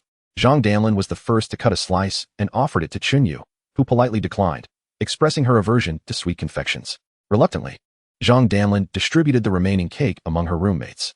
As they received the cake, their excitement was palpable, albeit tinged with regret. After all, that black swan cake was worth over 10,000. Each bite was equivalent to several hundred yuan. "Thank you, Damlin. And thank you, Chen Xiao. Without you, we couldn't afford such an extravagant cake," the girls exclaimed with enthusiasm. Chinyu smiled calmly in acknowledgement. Once they finished their cake, Zhang Damlin exchanged a knowing glance with her roommates, prompting them to suggest, "How about we go out for drinks?" "Absolutely. We've sung enough. Let's hit the bar. Tonight, we shall not return until we are intoxicated," Zhang Damlin declared, her gaze turning toward Chinyu, inquiring, "Chen Xiao, what do you think about going for drinks next?" She was gauging Chinyu's preferences. Should Chinyu exhibit any disdain for drinking, Zhang Damlin would certainly reconsider. However, Yu responded with an indifferent expression, whatever suits you. The girls were elated. Great. Shall we head to a bar or a nightclub? A quiet bar or a lively one? Upon hearing this, Zhang Danlin shook her head. Those places are too loud. She then proposed, how about we opt for a more subdued lounge? As she spoke, her roommates exchanged knowing glances, as if they wanted to point out that she usually enjoyed the vibrant atmosphere of bars. Yet, just as the thought was about to be voiced, Yu interjected. A quiet lounge is too dull and lacks excitement. Since it's your birthday and we need to celebrate, it should be lively. Honestly, what fun is there in a quiet bar? If we are to indulge in mock drinks, we might as well enjoy the sights at a bar, surrounded by the splendor of life. Chen Xiao has a point, Zhang Danlin agreed eagerly. We'll follow your lead. Let's go for a lively night. The girls buzzed with excitement. Let us go. They quickly gathered their things and left the private room, hopping into Chen Yu's car and heading to a nearby renowned bar. At this hour, the bar was at its most bustling. Others seeking to join the revelry had made reservations in advance. Arriving just in time, they found there were no available seats. Upon parking, they encountered a throng of patrons waiting outside for a table. However, this posed no challenge for Chen Yu. Wealth possesses the power to resolve all dilemmas. You assert that money cannot buy everything? Such a notion merely suggests an inadequate price has been offered. In the realm of adulthood, every object and circumstance is explicitly priced. Money is the key to placating all matters. When Chen Yu arrived at the bar in his Porsche Panamera, accompanied by 4 women, a perceptive male marketer immediately discerned that Chen Yu's attire was extraordinary. The Omega Seamaster on his wrist alone was valued at over 100,000, nearing 200,000. Not to mention his entire ensemble, which easily totaled around 5 to 600,000. This was not merely clothing. It was an exhibition of wealth. Such individuals are not short of funds. If treated well, spending becomes as effortless as flowing water. Completing a month's or even several months' worth of business in advance is not out of the question. It's possible that a casual tip could equate to several months' salary for him. Thus, he promptly approached with enthusiasm. Good evening, sir. Welcome to our bar. May I inquire if you have friends inside, or would you like assistance finding a seat? Chen Yu inquired. Are there any private rooms available? The male marketer nodded immediately. Indeed, sir. Chen Yu waved his hand. Then please reserve a larger private room for me. The marketer beamed with delight. Of course, sir. At that moment, Zhang Danlin furrowed her brow and interjected. Excuse me, is there a minimum consumption for the private rooms? The marketer replied, Indeed, madam. Depending on the configuration and size of the room, we have varying charges. The smaller rooms are under 2,000, the medium ones range from 5 to 6,000, and the larger ones are under 10,000. At this juncture, the marketer began to promote further. Additionally, we offer luxurious VIP private rooms. Each VIP room boasts a unique thematic decor and is situated closer to the dance floor, providing a broader view. The sound and lighting effects are of the highest caliber. However, the minimum consumption for these rooms is 30,000. Furthermore, as today is a weekend with a high volume of patrons, we currently have only one luxurious VIP room left. If you wish to reserve it, I advise you to act swiftly, as I fear other guests may book it through different marketers. After hearing this, Zhang Danlin initially hoped to leave Chen Yu with an impression of frugality, as even the affluent do not favor those who are extravagant and reckless with their money. They typically prefer individuals who demonstrate financial acumen and domestic skills. Thus, she intended to suggest to Chen Yu that they opt for a smaller room accommodating 5 or 6 people. However, just then, a voice from behind interrupted. Excuse me. Please allow me to take that room. A group of individuals strolled forward, led by a young man in his 20s, whose attire unmistakably indicated he was a wealthy scion. Accompanied by a beautiful female companion, he was flanked by several men in black suits. The young man was the one who had spoken. Upon arrival, the young man promptly retrieved a pack of cigarettes from his pocket and offered one to Chen Yu. When Chen Yu waved his hand to decline, the young man retracted his offer. Maintaining a smile and exhibiting remarkable politeness, he said, My friend, I sincerely apologize for the inconvenience. The situation is as follows. I am expecting an important client shortly, and it is imperative that I host him well. Therefore, I kindly ask if you could allow me the use of this luxurious VIP room. As he spoke, he clasped his hands together and performed a respectful gesture towards Chen Yu. Chen Yu had no particular interest in the lavish VIP room. Moreover, the young man was exceedingly courteous, speaking with a humility that created a pleasant atmosphere. Given that Chen Yu had no intention of utilizing the extravagant space, it was merely a matter of lending a favor. He saw no harm in generously granting the request. Very well. You may have it. Chen Yu replied nonchalantly, waving his hand. Upon hearing this, the young man's face lit up with joy. He graciously addressed Chen Yu, saying, My friend, you are truly generous. I greatly appreciate this favor. Chen Yu, with a calm demeanor, responded, No need for thanks. The young man introduced himself. I am Li Tsong, with Song signifying a connection to the heavens. May I inquire your esteemed name? Li Song? The name sounded somewhat familiar to Chinyu. Though he couldn't quite place it, he casually replied, Chun from Erdong, with the given name Yu. Chinyu, he murmured softly. Li Song remarked. That name instantly brings to mind the illustrious and talented Zhou Yu, the distinguished strategist. Jin and Yu both signify beautiful jade, a gentleman adorned with jade shines with virtue. Chinyu. What a splendid name. Li Song continued, Brother Chun, I shall remember this favor today. I am delighted to have made a forthright friend like you. Should you require assistance in the future, do not hesitate to reach out. I may have some influence in Star City. He then provided Chinyu with his contact number before hastily departing with his companions to the VIP room. Chapter 074. Inexplicably Extravagant. After Li Song and his entourage entered the bar, the luxurious VIP room had already been prepared for him. At that moment, a young man resembling Li Song approached him. Unable to contain his curiosity, Brother, securing a VIP room is no trivial matter. Why did you engage in such lengthy discourse with that individual? We could have simply instructed marketing to prepare one for us. Hearing this, Li Song slightly turned his head. Do you know anything about that person? Li Lingyue shook his head, replying, No, I do not. Li Song responded, Then that is precisely the point. Do you recall what father taught us from a young age? Li Lingyue replied, Father said that one must be humble in all endeavors, avoiding arrogance and pride. There are always greater mountains beyond the mountains, and greater individuals beyond individuals. To consider oneself exceptional, to be complacent and haughty, may very well sow the seeds of future troubles. Li Song nodded in agreement. Indeed. Since you are unaware of that person's background, and their attire suggests they are no ordinary individual, why provoke trouble and offend someone of significant status? Li Lingyue humbly bowed his head and replied, Brother, you are right. I acknowledge my mistake. Remember, Li Song's expression grew more serious as he spoke earnestly. Our Li family holds a certain standing and influence in Star City, yet there are many who surpass us. Should you become arrogant and self-important, it will inevitably lead to calamity. Pausing for a moment, Li Song patted Li Lingyue's shoulder before continuing. Moreover, in society, one thrives through friendships, not enmities. It is far better to gain an ally than to acquire another adversary. To provoke an unknown individual over a mere private room is a folly of the highest order. Is it not possible to simply change venues or find another establishment to entertain clients? Li Lingyue wore an expression of profound understanding. Brother, your teachings are wise. I shall remember them well. Seeing his brother absorb his words, Li Song felt a sense of satisfaction. Very well, just heed my advice. The individual who granted us the private room deserves our gratitude. Now, please inquire with the bar staff about which room that person has gone to. It is only proper to reciprocate and send a token of appreciation, perhaps a bottle of wine. Li Lingyue nodded, understood. At that moment, under the guidance of the male marketer, Chinyu, along with Zhang Danlin and others, had already entered the bar, making their way toward a spacious private room. As for the note Li Song had given Chinyu, which contained a phone number, she discarded it without a second glance, tossing it into a nearby trash bin. This act did not go unnoticed by Zhang Danlin, who felt a sense of familiarity upon hearing Li Song's name. After a moment of reflection, she recalled that this Li Song was none other than the eldest son of Li Yeqing, the prominent figure behind Li's Heavy Industries, recently ranked among the top wealthy individuals in the national wealth list. Her keen interest in such matters, coupled with the fact that Li's Heavy Industries is a renowned enterprise in Star City and a leader in the heavy industry sector, made it difficult to overlook. She vividly remembered that Li's Heavy Industries had recently entered the national top 50 with a total wealth exceeding 800 billion. Thus, she was astonished. This was the son of one of the nation's wealthiest. Shouldn't one naturally exchange contact information under such circumstances? Yet, Chinyu showed no inclination to even jot down the number Li Song provided, discarding it outright.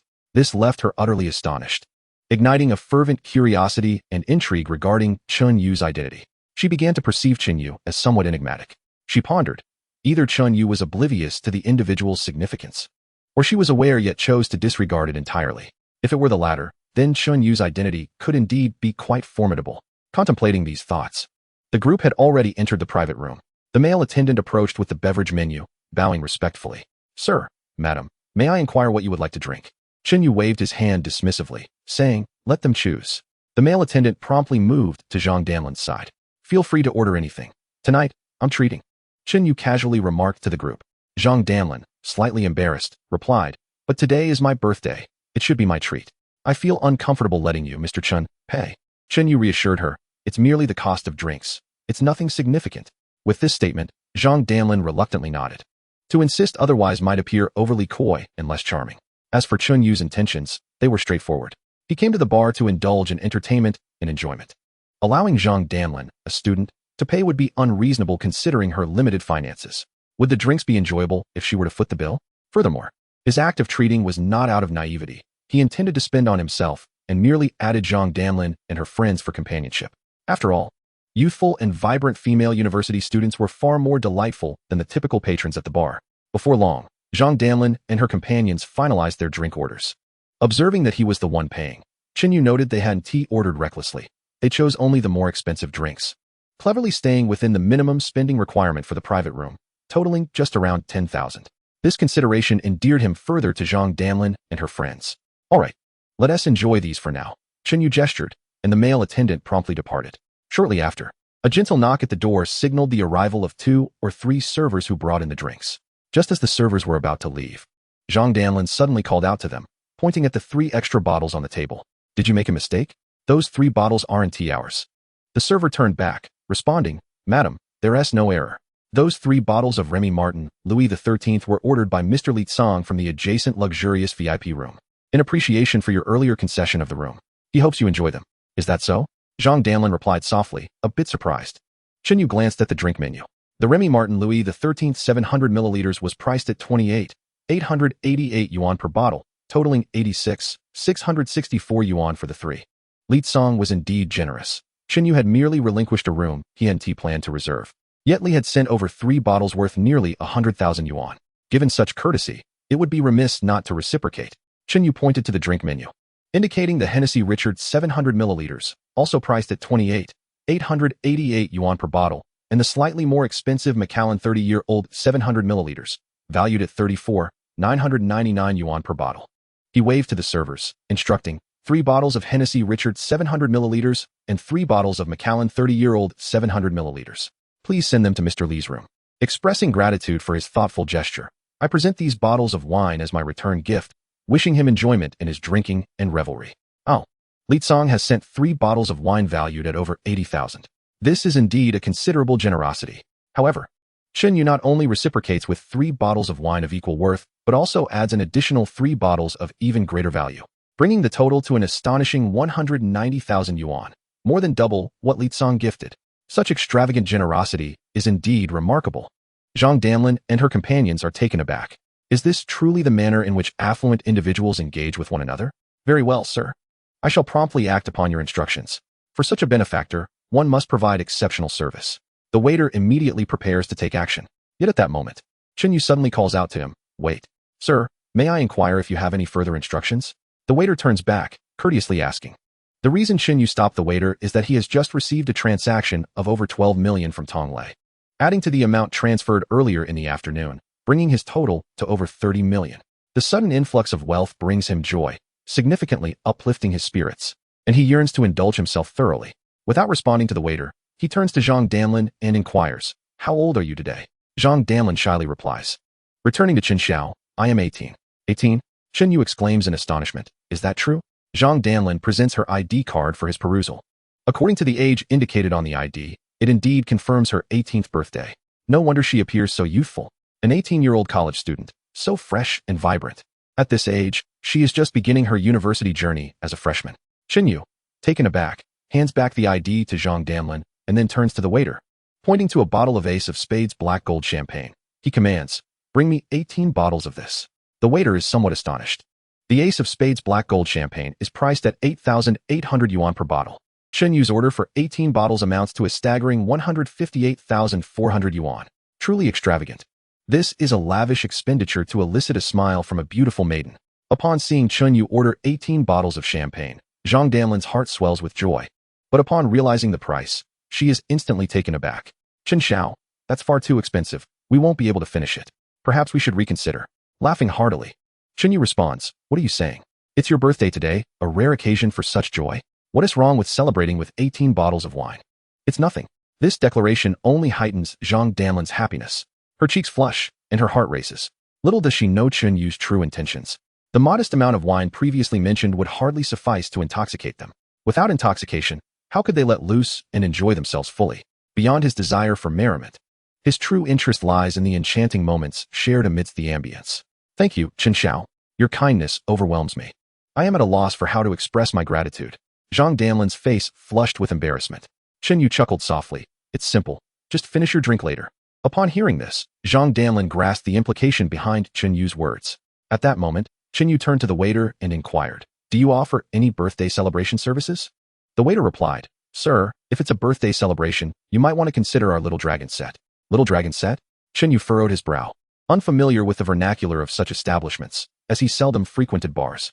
The waiter elaborated, "Indeed, sir. The Little Dragon set consists of a champagne package featuring 3 colors, gold, pink, and violet. Upon ordering the Little Dragon set, we provide various light displays and atmosphere-enhancing arrangements, along with a DJ to liven the celebration." The notion of the Little Dragon set struck Chen Yu as rather modest. With an air of disdain, he inquired, "Is there a Grand Dragon set?" The waiter nodded eagerly. "Yes, sir. The Grand Dragon set includes those 3 colors plus 3 additional ones, making a total of 6 champagne options. The price for a set is 888 yuan, slightly more than the Little Dragon set, which costs 888 yuan. How affordable." Chen Yu initially expected a much heftier sum. After hearing the price, he felt indifferent. 88,000 yuan merely equated to a little over 100 grams of gold. He could easily procure some gold from the apocalyptic realm and thought nothing of it. Tonight was about revelry, a hedonistic escape before venturing into the world of chaos. Nothing else mattered. He waved his hand. "Then bring me 3 Grand Dragon sets. Deliver them in 3 rounds, every 10 minutes. The first set should be brought to the private room, while the other 2 should be sent to the DJ booth. I want to spray it down from the DJ booth." The waiter was taken aback, astonished.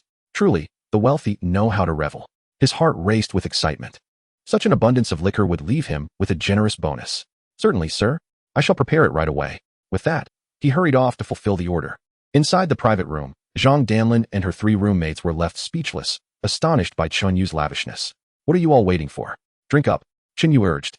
The girls promptly uncorked the bottles, downing drink after drink. The vibrant music and dazzling light effects from outside heightened the festive atmosphere. Within the private room, there was a large one-way mirror, allowing them to see outside while remaining hidden from view. Suddenly, the lights and music outside came to an abrupt halt, while the lights surrounding Chen Yu's booth continued to flash. A spotlight shone down, drawing the attention of all the patrons in the bar. The female DJ, dressed in a revealing outfit, called out loudly, "On this starry night, we celebrate our esteemed guest, Mr. Chen, who has initiated the Grand Dragon set. Ladies and gentlemen, let us now raise our glasses high, and with our most fervent cheers, extend our heartfelt blessings to the esteemed Mr. Chen and Ms. Zhang. May Mr. Chen revel in joy tonight, and may we wish Ms. Zhang a very happy 18th birthday. Furthermore, let us together celebrate this unforgettable and splendid evening with exquisite wine, rhythmic music, and delightful dance. Cheers, everyone." As the electrifying words resonated, the bar's lights and music erupted in a vibrant symphony. Over 20 alluring and vivacious hostesses gracefully paraded around the bar, brandishing an array of sparkling light signs, before finally arriving at Mr. Chen's private booth. This spectacle elevated the ambience to its zenith, filling the space with exuberance. Moved by the moment, Ms. Zhang took the initiative to sit beside Mr. Chen, closely nestled against him, continuously pouring him drinks. Meanwhile, her 3 roommates, having never witnessed such a scene, were utterly exhilarated, caught in a whirlwind of excitement. Mr. Chen. Upon hearing this shy call, Mr. Chen turned to see Ms. Zhang gazing at him, her face blooming like a peach blossom, her eyes glistening with emotion. In the next moment, a fragrant allure wafted through the air as Ms. Zhang leaned in, her sensual red lips approaching him for a passionate kiss. Ah, sweet and subtly infused with the essence of wine. Indeed, beautiful women possess a charm that is intoxicating. Chapter 76. Cherishing Beauty. Is it not your desire for a more audacious approach? In the bar's main hall, Chu Tianxi sat at a table with his rowdy companions, enviously watching as a grand VIP package was ordered, the excitement palpable. He felt a surge of envy and resentment, lamenting, "Damn it, the wealthy truly have it easy. If only I were rich." His boisterous friends could not help but mock him. "Dream on, will you? You, wealthy. Perhaps in your next life, you might be lucky enough to be born into a good family." Stung by their jibes, Chu Tianxi's expression darkened. Just then, the bar's lights dimmed again, and the DJ's voice boomed over the crowd. "Mr. Chen has ordered another grand VIP package." The entire bar buzzed with astonishment. The grand package, priced at a staggering 88,000, was a luxury reserved for the affluent. Having ordered it just 10 minutes prior, Mr. Chen was now indulging again, seemingly indifferent to the cost. Soon, all eyes were drawn to the spotlight as Mr. Chen, accompanied by Ms. Zhang and her friends, made their way to the DJ booth. The 20-plus lively hostesses, brandishing dazzling light signs, presented drinks to Mr. Chen. With the pulsating rhythm of the music and the DJ's fervent energy, Mr. Chin stood there, uncorking a bottle of Ace of Spades champagne, spraying it exuberantly into the crowd. The attendees, swept up in this extravagant atmosphere, surged forward, cheering wildly for Mr. Chun. After emptying one bottle, he graciously allowed Ms. Zhang and her friends to take over the spraying, pushing the excitement to even greater heights. In this moment, while other men and women were still screaming and joyfully dancing to the rhythm, Chu Tianxi stared at the spotlighted DJ booth where Qin Yu held court, utterly bewildered. Chen Xiao? Surely this cannot be the same Qin Yu, his sister's former boyfriend. He was taken aback. When had Qin Yu become so affluent? Opening 2 extravagant dragon sets in a bar, he hastily grabbed his phone to record a video and sent it to his sister, Chu Yaoyao. Upon receiving the video, Chu Yaoyao was equally astonished. The afternoon's blow had yet to fade, and now she saw Qin Yu, accompanied by several beautiful new companions, extravagantly spending money in the bar. The disparity in her heart was profound. Was this truly the Qin Yu she once knew? Chewing on takeout, she suddenly found her meal tasteless. Tears of regret streamed down her cheeks uncontrollably. Just then, Chu Tianxi sent her another video, revealing that Qin Yu had once again opened a dragon set, this time throwing the drinks out into the crowd with abandon. Whoever caught them could keep them. Chu Yaoyao felt a sharp pain in her heart as she read the message from Chu Tianxi. That was 88,000, casually tossed away. If she hadn't broken up with Qin Yu, wouldn't that money have been hers? Adding the previous 2 dragon sets, that amounted to over 260,000. It felt as though her own wealth had been snatched away. After some internal deliberation, she resolved to message Qin Yu, seeking reconciliation. Yet, after pouring her heart out in a lengthy message filled with regret, she received only a red exclamation mark in response. Her calls went unanswered. All her contact methods had been blocked by Qin Yu. Where are you at the bar? Keep an eye on Qin Yu. I'm heading over right now. Chu Yaoyao frantically messaged Chu Tianxi. Upon receiving a reply, she immediately rushed out, hailing a taxi to the bar. Meanwhile, in the private booth, Qin Yu had initially felt exhilarated as he sprayed Ace of Spades champagne from the DJ booth. However, as the thrill subsided, he lost interest. For the next round of the dragon set, he simply gave the drinks away, letting whoever grasped them indulge. The novelty and excitement had evidently sent Zhang Danlin and the others into a frenzy. Back in the booth, they continued to drink incessantly, toasting and refilling glasses one after another. Before long, they were swaying unsteadily, though their minds retained a semblance of clarity. Seeing that the fun was winding down, Qin Yu decided to step out to settle the bill. To his surprise, the waiter informed him that the bill had already been taken care of. He was astonished. Who had paid? The waiter replied, it was paid for by young Master Li Tsong. Qin Yu was taken aback. He hadn't expected Li Tsong to send drinks over, and in a gesture of reciprocity, he had returned the favor with drinks of his own. Yet, here was Li Tsong, having paid for his entire tab. He must have spent no less than 6 or 70,000 tonight. This Li Tsong was indeed quite intriguing.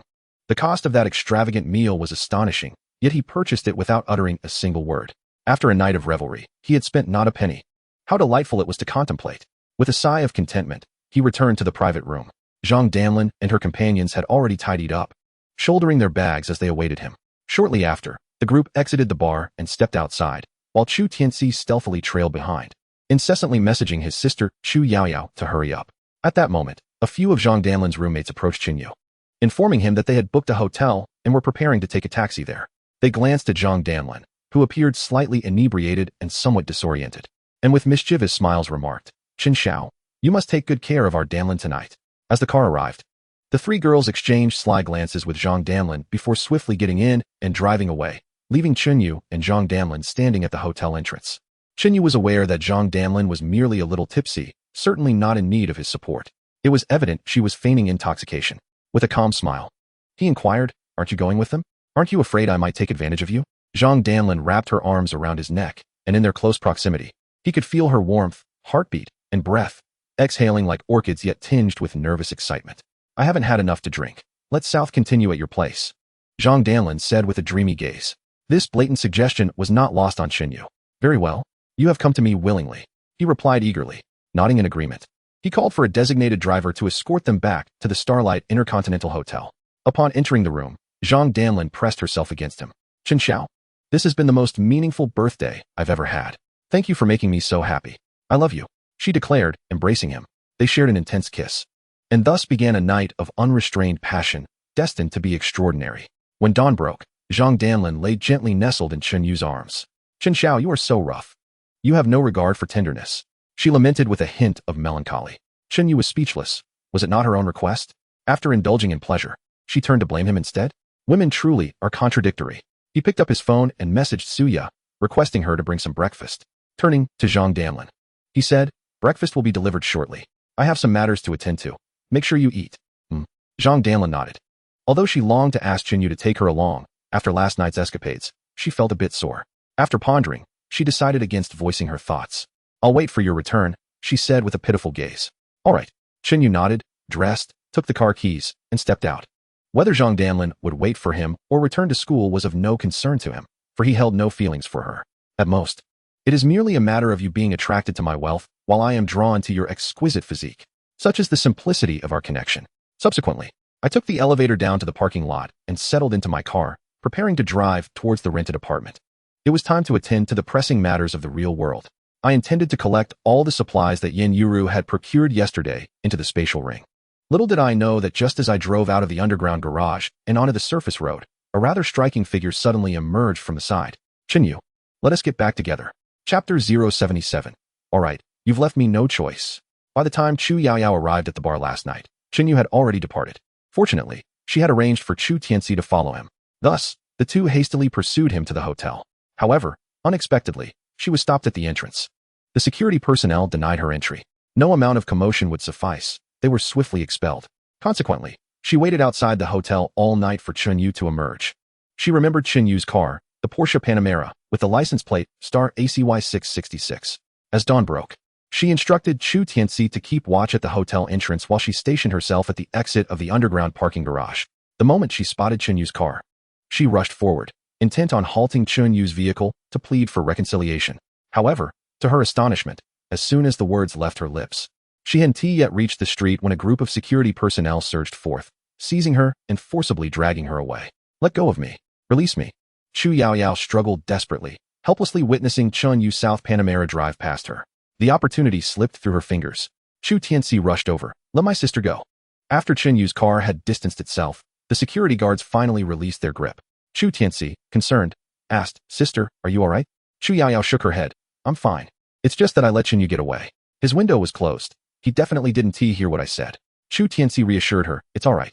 We'll wait here. He is bound to return. Just as these words left his mouth, the vehicle that had previously vanished suddenly made a U-turn back. Chu Tianxi exclaimed with joy, Sister, Chin Yu is back. The excitement surged within Chu Yaoyao.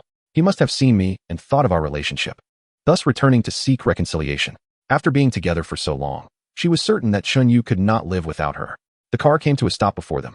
Chu Yaoyao tidied her hair, her heart fluttering in anticipation of accepting Chun Yu's proposal for reconciliation. As the window lowered, and she once again beheld Chun Yu, she eagerly spoke, Chin Yu, I accept your offer to get back together. Upon hearing this, Chin Yu wore an expression of utter bewilderment. Coldly, he uttered 3 words to Chu Yaoyao, you're insane. With that, he retracted his gaze filled with disgust and disdain, addressing the hotel security. I never wished to see her before my eyes again. Did you hear me? The security personnel, trembling, nodded in agreement. We heard you, Mr. Chun. We assure you that the two of them will never again appear near the hotel. Chin Yu nodded and promptly drove away, disregarding Chu Yaoyao's heart-wrenching cries. Uncooperative. A group of security personnel seized both her and Chu Tianxi, lifting them with little care amidst the onlookers' curious gazes. They carried the two over 500 meters away from the hotel before unceremoniously dropping them off, leaving behind a few harsh words and assigning several guards to keep an eye on them. In that moment, Chu Yaoyao's heart shattered. It was their first encounter since their breakup, yet the stark contrast between Chun Yu's lofty demeanor and her own disheveled state was painfully evident. Chu Yaoyao never anticipated such treatment from Chin Yu. Her heart was in tatters, tears streaming down her face. Chin Yu, how could you be so ruthless? I merely said we should part ways, and you didn't even attempt to retain me. After 3 years together, do you truly feel nothing for me? Fine. You force my hand. Just because you have a little money, you think you're impressive? Who knows where that money came from? I will make you regret this. Hatred filled Chu Yaoyao's gaze. Meanwhile, Chin Yu drove towards his rental apartment, unfazed by the earlier incident. The moment Chu Yaoyao had declared their separation and turned into another's embrace, any feelings he harbored for her had vanished completely. As for how the security arrived so swiftly to intercept Chu Yaoyao, it was due to his earlier surveillance. He had known she had followed him since the previous night. He had allowed her to wait outside all night and had notified the guards in advance to apprehend her in the underground parking lot, a small act of revenge against her. Before long, he arrived at his rental apartment, parked the car, ascended the stairs, and unlocked the door to reveal a spacious 3-bedroom unit overflowing with a variety of supplies. Leaving little room to move. These supplies, worth over 100,000, were sufficient for him to survive for some time in a post-apocalyptic scenario. Once Chunyu had the thought, all the supplies were immediately absorbed into his spatial ring.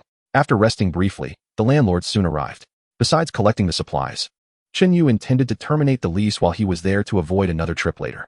The lease cancellation paperwork was completed swiftly. The previously unreasonable landlord, upon seeing Chunyu's newfound success, had become significantly more accommodating. Noticing the many discarded items left behind, primarily Chu Yaoyao's clothing, the landlord insisted that he handle the cleanup. However, Chunyu still offered a few hundred yuan for cleaning services before taking his leave. Shortly thereafter, he returned to the Xingqing Intercontinental Hotel. At that moment, Zhang Danlin was already awake and had meticulously applied her makeup. Upon seeing Chunyu return, she immediately leapt into his arms, affectionately exclaiming, "Darling, you're back." So, this is what she called him. Seeing her take such initiative ignited a stir within him.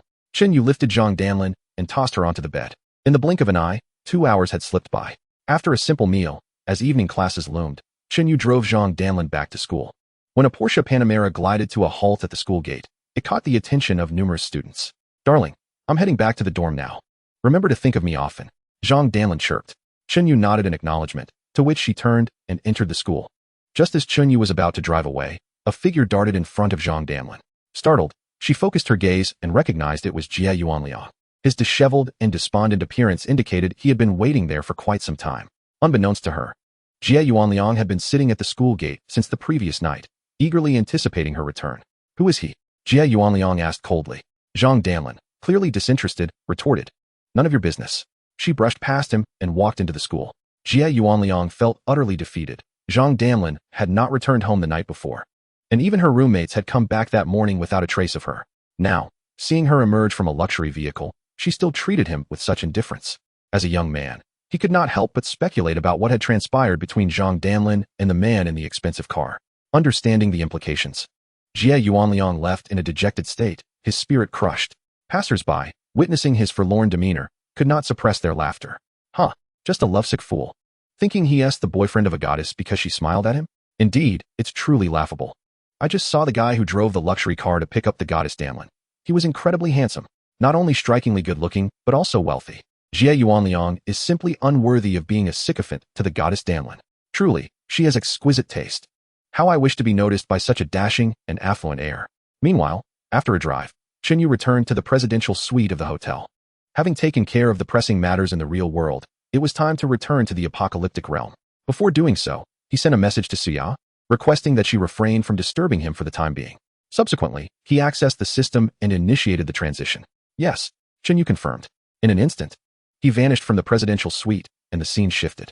He found himself in the apocalyptic world, specifically at Zhao Kuer's home in the Daikai Huading community. Chapter 078. Return to the Apocalypse, Lu Yuji's plea for help. In the apocalyptic realm, Chunyu had been absent for 2 days. During his absence, Zhao Kuer and Yuxia had been outside battling zombies by day and resting at home by night.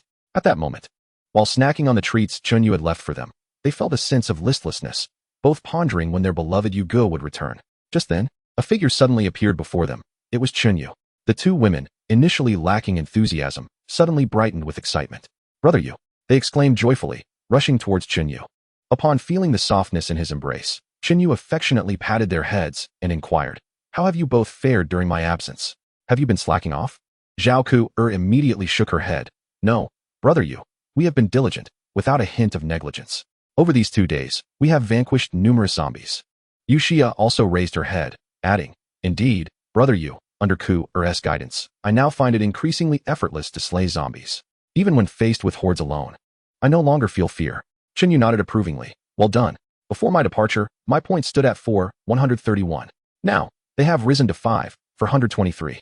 This indicates that you both have been striving to enhance your strength during my absence. Brother Yu, look. In the past 2 days, we encountered 8 second-level zombies, 5 of which yielded mutated crystals. I obtained 3, while Xia acquired 2. As she spoke, Zhao Kuer produced 5 mutated crystals and handed them to Chunyu. Previously, encountering even a single second-level zombie had been a rarity, yet they had encountered 8 within 2 days. This suggested a troubling increase in the number of second-level zombies, indicating that they were growing stronger. It seemed imperative that, apart from himself, Zhao Ku and Yuxia also needed to elevate their abilities swiftly. With this in mind, Yu addressed them. You should divide these 5 second-level mutated crystals among yourselves.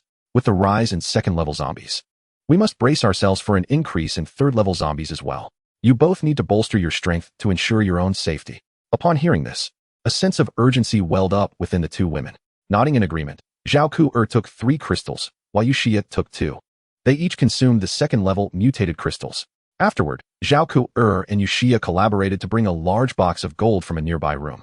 Proudly, they announced to Yu, "Brother Yu, there are 125 kilograms of gold here, acquired through trades with Quan Song from Area B, Guahu from Area D, and Lu Yuji during your absence." Having just liquidated their previous gold, they had managed to procure such a significant amount swiftly. Observing the gleaming box of gold, Yu felt a surge of joy. "Excellent," he remarked as he stored the gold in his spatial ring. With a wave of his hand, the coffee table was soon laden with an assortment of snacks: truffle chocolates, matcha cookies, millefite cakes, beef jerky, pork floss, and konjac snacks, among others. Upon seeing these delights, Zhao Ku and Yuxia's eyes sparkled with excitement. "Wow, so many snacks. All of my favorites." Yu responded with a tranquil smile. "Enjoy. These are all rewards for you both." "Thank you, Brother Yu." They expressed their gratitude, radiating satisfaction as they eagerly began to indulge. At that moment, Zhao Ku was excitedly opening a pack of dried cranberries when her expression suddenly changed. She turned to Yu and exclaimed, "Brother Yu, Lu Yuji is coming." "No, that's not right. She seems to be injured." Through his investigative gaze, Yu also discerned the situation. Lu Yuji was not only hurt, but her injuries appeared to be quite severe, with several deep wounds and considerable bloodstains on her clothing. Yuxia furrowed her brows and remarked, "Could it be that something happened at their base? The last time we conducted a transaction, only Xi and Yutong brought a few people over." She also mentioned that they might not be able to come for trading recently. Zhao Ku concurred. "Your guess is indeed plausible, Xia. After all, Zhang Xian from the sports college has always been eyeing them covetously." As they conversed, Lu Yuji staggered down to the first floor of Area A. However, Xi and Yutong had only informed her that the transaction was taking place there with Zhao Ku and the others, leaving Lu Yuji unaware of their exact location. Consequently, she stood at the base of the building, bewildered and scanning her surroundings anxiously. "Brother Yu, should we let her come up?"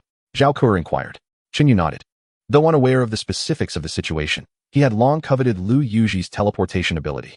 This moment presented a splendid opportunity. She was injured and had come alone, which likely indicated that the conditions at their base were not favorable either. She must have a request of him, otherwise, she would not have approached. Upon receiving permission, Zhao Ku opened the window and waved down to Lu Yuji. "Over here," she softly called. Lu Yuji, in a state of urgency, was desperately searching for Yu and the others. Upon spotting Zhao Ku above, she immediately activated her teleportation ability. With a series of swift movements, Lu Yuji teleported 3 or 4 times, suddenly materializing in the living room. The moment she laid eyes on Yu, it was as if she had grasped a lifeline. Her gaze filled with hope. "Please, please help," Lu Yuji began, but before she could finish her plea, a wave of dizziness washed over her. Her vision darkened, and she collapsed to the ground. Yu, quick to react, caught her. "Brother Yu, what happened to her?" Yuxia asked anxiously. Yu examined her and replied, "Her injuries are not severe enough to cause unconsciousness. She may have hurried over and overexerted herself with teleportation, leaving her physically drained. Additionally, given her pale complexion, she might also be suffering from low blood sugar due to not eating for an extended period." As he spoke, Yu gently placed the unconscious Lu Yuji on the sofa. He then retrieved some alcohol, gauze, saline, and painkillers from his spatial ring, preparing to tend to her wounds. Just then, Lu Yuji, who had appeared to be unconscious, suddenly opened her eyes, her consciousness gradually returning. I can't fall asleep. Yutong and the others are waiting for me to return and help," she mumbled, still feeling disoriented, struggling to sit up. However, Yu swiftly restrained her, preventing any movement. "Don't move, and don't speak," he commanded firmly. As he unscrewed the cap of the saline bottle, he began to cleanse Lu Yuji's wounds. When he applied alcohol to the injury, Lu Yuji involuntarily winced, letting out a gasp. Yu rolled his eyes and retorted, "What are you screaming for? It sounds as if I've harmed you."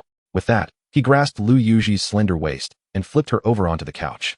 Lu Yuji, weakened and unable to resist, found herself face down on the sofa. Suddenly, the sound of fabric tearing echoed in the room. Chapter 079, Pervert. Prefers hard treatment, enjoys suffering? With a swift motion, Yu forcefully ripped open the back of Lu Yuji's shirt. Instantly, her cheeks flushed crimson with embarrassment. Yet she understood that Yu was merely tending to her wounds and refrained from voicing her discomfort. However, She couldn't help but think how exceedingly rough he was.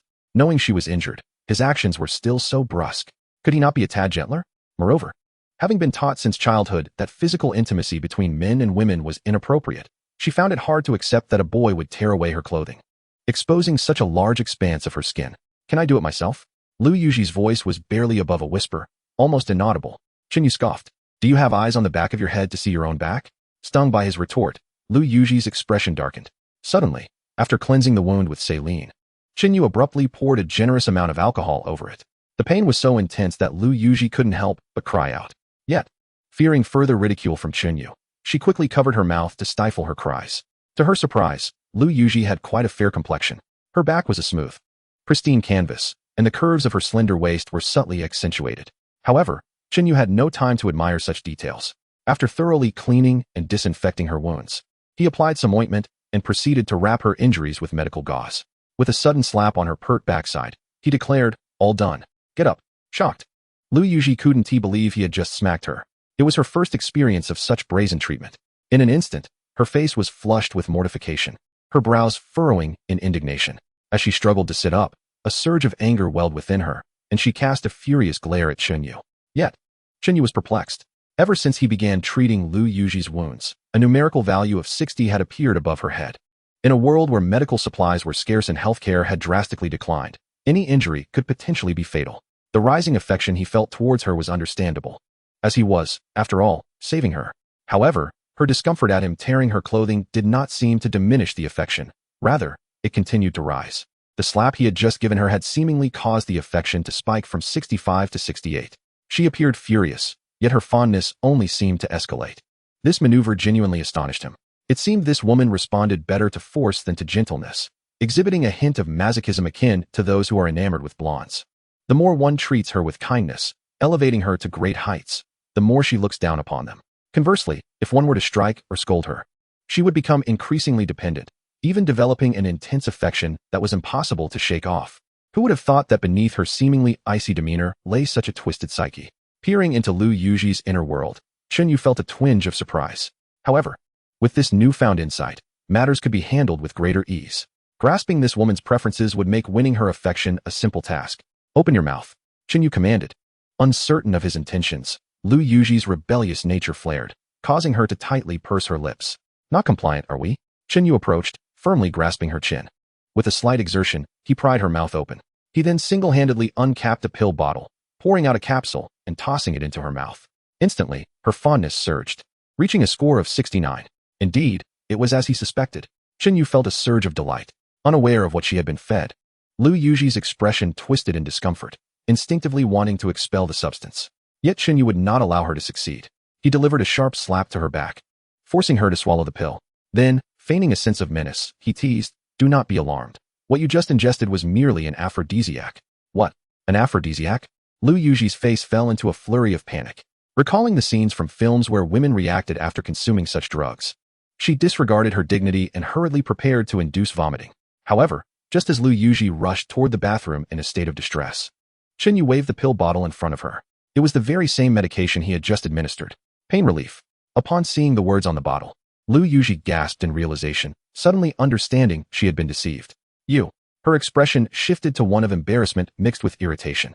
Chinyu feigned annoyance, saying, what do you mean, you? I just saved you, and you have the audacity not to express gratitude. Is this how you repay your savior? Lu Yuji felt deflated, recognizing that she might have indeed overstepped. Thank you. Though she was displeased at being toyed with, the words ultimately escaped her lips with conviction. Chinyu noted that the number above Lu Yuji's head had now changed to 70. How amusing. This woman truly defied conventional reasoning. Now, tell me what brings you here. Chinyu reclined on the sofa, hands outstretched in a relaxed manner, inquiring. Just moments ago, in a fit of desperation, compounded by faintness and the pain of treating her wounds, she had completely forgotten her original purpose for seeking Chinyu. The memory of Zhang Xian's ambush resurfaced, overwhelmed by numbers. They had been unable to fight back, ultimately resulting in Xi and Yutong and the others being captured. Only she managed to escape. The others were still waiting for her to rescue them.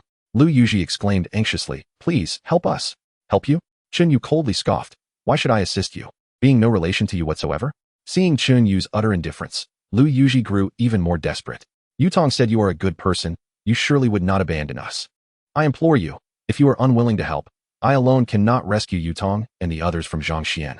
Good person? Chen Yu chuckled derisively. Apologies. But that term is entirely foreign to me. If that is your expectation, prepare for disappointment. Lu Yuji pleaded earnestly. What must I do for you to agree to help us? Just state your conditions. I will fulfill any request. Chen Yu casually gestured towards Zhao Kuer and Yuxia, who were seated nearby, indulging in snacks and feeding each other grapes. Why would I leave this warm, comfortable home to risk my life for a group of people who bear no significance to me? I am not insane. As his words sank in, Lu Yuji's eyes reddened, and she bit her lip until it nearly bled. Ultimately, she made a bold decision. What if I were to become your woman? Chapter 080. Speak. Kneel. If I agree to be your woman, will you help me save them? Lu Yuji earnestly implored. This decision was immensely difficult for her. Yet she found herself devoid of alternatives. Chen Yu was correct. They were merely unrelated individuals. Why should he risk himself to aid them? She did not view Chen Yu as selfish. It was simply human nature. Chen Yu was taken aback. Lu Yuji was willing to sacrifice herself for Xi and Yutong and the others. The bonds of sisterhood run deep. Have you forgotten something I once said? Chen Yu sneered. What did you say? Lu Yuji inquired. Chen Yu chuckled. I mentioned that I am easily swayed by fleeting passions. Do you believe that after all these days, I would still harbor any interest in you? The implication was clear. Even if she begged to be his woman now, he would not be swayed. Do you understand? Lu Yuji was infuriated to the point of nearly spitting blood. You are intentionally humiliating me, she retorted, her eyes aflame. Indeed, Chen Yu affirmed with a nod. He aimed to trample the pride and dignity embedded in her very being, ensuring she would obey him in the future. I guarantee that if you assist me in rescuing Yutong and the others, once you become my woman, I will command you to do anything, and you shall not utter a word of dissent. How does that sound? Chen Yu smiled, impressed by her cleverness. She had discerned his intentions. And, he prompted. Lu Yuji bit her lip resolutely. Speak freely. I shall comply. Chen Yu nodded. Very well. I require that after we rescue them, they must work for me. Should they disobey, I shall have the freedom to deal with them as I see fit, and you shall not object. Lu Yuji agreed with a nod. No problem. Furthermore, Chen Yu commanded, kneel before me. Lu Yuji's complexion turned ashen, taken aback by Chen Yu's audacious demand. What? You just stated that I should do whatever you say. Chen Yu's voice was low and stern. Is this how you respond at the very beginning? Fine, I shall kneel. With that, Lu Yuji abruptly sank to her knees. Haha. Chen Yu erupted in laughter. Excellent. A commendable display. He then retrieved several packets of snacks and a bottle of cola from the coffee table, tossing them to Lu Yuji. Yet, Lu Yuji made no move to indulge. Why aren't you eating? Chen Yu inquired. Lu Yuji replied. Compared to me, Yutong and the others are in greater need. Chen Yu chuckled, realizing why. Despite transferring a considerable amount of supplies, Lu Yuji's lips remained pale with hunger. It seemed she had shared her provisions with her comrades instead. He snatched the cola from her grasp, opened it, and commanded, open your mouth. Lu Yuji dared not disobey, instinctively parting her lips. As soon as her cherry-red mouth opened slightly, Chen Yu poured the cola into it while disdainfully remarking, look at your current state, let alone saving anyone. You won't even make it to Zhangxian's stronghold with me. If you faint on the way, it will waste precious time, and should you collapse during a battle, I'll have to divert my attention to care for you. If you hinder me and I fail to rescue your sisters, do not blame me. As he tossed the cola back to Lu Yuji, she began to understand Chen Yu's intentions. Yet she remained perplexed as to why he resorted to such brutality when a gentle approach could suffice. Did he not comprehend that women require tender care? Lu Yuji seized the cola and drank fervently, ripping open the snack packaging and devouring it voraciously. At that moment, Chen Yu noticed the number above Lu Yuji's head had risen to 72. Good. We're getting closer to the target of 80. Soon, I will be able to bind her as a companion. While Lu Yuji replenished her strength and vitality, Chen Yu quietly accessed the system. Within the system's marketplace, he spent 1,000 points to purchase 10 D-grade treasure chests. Given that they were soon to embark on a rescue mission, he was not entirely aware of the circumstances surrounding Zhangxian. Although his current strength was sufficient to confront that group, it was always advantageous to be stronger. Thus, before setting off, he resolved to open 10 D-grade treasure chests to bolster his firepower.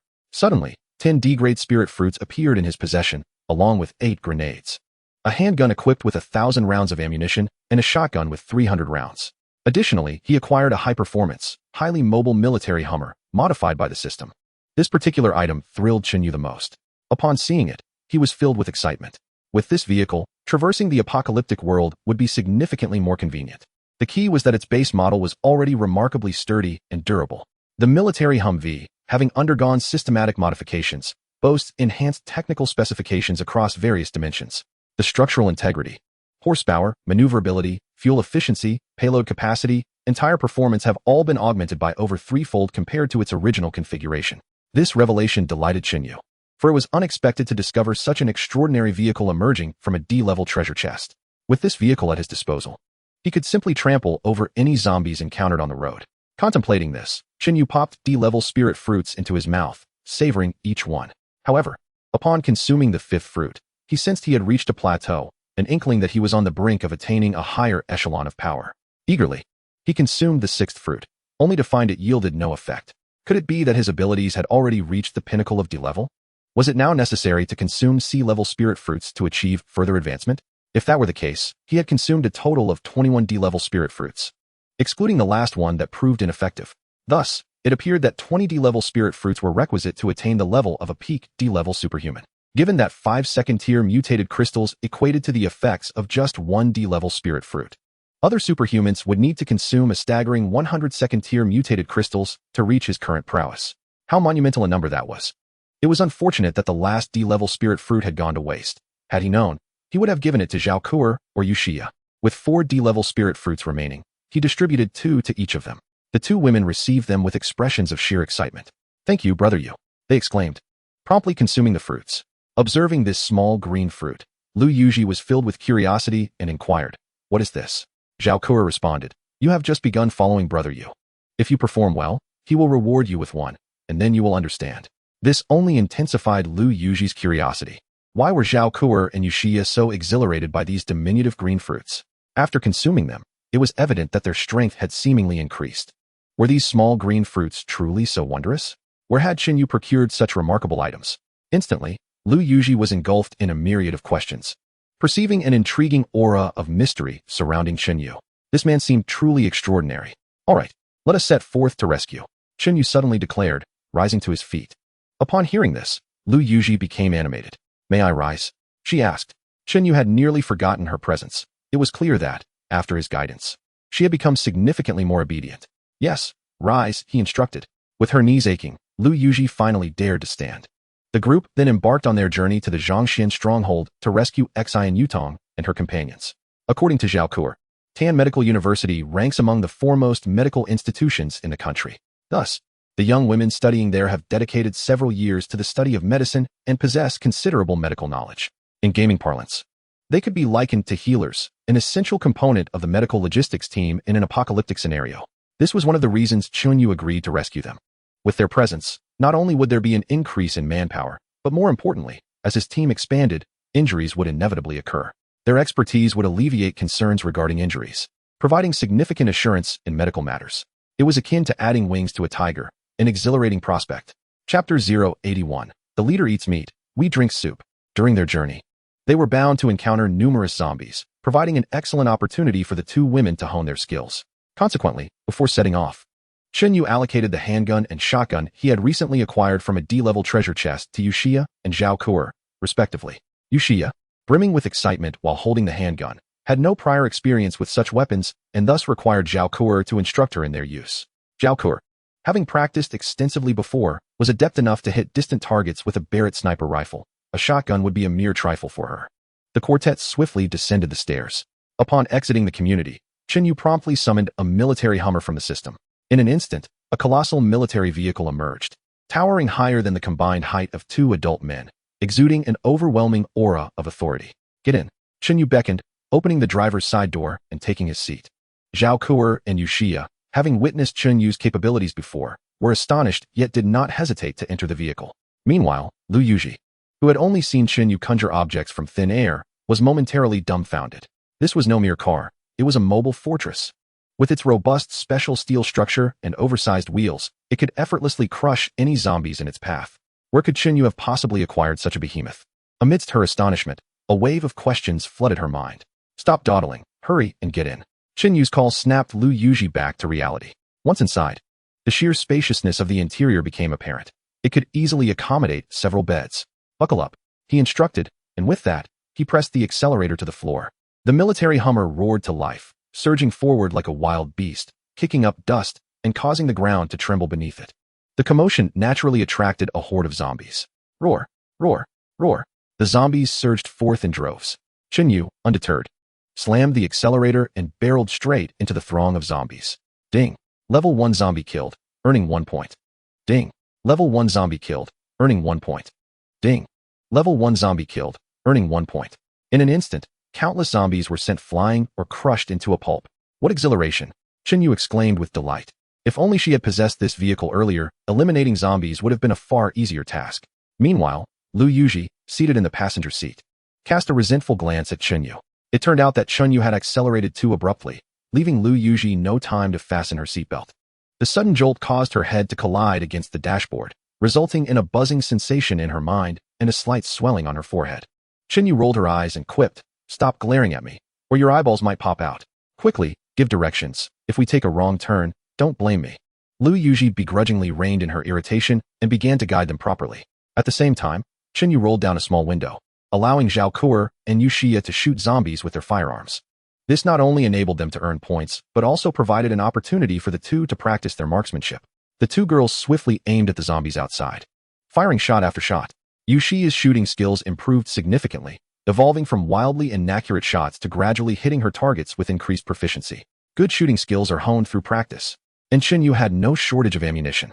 The firearms obtained from treasure chests or the system's marketplace could be replenished with points. Thus, with ample practice, both Zhao Kuo and Yushia's shooting abilities would surely flourish. At that moment, Chinyu inquired about the events occurring at their stronghold through Lu Yuji. She soon learned that after exchanging supplies, Zhang Xian had discovered this and immediately dispatched people to besiege their stronghold. Although they had amassed quite a few supplies, their numbers were not insignificant either. Surrounded by Zhang Xian's considerable forces, they found themselves unable to leave the stronghold, let alone seek out supplies or engage in trade with him for survival essentials. Under prolonged siege, their meager supplies would inevitably dwindle.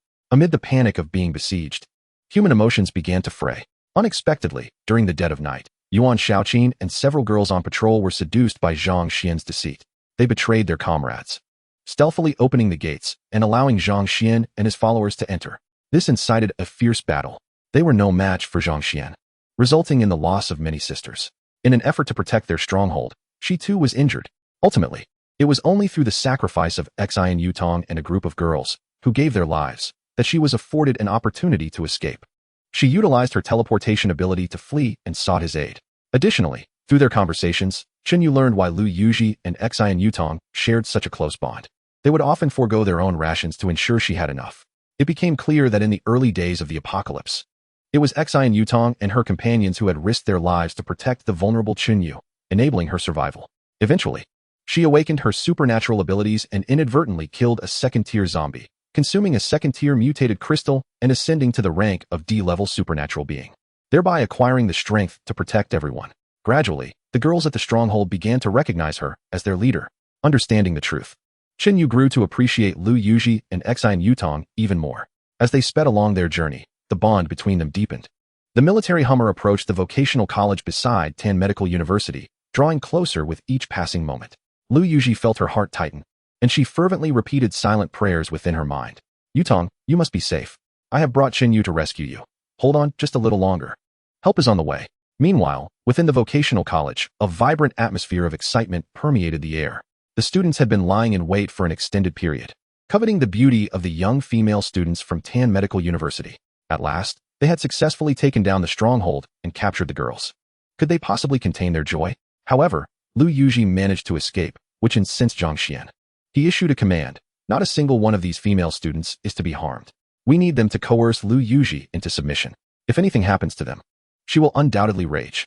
A furious Lu Yuji, with her teleportation abilities, instills fear in Zhang Xian. Only by holding hostages can Lu Yuji be kept at bay. Thus, despite the arduous effort that led to capturing the beautiful female students, they could not touch them. While Zhang Xian's men were jubilant, they also harbored some grievances. Damn it. After all this toil, we can only look but not partake. Fortunately, alongside dismantling the stronghold, they managed to seize supplies from Lu Yuji and her group, which Zhang Xian distributed among his subordinates. Therefore, despite their complaints, they grumbled only in private, as their spirits remained relatively high. At the entrance of the vocational college, a group of 5 or 6 boys stationed to guard the premises were smoking and chatting. "Damn it, where has that Lu Yuji run off to? Why hasn't she shown up yet?" One of them said. "Don't worry," the boss said. "With so many hostages in our hands, we need not fear her appearance. As long as we patiently wait, once she shows up, injured, the boss can easily take her down. At that point, the boss will feast, and will surely get a taste of the broth. They chuckled lewdly. Suddenly, two blinding beams of light illuminated the area, momentarily blinding them. What the hell? Where's that glaring light coming from? They exclaimed, squinting until they discerned the source. Their expressions shifted to sheer shock as their faces drained of color. What in the world? What kind of monstrous vehicle is that? Quick, call for backup. As they beheld the colossal, visually striking vehicle barreling toward them, panic ensued, and their lips quivered in terror. They hurriedly shouted, attempting to call for reinforcements. However, as their voices echoed, those inside, having just registered the commotion, were caught unprepared. Shinyu, driving a military Hummer, slammed the accelerator, unleashing its full power. He charged directly towards them. Damn it! Quickly hide. The 5 or 6 individuals at the entrance were paralyzed with fear, instinctively fleeing in all directions. Yet, their speed paled in comparison to that of the vehicle. 3, slower than the others, were struck. One was sent flying, crashing violently to the ground. The other 2 were pinned against the front of the car, mercilessly crushed, their insides spilling forth. The scene was gruesome. Boom. Suddenly, a deafening crash erupted. The vehicle smashed through the main gate, barreling into the vocational college. Moments later, a wall adjacent to the gate crumbled with a thunderous roar, collapsing entirely. As for the remaining 3, their predicament was hardly better. Witnessing their companion perish before their eyes left them trembling with terror. In the next instant, a series of gunshots rang out. Before they could regain their composure from the shock, bullets struck them down, leaving them sprawled in a pool of blood. What on earth is happening? The abrupt cacophony startled Zhang Xian in his office. His brow furrowed as he leapt from his seat, rushing to the window. He beheld the colossal vehicle having smashed through the entrance.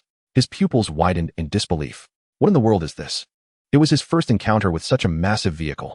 Given its camouflage paint, could it be a military vehicle? At that moment, one of his subordinates rushed into the office in a panic. Boss, I don't know who these people are, but they stormed into our stronghold. They crashed through our gate and wall, allowing a horde of zombies to rush in. We relied on that wall and gate to keep them at bay. After clearing the zombies from the vocational college, we had intended to use the entire place as our base.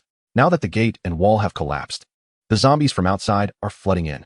Zhang Xian's expression darkened considerably. Damn it, I have eyes, I can see that. No need to shout. Chastised. The subordinate lowered his head. Quickly gather our forces, ignore the zombies, and eliminate these intruders first. Understood. The subordinate nodded and dashed out. Just as Zhang Xian grabbed a weapon, preparing to rush out himself, he suddenly spotted a familiar figure emerging from the vehicle at the entrance. It was Lu Yuji. You foul woman. Seeing Lu Yuji filled Zhang Xian with both excitement and surprise. He had no idea where she had summoned such formidable reinforcements. At that moment, Zhao Kuer and Yuxia also descended from the vehicle. Upon seeing the 2 women, Zhang Xian's eyes gleamed with intensity. Wow, what stunning beauties. His excitement surged even higher. The anger over the breach in their stronghold dissipated in an instant. With 3 such alluring women arriving, Zhang Xian was determined to claim them all. Damn it, charge. After rallying his men, Zhang Xian eagerly led the charge towards the entrance. A throng of individuals surged towards their direction, engaging the zombies that had been drawn in by the commotion. Lu Yuji scanned the surroundings, seeking the whereabouts of Xian Yutong and her companions. Found them.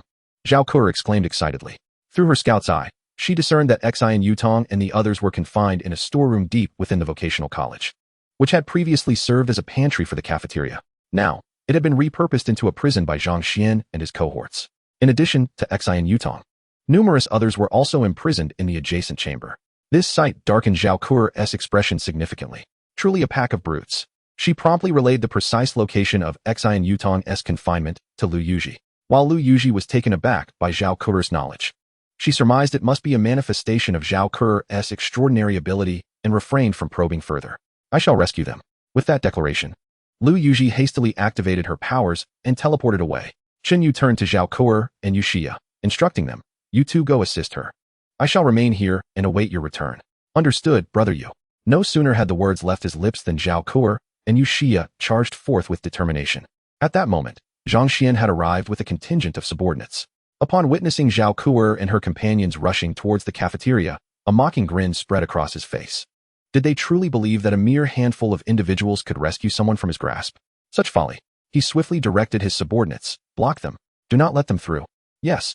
A group of athletic men armed with weapons surged forward, soon encountering Zhao Kuer and Yuxia. Zhao Kuer had no intention of engaging in pleasantries. As they approached, she raised a shotgun and fired. Bang, bang. 2 shots rang out, and the chests of the two men at the forefront were instantly obliterated. Yushia followed suit with her handgun. Though her aim was not as precise as Zhao Kuer's, she nonetheless struck her targets. A barrage of gunfire ensued, and several men fell to the ground, writhing in agony. The sight of multiple casualties instilled fear in the remaining men, causing them to hesitate. Armed only with machetes, they found themselves at a disadvantage against Zhao Kuer and her companion's firearms. Just as they hesitated, Zhao Kuer reloaded her shotgun. Bang! Bang! 2 more shots echoed. One man's head exploded, while another's thigh was shattered. The once menacing group of men was now paralyzed with fear, retreating in haste. Damn it, charge forward. The little leader bellowed in frustration. Yet, not a single man dared to heed his command. Zhao Kuer and Yushia wasted no time and sprinted towards the cafeteria to aid Lu Yuji. Only then did the remaining men muster the courage to follow suit. Zhang Xian, witnessing the inability of his men to overpower the duo, seethed with rage. A bunch of useless fools. 2 women can't even be subdued. He gestured to his subordinates. You go eliminate that guy in the vehicle and seize the car. I will assist them. Yes, boss. Before his words could fully escape his lips, Zhang Xian had already dashed towards the cafeteria. However, just as he had sprinted less than 10 meters, an instinctual sense of impending danger surged within him. Whoosh! A sniper bullet hurtled towards him with ferocity. Zhang Xian's pupils dilated instantly. In a split second, his reflexes kicked in, and he swiftly sidestepped, narrowly evading the deadly projectile. Yet, had he hesitated for even a moment longer, the bullet would have surely claimed his life. A wave of trepidation washed over him, leaving his back drenched in cold sweat. This was dire. Just as he began to feel a sense of relief from dodging the first bullet, an overwhelming chill gripped his spine, sending every hair on his body standing on end. Chapter 083. To kill you, is it not still my own? Whoosh! Another sniper bullet sliced through the air. With a sickening thud, Zhang Xian was struck, collapsing to the ground. The shot left his left leg mangled and rendered him immobile. Clutching his bloodied limb, he glared furiously at Chunyu. Their eyes locked, and Chunyu flashed a sinister smile that filled Zhang Xian with dread. How terrifying! This shot could have easily taken his life. Yet the assailant had only targeted his leg. It was a deliberate act of disdain, treating him as mere prey to savor the thrill of the hunt. Damn it! It had to be that wretched Lu Yuji who divulged her abilities to this man, enabling him to exploit vulnerabilities. The first bullet had been a feint, designed to divert his attention. By the time the second shot rang out, he had been rendered incapable of evasion. At that moment, he witnessed the man conjure a long knife from thin air, charging towards his subordinates. Flash, flash, flash. In an instant, his 7 or 8 followers were utterly defenseless, collapsing before the man's might. This man must be the one from the Daikai Huiting community who had struck a deal with Lu Yuji. No wonder he possessed such abundant resources. He was incredibly formidable. Panic surged within Zhang Xian as he realized the man was approaching him. Gritting his teeth against the pain, he struggled to rise, dragging his injured leg in a desperate attempt to flee. His abilities endowed him with enhanced physical strength and speed, yet with one leg incapacitated, he was rendered ineffective. Curse it! Run, damn it! Zhang Xian urged himself, but he could barely muster any speed. With every passing moment, Xinyu drew nearer, the distance between them diminishing. Acknowledging his disadvantage, Zhang Xian knelt before him. Brother, I was wrong. Let us speak calmly. There is no conflict of interest between us. Surely there is some misunderstanding. If this is about Lu Yuji and the female students from Tan Medical University, take them. We have not even laid a finger on them. Just grant me a chance to live, and they are all yours. Xinyu sneered. Killing you would be just as satisfying to me. No sooner had he spoken than a glint of cold light flashed. Xinyu's blade descended swiftly, striking directly at his head. In an instant, his severed head rolled away, his eyes remaining open in death, reflecting not only fear, but also an unwillingness to accept his fate. He had fought hard to survive in the apocalypse, even establishing a stronghold.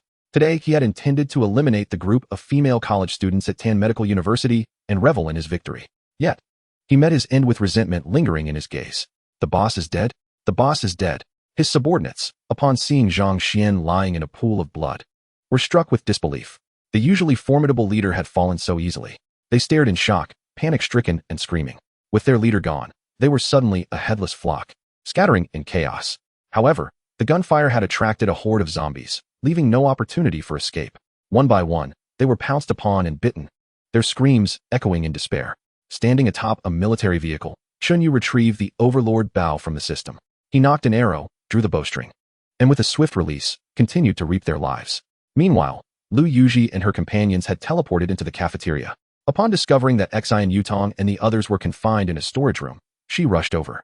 Xian Yutong and the other women, initially despondent and hopeless, felt certain that being in Zhang Xian's clutches meant a grim fate. Only Xin Yutong managed to maintain a semblance of composure, though her attempts to uplift the spirits of the others proved futile as they wept sorrowfully. It was only when they heard the commotion outside that a glimmer of hope sparked within them. Xin Yutong quickly rallied her spirits, reassuring the others that it must be Sister Yuji bringing the big shot to rescue them. At that moment, Lu Yuji appeared before them, swiftly dispatching their captors and rushing to their side.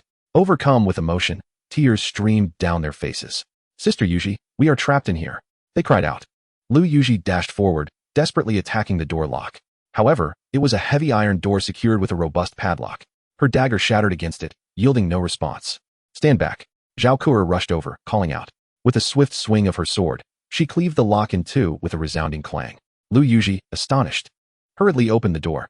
The women confined inside, including Xin Yutong, rushed out in a flurry of joy, tears of relief streaming down their faces. "Sister Yuji," they exclaimed, unable to contain their sobs. Upon seeing Zhao Kuo, Xin Yutong realized that Chunyu must have come to their rescue. She looked around in excitement, searching for Chunyu's figure. "Sister Yuji, where's the big shot?" Xin Yutong inquired. Lu Yuji replied, "He is waiting for us outside." "How wonderful. I told you. The big shot is too kind-hearted. He would surely come to our aid." Hearing Xin Yutong's words, Lu Yuji recalled her promise to Chunyu, vowing to become his woman. A blush crept over her cheeks as she pondered how to express this to Xin Yutong. Unable to contain her emotions, she turned away, her face flushed with embarrassment, afraid to let Xin Yutong and the others see her. The situation outside remained uncertain. It was unwise to linger here any longer. "We must not keep him waiting outside for too long. Let us depart swiftly," Lu Yuji urged. A chorus of agreement followed as the women nodded in unison. Under Lu Yuji's guidance, they hurried towards the exit. At that moment, aside from the storage room where Xin Yutong and her companions were imprisoned, 2 or 3 adjacent rooms housed individuals, men and women alike, who had been mercilessly tormented by Zhang Xian and his cohort. The men were confined within cages, while the women were shackled with chains and cuffs. Upon witnessing the rescue of Xin Yutong and her group, their previously vacant eyes sparkled with newfound hope. Like drowning souls grasping at a lifeline, they desperately pleaded from within their confines. "Please, save us. We implore you, rescue us."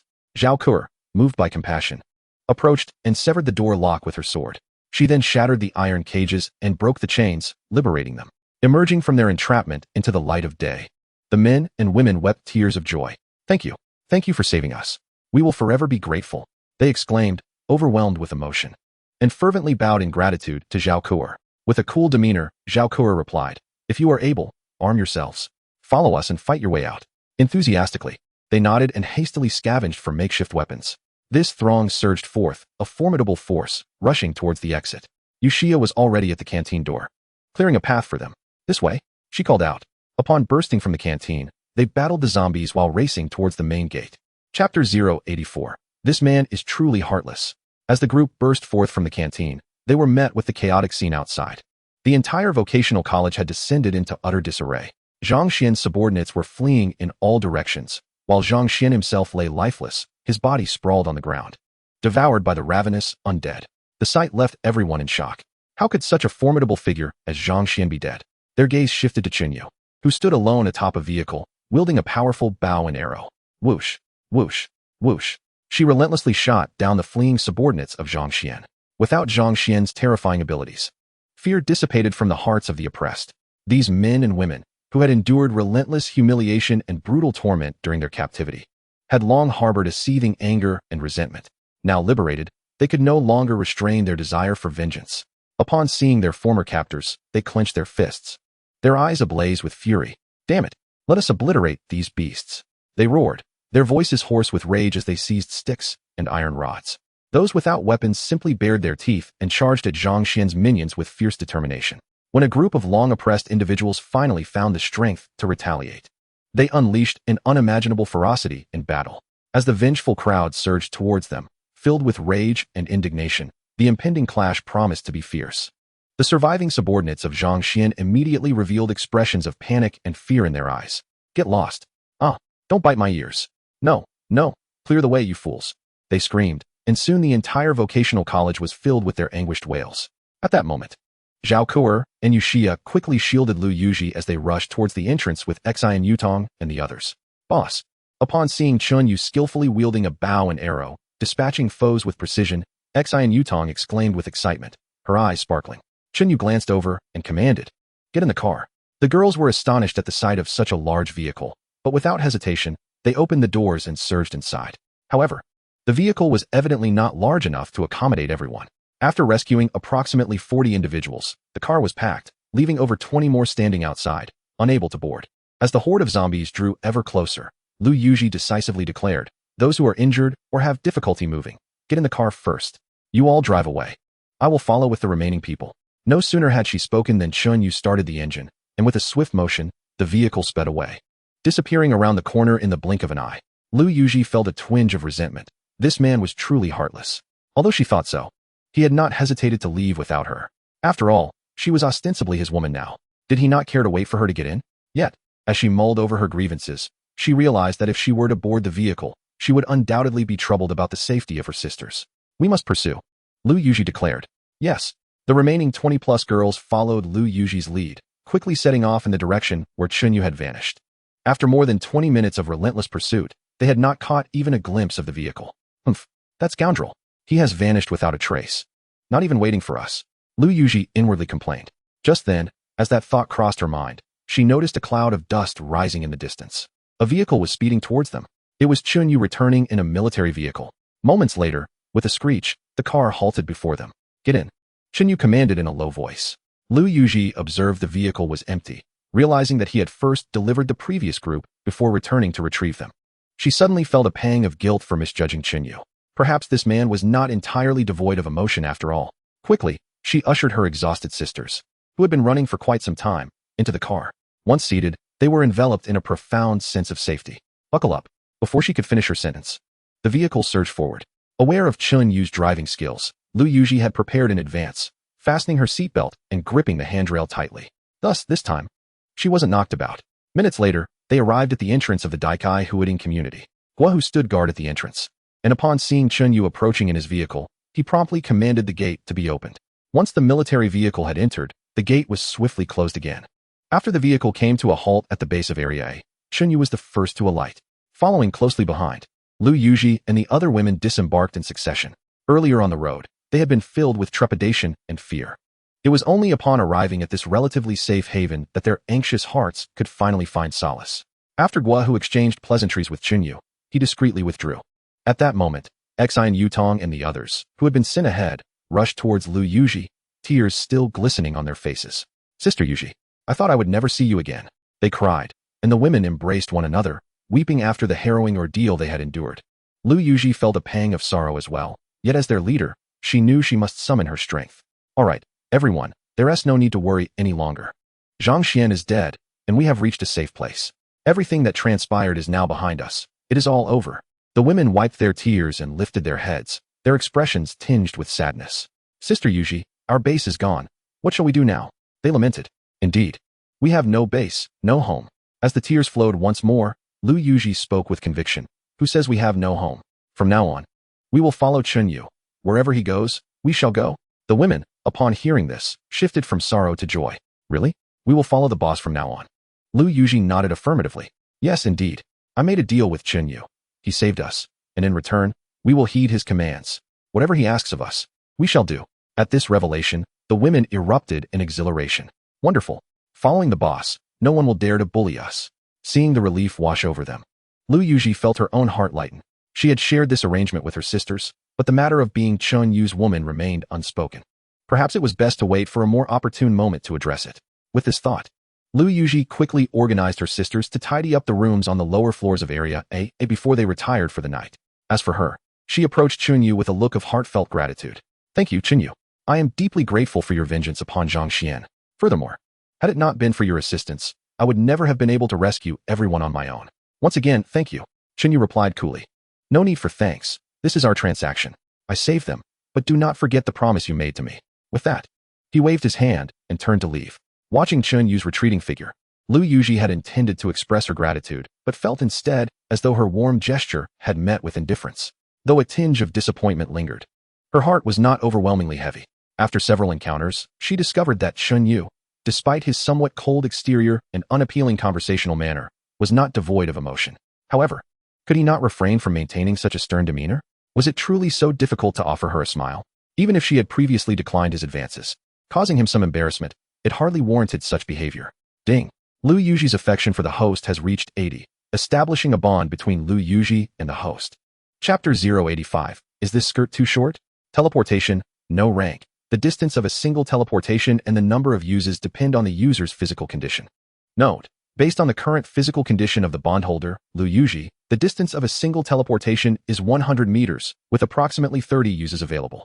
Note: exceeding this number in a short period will lead to fatigue, causing a rapid decline in overall physical capabilities and even fainting. After reviewing Lu Yuji's special abilities, a slight smile graced Qinyu's lips. What a remarkable power! However, presently Lu Yuji held only an 80 affinity for him. Due to the constraints of the bonding mechanism, although he could utilize the teleportation ability, its effectiveness would be significantly diminished, reduced by 20 of its potential when used in conjunction with Lu Yuji's capabilities. He found himself quite intrigued by teleportation. It seemed imperative to elevate her affection to 100 swiftly.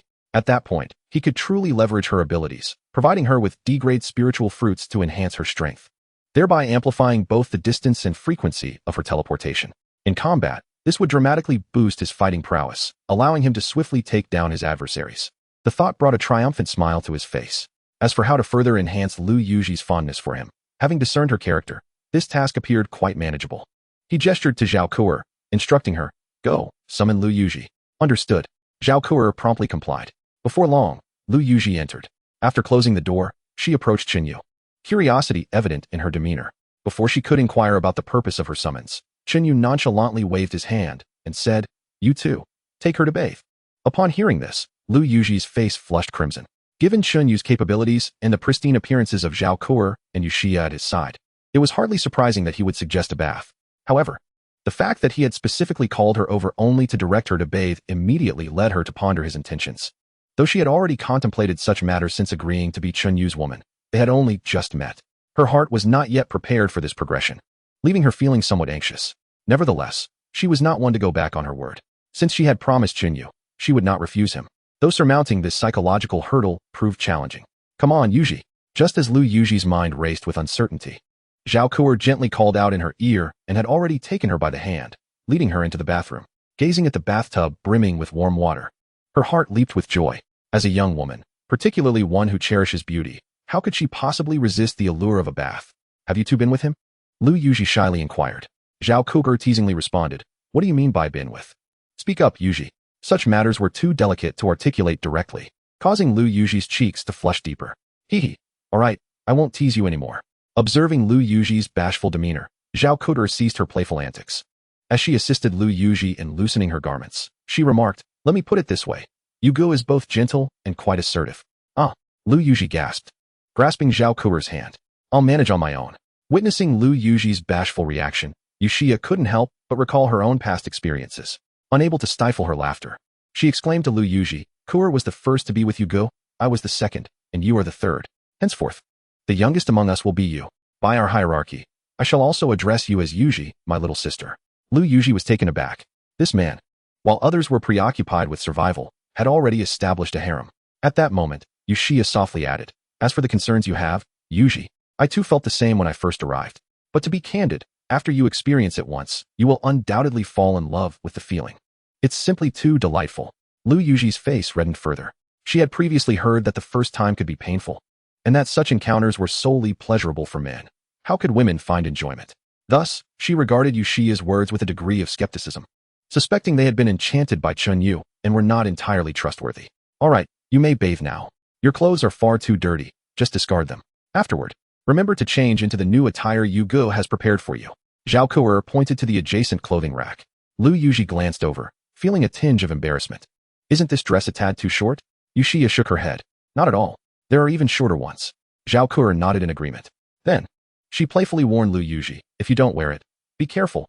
Yugo might not let you wear anything at all later." Lu Yuji gasped, horrified at the thought. How embarrassing that would be. As Zhao Kuer and Yushia exchanged mischievous smiles and made their way out of the bathroom, they whispered, "The new sister is truly bashful. Well, it's just as well. Later on, she might even go out of her way to dress for Yugo." Hee indeed. I went through the same phase. Lu Yuji listened to their candid remarks, her brows knitting in apprehension. She couldn't bear the thought of becoming like them. No. She certainly would not. Half an hour later, Lu Yuji emerged from the bath. She had adorned herself in a new outfit, albeit one that was rather short, which she found somewhat unappealing. Typically, her fashion sense leaned towards concealing as much as possible. However, the ensemble prepared by Chunyu revealed every inch that could be displayed. Thus, upon stepping out of the bathroom, Lu Yuji was too bashful to lift her gaze, her cheeks flushed crimson, the warmth extending to the nape of her neck. How delightful! Upon witnessing Lu Yuji's bashful demeanor, Chunyu couldn't help but exclaim in admiration. To be honest, the previous attire had failed to showcase her figure.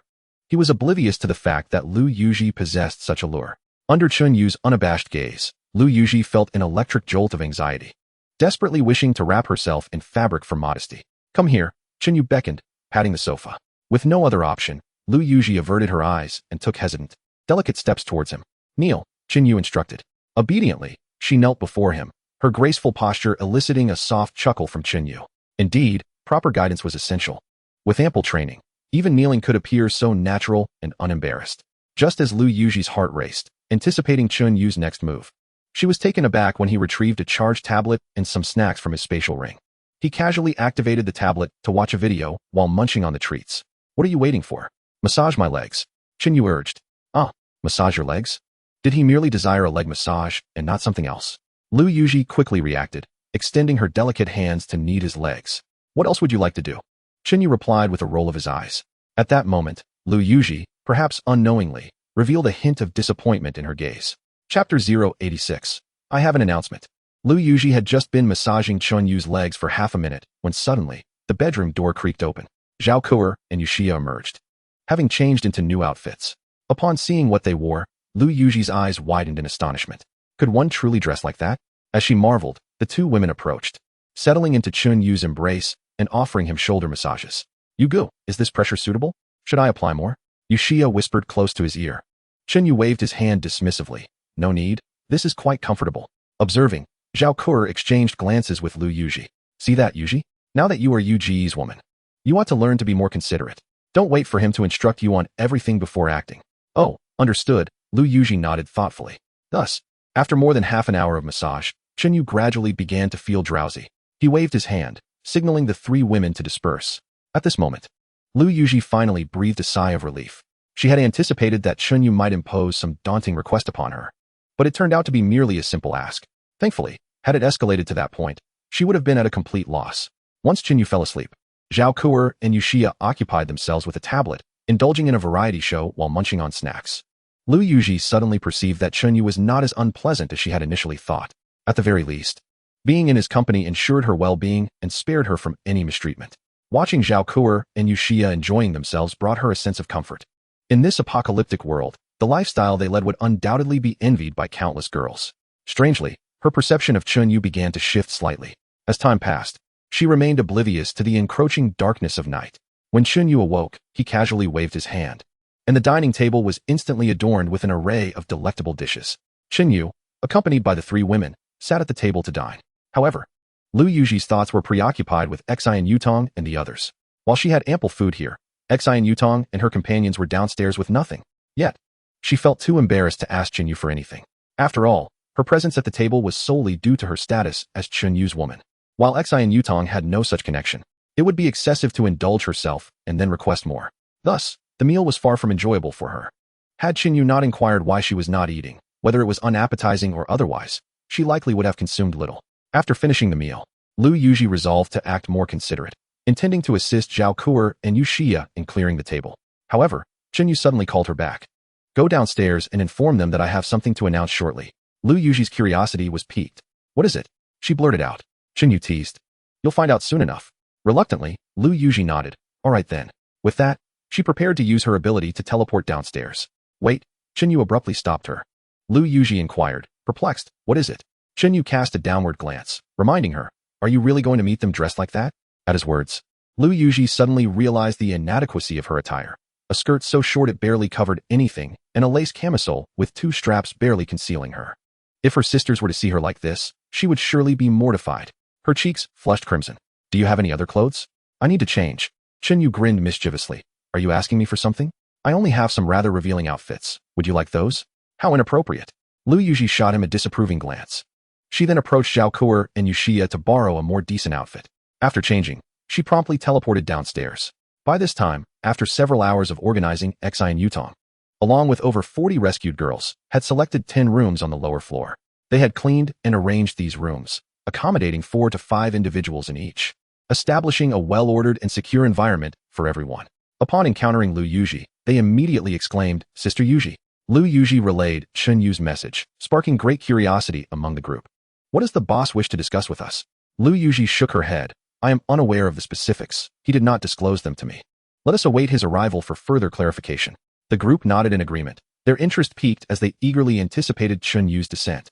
Approximately 10 minutes later, when Chun Yu finally emerged, they instantly vacated their rooms and assembled in the corridor, their eyes alight with excitement as they gazed at him.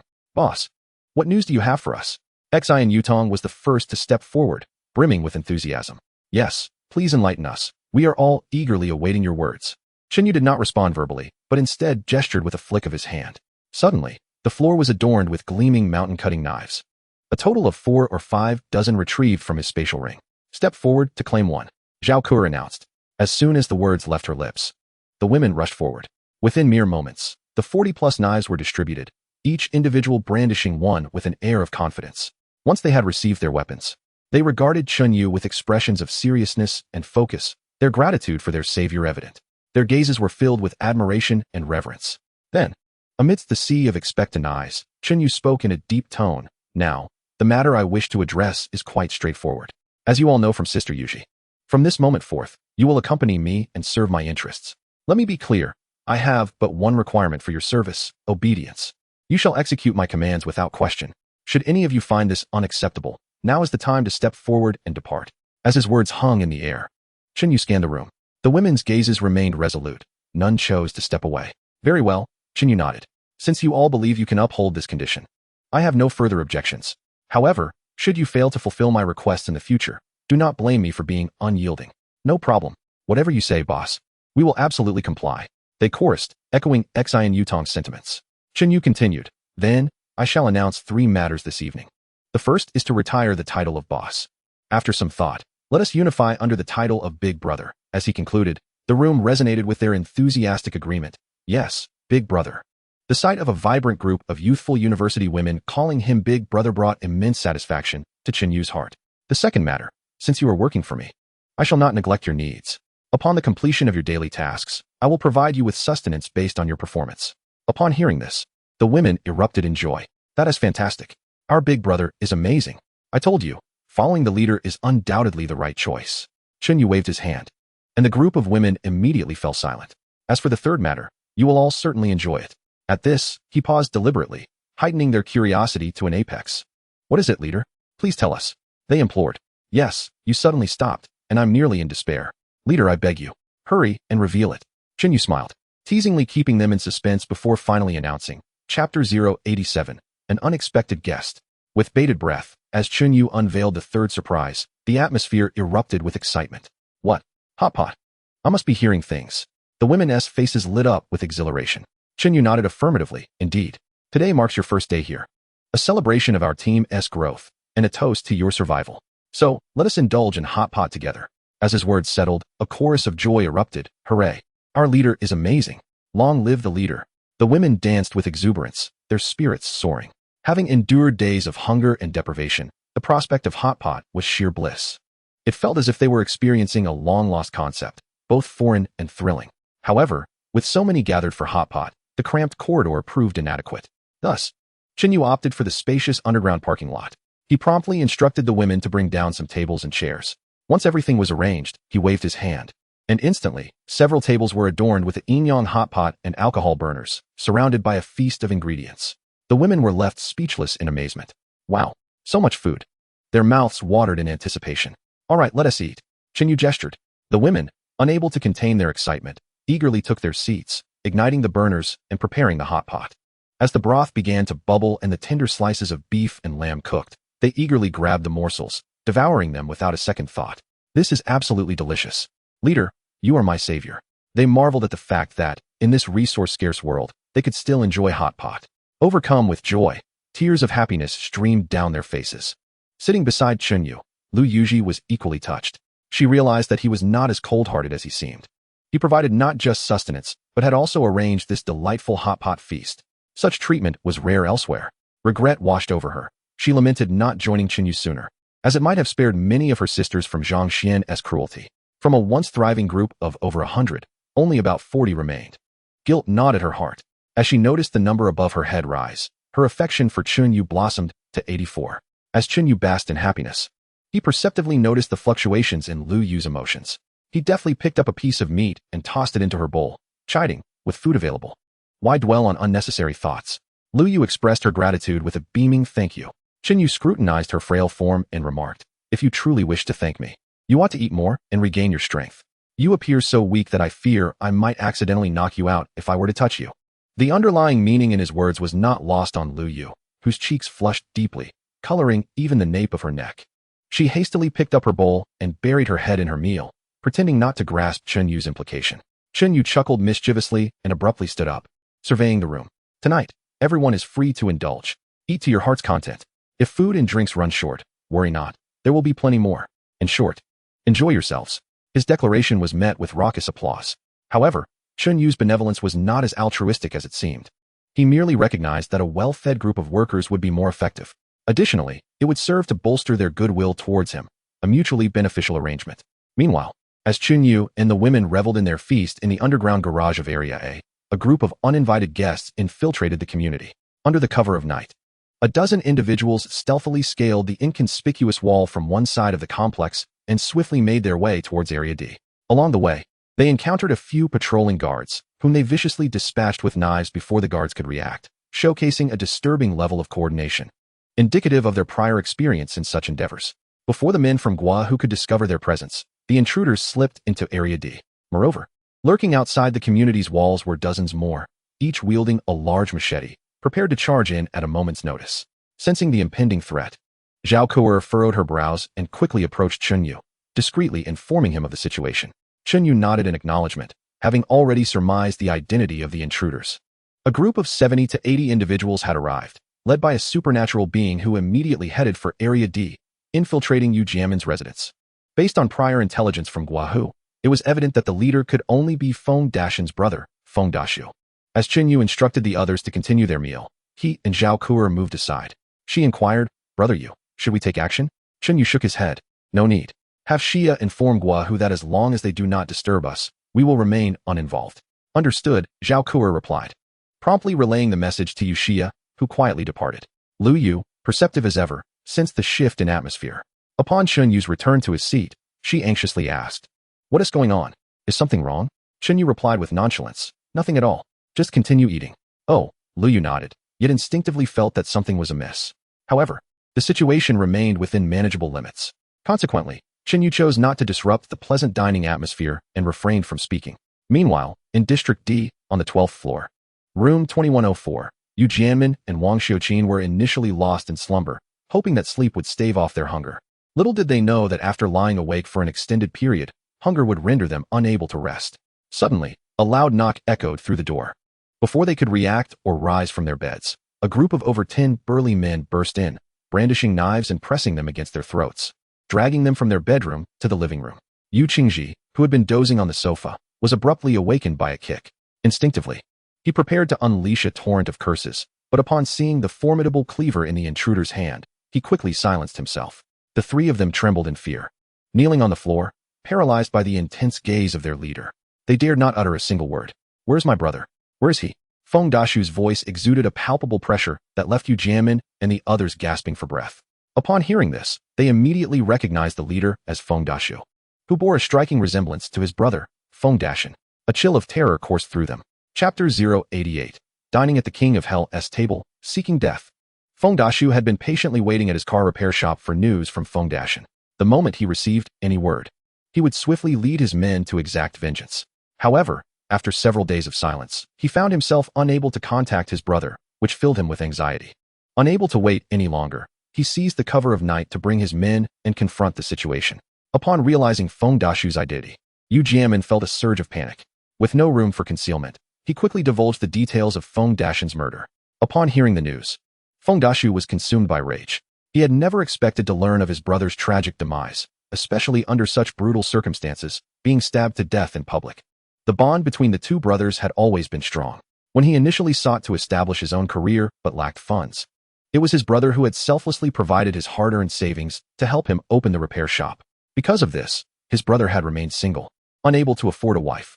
The thought that he had not been able to honor his brother properly before his untimely death ignited a fierce anger within him. Is what you say true? Feng Dashu demanded, his eyes blazing with fury. Yu Jianmin nodded frantically. I assure you it is true. Many witnessed the event and can testify.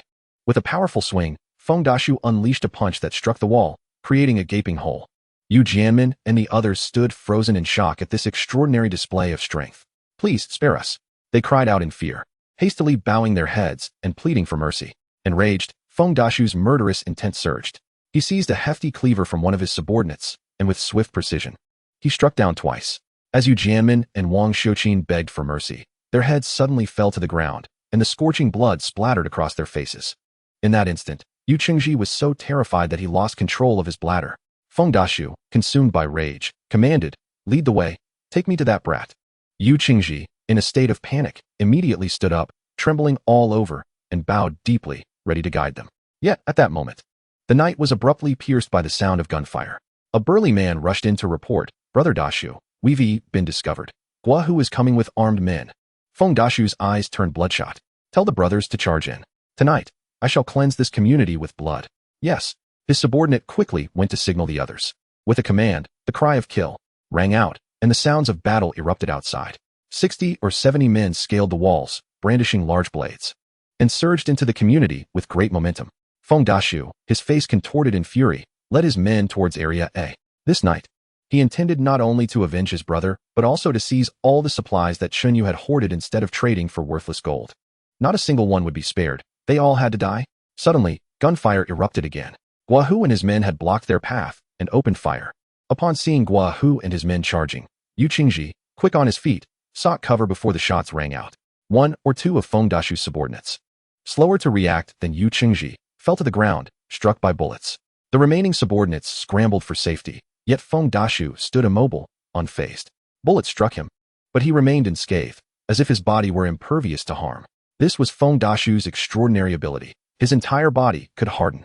Furthermore, he could store the damage inflicted upon him, transforming it into an offensive force. The powerful punch he had unleashed in Yu Jianmin's living room had been a result of this very power. Upon witnessing this, Guahu and his men were struck with terror. My God, bullets can't even hurt him. Is he even human? They exclaimed in disbelief. Just then, a sinister grin spread across Feng Dashu's face. Heh, after enduring so many bullets, it is now my turn to retaliate. With that, he strode forward, exhilarated, charging toward Guahu and his men. As the distance closed rapidly, he swung a mighty punch. Boom. In an instant, a powerful gust of wind from his punch sent 3 or 4 of Guahu's men flying through the air, crashing violently against a nearby wall. Blood spewing from their mouths, unable to rise again. Retreat. Quickly retreat. Realizing the might of the ability user, Guahu understood that ordinary men stood no chance against such power. In a flurry, he hurriedly led his subordinates in retreat. At that moment, Feng Dashu's large contingent of followers arrived, wielding their large blades, and engaged Guahu's men in fierce combat. Yet, driven by a burning desire for vengeance, Feng Dashu had no intention of lingering in battle. He commanded his subordinates to annihilate everyone in this vicinity, executing them mercilessly. Subsequently, he instructed Yu Qingji to lead the way as they hurried toward Area A. Meanwhile, when Yu Xia delivered the message, she advised Guahu that in case of any unforeseen circumstances, he should seek Chunyu in the underground parking lot of Area A. At that moment, sensing impending danger, he promptly dispatched someone to take a shortcut to the underground parking lot to warn Chunyu. When his man arrived, he was astounded to find Chunyu enjoying a hot pot meal with a group of female university students, the aroma wafting through the air causing him to swallow hard. Nevertheless, he did not forget the gravity of the situation and shouted while running, Boss Chun, we have a serious problem. Upon hearing this, Xi and Yutong and the others furrowed their brows, immediately setting down their utensils. Due to the distance and the underground parking lot's location, the gunfire above had been muffled, leaving them unaware of the turmoil outside. However, upon hearing his words, they instantly realized something was amiss. As Chunyu calmly rose, the expression of Guahu's messenger turned grave. Boss Chun, Brother Gua sent me to inform you that Feng Dashu is leading his men towards Area A with malicious intent. What? Although Xi and Yutong and the others were unaware of the specifics or who Feng Dashu was, the news of an impending attack prompted them to react immediately. Grabbing the machetes Chunyu had provided them, and standing up in unison. Boss, what should we do?